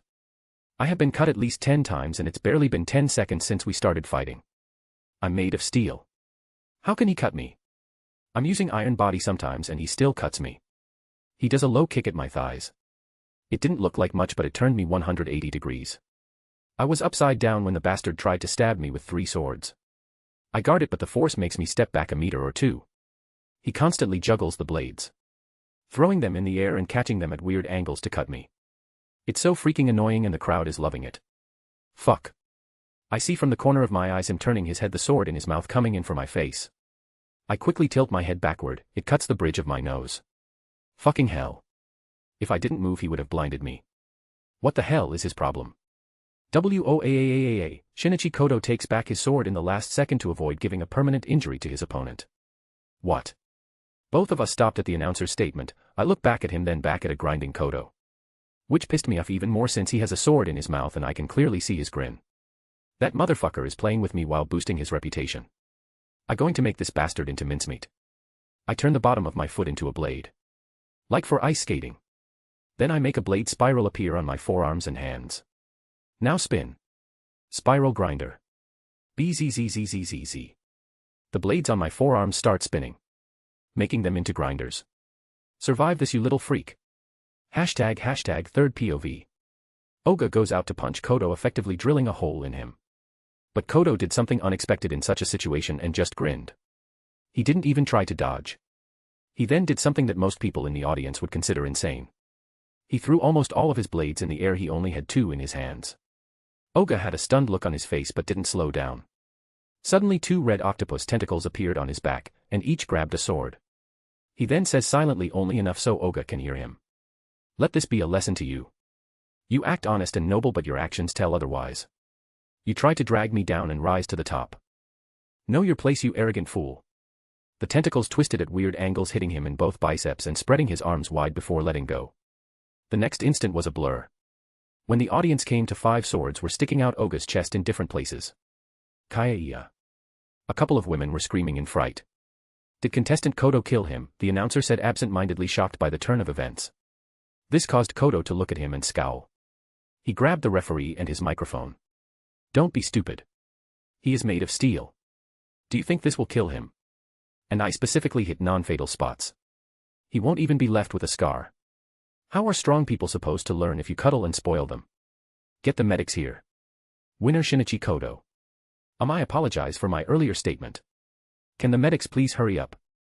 When the ref got near the stabbed Oga, the audience could hear faint mumbling. Fucking sneaky brat. Stabbing me like that. Fucking asshole, I'll beat him next time. When the audience heard Oga, they immediately relaxed and had varying expressions. Some laughed a bit, others frowned. But most of them thought not to jump to conclusions when it comes down to these monsters. Normal rules don't apply to them. Who gets stabbed and still has the strength to curse like that? Shinichi Kodo just left for his room without a care in the world, leaving all the chaos behind. He had a smile on his face. All according to plan. If I don't break their stupid mindset now, there will be trouble in the future. These sheep will follow the stupid All Might ideals. I need to break it. I'll make sure I spin the story to be in my favor. Everything goes on like usual. The next match will be boring. But the finals I'm looking forward to. Chapter 75, Final Round. Third POV. I so pity them, Maiko said while looking at the stage. It's like watching a gorilla step on ants. Smack. Don't call sensei a gorilla. Momo, who smacked him, growled. Ouch. Momo-chan, I know you like Shin, but please stop it with the violence. I don't know what your parents were thinking when they hired him to teach you. You crushed the balls of that one guy who tried to hit on you last month. And Shin just stood there nodding with a proud expression. This is not normal. I know you like him, but stop picking up his bad habits, Maiko said while nursing his head. This made Momo blush and smack him again. Oh, Shin brought out the swords. Well, this guy is dead. Tetsuya chuckled. Tetsu, don't be so crude. Shin won't kill him. Right. Takako said uncertainly and looked at the others. Tetsuya's girlfriend, Fujiwara Takako, the one with the black hair from DIANOACE. Nah, Shinichi won't kill him. But he will rough him up a bit, Ran grumbled, still pissed from before. A few moments later. Makioshu's lips were twitching while watching the fight. Rough him up, she said. The men stabbed him with 7 swords. Is he even alive? I'm pretty sure he is alive. Sensei would kill in public like this, Momo looked sure of herself. Well, he won't do it in public. He will just drag a guy and an ally and beat him to death. You should see what he did to some creep when we were in the US. He was groping some chicks, and he groped the girl Shin was with. He cut the man's balls off and fed them to said men. Shin is my homie, but he is a little crazy. But then again, he is exactly the kind of guy you want on your side. Shu sighs, remembering the scene. And the worst fucking part is the chick swooned at Shin. I mean, literally fell in love. You know the term, don't stick it in crazy, well, that doesn't apply to Shin. Now he has some diehard fan out there ready to spread her. Smack. Ran smacked Shu so hard his face hit the floor. Shut it. I don't want to hear about Shinichi's exploits. Wait, how was Shinichi not charged? He committed a crime, Ran said thoughtfully. Shu got himself off the ground. Well, he immediately made some calls and the cops didn't even bother him. When I asked him how he did it, he just smiled and said, it's nice to have friends, especially those who owe you favors. This brought silence to the room. That doesn't surprise me, was the thought of everybody in the room. Sigh that fits sensei to AT, Momo rubbed her forehead but then looked at the people in the room, but I wouldn't have it any other way. I feel way more safe knowing what kind of person sensei is. He doesn't fake it when he is with us. How you got that right? If there is any person I would choose to stand by me, it's Shin. I mean, look at him. He is 12 and is already destroying pro heroes left and right. Who's to say that he won't take down All Might in a few years? Tetsuya laughed. Ha ha ha. You know what? The funny thing is I can see Shin doing it. Do you think he will be the new #1 after he beats All Might? Shu said while and rubbing his chin. Doubt it. If there is anything I know about Shin is that he hates annoying stuff. Sure, he wants attention, even going as far as searching for it. But it's probably about his plan. Do you know, he asked me once if I had any thoughts about going into PR, public relations. Ran said offhandedly while keeping her eyes locked on Shin, who was waiting for his opponent to show up. Well, Shinichi is a man with a plan. Takako hummed while playing with Tetsuya's hair. Oh, he is here, it's time for the finals. I wonder how Shin will take care of this guy. Bets anyone. Shu smirked. K.O. Drop kick. German suplex. Easy money right here. There is only one way Shin will end the final. We said it before. He can't resist the opportunity to show off. Tetsuya smirked as he put down his bet. #MCPOV, the great Shinichi Kodo. Finally the finals. That sentence was weird, but whatever. This guy has some sort of gratification quirk that makes him bigger, stronger and tougher. I'm pretty sure his skin is more durable than iron. Not like it will change anything. Sigh to think this will be my last tournament. In at least a while. I'm not competing in any others except the global one. I'm at the peak of my height, at least as a martial artist. There aren't a lot more benefits I can get from this. So it's better to use my time in other endeavors. A tanned man stepped onto the stage. He had black hair shaped in a bun and a groomed beard. He was dressed like a pro wrestler. Only wearing green trunks. The boulder will take great joy in beating down the lion. Wait, isn't his guy the one who got reeked by Toph in the Avatar? How didn't I notice this before? Oh, this is too good. Sounds to me like you're scared, Boulder. I can feel you shaking from over here. He frowned and his face turned red. The boulder will smash you in the ground and bury you alive. Whenever you are ready. The pebble. Ha ha ha ha, this is fun. His face looks like a tomato. Taunting opponents never gets old. It's the only amusement I got these days. Well, this should be amusing. If our contestants are done with the trash talking, they can go to their corners. The announcer's voice boomed across the stadium. Both of us slowly walked to each corner. The pebble tried to be intimidating by flexing his muscles. Seeing as that didn't work, he activated his quirk. His size grew like going from 2 meters to 10. His skin took on a bronze sheen. Now, how do I beat him into the ground? Do I go full martial arts? Do I turn into a lion and rip him apart? Decisions, decisions. Ready. Begin. Chapter 76, Final Round. Hashtag, hashtag, hashtag. Begin. Rah, the boulder charged. His 10-meter frame left cracks in the ground with each step. He took a large swing at Kodo. And hit the ground where was while drawing his fist back. Huh. On the spot where he swung was carved out in an arc. But Kodo wasn't there. Hey you big ugly brute. Looking for someone. Boulder snaped his neck to the side locating the voice.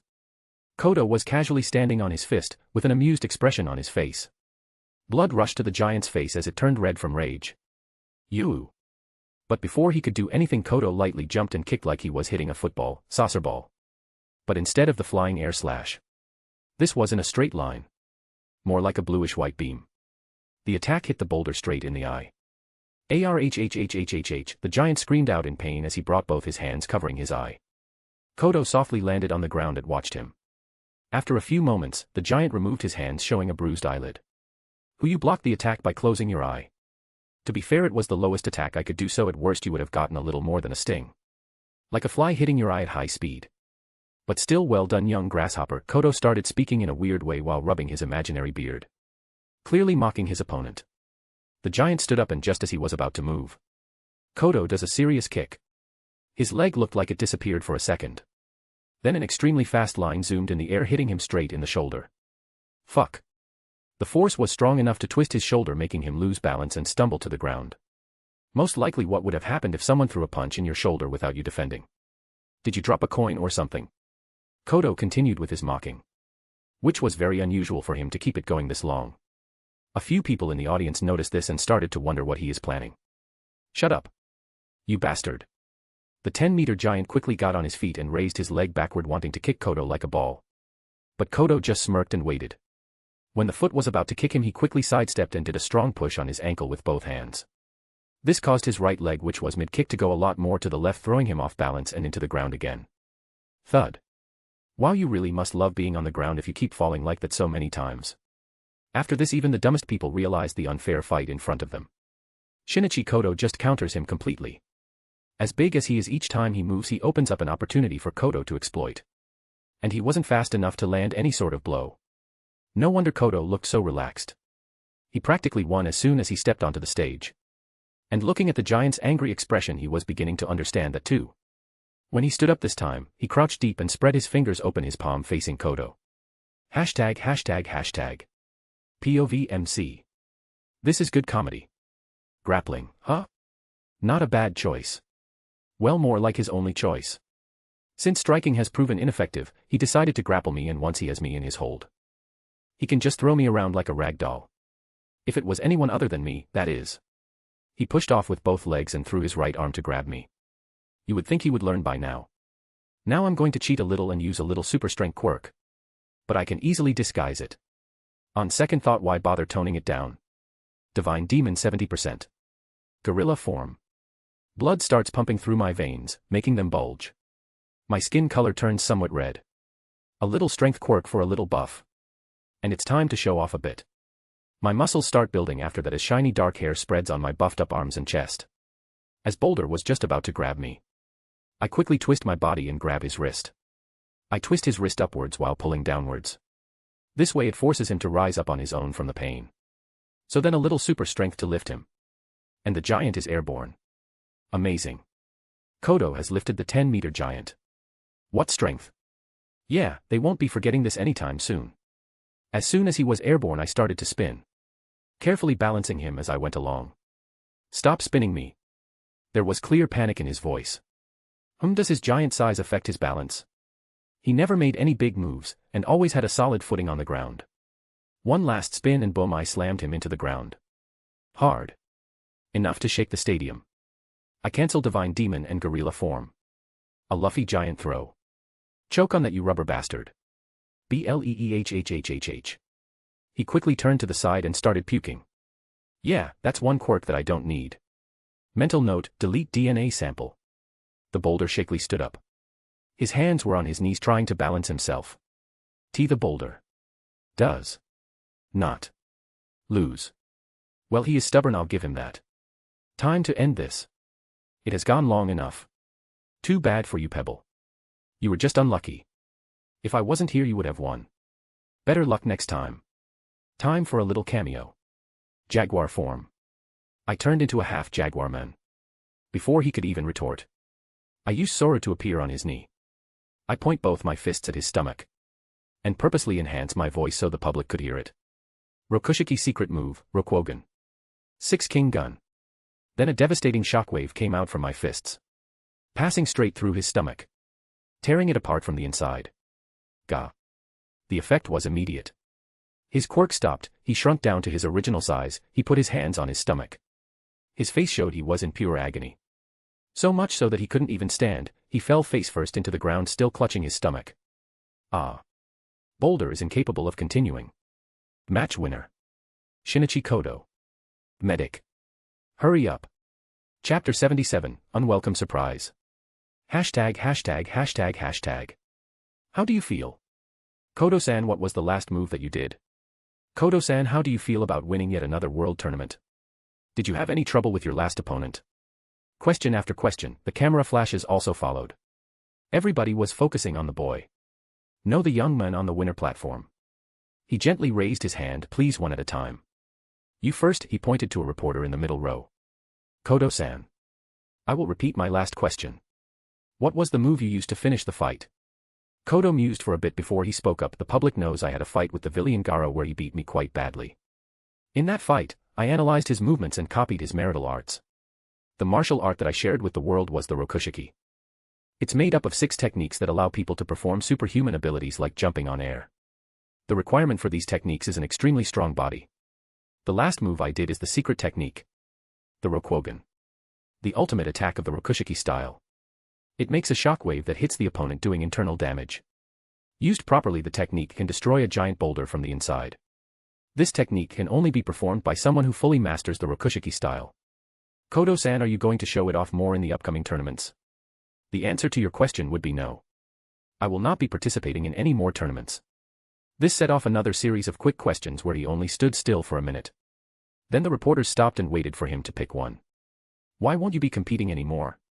Kodo said in a calm, clear voice, I have outgrown the level of the tournaments. Me being here only stagnates the growth of the other contestants. Should the winners of the tournaments wish to fight me, they can contact my agent. Another reason is that I will be applying to UA High School. Now I can say for sure that I will easily be able to enter the hero course. This got a few light scuffs from the reporters. You can beat up pro heroes. Of course, you will be accepted. Now I wanted to start this year. But unfortunately, UA does not accept any student below the age of 15. No matter how strong they are. I was told, however, that if you are advanced enough you could take a test to be placed in the year above. Kodo-san. There have been rumors that you have, unofficially, passed the high school curriculum. Is this true? Kodo only smiled, now telling you would take the mystery out of it. Sadly, this is all the time I have left for questions. I wish you all a good day. He turned around and left the reporters who were not yelling out for one more question. Hashtag VIP room. Ha ha ha. Pay up. Tetsuya was grinning ear from ear. The rest of them grumbled while taking out their money. How the hell did you know what Shin was going to do? Ran asked while slamming her hand on his, giving him the money. And a red palm. Please, like he was going to end it any other way. Think about it for a second. This is Shin we are talking about. It's the final match. He couldn't resist or lose the opportunity to boost his standing and fame further.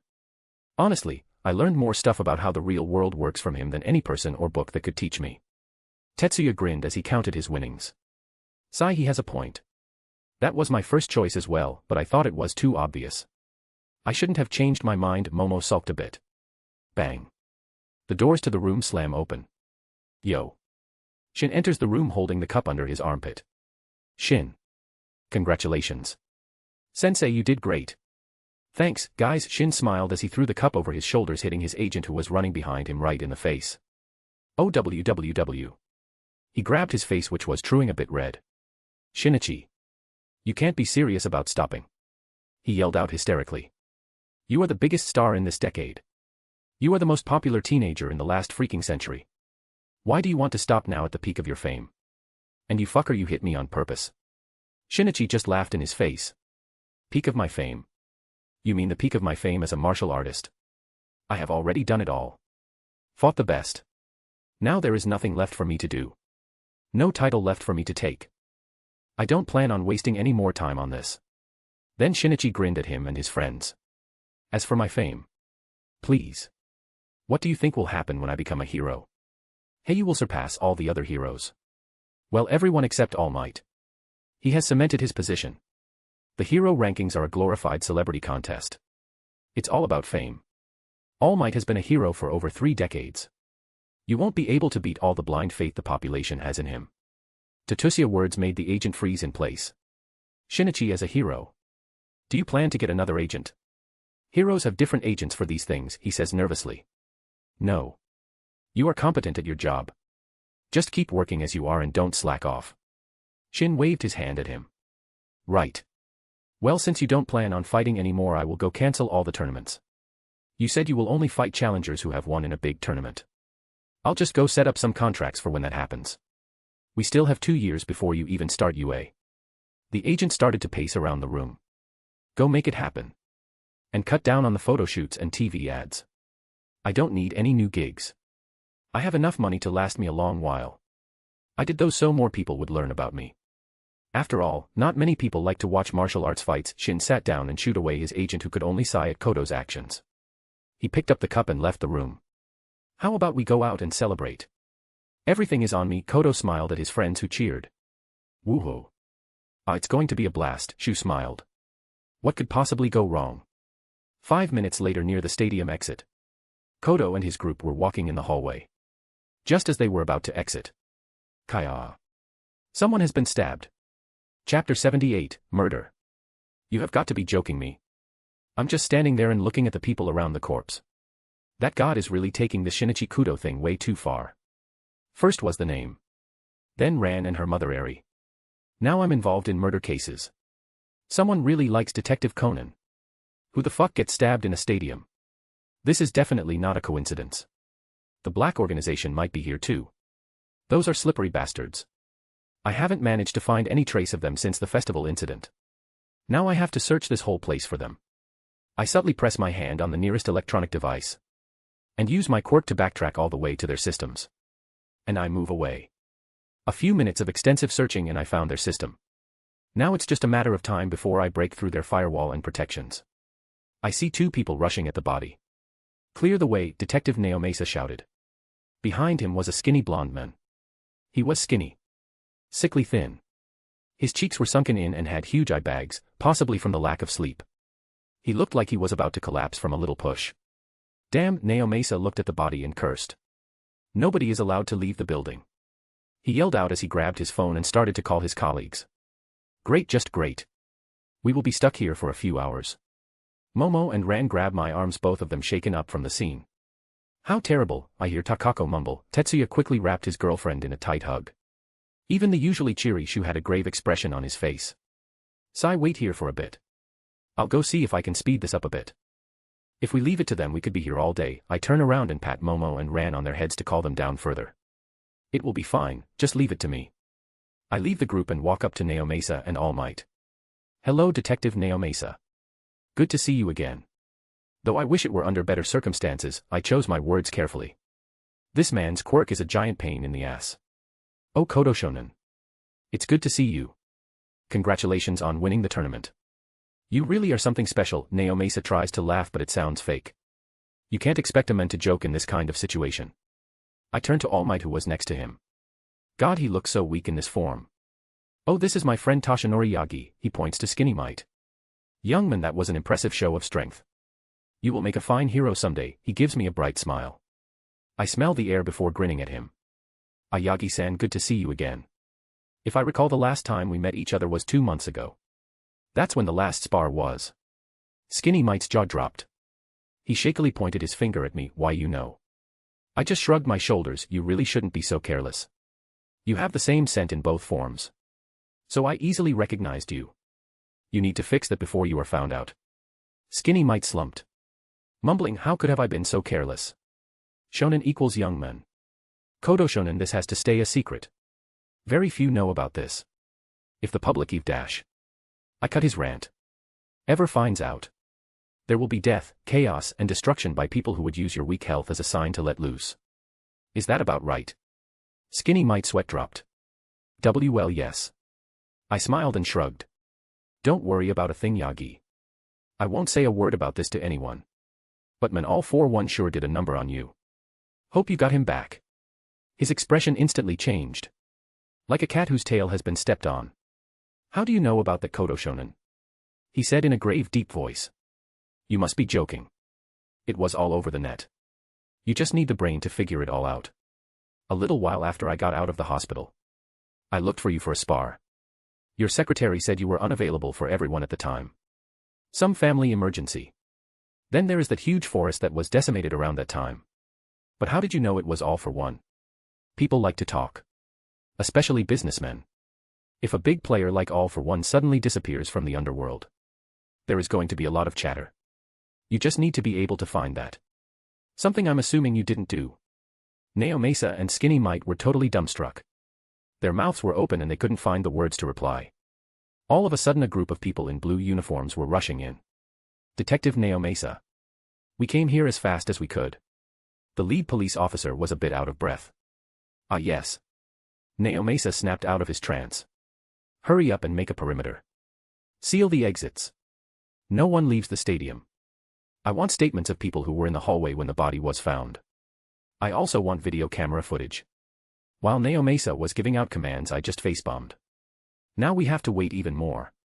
Fuck my life. Sir, the body has been dead for less than 10 minutes. There is not a lot of blood around the body. And it's still warm. The mortician shouted out. That's great. Naomasa shouted and people looked at him like he was a creep. What I mean is that the culprit might be in the hallway. We don't have to search the whole stadium. The result was a lot of released sighs by the policeman. I want statements of everyone in this hallway. Which will take at least an hour. Sigh, it looks like I have to get involved.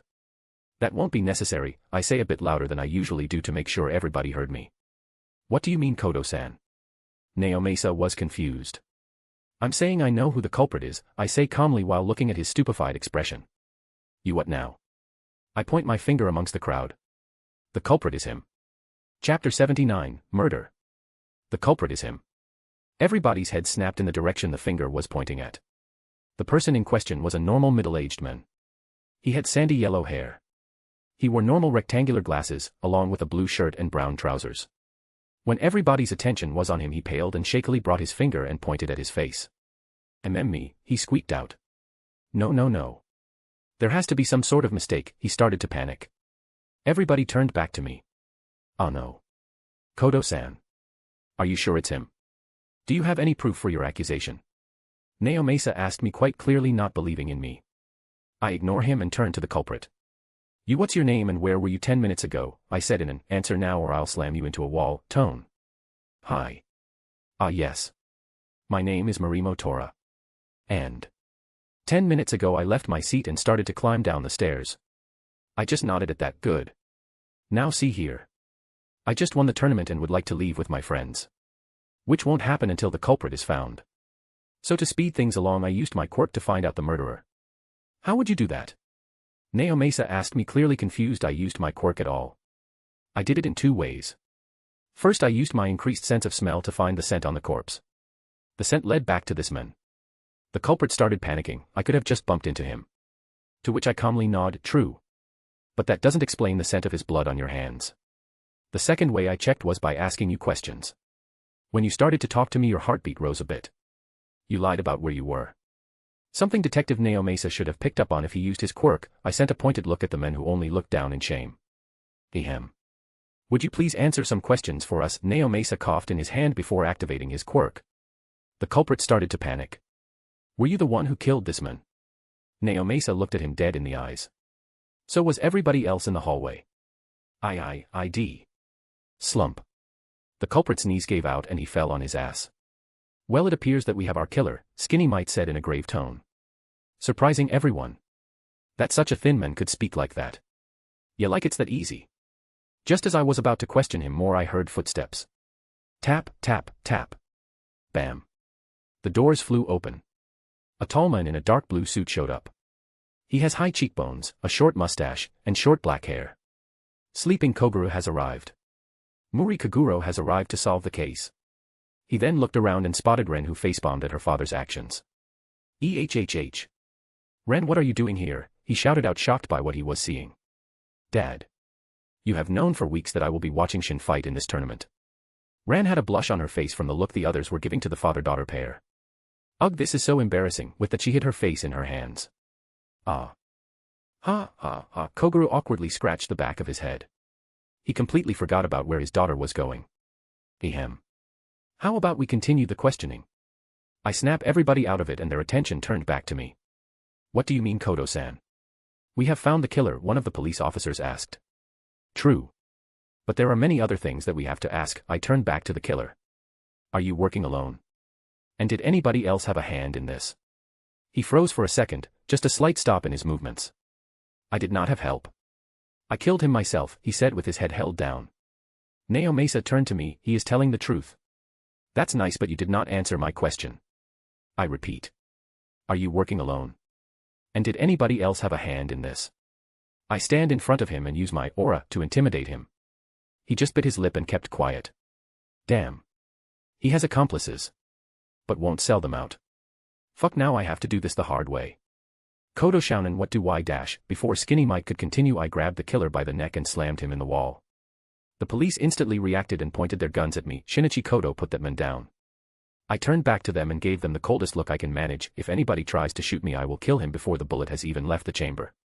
I will be using an investigation technique on him, you morons. I turned my gaze back to the killer. Now, you pathetic piece of shit. I will be using a pulse measuring technique. I tell you my version of events and by measuring your heartbeat and your body language I will see how much of it is correct. You kept quiet when I asked you if you worked alone. That means you are protecting someone. I carefully looked at his body language while I was measuring his pulse. You are relieved. That means I was wrong. So it's not an accomplice. An employer perhaps. He flinched and his heartbeat spiked. Bingo. Your heartbeat spiked. And it's currently beating faster and faster. Showing signs of fear. You were protecting your employer. This was a hit. You were paid to kill that man. But it was done in such a sloppy way, so I assume it's your first time. I guess you are desperate for money. He looked down, ashamed of his actions, but said nothing. Your employer is in the stadium, hiding somewhere. Mixed results. Let's change the question.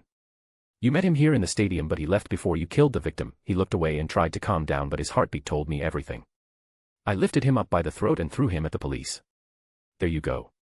His employer was here. Check all the footage from the security camera and from the game. Even clips from the fans. Find his seat number and focus the search there. Now that this is over, I believe we are free to go.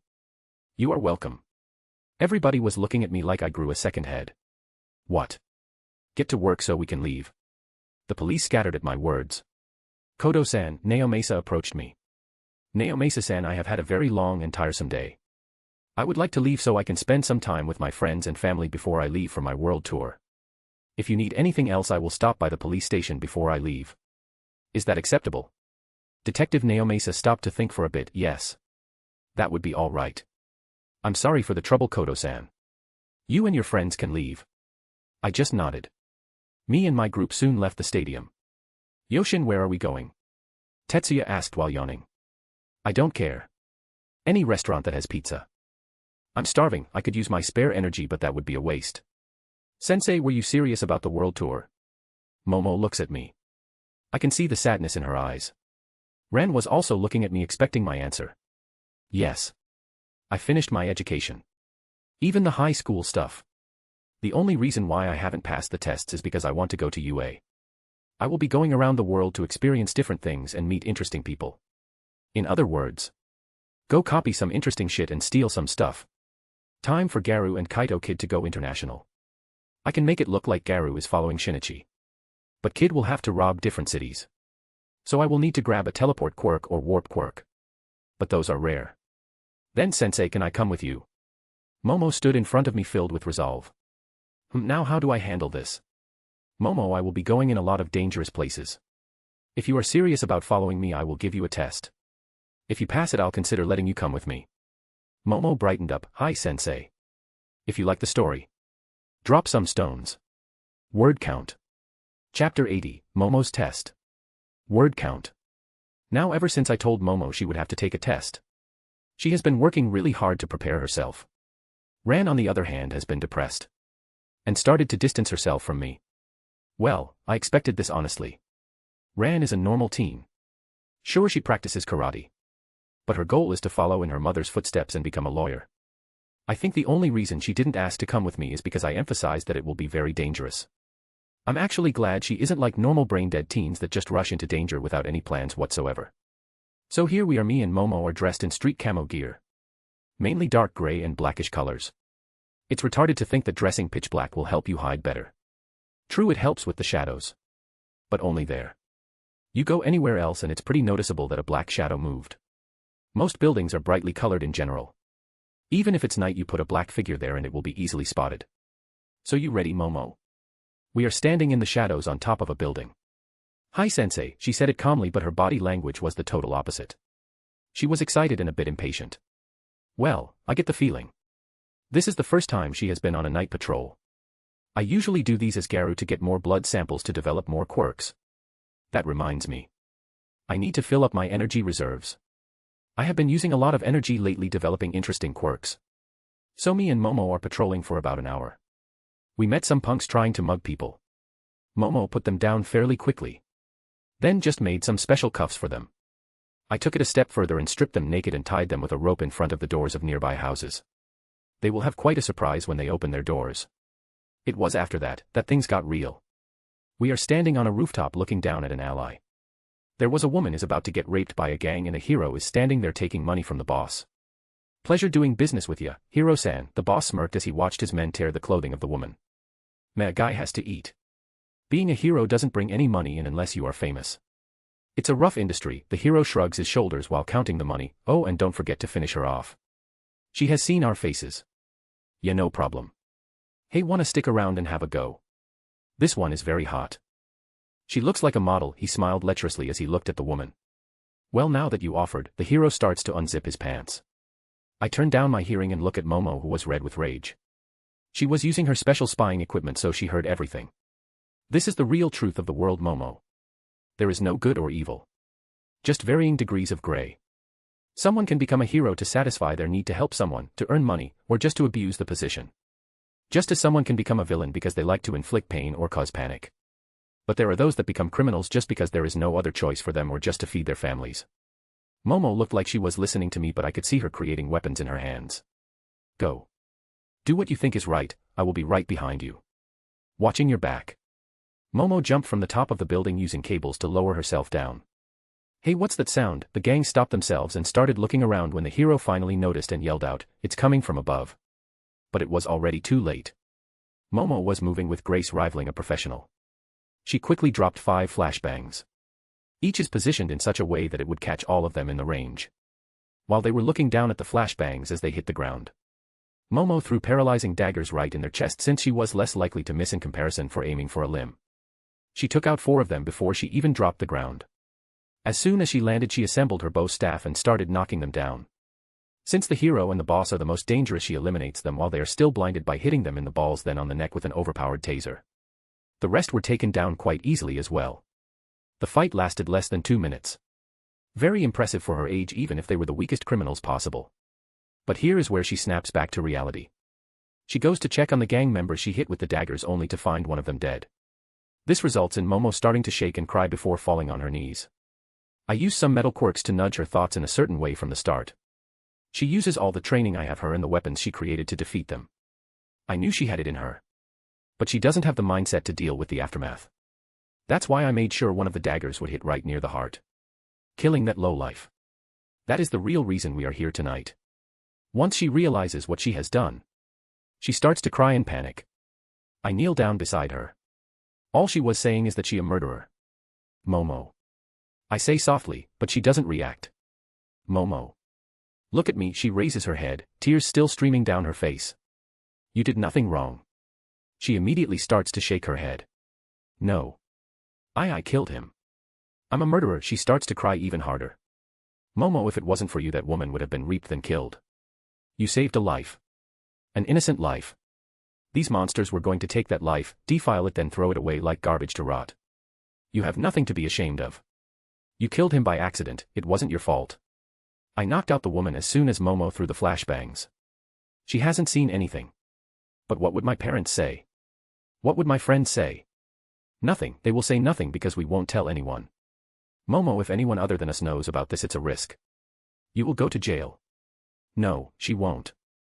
With mine and her father's influence, she won't even go to trial. But the damage to her reputation would be done. But if that happens, what will happen the next time another woman is assaulted? Who's going to stop them? Heroes? We saw what kind of heroes exist tonight. You going to jail means more people are going to suffer. Are you going to let that happen? Guilt tripping her. Yeah, I'm the worst. But this needs to happen. You won't think any less of me, her voice starts to crack. Momo, do you think I haven't killed before? My control over my powers wasn't always so great. I have had my fair share of accidents. But I knew if I stopped, hundreds if not thousands more would suffer at the hands of these animals. So I kept pushing on. That to me is a true hero. Someone that keeps going forward. Keeps saving lives. Beyond the law. Beyond morals. That is what I must be to save the most lives. My speech needs a lot of work. But it's enough for the distressed Momo. She threw herself at me and started to cry in my chest. I hugged her and started to rub her back. After this, a lot of things are going to change. And the next phase of my plans is going to begin. Chapter 81, Infiltration. ####. After the last patrol with Momo that ended in her almost getting traumatized, we started going on these more frequently. I want to make her strong enough for the things that are about to come. I am aware of how overpowered I am currently. I can beat anyone to the ground without my extra quirks easily. Unless they counter me with AoE quirks like Endeavor. I mean, if I'm in a fireproof suit I could probably take him. Now that ain't happening, he would burn through the suit. Ambushing him is a whole other thing. I have been stealing DNA and growing quirks for a while now. I have been raiding warehouses and going to the sea to eat schools of fish regularly. That resulted in a whole lot of quirks. I'm still not sure if I can take all for one. Immortality quirks are such cheats. Sure, I got regeneration too. But I need to get Nomu's quirks. At the minimum before I can even think about facing him. That alongside many others. I'm not rushing anything like the no-brain heroes here. I have had to take risks at the start just because I didn't have any other options at the time. I still remember the feeling of getting my legs burned off by animal suicide explosion. Not my best moment. But currently, I found something that could be game-changing. Apparently, the news was just released even though the project has been working for about a year. Props to them for keeping it a secret. A multi-billionaire and a die-hard fan of a very famous movie franchise decided to use his money to bring his dream back to life. And with the quirks today, the man is close to doing it. The man spent a crap ton of money to dig in all known archaeological dig sites. He even dug in places with less than 40% chance of finding something. And find something he did. Mosquitoes preserved in fossilized tree sap. That brilliant fucker found dinosaur DNA. So since my whole power revolves around DNA and code, I just had to have it. Small problem though. It's stuck in a fortress in the mountain in some godforsaken part of North America. Yes, that's all the info I got. It's in North America. I asked for a location and all I got was a continent. The real kicker was that their firewalls were impenetrable from the internet. That meant I had to go inside one of their normal HQs and do my hacking from there. It was a pain and the alarms were triggered by pure accident. Someone was hacking the place from outside while I was in there and triggered the alarms.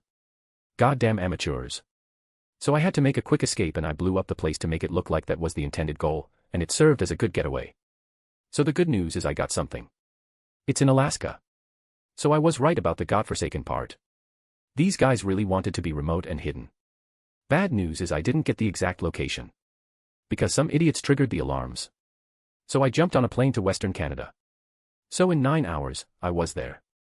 From that spot, I just went to the air with my wings and turned myself invisible. I was being careful on the way there. I flew low so I don't get picked up by their sensors. And I had a lot of ground to cover. I only knew they were in a mountain in Alaska. Normally I would do research on the terrain and eliminate the mountains they can't be on. But with a few $1 billion anything is possible. Hell, they could make a base in a swamp if they wanted to. Would it be smart and efficient? No. It would be expensive and it would take forever to build. Could they do it? Yes. So they could be on any of the 3,174 named mountains in Alaska. Sometimes I really hate people. But with a facility like that, they would have to have a lot of staff. They would need a lot of food and materials to keep running. And they would need it on a weekly basis. So I looked for a place where trucks would regularly go. And found the town where they unload. I spent 2 days waiting in that town for the trucks to arrive. As soon as they got there, a lot of people arrived. Trucks, SUVs, choppers. All the newest technology. All of the guards were armed as well. They spent 3 hours searching through each box in the trucks for dangers. They checked for trackers, poisons and everything you could think of. If they are one thing, it's thorough. And when they finally loaded the trucks and started driving, I camouflaged and started flying. After a few hours on the road, they suddenly stopped and made a turn in the forest, where there was no road. They put up camouflage gear and put it on top of the trucks. So even if you looked from satellite you wouldn't be able to find them.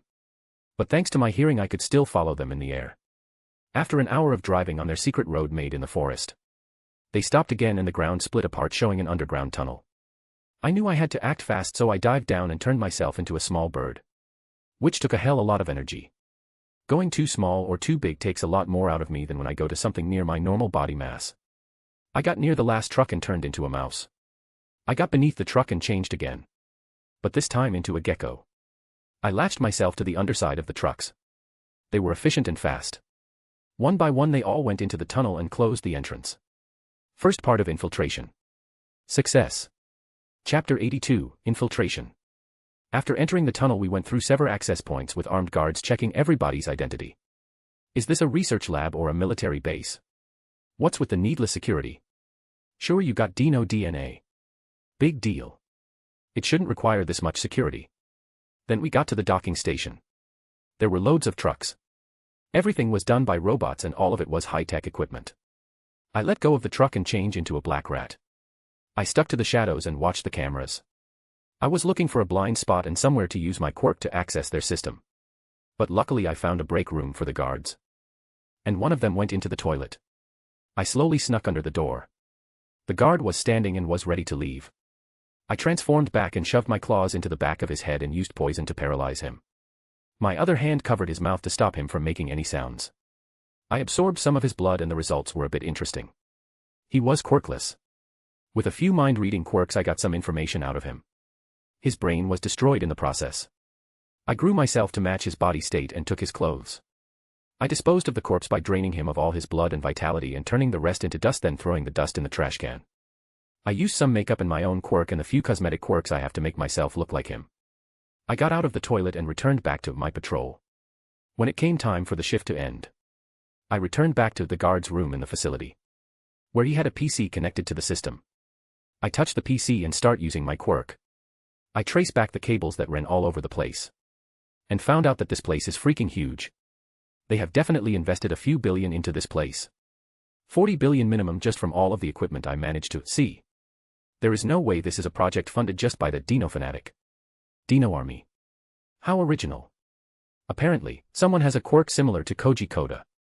But he can only manipulate reptiles. So another cliché megalomaniac with plans for world domination. Ha.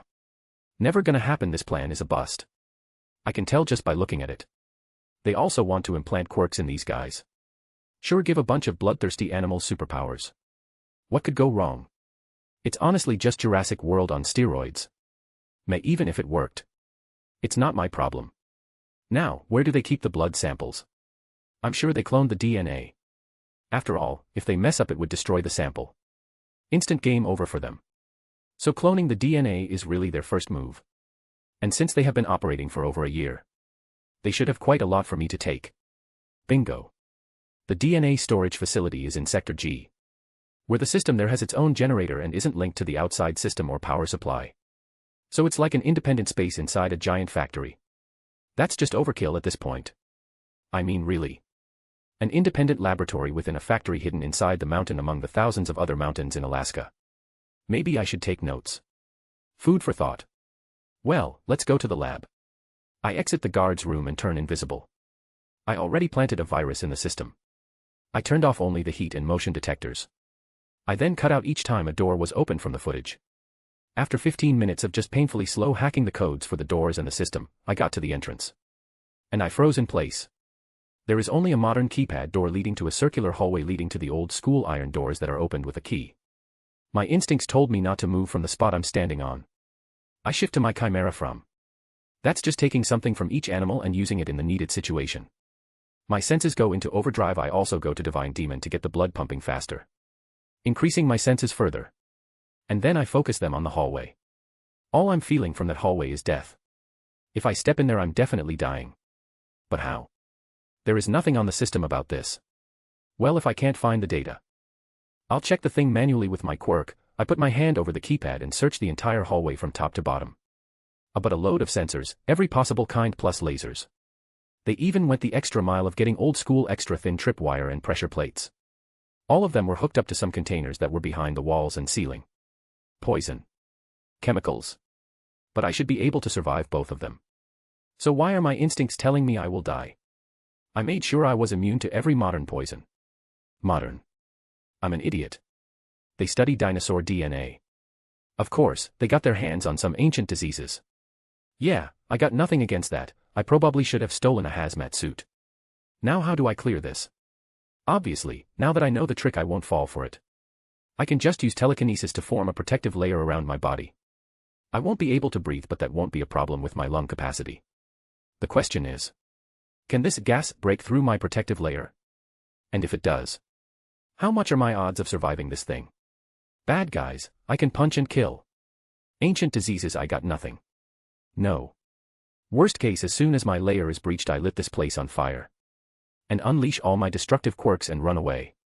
Using my quirks I will push away the disease before it touches me. Well, I want my Dino DNA. No guts, no glory. Hashtag, hashtag, hashtag, hashtag. Word count. Drop some stones if you liked it. Well, a new month, a new sales pitch. XD. Check it out and see if you like what I got. I think you should be able to see all the fics that are there. Chapter 83, Infiltration. Canon starts in 5 chapters. Word count. Hashtag, hashtag, hashtag. Getting past the hallway. Now the moment of truth. I either go through the hallway without getting poisoned, or the poison breaks through my layer of protection, which will force me to use my dangerous quirks. When that happens I will be found out and be forced to abandon this Dino heist. I first modify and expand the size of my lungs. I do a few breathing techniques to get used to the new lungs. Then I take the deepest breath I could and I start using telekinesis and a few other supportive quirks to form an invisible layer above my skin. That should be enough. I use my quirk on the keypad and open the door. As soon as I enter, the doors behind me close and yellow gas starts coming out of the ceiling and walls. I already checked. The gas must be activated for the door to the lab to open. That means these scientists do this every time they have to go to this lab. Talk about a waste of gas. Actually, they might just recycle the gas. There were small air vents in the floor. I just ignored them because they are of no use to me. The yellow gas was right about to touch me when it suddenly started to avoid my skin. The protective layer is working. This is a relief since I'm putting a buttload of power to make it push back the gas even more than needed. I went to the metal doors with the key. And of course, it's one of those trick mechanical doors. There are 2 more keyholes hidden. It needs 3 different types of keys for the lock to open. It's like a safe. That is if you don't have a quirk that can make metal. I used the quirk I stole from one of the heroes and made 3 liquid metal tendrils. I put them into the keyholes and started to mess around. It took a few seconds, but I was able to enter the lab. And finally, breathe. OP lungs for the win. After the wall there was a hallway. But on the walls, there were some sort of vines. Scraaa. Something lunged at me from my left. Using my reflexes I caught it by its head. It was some sort of snake. Interesting enough, it was a species I don't know. Using my quirk I sensed there was some sort of chip near its brain. So they can control them. Smart. I sensed there were other snakes in the vines waiting to pounce. I override its chip and mess with the system. Now even if I kill them they won't know. I kill it and I dig my claws into the snake and start absorbing its blood. The other snakes used it as a signal to attack. I turn my fingers into the swordfish's nose and slash them apart. I could have used claws but I like to change it up sometimes. A few seconds after the snakes jumped. The fucking vines moved and started tying me up. I quickly made swords appear out of me like a porcupine and I started to spin. Ripping both the vines and the snakes apart. I analyzed the snake's blood. And holy shit, these guys are fucking insane. I mean, I have modified a lot of poison creatures to reach the poison that I can now produce. But these guys topped even that. Forget poison, this is acid. I run by the system again to check its chemical makeup. Project, basilisk venom. Extremely concentrated venom. Can only be produced in small quantities. 1 drop in the veins. Death within 1 minute on the skin, death in 5 minutes. No cure found. The quickest a normal snake can kill is 10 minutes. Mine can kill in 5 but only if it's injected into the bloodstream. This freaking thing kills in 1 minute. They are farming the venom so they can sell it on the black market or just use it themselves. Damn, that was a close call. If the snakes had bitten me while I was tied up, I might have died. But this is still a nice find. I kept moving forward but this time with extreme care. My senses were spread to the max. Who knows what these madmen have made? There were a lot of corridors. Guard plants were everywhere and animals defended the lab. Through the system, I knew that to get by these things safely they use a device that sends out sound waves at a specific frequency that activate the chips in their brains. The frequency makes them feel pain so they back off. I had to go past a nest of spiders that were the size of a small dog. This time I just directly used quirks on them and didn't want to risk getting bitten. I still got a sample of their DNA. After a few twists and turns and getting lost a few times, I found the egg room. I mean, who seriously builds a maze inside a lab? This is getting ridiculous. If I find the real bastard who designed this I will get them and string them on the tallest building I can find. This gives me Jurassic Park flashbacks. The eggs are put in little incubation chambers. While screens are working. SHHH. One of the doors opens and I quickly turn invisible. 2 men walk out of the room. Man, that raptor is a real son of a bitch. Ya make the Indoraptor. You will be paid a lot, they said.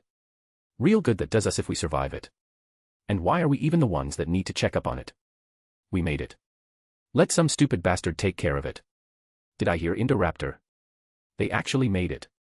I quickly steal the card from the one who didn't use his card. The other one had it in his hand, so it shows he is going to use it on next door. I will use my quirk on the door, but the card is just in case it takes too long. Perfect prehistoric killing machine, here I come. Chapter 84, Indoraptor. I enter the room and in a zoo-like cage stood the Indoraptor.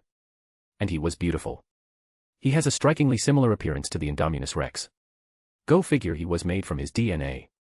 But his body length is about half of that of his predecessor. He sports talons that are similar to those of a velociraptor, and his color is primarily black with a golden-yellow streak running from the base of the neck to his tail, similar to Blue's metallic blue streak.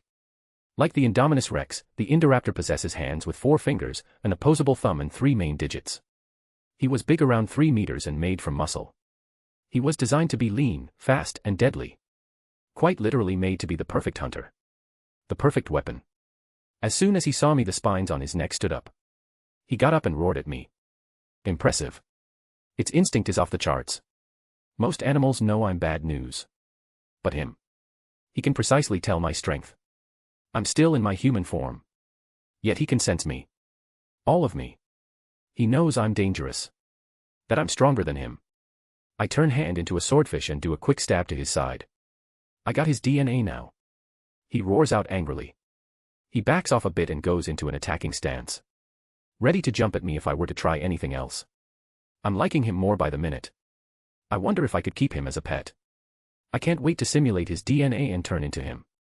BZZZ. The speakers turned on. Warning.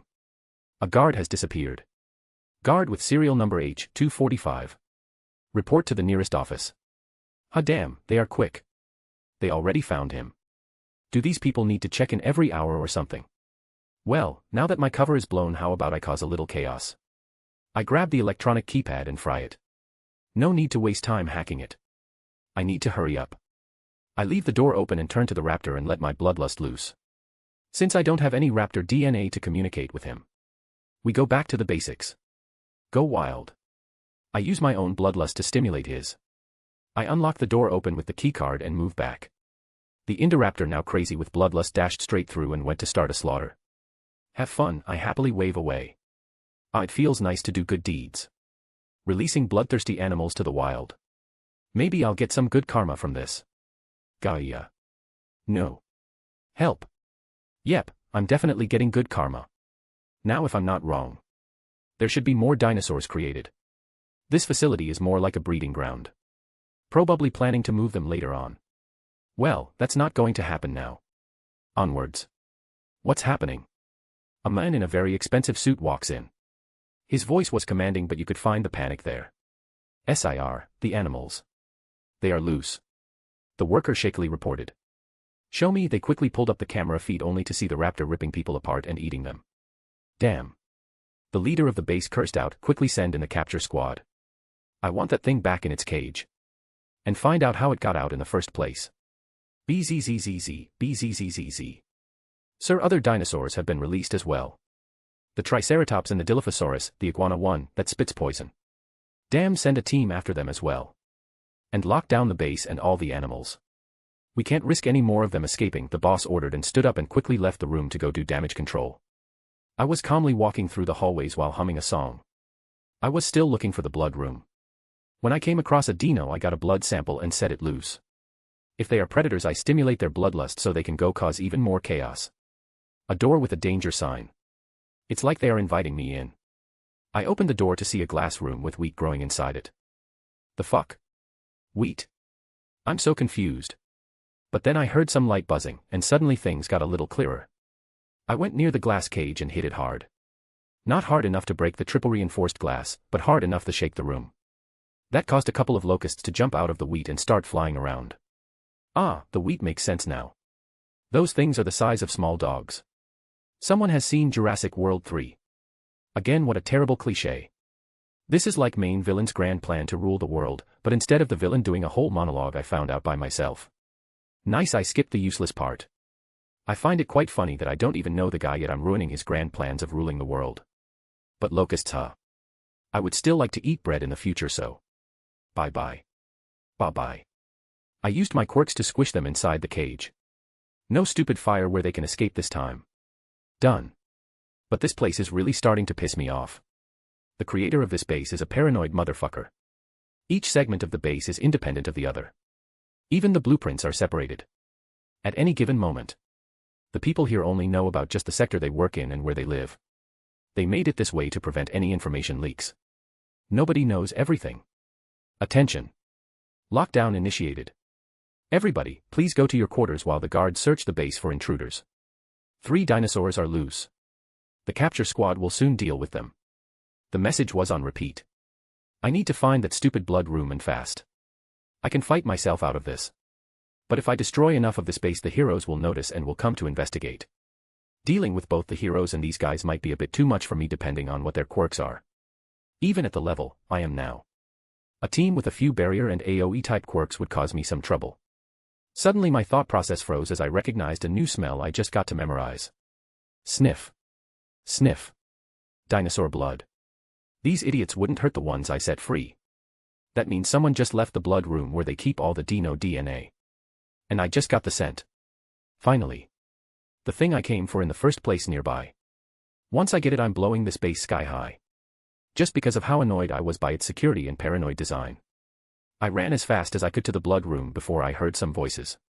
Hurry, we have to get these to the safe. Boss's orders. I know. I know. There is some nut job running around here. But if we break even one of these, we can kiss our lives goodbye. Oh hell nah. ####. Drop some stones if you liked it. Chapter 85, Blood Room. Word count.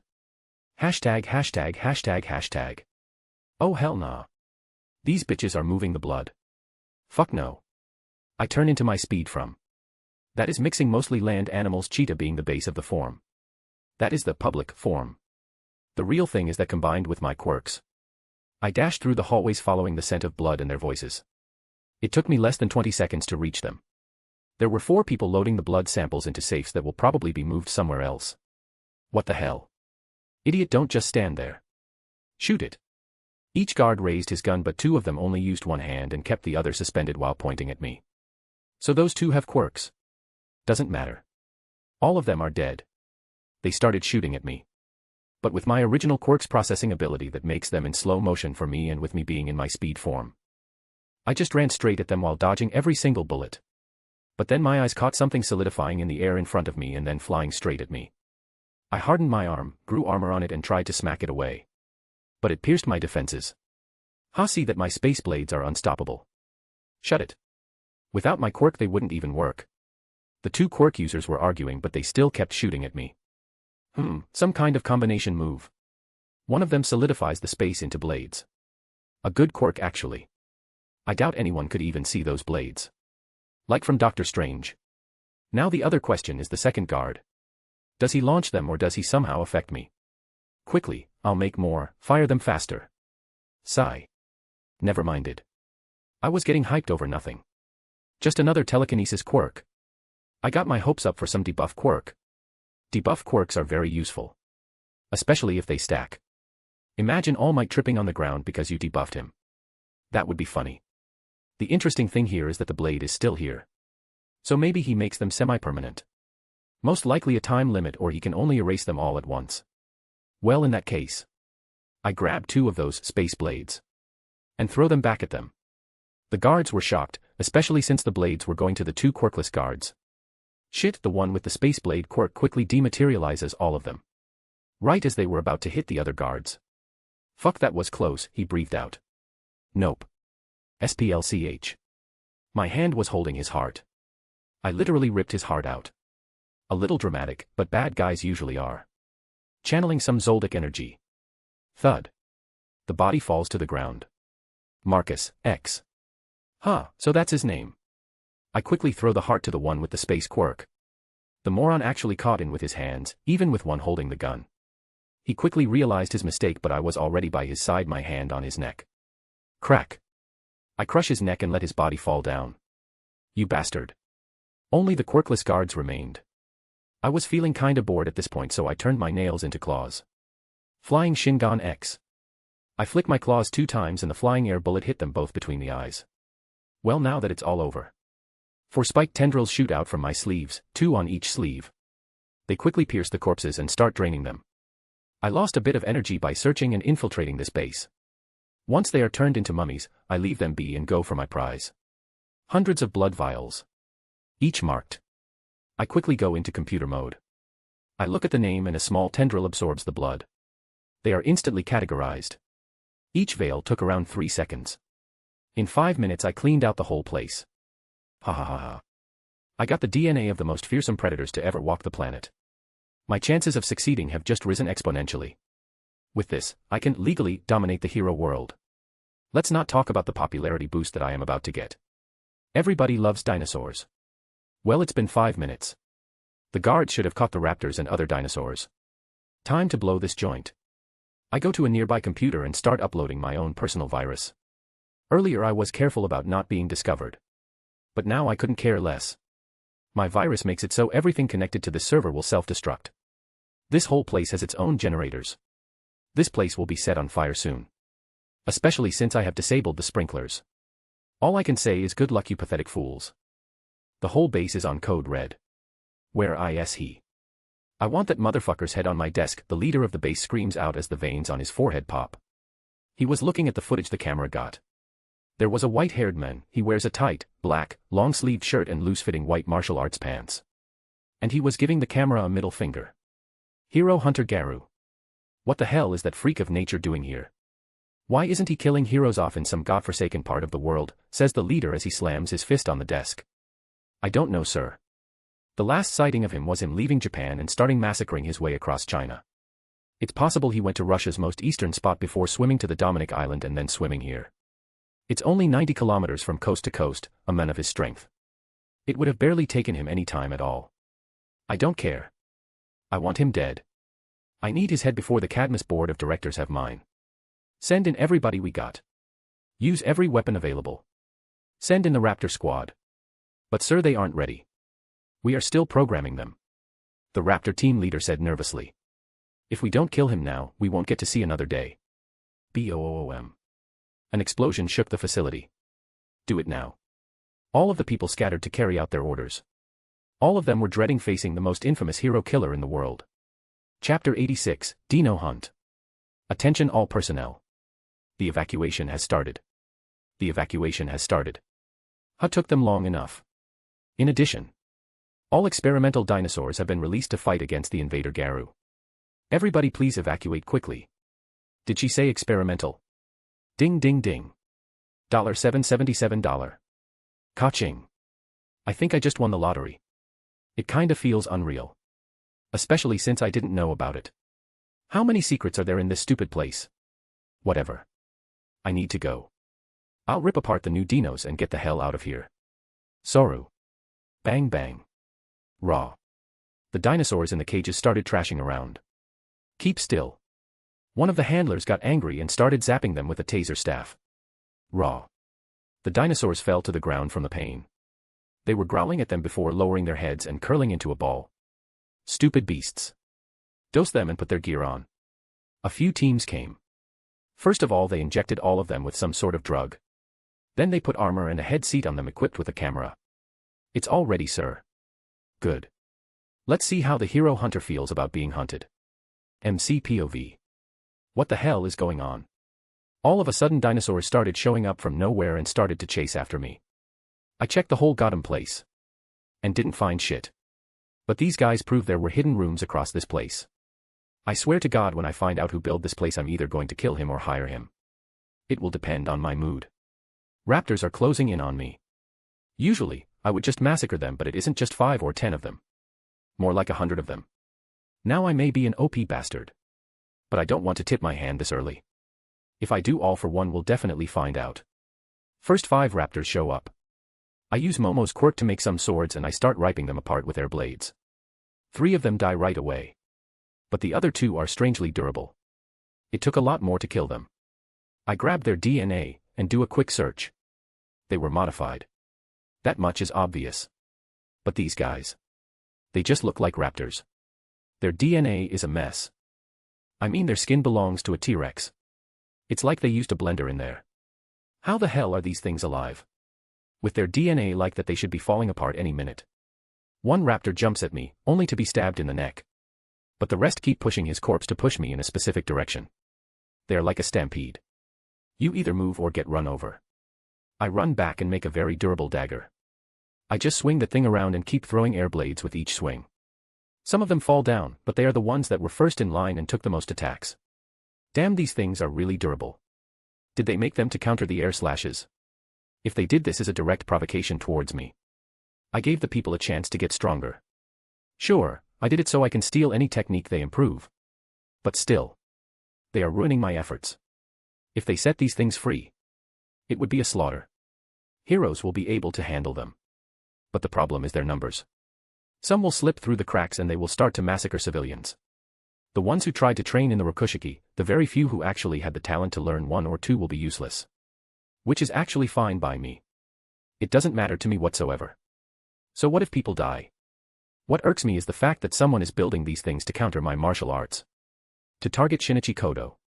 Even with my animal form, I won't be able to make deep wounds to them if I use the normal amount of strength that I show. Funny how I can cut giant boulders but can't cut some raptors because of some rip-off quirks.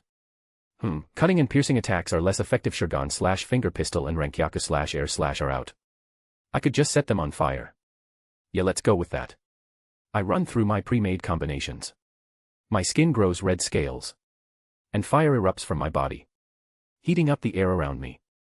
I take a deep breath as I bring both my hands to my chest. Wind starts moving around my hands as my throat starts heating up so much that it could be seen from the outside. Take this, you little shits. ROAAARRRRR. I blow out fire like a dragon, but that wasn't just it. I push my hands forward at the same time and use a few wind quirks. The fire was so hot that it turned yellow. A/N flame heat levels. Red, orange, yellow, white, light blue, blue, A golden flame engulfed the raptors.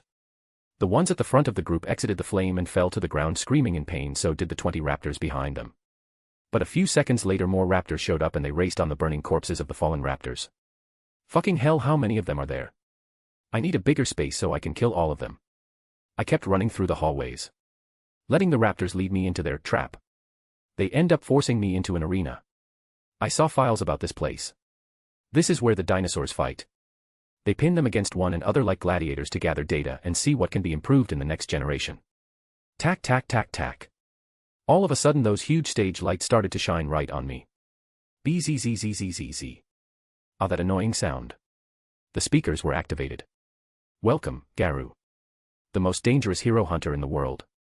Well, it's time for you to meet your maker. ###A/N. Some of the dinosaurs had quirks. Some are genetically changed to have tougher skin and added a quirk on top of that. Chapter 87, Prehistoric Gladiators. In the control room, a person dressed in black was sitting in a chair. He had long silver hair, and was wearing a black trenchcoat and a black hat. He was smoking a cigarette. You are a thorn in our eyes, Hero Hunter. We will not allow you to continue your ways. Sayonara. Garu. Bzzzzzzz. Now one of the problems will disappear and only Kodo will be left. Damn those two for making and spreading those marital arts. Our organization got stronger as well, me especially. But they also increased the strength of both those mindless villains and heroes. They started a change. Gave normal people hope that they could be something more. A change that is making our organization lose both money and prestige. That was unacceptable. The current world must stay the same. With US at the top. Our organization has controlled a large part of the world for centuries. And a few upstarts will not change that. Bang. A guard enters the room. Sir, the evacuation is over, he quickly reports. Good. Cut all the announcements and start the self-destruct sequence. I don't want him to leave this facility alive. The guard nods and starts running to start the self-destruct sequence. The man turns back to the screen and takes a deep smoke. He then processes to cut the gas pipe with a swipe of his hand and throws his cigarette at the ground. Just in case the guard fails to start the self-destruct sequence. See you in hell, Garu. ###Kodo POV. Meet my maker. Wow. And I thought I was arrogant. The raptors started to surround me. Him ending the call was the signal for all the raptors to attack. I activate my quirk. I start to see them all in slow motion. My brain processing every bit of information it can. Now, how do I do this? The raptor nearest to me jumps at me. I quickly turn my hand into claws and boost my strength. I shove my hand in its chest and rip its heart. This is done in less than half a second. I do the calculations in my head. Inefficient. Their quirks are troublesome. The quirks make their skin resistant to slashes and piercing. It takes too much force for me to injure them this way. That makes the majority of my martial arts kinda useless. I made them to be deadly. That means piercing and slashing were most of them. Rokushiki is out. Same with Whirlwind Fist. Maybe Bang's martial arts. Beat them to death. No, some of them had low shock resistance. You know, this is actually a solid tactic. It is possible to kill them. But since they are somewhat resistant to punches, cuts, and stabs, it takes more effort to kill them. Around 30% more effort. So eventually if I was normal I would be exhausted and ripped apart by their sheer numbers. They are built to be expendable. It's been a long while since I was in a pinch like this. I mean without using my full powers. It was a pinch. A tiny one. Defending is out of the question. Their sheer numbers would rip me apart. The raptors were a foot away from me. All of them were ready to bite me. Shinra Tensei. I used telekinesis to push them all back with incredible force, with me as the center of the attack. They are too durable for this to do any actual damage. Realistically I could tap into my reserves and kill them all by ripping their throats even if it's inefficient. But I avoid using my food immersion. This is a hero world. I honestly expect someone like All for One to pop out of nowhere. I want to keep my reserves up so if it comes to it I can use it all to run away. I'll just keep things simple and go for their eyes. Its skin might be tough, but I highly doubt they manage to protect the eyes. As first I thought to use Momo's quirk. But I decided against that. There are definitely cameras here. Even if this place is self. And I start making them in large amounts. I use my processing powers to calculate the force and angles needed. As well as predict their movements with my sight and sound. Being in an open space like this really helps me out. With the raptors pushing each other in the small hallway, they mess up the calculation. But in an open space like this, they can efficiently position themselves. This works in my favor since I can clearly see their next moves. BZZZ, BZZZ, huh. The alarms left in the system are going off. They started the self-destruct system. Damn. Really? This place cost a fortune to build. And they are just blowing it up. Just like that. I search through the cameras and look at the people left here. There is the stupid guard who started the sequence. His face was being eaten by a dinosaur. Well deserved. And then I saw him. Long black trench coat. Black fedora. Long silver hair. Jin. That fucker is here. The bastard that wanted to kidnap Momo. I searched for him these past few years and I got nothing. And now. He was right under my nose this whole time. He was calmly walking away. He kept a good tempo but it wasn't running. Any dinosaurs that got near him fell unconscious. Fuck this shit. Pop pop pop. My hand started glowing as sparks started flying. I hate using this quirk. But right now I am so pissed off I don't give a shit. Raw, the raptors jumped at me again. I just pointed my open palm at them. Get lost. Boom. The explosion rips them apart as chunks of flesh and blood are sent flying. This place is going sky high anyway. Might as well be the one to blow it up. Even if I hate using this quirk because of how loud and flashy it is. It didn't stop me from developing it further. I start sweating all over my body. It was actually pouring off me. Like I was in a shower. You want a big explosion? Take this. Zarbomba. Boom. The explosion shook the building. Everything within 100 meters was blown apart. The building started collapsing. This was built inside a mountain. So everything was collapsing. I do a quick look around as debris was falling all around me. TSK, Jin got on a helicopter. Food immersion. Godspeed. Lighting started to crackle as it engulfed me. This was the combination of a few speed quirks and lightning quirks. I started to run. I go by my mental map of the facility. As I entered the tunnel I sneaked in, I used Bakugas's quirk to blow a hole upwards. As I go above ground, I see a few big helicopter carriers fly away. Damn it. Better luck next time. Now I know that he is involved. So is the organization behind him. Both my identity as Garu and Shinichi Kodo are targeted. One way or another they will come for me. And when they do I will rip them apart. But for now, I got dozens of Dino DNA to simulate. And I should start to go hunt people with stronger quirks. They were willing to make expendable super dinos to kill me. They will probably partner up with All for One. If they do, hundreds of Nomus will be made. And I have to be ready. Just because I am strong doesn't mean I can't be countered. Even now. That explosion took a lot out of me. Time to get back home. I only have a few years until plot starts. I need to make the most of it. Because when it starts, all things will go to hell. And I plan to be the last man standing. Date and time, I will calculate it later. Chapter 88, Canon starts. ####. Date. April 10th. Year. No idea what year canon starts. All Might POV. I'm looking at the fanboy who grabbed my leg right as I jumped. The kid was shaking in fear. That was scary. He squeaked out while trembling. Sigh. Good grief. If you talk to the people downstairs, I'm sure they will let you down. I'm seriously out of time, so I really must go. I start to walk away. I'm seriously nearing my time limit. Wait. I hear the boy stutter. No.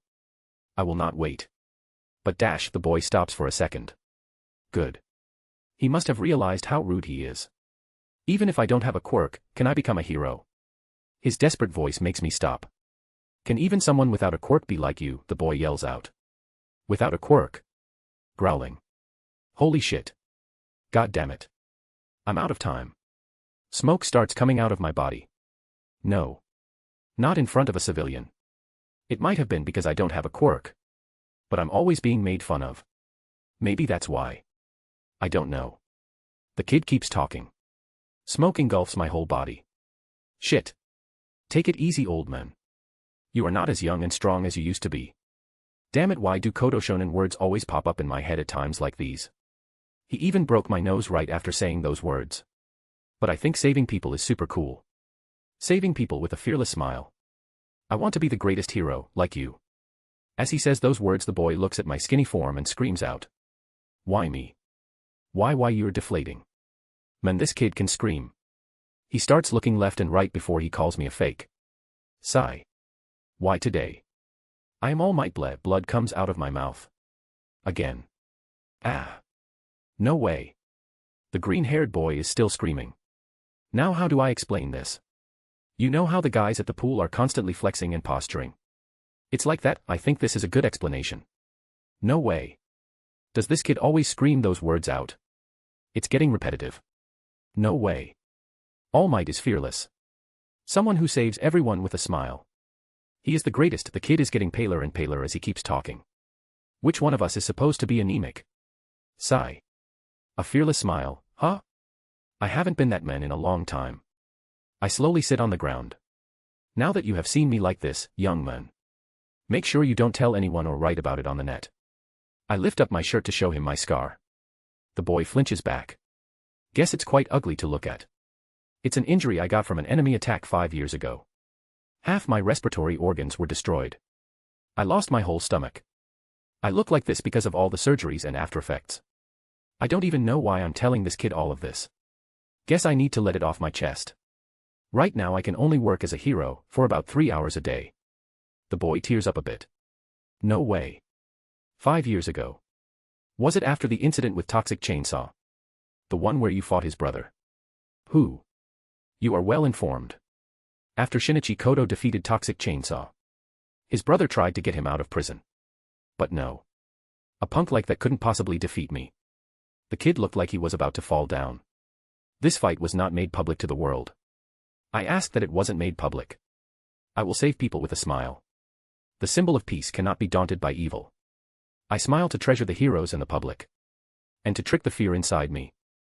I look carefully at the boy. He is skinny. Too skinny. It looks like he hasn't done a push-up in his entire life.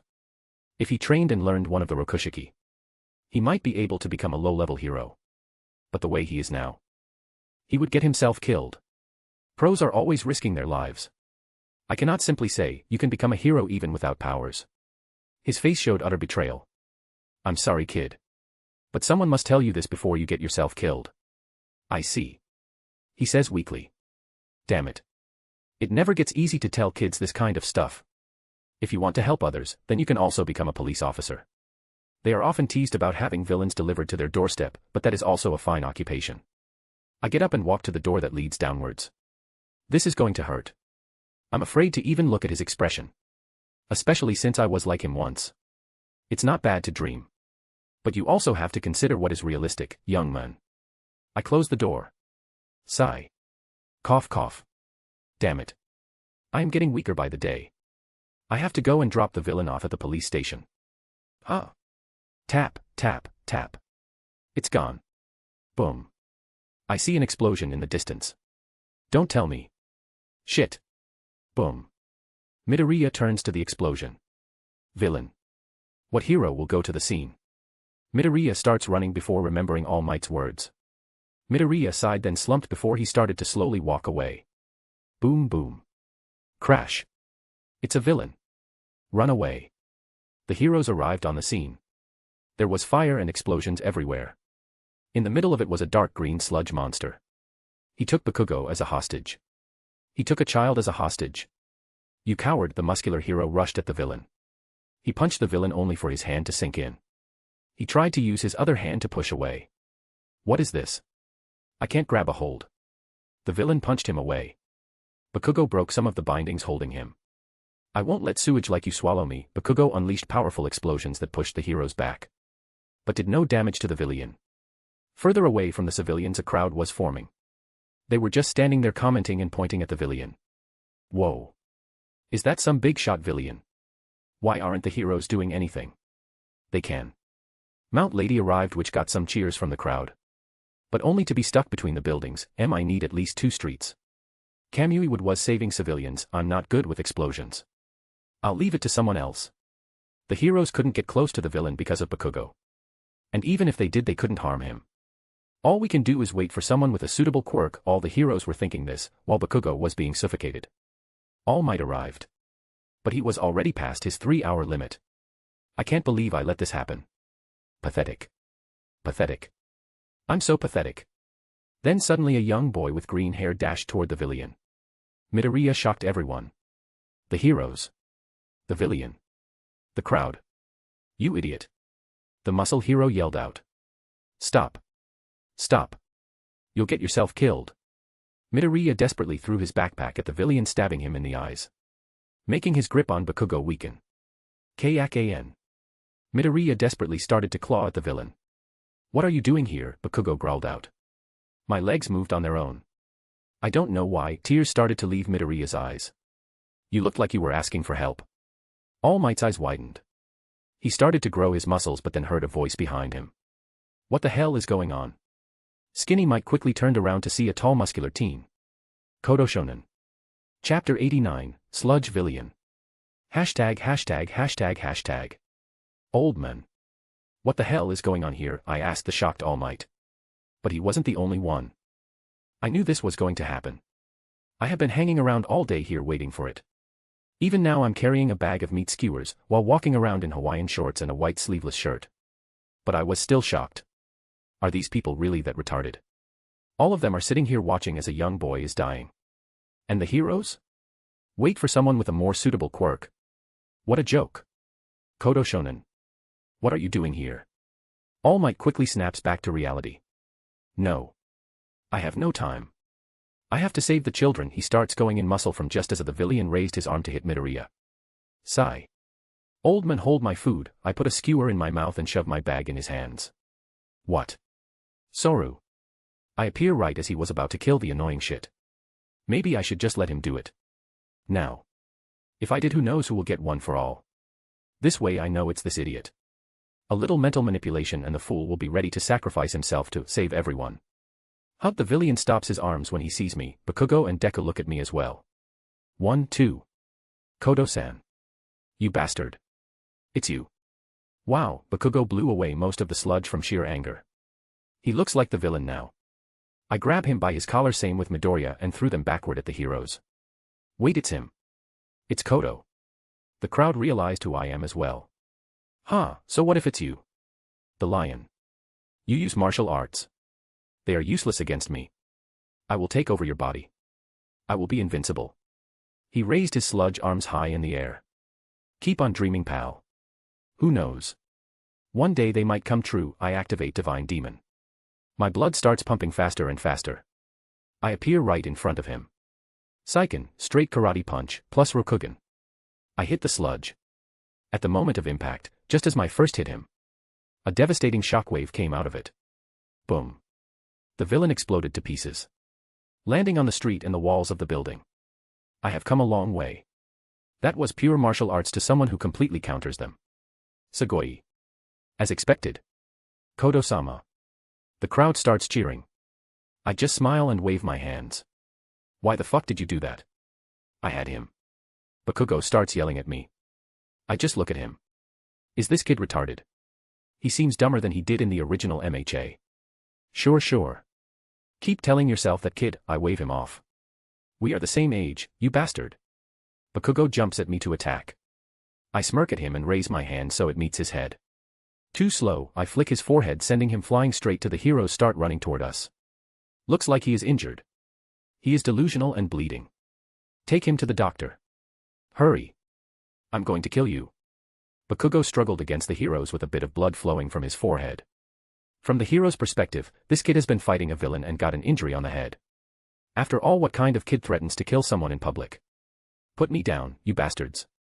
But the heroes ignore him and start tying him up so they can safely take him to the doctors. This is gonna be so funny when we get to UA. You, what were you thinking? The macular hero points at Midoriya. That was a very stupid thing to do. There was absolutely no reason for you to put yourself in danger. They all start scolding Midoriya. Kodo-san. Thank you for the help. But won't you get in trouble for this? A sidekick thanked me. Ha. In trouble for what? Tell me, did I use my quirk? No. I don't think you did. The sidekick scratches his head. Then what am I in trouble for? I didn't use my quirk, I only used martial arts. I didn't hold anyone back. I saved the hostage and defeated the villain. They can't do anything to me, that and all the leverage and blackmail I have on people. Keep up the good work. I wave at the heroes and go toward Skinny Mite. Yo. Thanks for holding my food. I take back my skewers from him. Kodo Shonen, why are you here? Skinny Mite asked me again. I was just chilling around.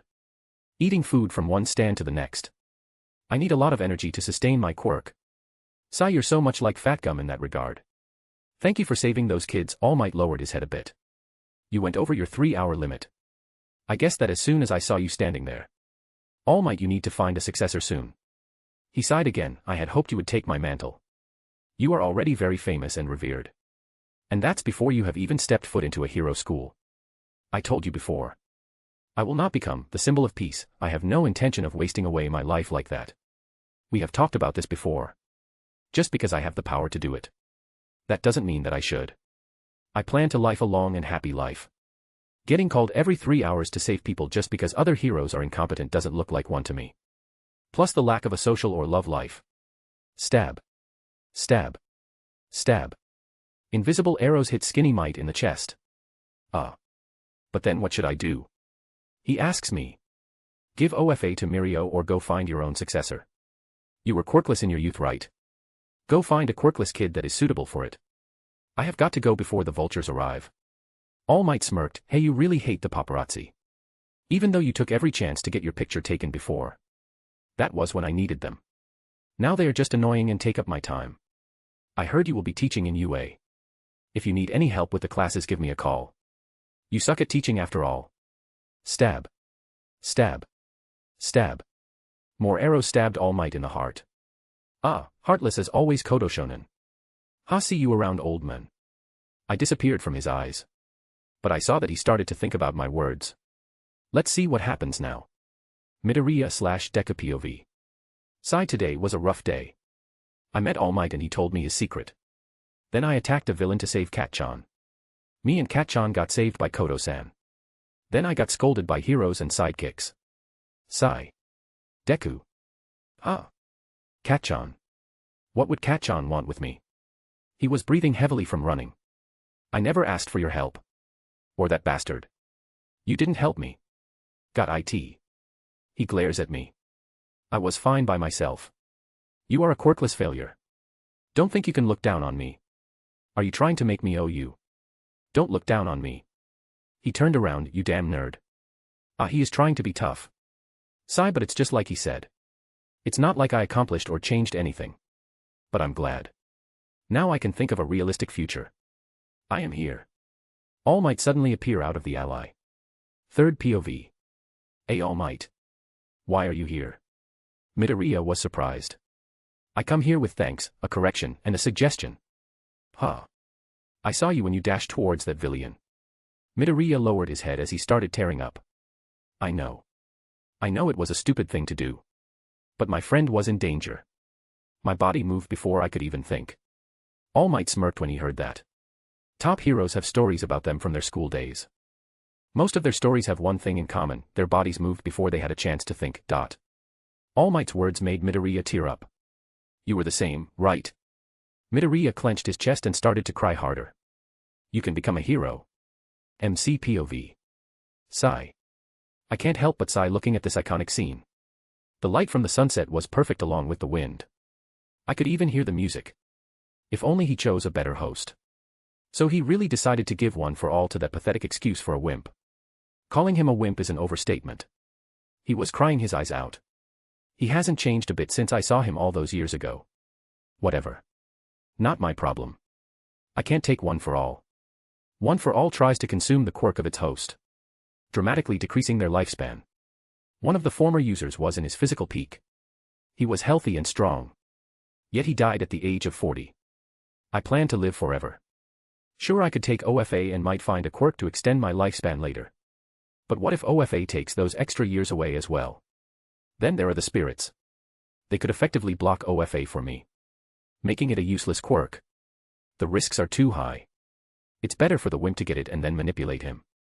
Well, I got 9 months until the UA entrance exam. I could enter by recommendation. But that would mean either Shoto or Momo won't enter that way. And I want them both in my class. I already arranged to be in Class A. The real reason I'm going to the public exam is to let loose and blow robots up. Maybe take out a few buildings as well. Oh, and if by some miracle I find that purple midget, I'm making sure he doesn't get in. Maybe a robot will accidentally fall on him. It's a dangerous exam, and accidents do happen. Numb. Damn, these skewers are good. I want more now. Back to the food stands. Chapter 90, Entrance Exam. 9 months later. UA Academy. I'm standing in front of the famous U.A Academy. I will admit it's an impressive sight. I am currently walking by without anyone noticing me.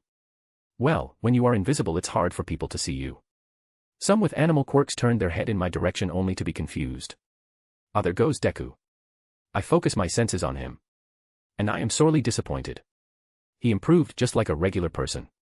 I put out some training exercises a few years ago when I spread the Rokushiki. It's simple for me to spot who trains and who doesn't. Those exercises focus on specific muscles. But training with my program is very painful and taxing on the body.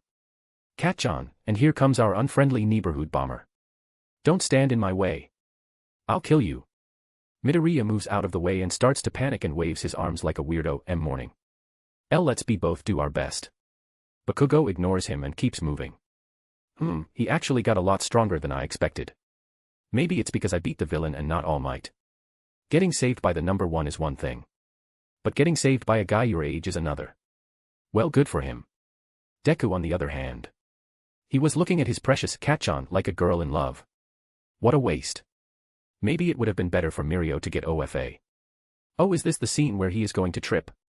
I could hear him mumble. My first step towards being a hero. He takes his first step and trips on himself. I use my telepathy to see what he is thinking. This is it. My life is over. And Uraraka used her quirk on him. Are you alright? She asks him as Deku starts to panic while floating. That reminds me. It's my quirk. Sorry for using it on you without asking. But it would be bad luck if you fell, right? Ow. She grabbed her hand. How are you alright? Deku was immediately concerned. Ow. Yeah, I'm fine. Guess a bug stung me or something. Sigh, what bad luck. Anyway, let's both do our best. Uraraka started running into the building. Deku then froze. Hi, I talked to a girl. Yes, you did. And this time you said one sentence instead of bumbling like in the original. You are welcome. Gravity Quirk acquired. Ring, Ikman. Oki, everybody stop writing, the examiner yelled out. Aha.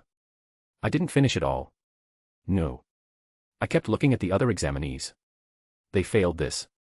I mean, sure, you won't get the top spot. Well, I am a living cheat.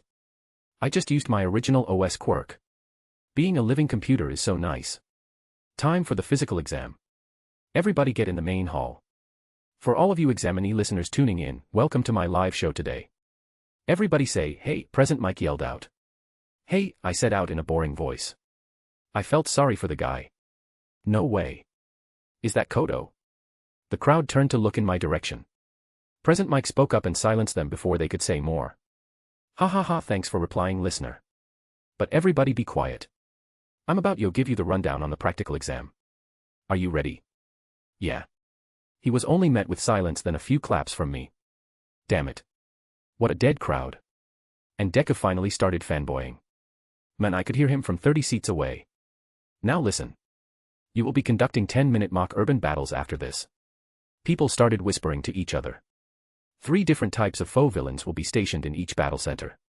You earn points by defeating or immobilizing the foe villains. Of course, attacking other contestants or any other unheroic action is forbidden. Excuse me. Someone yelled out. This must be Ida. I'll just ignore the rest of this presentation. It's not like I don't know all of this already. Battle Center C. People were taking deep breaths and hyping themselves up. Man, I'm so nervous. Me too. Blah blah blah. Some people tried to approach me.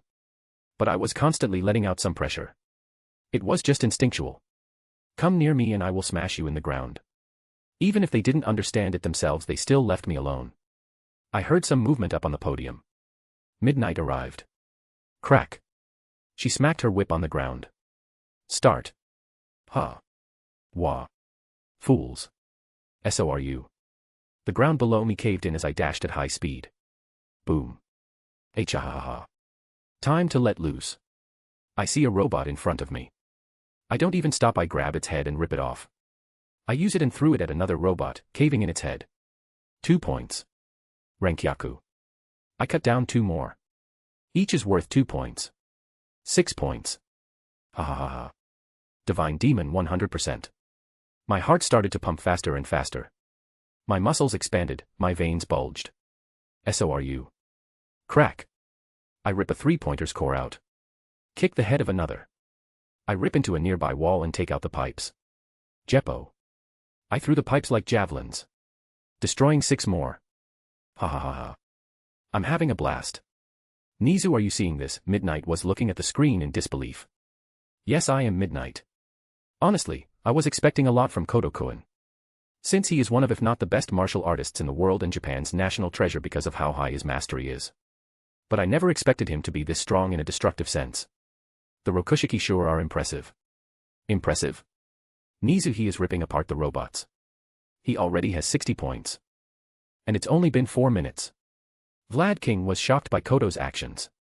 You are all missing something, All Might smiled as he was watching the screen. What are we missing? Midnight looked at All Might. He hasn't used his quirk even once since this thing started. Am I right, All Might? Eraserhead spoke out.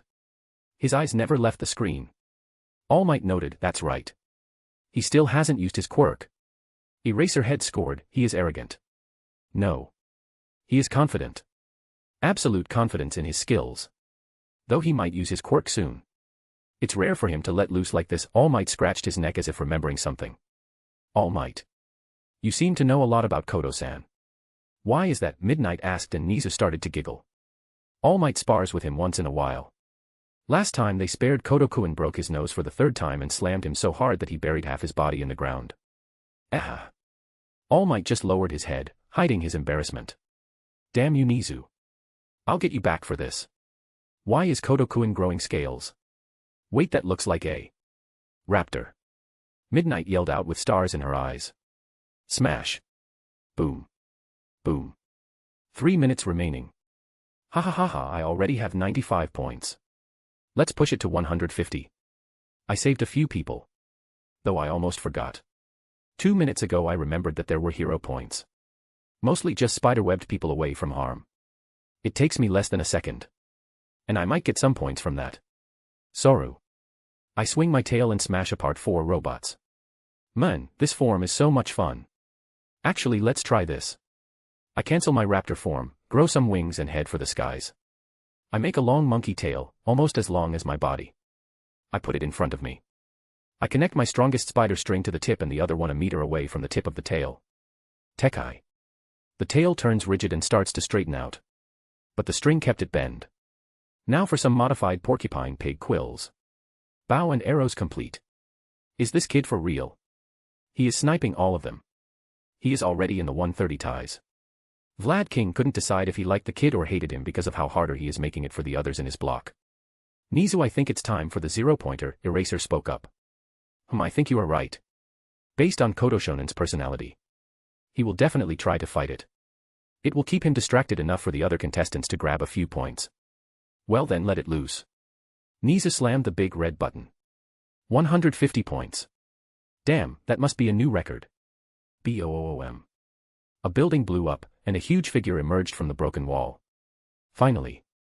Time to try out some of my more destructive moves. But first, let's see how durable it is. Whirlwind Iron Cutting Fist. I jump out and spin my arms in a counterclockwise direction. A reddish aura was encasing my hands. I was basically throwing Renkyaku from my arms. Circular cuts appeared on the front of the giant robot. But they were only an inch deep. Damn, that's some tough metal. Swash.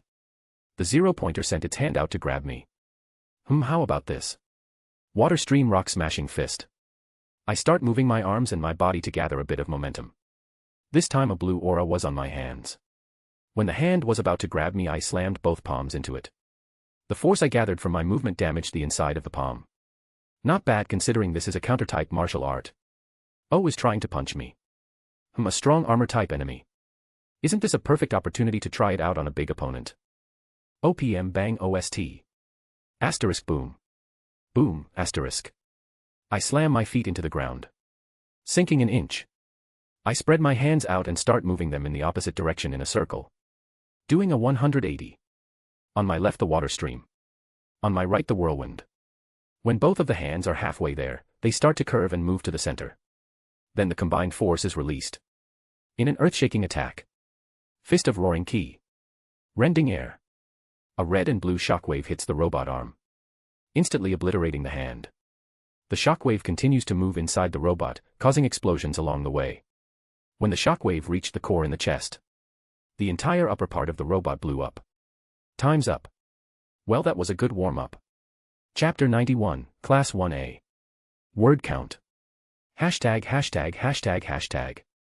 Yarazu Estate. Gates. Momo, where is he? He said he would be here. Ren glanced at her watch. He will be here soon, Ran-chan. Yesterday he said he had something to take care of in Taiwan. Momo smiled. Taiwan. What the hell is he doing in Taiwan at a time like this? I know he has been going to many countries around the world. But school starts today. Shinichi isn't usually irresponsible like this. Ran was stupefied. Apparently an acquaintance called him in for an emergency. He never took me to Taiwan, so I wouldn't know. Momo shrugged her shoulders. Suddenly both of them heard a flapping sound. They looked at the sky. There was nothing in sight. But the flapping got louder. All of a sudden colors started to appear. Shin was undoing his camouflage. He was smiling as he stared to land. On his back were huge black draconic wings. Hey girls. Did you miss me? Ran ignored him and pointed at his back. Shinichi, when did you get those? How did you even make them?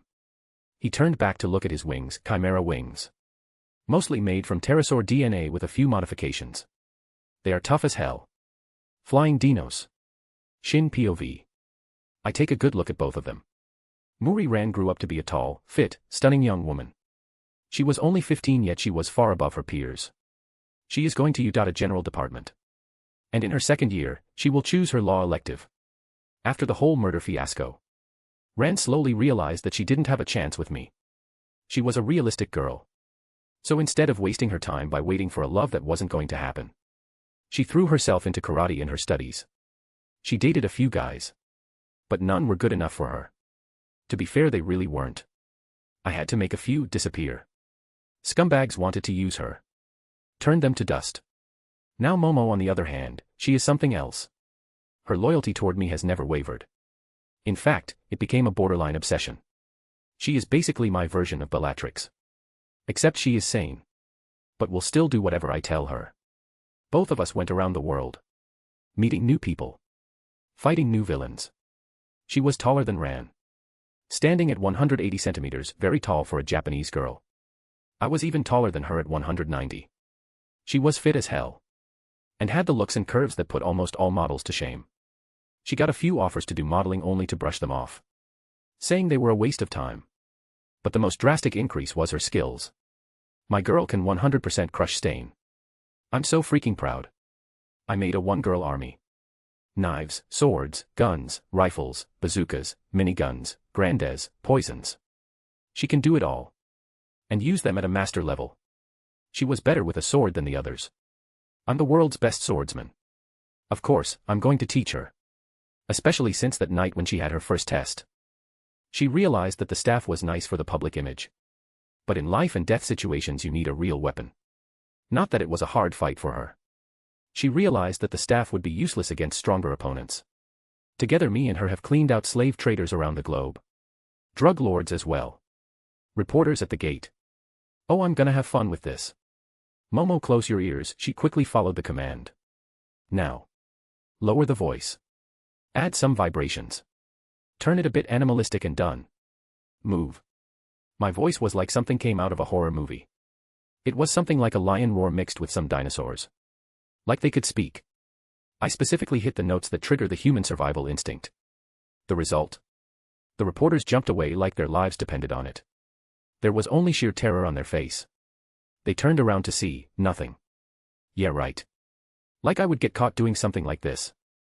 I didn't spend years working on my image to destroy it like this. Me, Momo and Ran calmly walked through the gate. Momo looked curious why they could see us but kept quiet. After walking for a while we finally arrived at the familiar giant doors. They had 1A painted on them. Class A. Let the games begin. I opened the door and immediately, HAAAA. You got a problem. Bakugo was trying to establish his dominance over the few people in the class. Fucking imbecile. Bakugo, looks like that little hostage situation didn't help you at all. You are still the same idiot as before. You. Bakugo stood up like he was going to attack me. Bakugo, remember what happened the last time we fought? And we are in a classroom. Are you aiming to be expelled this early? Go on, try your luck. You will end up expelled and in a hospital. I spread my hands a little, giving him a clean shot. Dude went totally red from anger, but it looks like he wasn't that dumb. He reluctantly sat down, shit. Purple midget is gone from the hero course. I even pulled some strings just to make sure. Because with his attitude he wouldn't have gotten in normally in the OG. So I guess his parents called a few favors. Well, that isn't going to work now. I found our seats.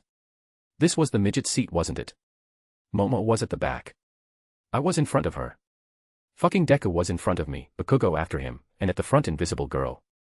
We were the ones by the windows. I got the protagonist's seat.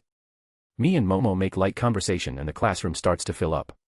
I was wearing sunglasses and a bandana. Just for the surprise factor. Bakugo put his feet on his desk. Here we go. The door opens. You. Why are your feet on the desk? Ida reprimands him. Ha. Bakugo yells out. Next time we fight I'm breaking his vocal cords.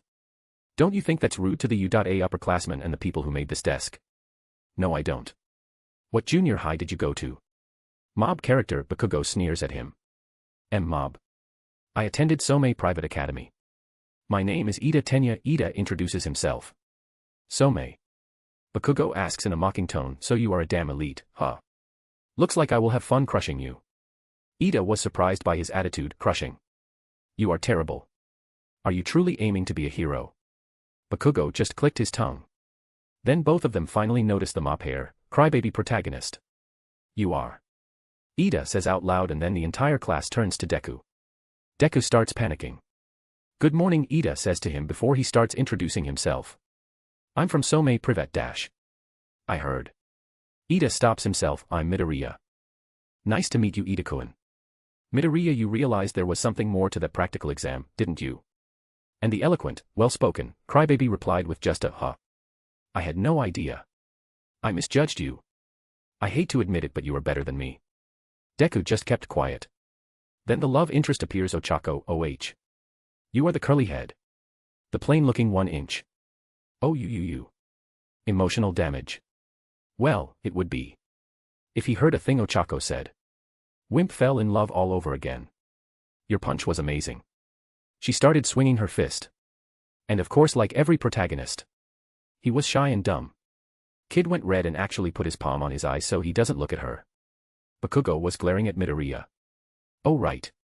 The punk had a plan for his future. Rising star from his school. And then both Midoriya and him passed. Well, not like he will be a top hero anyway. With how I'm changing the way people fight and view heroes. Martial arts are becoming more and more valued. Even by the public. It's like they expect all heroes to be able to use the Rokushiki. Some, even if they have the necessary strength, just don't have the talent to pull it off. Rokushiki relies on muscle manipulation. Some people just can't do that. Especially with how 75% of heroes are physically weak and just rely on their quirks. I wonder if today's just the entrance ceremony and orientation. I wonder what our teacher is like. Ochako continues to talk to Midoriya, who had his arms wrapped around his head and was looking away. Weirdo. Go somewhere else if you want to play and make friends, Aizawa in his yellow sleeping bag mumbled, shocking the three at the door. This is the hero course. He then processes to open his zipper a bit and drinks his juice. Oki, it took 8 seconds for you to be quiet. Time is limited. You kids are not logical enough. He stood up and took off his sleeping bag. Sensei, is he the one you were talking about? Momo whispers to me. Yeah, he is our teacher. Erase her head. And I told you to drop the sensei while we are here, I nod at her. Nope. I told you I will only call your name if you accept me, Momo smiles at me.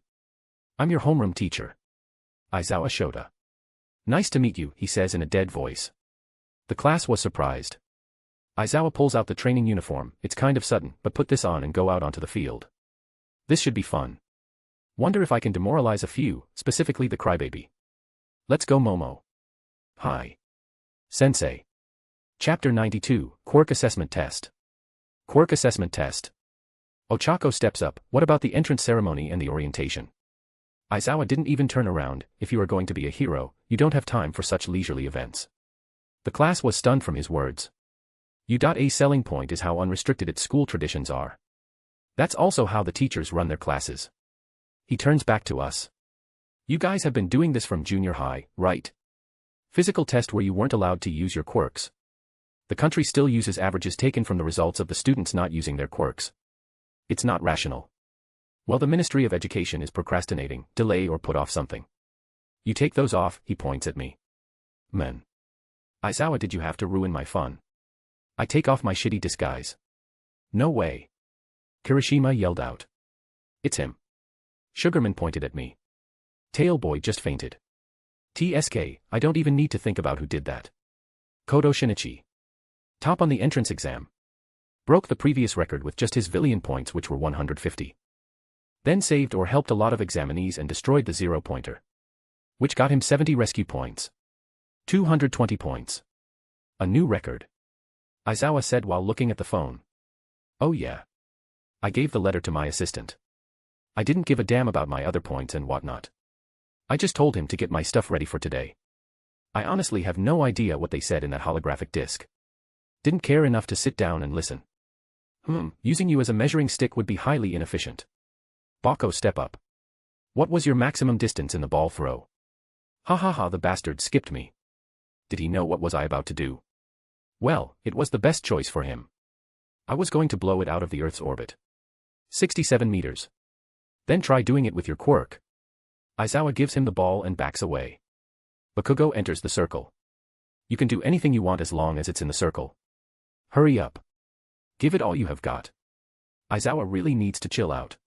Bakugo starts to stretch and gets in a pitching position. Die. He pitches the ball and adds an explosion at the last second. Die. Even though Deku said it, most of the class was probably thinking of it. What a crude man, Momo whispers, causing me to smirk. Know your own maximum first. That's the most rational way to form the foundation of a hero. He shows his phone to us. 705.2, that was Bakugo's score. If I used all my strength without any animal boosts, I should be able to push it to 1 kilometer. Normal athletes can do about 100 m. Whoa, it's over 700 meters. Amazing. What is this? It looks fun. Pinky clapped her hands. We can use our quirks as much as we want.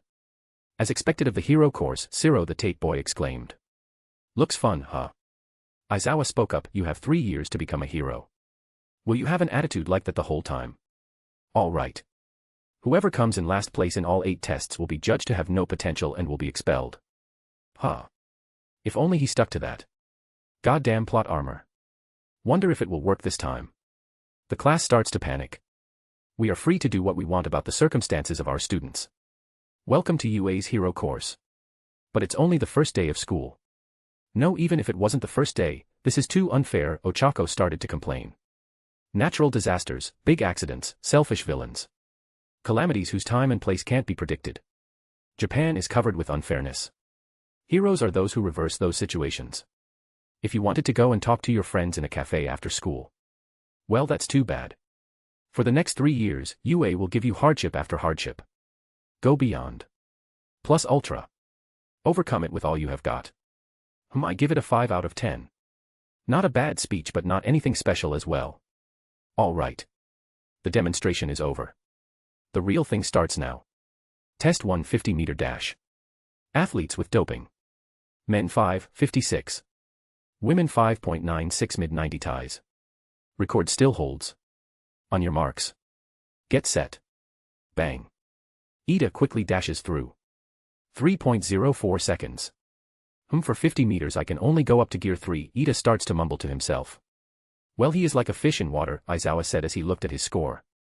I agree, but he hasn't seen me. And honestly, I just realized. It's quite sad. Ida will never be able to use Jeppo or Soru. The engines are inside his calves. Jeppo and Soru both rely on total muscle control in the legs. The calves handle all the pressure. I was hoping he would learn it and do some variation. But looks like luck was not on his side. 7.15 seconds. The main love interest, Ochako. Honestly, she is quite pathetic as well. But I get where she comes from. Being poor locks away most of her options. And it's not like she could work out. Working out would make her go hungry faster. Food which she doesn't have money to buy. Maybe I can make a deal with her. Sponsor her now. And get 10% of the first 5 years of her career as a pro. Not a bad idea. I'll see what I can do with kids in a similar situation. Maybe U.A is doing it as well. This is a free education school. The costs have to be covered somehow. Boom boom boom. 4.13 seconds. Good for you boom boom boy. 7.02 seconds.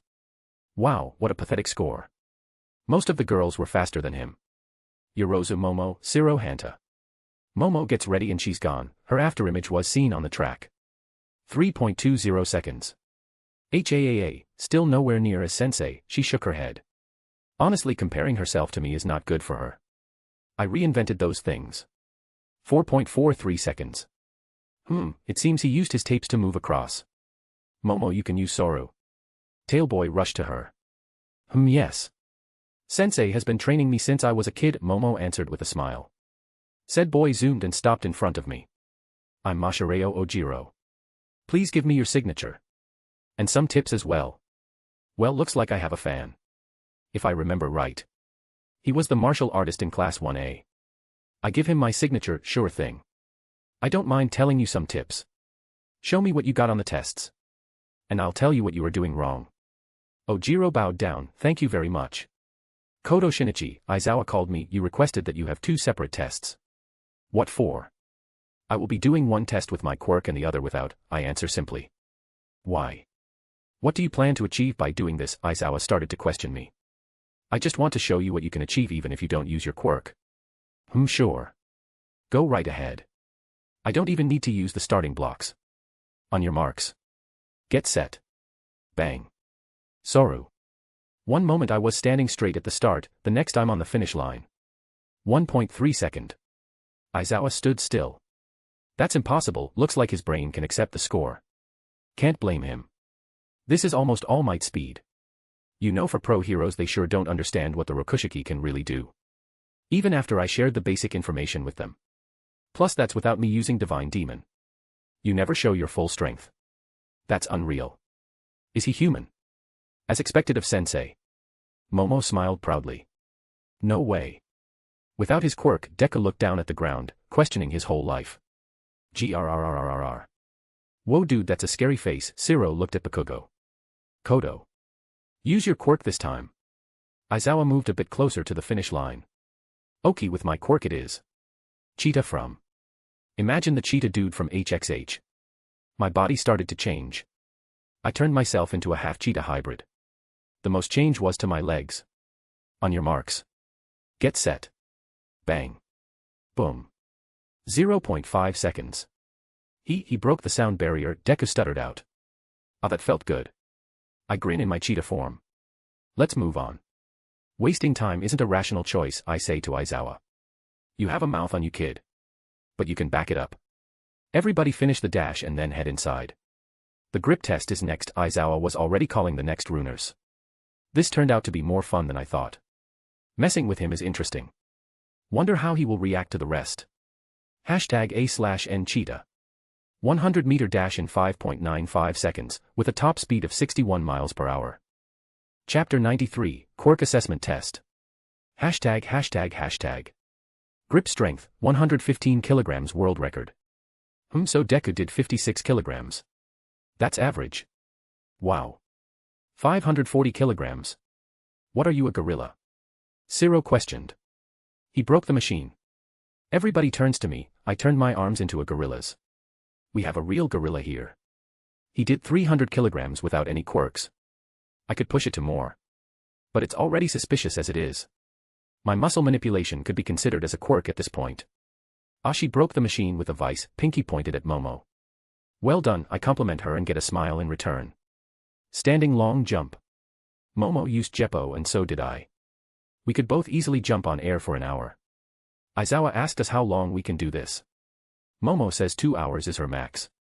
I just said 1 day. Then I just made some wings and I told him I could fly for a few days. Side to side hops in 30 seconds is 108. I turned my legs into that of a crab. And just did the stupid thing. Got first place with and without my quirk. Momo made some stuff and added them to her shins and shoes. It did help her out a bit. Ball throw, 130m. Finally the ball throw. This should be fun. Ochako got infinity as she did in the original. Aizawa showed infinity. Infinity. The whole class yelled out. That's amazing. She got infinity. Kaminari said in awe. Midoriya stepped into the circle. It doesn't look good for Midoriya. If he continues like this. Ida looked concerned. Huh? Of course not. He is just a quirkless small fry, you know, Bakugo pointed at Deku. Quirkless? Are you not aware of what he did in the entrance exams? Ida pointed at Bakugo. Huh? Bakugo was just confused. I just scoffed. Even if he is quirkless. That doesn't mean he can't get strong. Looking at his scores I can tell he barely trained in his life. His body shows improvements but only in the last year. He is pathetic. He wants to be a hero but only trained for 1 year. I trained my entire life since I was 3. I bested everyone's scores without even using my quirk. He is weak. That's all there is to it. Deku finally throws the ball. Like a little girl.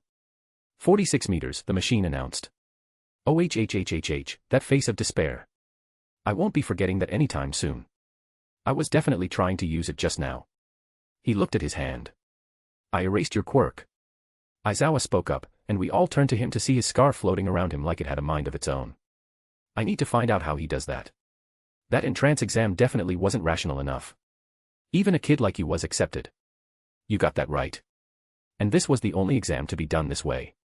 It was made for combat quirks. Because All Might was looking for a successor. They planned it just in case Deku didn't make it time or something happened to him. Got this info from All Might himself. You erased my quirk. Deku repeats like a parrot, then he gasps. Those googles. I see. You can erase other people's quirks just by looking at them. You are the erasure hero, Eraser Head. Eraser? I don't know him. I've heard of him. He is an underground hero. The class started gossiping. I still don't understand the need to point out what kind of hero you are and then say your hero name. Like what is even an erasure hero? Oh, All Might is here. I can see him hiding behind the wall like a schoolgirl watching her crush. I just wave at the old man. From what I could see. You can't control your quirk, can you? Aizawa pointed out. Midoriya let out a small gasp again. It's like watching a shitty Spanish opera. Do you indeed to get incapacitated and have someone rescue you again? Man makes a fair point. That wasn't my intention. Aizawa moves the scarf with his arm still in his pocket. He then grabs the scarf and throws it with one hand, it then ties Deku once and drags him to Aizawa so he can glare down at him. How does he do that? I want to know. I mean he only guided the scarf. Whatever your intention. I'm saying that's what those around you will be forced to do. In the past, there was an overpassionate hero who saved over 1,000 people by himself and created a legend. Wow. Zero subtlety. How much do you dislike All Might? Well, I don't exactly like the guy. So I can't really judge. Even if you have the same reckless valor. You will just be in the way once you save one person. Midoriya Izuku. With your power, you can't become a hero. Aizawa didn't just say it, it was a statement. I have returned your quirk. You have 2 turns for the ball test. Hurry up and get it over with. Aizawa comes back to his position. It looks like he received some advice, Ida guessed. Probably telling him he's expelled, Bakugo says, and he doesn't know how close to being right he is. Deku gets in a pitching position. Wow, there it is. The cliché I am a hero moment. Smash. I can practically hear him yelling that in his head. He used his power just on his finger. Wow. Very amazing. Fucking retard. Whoa. I'm definitely using him as a meat shield in the future. Or a sacrificial pawn. Aizawa looked at his phone. 7:05:3. Sensei. I can still move, Deku says while trying to be tough. Kid was tearing up and biting his lips. Sigh, how stupidly cliché. What a weird quirk. It harms its user. Momo was analyzing his quirk. No, his quirk is fine. He is the moron with zero control. A monkey could have figured it out by now. I shake my head in disappointment. What do you mean, Sensei? Momo tilts her head. He uses all of his power on one limb or finger and breaks those parts due to the power he releases. So what is the solution? Momo thinks about it for a bit. I see. If concentrating on one part of the body doesn't work. Spread out the power and lower the strength used. That should bring the best results without causing any injuries. And as time goes on and he learns more control, he can up the strength. What a wired quirk. His maximum power is already determined, contrary to other quirks where you slowly grow from the ground up and improve. Momo says her theory and smiles when she sees me nod. That's my girl. Finally a hero-like score. Ochako the love interest yells out with her hands in the air. His finger is swollen. It happened in the entrance exam as well. What a weird quirk.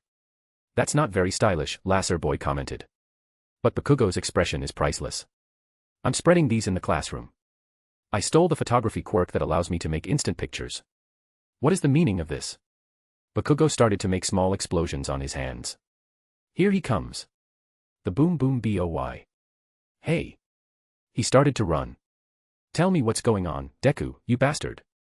Hi. Kid started to scream like a little girl. And he wants to be a hero. Worst of all, he still considers Bakugo his childhood bully as a friend. The bully who told him to commit suicide. He is either delusional or is gay for Bakugo. Rap. Aizawa ties up Bakugo. Well done, bondage master. What the hell? These are hard. Bakugo was struggling. They are capture weapons made from a carbon fiber woven together with a special alloy. Geez. Don't keep making me use my quirk again and again. I have dry eyes. We are wasting time. Whoever is next. Get ready. Aizawa goes back to his position. I don't know why he even stands there. Deku runs away from Bakugo like a little bitch. Have some self-respect, will ya? Boom. I turn around to see Momo fire a cannon. Ding. 10 kilometers, the robot announced, and I started to laugh. My turn. First without a quirk. Let's see. 1 kilometer should do it as a human limit. Perfect pitching form. And concentrate most of my strength. And throw. Whoosh. Nice. The trajectory is good. Ding. 1.09 kilometers, the robot announced. I missed by almost 100 meters. Did the wind change its course or something? I was going for a clean 1 kilometer, whoa. Amazing. I ignore the kids. I wish I could send this ball to go to space. Doing that with my original quirks will be rough. From the ground to space there are almost 100 kilometers. Not to mention the force required to go through the air resistance, low orbit, and high orbit. It takes a force of 21 Mach for a rocket to leave space. Now I obviously can't do that. If I do it, it will be obvious that my quirk isn't animal transformation. Yo Aizawa, you said as long as I don't leave the circle, I'm good, right? I call him out. That's right, Aizawa nods. Good. This gives me the opportunity to test this out more. Now for the animal with the longest tail in history. I started to change. I got bigger. A lot bigger. What the hell? Is that a diplodocus? Mina yelled out. How the fuck do you even know that? I lower my head to the crowd. You might want to back up and plug your ears. Actually back up by a lot. Momo immediately backs away and makes noise-proof headphones. Most of them backed off, but some were still close by. I warned them. The rest is their fault. Divine demon. The veins on my body bulged. I was even stronger. But because of my insanely large size, I was wasting a lot of energy. I grabbed the ball with my tail and started to spin. I looked stupid as hell. But because of my size, I was creating a mini twister just from spinning that fast. I calculated the perfect angle to get the max distance. I also subtly used some quirks to reduce drag and increase velocity. This ought to make Nizu confused. Houston, prepare for liftoff. Rokugan. I let go of the ball with the tip of my tail. The tail was already acting like a whip. Just the whip motion would have broken the sound barrier. But I added Rokugan on top of that. Set it off with my maximum shockwave. This just added to its speed. There was just a hella loud bang with the shockwave blasting everyone away. Shattering windows. Whoa. Kia. On my ears. Fuck you, animal bastard. As usual, I ignored the loudmouth. But I let out a small grin as I see him kneeling on the ground while holding his ears. Ding. 40 kilometers. I just lost it and started laughing. Sit-ups. Me and Momo topped this one as well. She even beat the muscle freaks, but just by a little. It was close for her. Seated toe touch. Momo and I both know Kamui. Folding ourselves was easy. Top scores again. Long distance run. Me and Momo both got infinity. Momo made a solar bike. She just kept driving around. And I just kept on jogging. When Aizawa asked if I could go on, I laughed in his face and told him I'm not even sweating and that I could run for 24 hours straight before I got tired. Results. Thump. Deku collapses on the ground, panting heavily. Did he train for 10 months for this? The invisible girl did better than him. And her only power is being invisible. Pathetic. Okay, I will quickly tell you the results. The total is the marks you got from each test. It would be a waste of time to tell you verbally, so I will just show you. Aizawa clicked on his phone and a holographic screen appeared with our scores. 1. Kodo Shinichi #Kodo Shinichi, no Quirk. 2. Momo Yorozu 3. Shoto Todoroki. 4. Katsuki Bakugo 5. Tenya Ida. 6. Fumikage Tokoyami 7. Mizo Shoji. 8. Mashiru Ojiro 9. Ijiro Kirishima. 10. Mina Ashido 11. Ochako Uraraka. 12. Koji Koda 13. Rikito Sato. 14. Tsuyu Ajui 15. Yuga Iowama.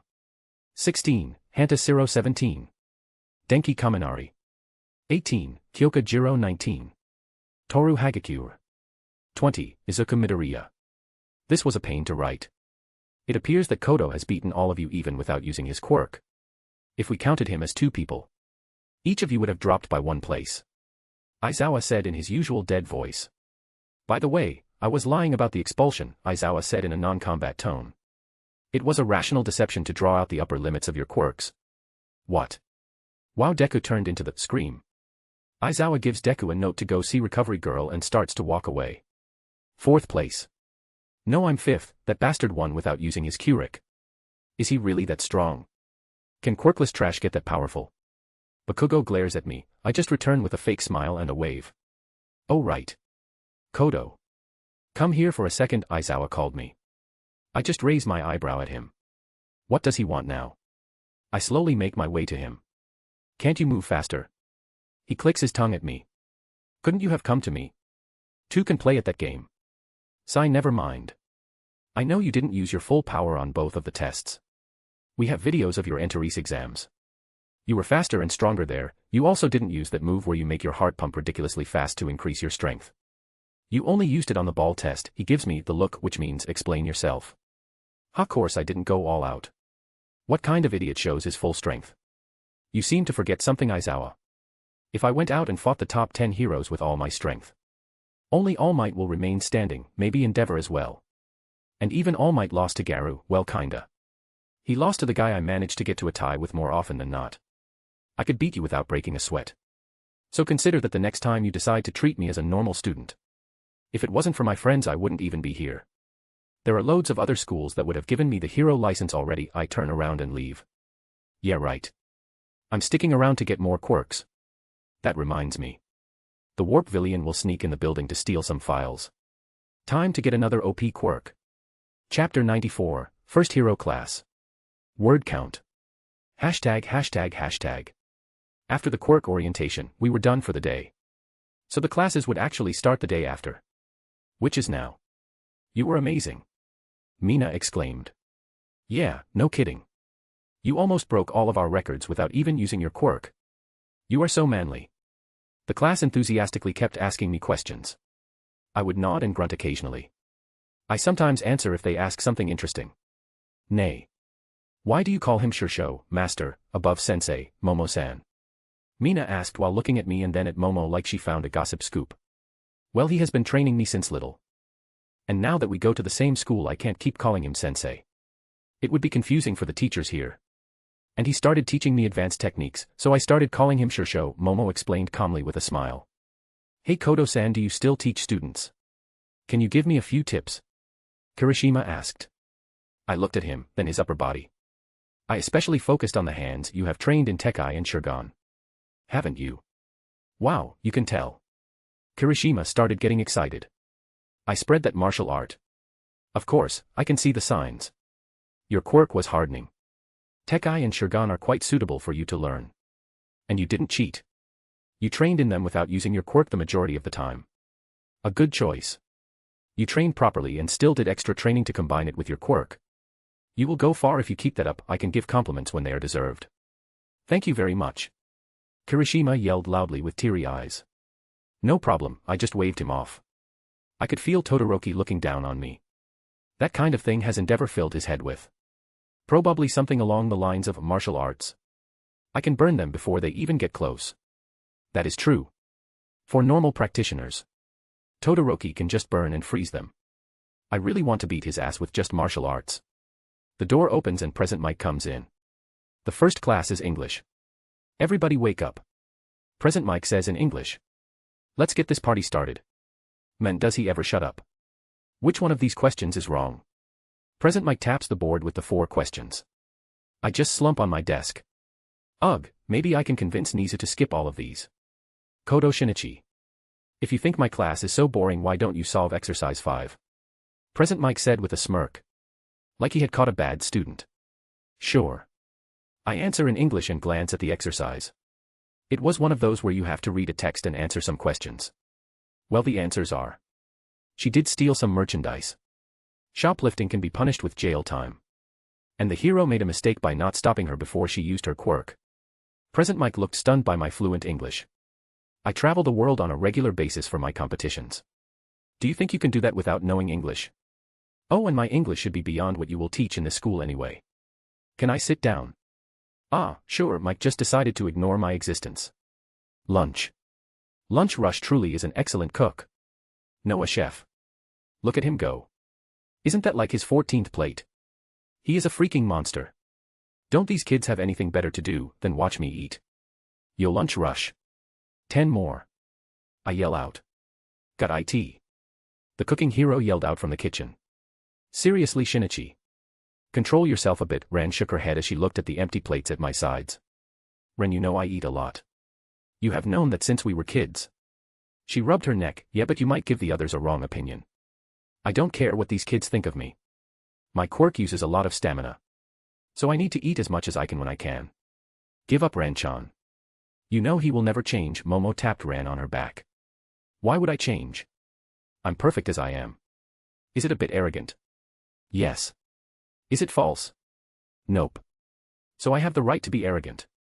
Hero basic training with all might.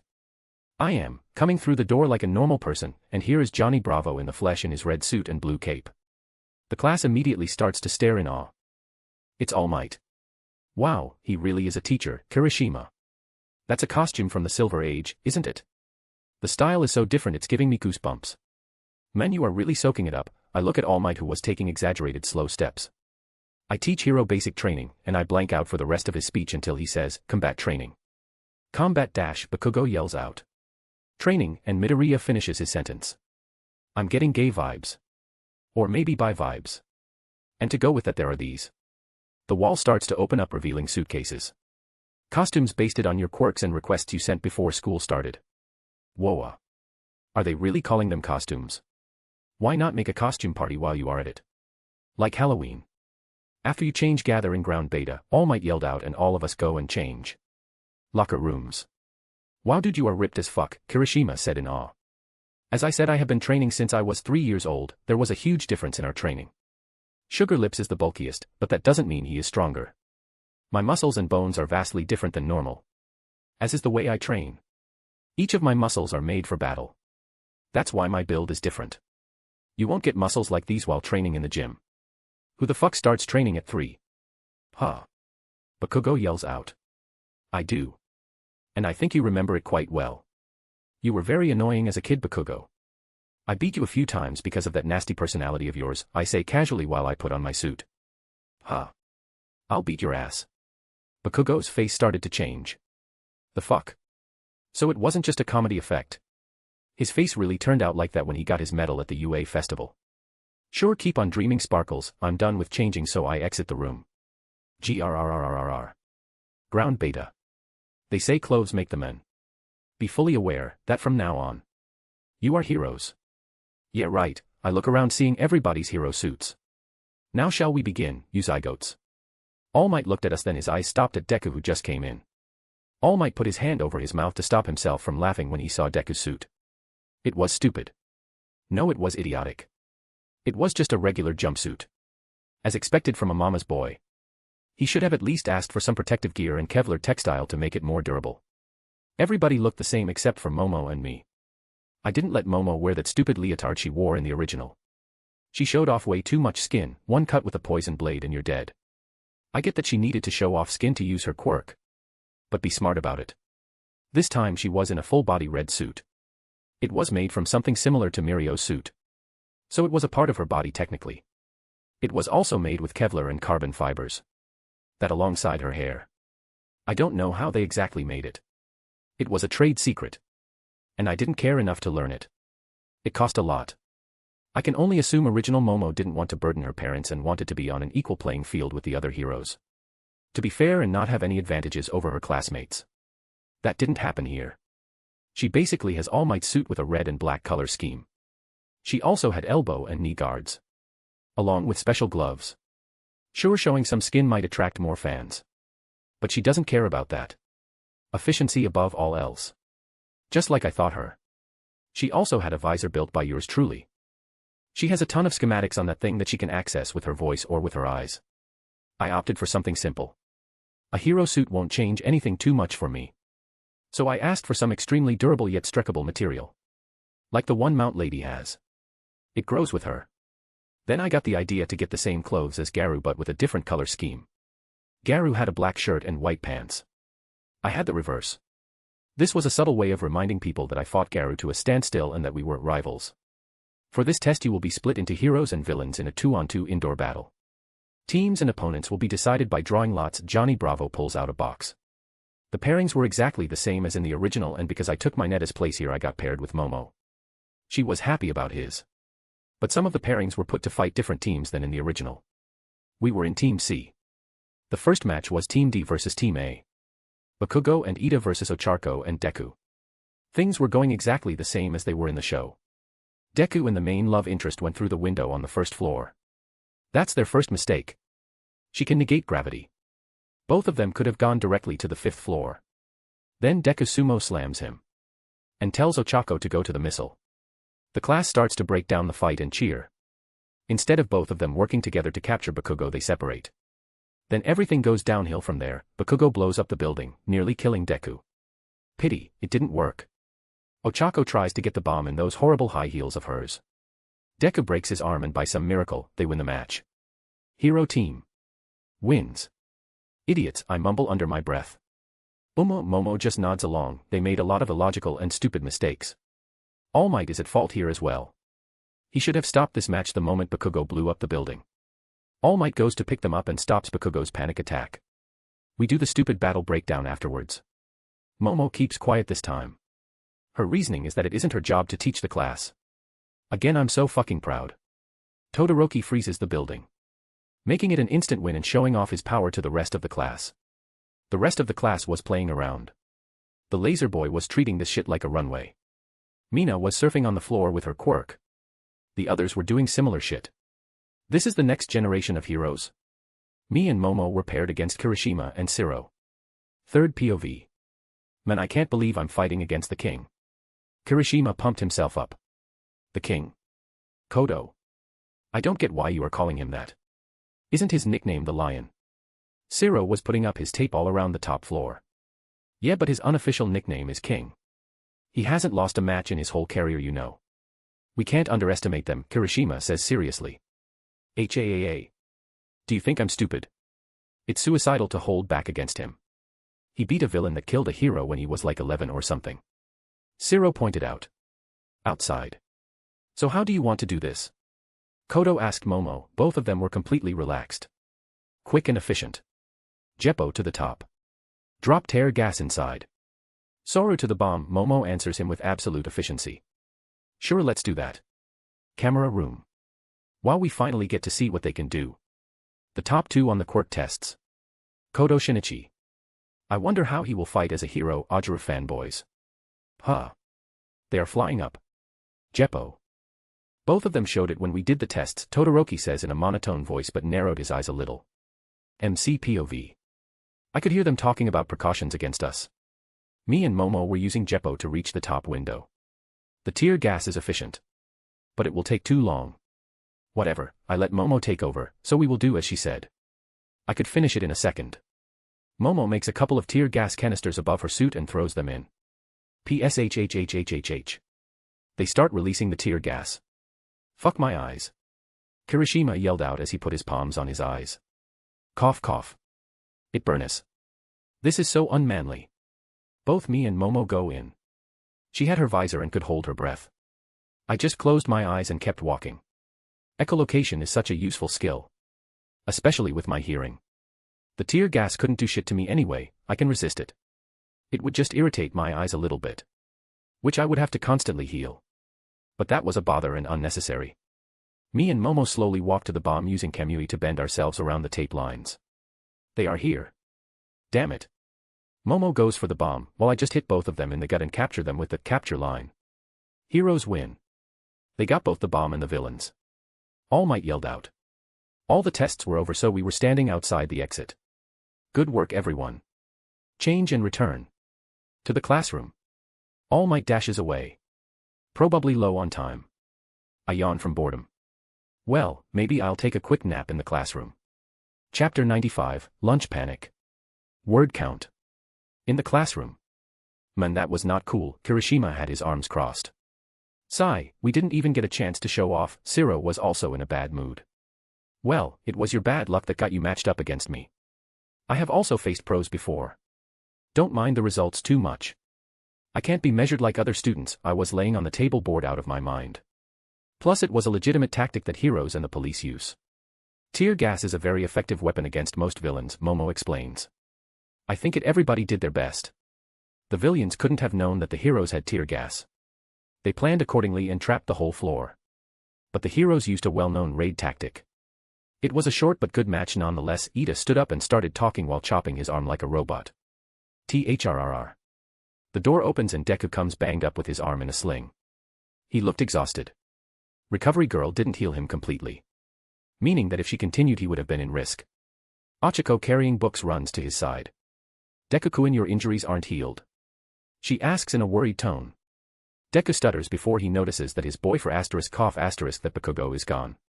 We tried to stop him, but he wouldn't listen and already left. Deku started to run to the entrance.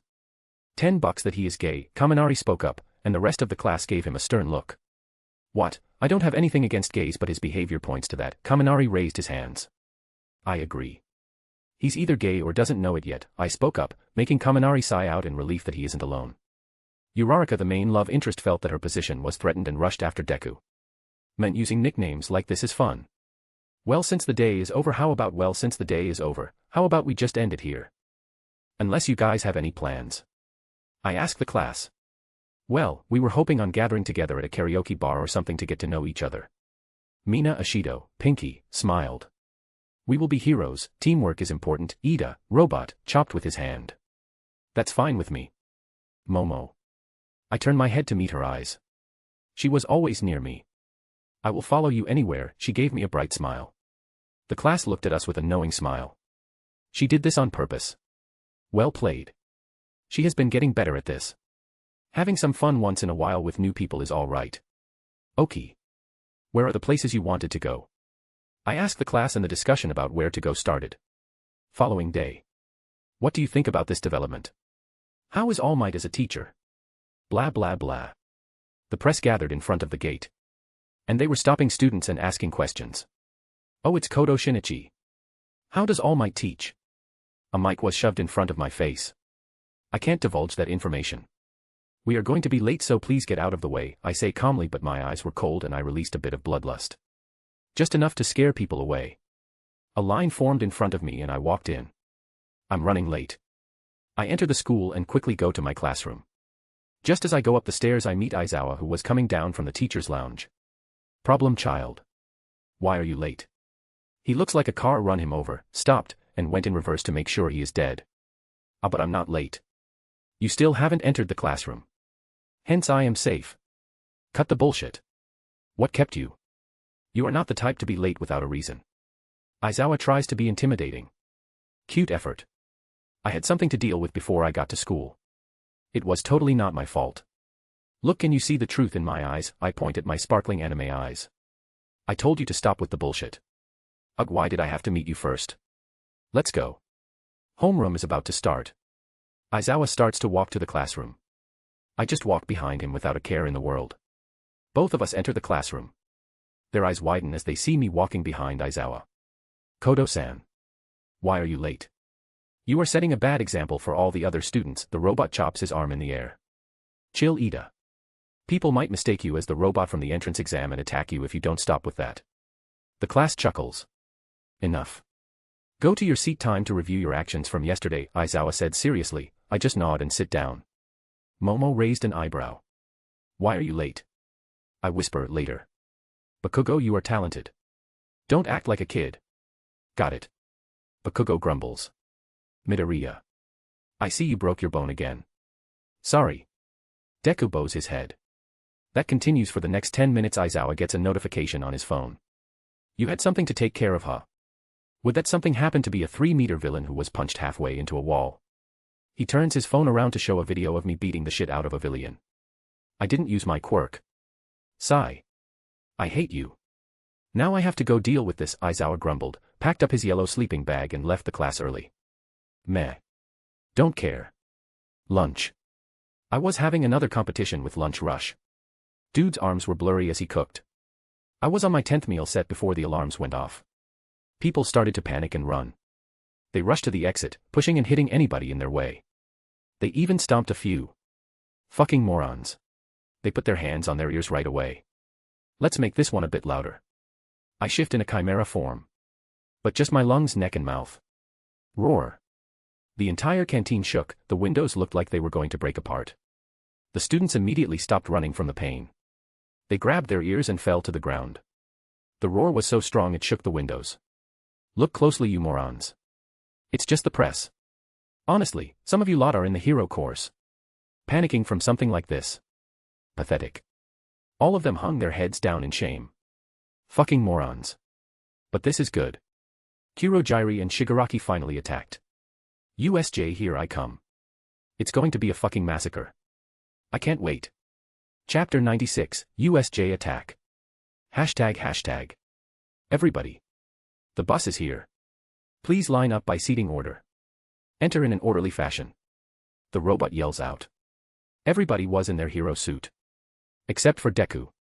His green bunny suit got blown up, so he is in his PE uniform.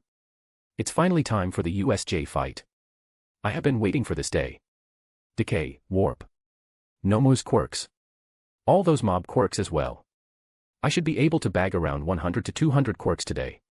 Depending on how many mobs they brought. The exact number wasn't specified in the anime. But Nomi's quirks are a must. Super strength and speed. Shock absorption. High speed regeneration. I have made quirks similar to those, but they are still weak. These are high-grade quirks chosen by All for One to combat All Might. They are much better and more efficient than the ones I got. Shoot. I didn't think it would be this kind of bus. Ida snapped me out of my thoughts. There was no point in doing that way, Mina laughed. I say whatever comes to my mind. Midoriya. Ah, yes. Azui, Midoriya starts panicking.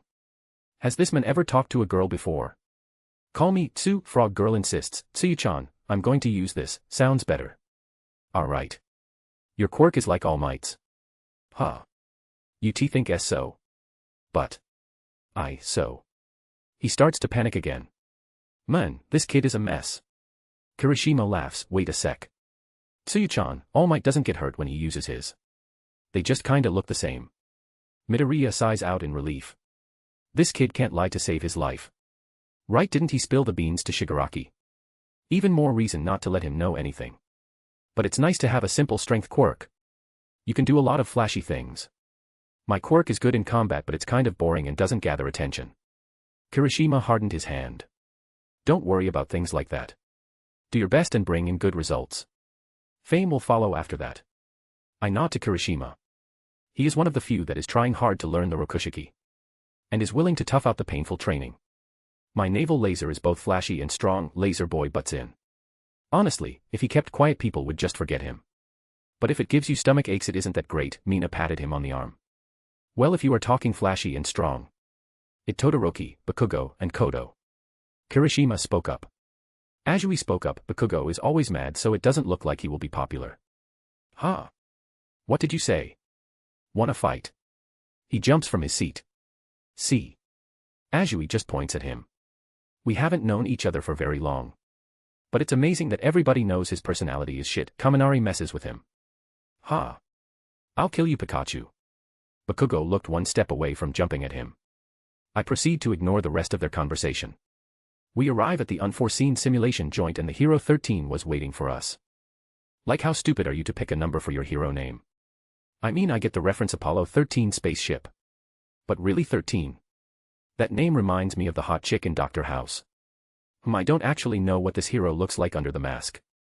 Imagine if she really looks like the one from Dr. House. I have X-ray. I can take a sneak peek. The X-ray quirk was one of the first I got. I don't give a shit about the haters. X-ray is a man's romance. I look under her astronaut suit. Meh. She is average. Maybe that's why she wears the suit. The pro heroines are usually very pretty. So by not showing her looks at all, she creates a mysterious vibe. I ignore her speech about being careful with quirks.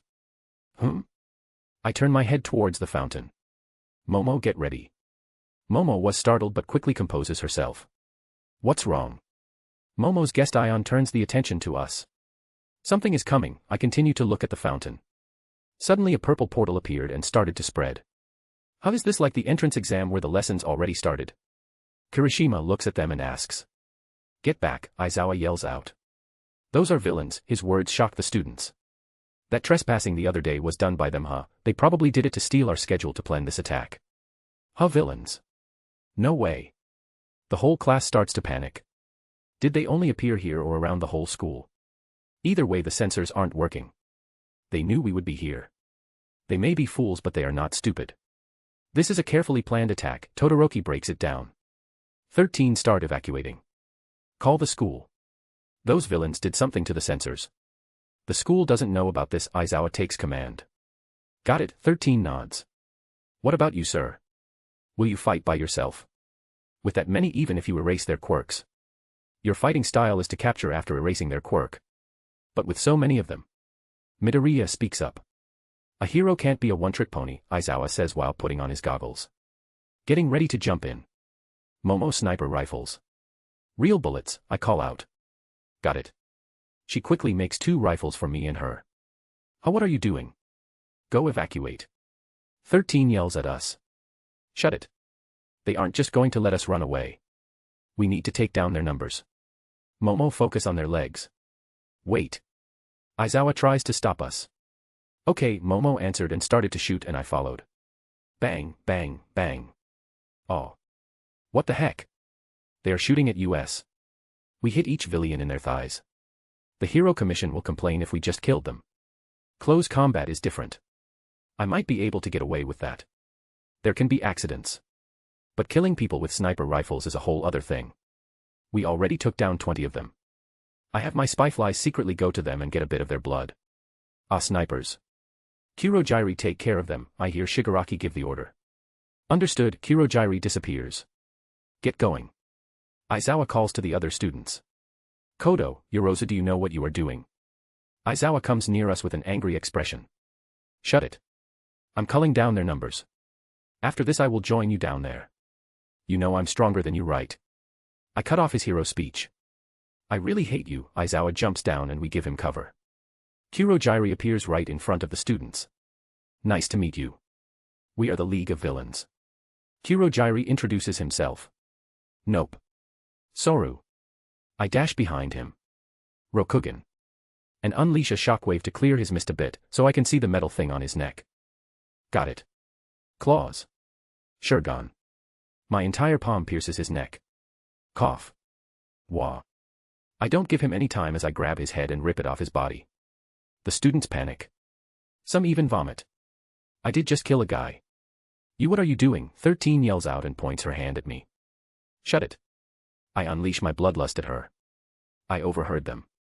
This guy was supposed to warp the students to the other areas where they will be ganged up and killed. The girls would have had it even worse.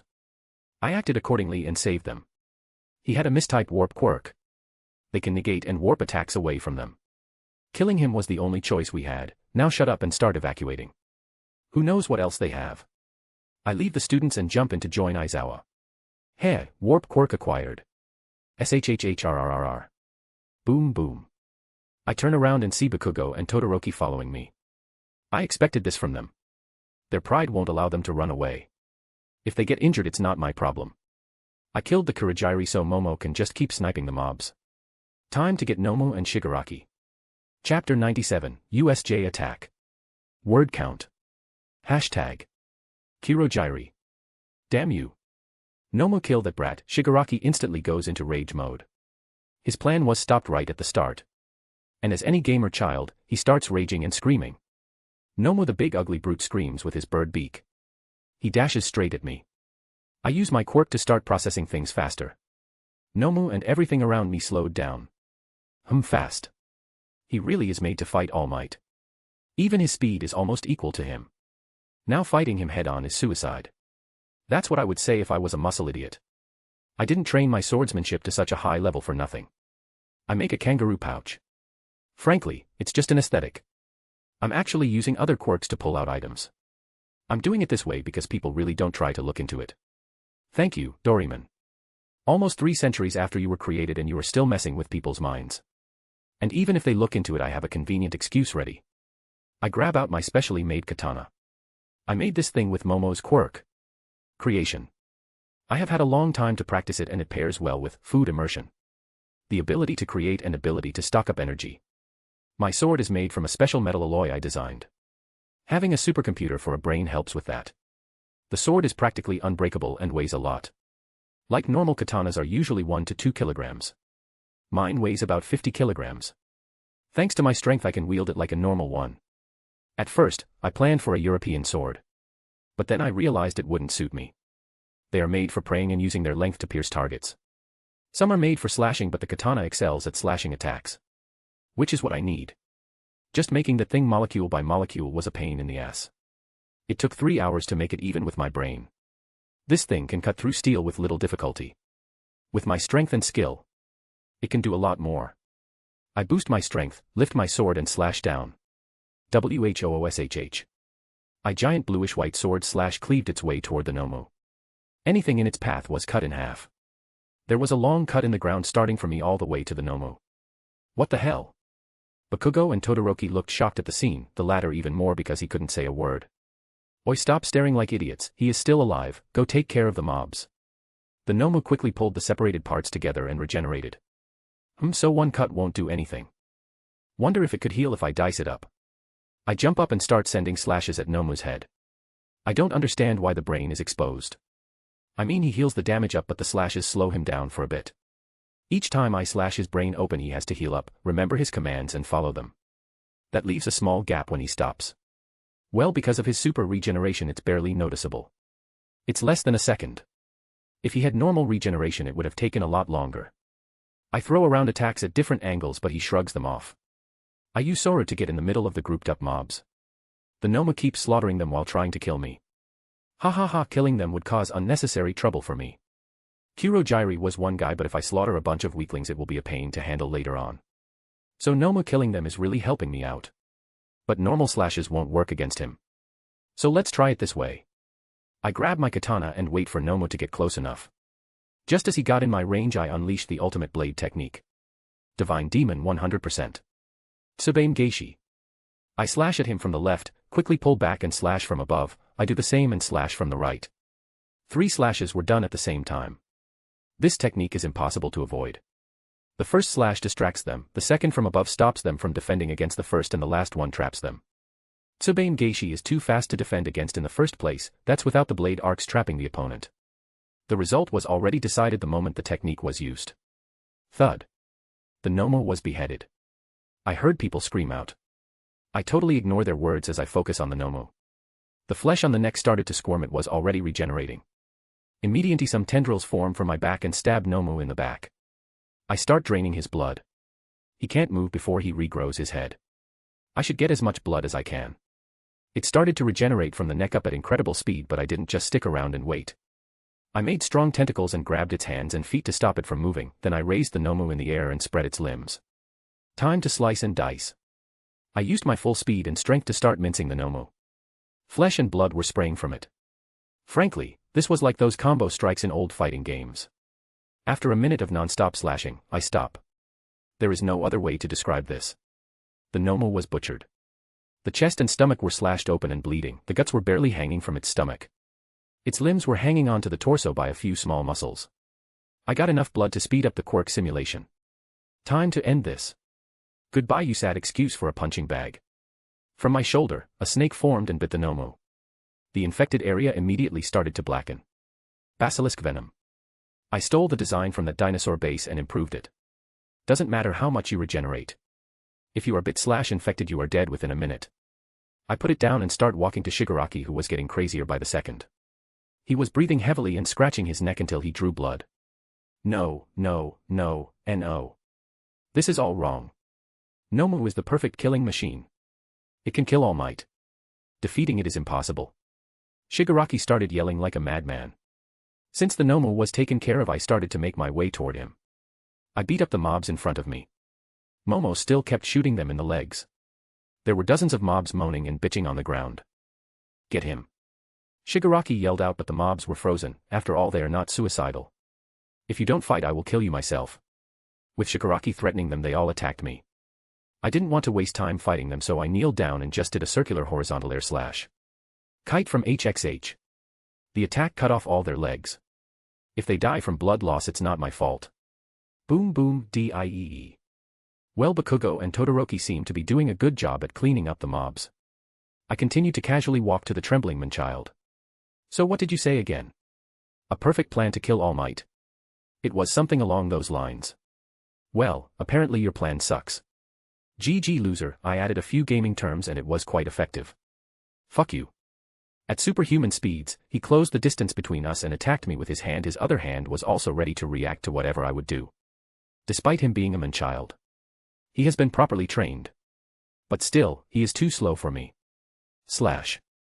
Ah. My hands. Shigaraki falls on his knees. I cut off both his hands. I give him a neck chop and he passes out. I turn around to see the mobs looking at me in fear.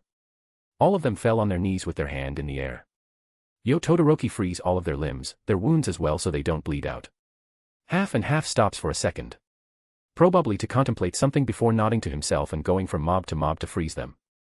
From the corner of my eye, I see Aizawa coming for me. He was a bit banged up. I already got some blood from him. Yo, Aizawa, good to see you alive. I wave at him. Shut it. I had to run away most of the time with you bringing that monster near me. He points his finger at my chest. His eyes were bloodshot and he was breathing heavily. Everybody could see that he was dead tired. Me. No, you must be wrong, I would never. I dramatically grab my chest. Sigh, I hate you so much. Is that the leader? He lets out a deep sigh and points to Shigaraki, who was knocked out. Yep, I know he doesn't mean the hate part. Okay, maybe a bit. He has major headaches that he gets from the stacks of paperwork that he has to do as my classroom teacher. Like with the villain I shoved halfway through a wall. He had to deal with the school, police, and the press. I salute you, sleep-deprived soldier. Blob, blob. Huh. I turned back to look at the man-child only for black liquid to start flowing from his mouth and started to surround him. I swung my sword at him. Plop. Slash. TSK, missed by half a second. Fuck. Guess plot is still a thing. I should have killed him when I got the chance. I forgot about that liquid warp Quirk. Meh. Until next time, I guess. Have you ever tried shawarma? I wanna eat shawarma. Aizawa just facepalms and groans. I could hear him mumble something about paperwork and problem child. Not my problem. Food first. Momo, let's go eat. Hi. Chapter 98, Aftermath. ####. I will ask again. Why did you kill Kirojiri? The police officer was staring down at me. I just give him a lazy smirk. I have been in this interrogation room for 5 minutes. And I gotta say, I'm having fun. Don't know. Why did I kill him? Slam. I'm asking the questions here, kid. The police officer yells out. Are you sure? Because I'm pretty sure I just asked a question as well. The veins on his forehead start popping. Oh, your face is getting red. You should take care of yourself. Wouldn't want you to have a stroke. Then again, looking at that gray hair, a heart attack looks more likely. Ha ha ha. Asterisk slam. Asterisk. Shut it. On the other side of the interrogation room. That's enough, Detective Naomasa stands up. But sir, we still haven't gotten anything, the men handling the equipment stuttered. And you won't get any. Can't you see he is playing with you? And his lawyer just arrived. Look at the camera. Naomasa pointed at the camera and the people in the room paled. Ari Kasaski. No way. How is she his lawyer? Doesn't she only represent big-name companies? I heard her hourly fee is like my monthly pay. How can this kid afford her? Didn't he win a bunch of tournaments? You think tournament money can cover her fees? You're delusional. Naomasa sighs and looks through the window. Kodo Shinichi was looking directly at his eyes. Shudder. Brrrr. Monster. Fuck. Why do I have to deal with him? Nizu told me he has a lot of dirt on some big wigs. A phone call and he can fire half the police force in his city. Sometimes I really hate this job. First Kaito Kid, then Garu. Now the League of Villains. Maybe I should look into changing professions. The stress will kill me before even the villains come close. UA 2 days after the incident. Hey, did you watch the news last night? The whole class was shown for like a second. I didn't stand out at all. Invisible Girl slumped a bit. That's true, Multi-Arm says bluntly. Tallboy notices and tries to soften the blow. Well, it's hard to stand out when only your gloves and boots could be seen. Then the whole class starts talking about it. I was laying on my desk trying to get some sleep. I spent tons of energy to get Kurogirus's quirk up to speed. Literal tons. The more energy I put into it, the faster the simulation will finish. Last night. Well, more like morning, I finally got the quirk. I could only make a small miss the size of my fingernail. But I'll focus on training this one. It's priority number 1. I finally have a warp quirk. I fell asleep at around 6 a.m. And now I'm here at school. Homeroom starts at 8:30. I only slept for around 2 hours. And my reserves are dry. The first time in forever. I feel like shit. Everyone. Homeroom is about to start. Stop talking and take your seats. Fuck you, Ida. I'm so letting Stain cripple your arm, or leg. Or whatever. We are already in our seats. You are the only one who isn't. So who is going to teach homeroom? I heard Aizawa had some injuries that would take a while to heal, Mina asks. Bang. The door opens. Morning, Aizawa walks in bandaged like a mummy. Aizawa-sensei, you are back, the class yells out. Are you sure you should be teaching? Ochako asks in a worried tone. My health is irrelevant. The old lady went too far. Some of the mob villains had a quirk that damages the skin by drying it at high speeds. It had a delayed effect. Luckily I was already in a medical bed when it happened. Recovery girl went overboard with the bandages. Bzzz. No, I didn't. And if you so much as slip on the floor, I'm tying you to the bed. Recovery girl's voice was heard over the speakers. The class looked awkwardly at Aizawa, whose eyebrow was twitching. Anyway. Your fight isn't over yet. Fight. No. Villains again. The class started making wild guesses. The UA Sports Festival is about to begin. That's a super normal school event. Wait. Wait. Slow down. Kaminari stopped some of the others from celebrating. Is it alright to have a sports festival so soon after the Villian attack? Jiro shared her concerns. What if they attack us again? Tailboy asked. Yawn, you would think so. But every year tons of heroes come to see the event to scout out potential recruits. Attacking the sports festival is just suicidal. Fuck, I'm too tired to even talk. Correct. Oh, and why are you so tired, Kodo? Your laziness is nothing new, but you have never been this tired, Aizawa said curiously. Do you think I got this strong by being lazy? I train hard in my free time. I'm only lazy here because there is nothing for me to do. And for your information, I was testing out some new moves. The class started muttering. Bakugo clicked his tongue. Deku started to mutter some bullshit while the others made wild guesses. Good. Keep up the good work. The sports festival is one of the biggest events in Japan. If you make a good impression, it will help you out to get scouted. Joining a famous hero agency will get you more experience and popularity. 1 chance a year. No aspiring heroes can afford to miss this event. Nice speech. Good night. Lunchtime. Finally. I need some food. Invisible Girl was getting pumped up. Saying she needs to get scouted. Yeah. Not gonna happen. She will need to learn to turn off her quirk. She wasn't the only one getting excited. The whole class was. Well, except me. Momo and Todoroki. Deku-kun, Ida-kun. Let's do our best at the sports festival. Uraraka said with a serious expression.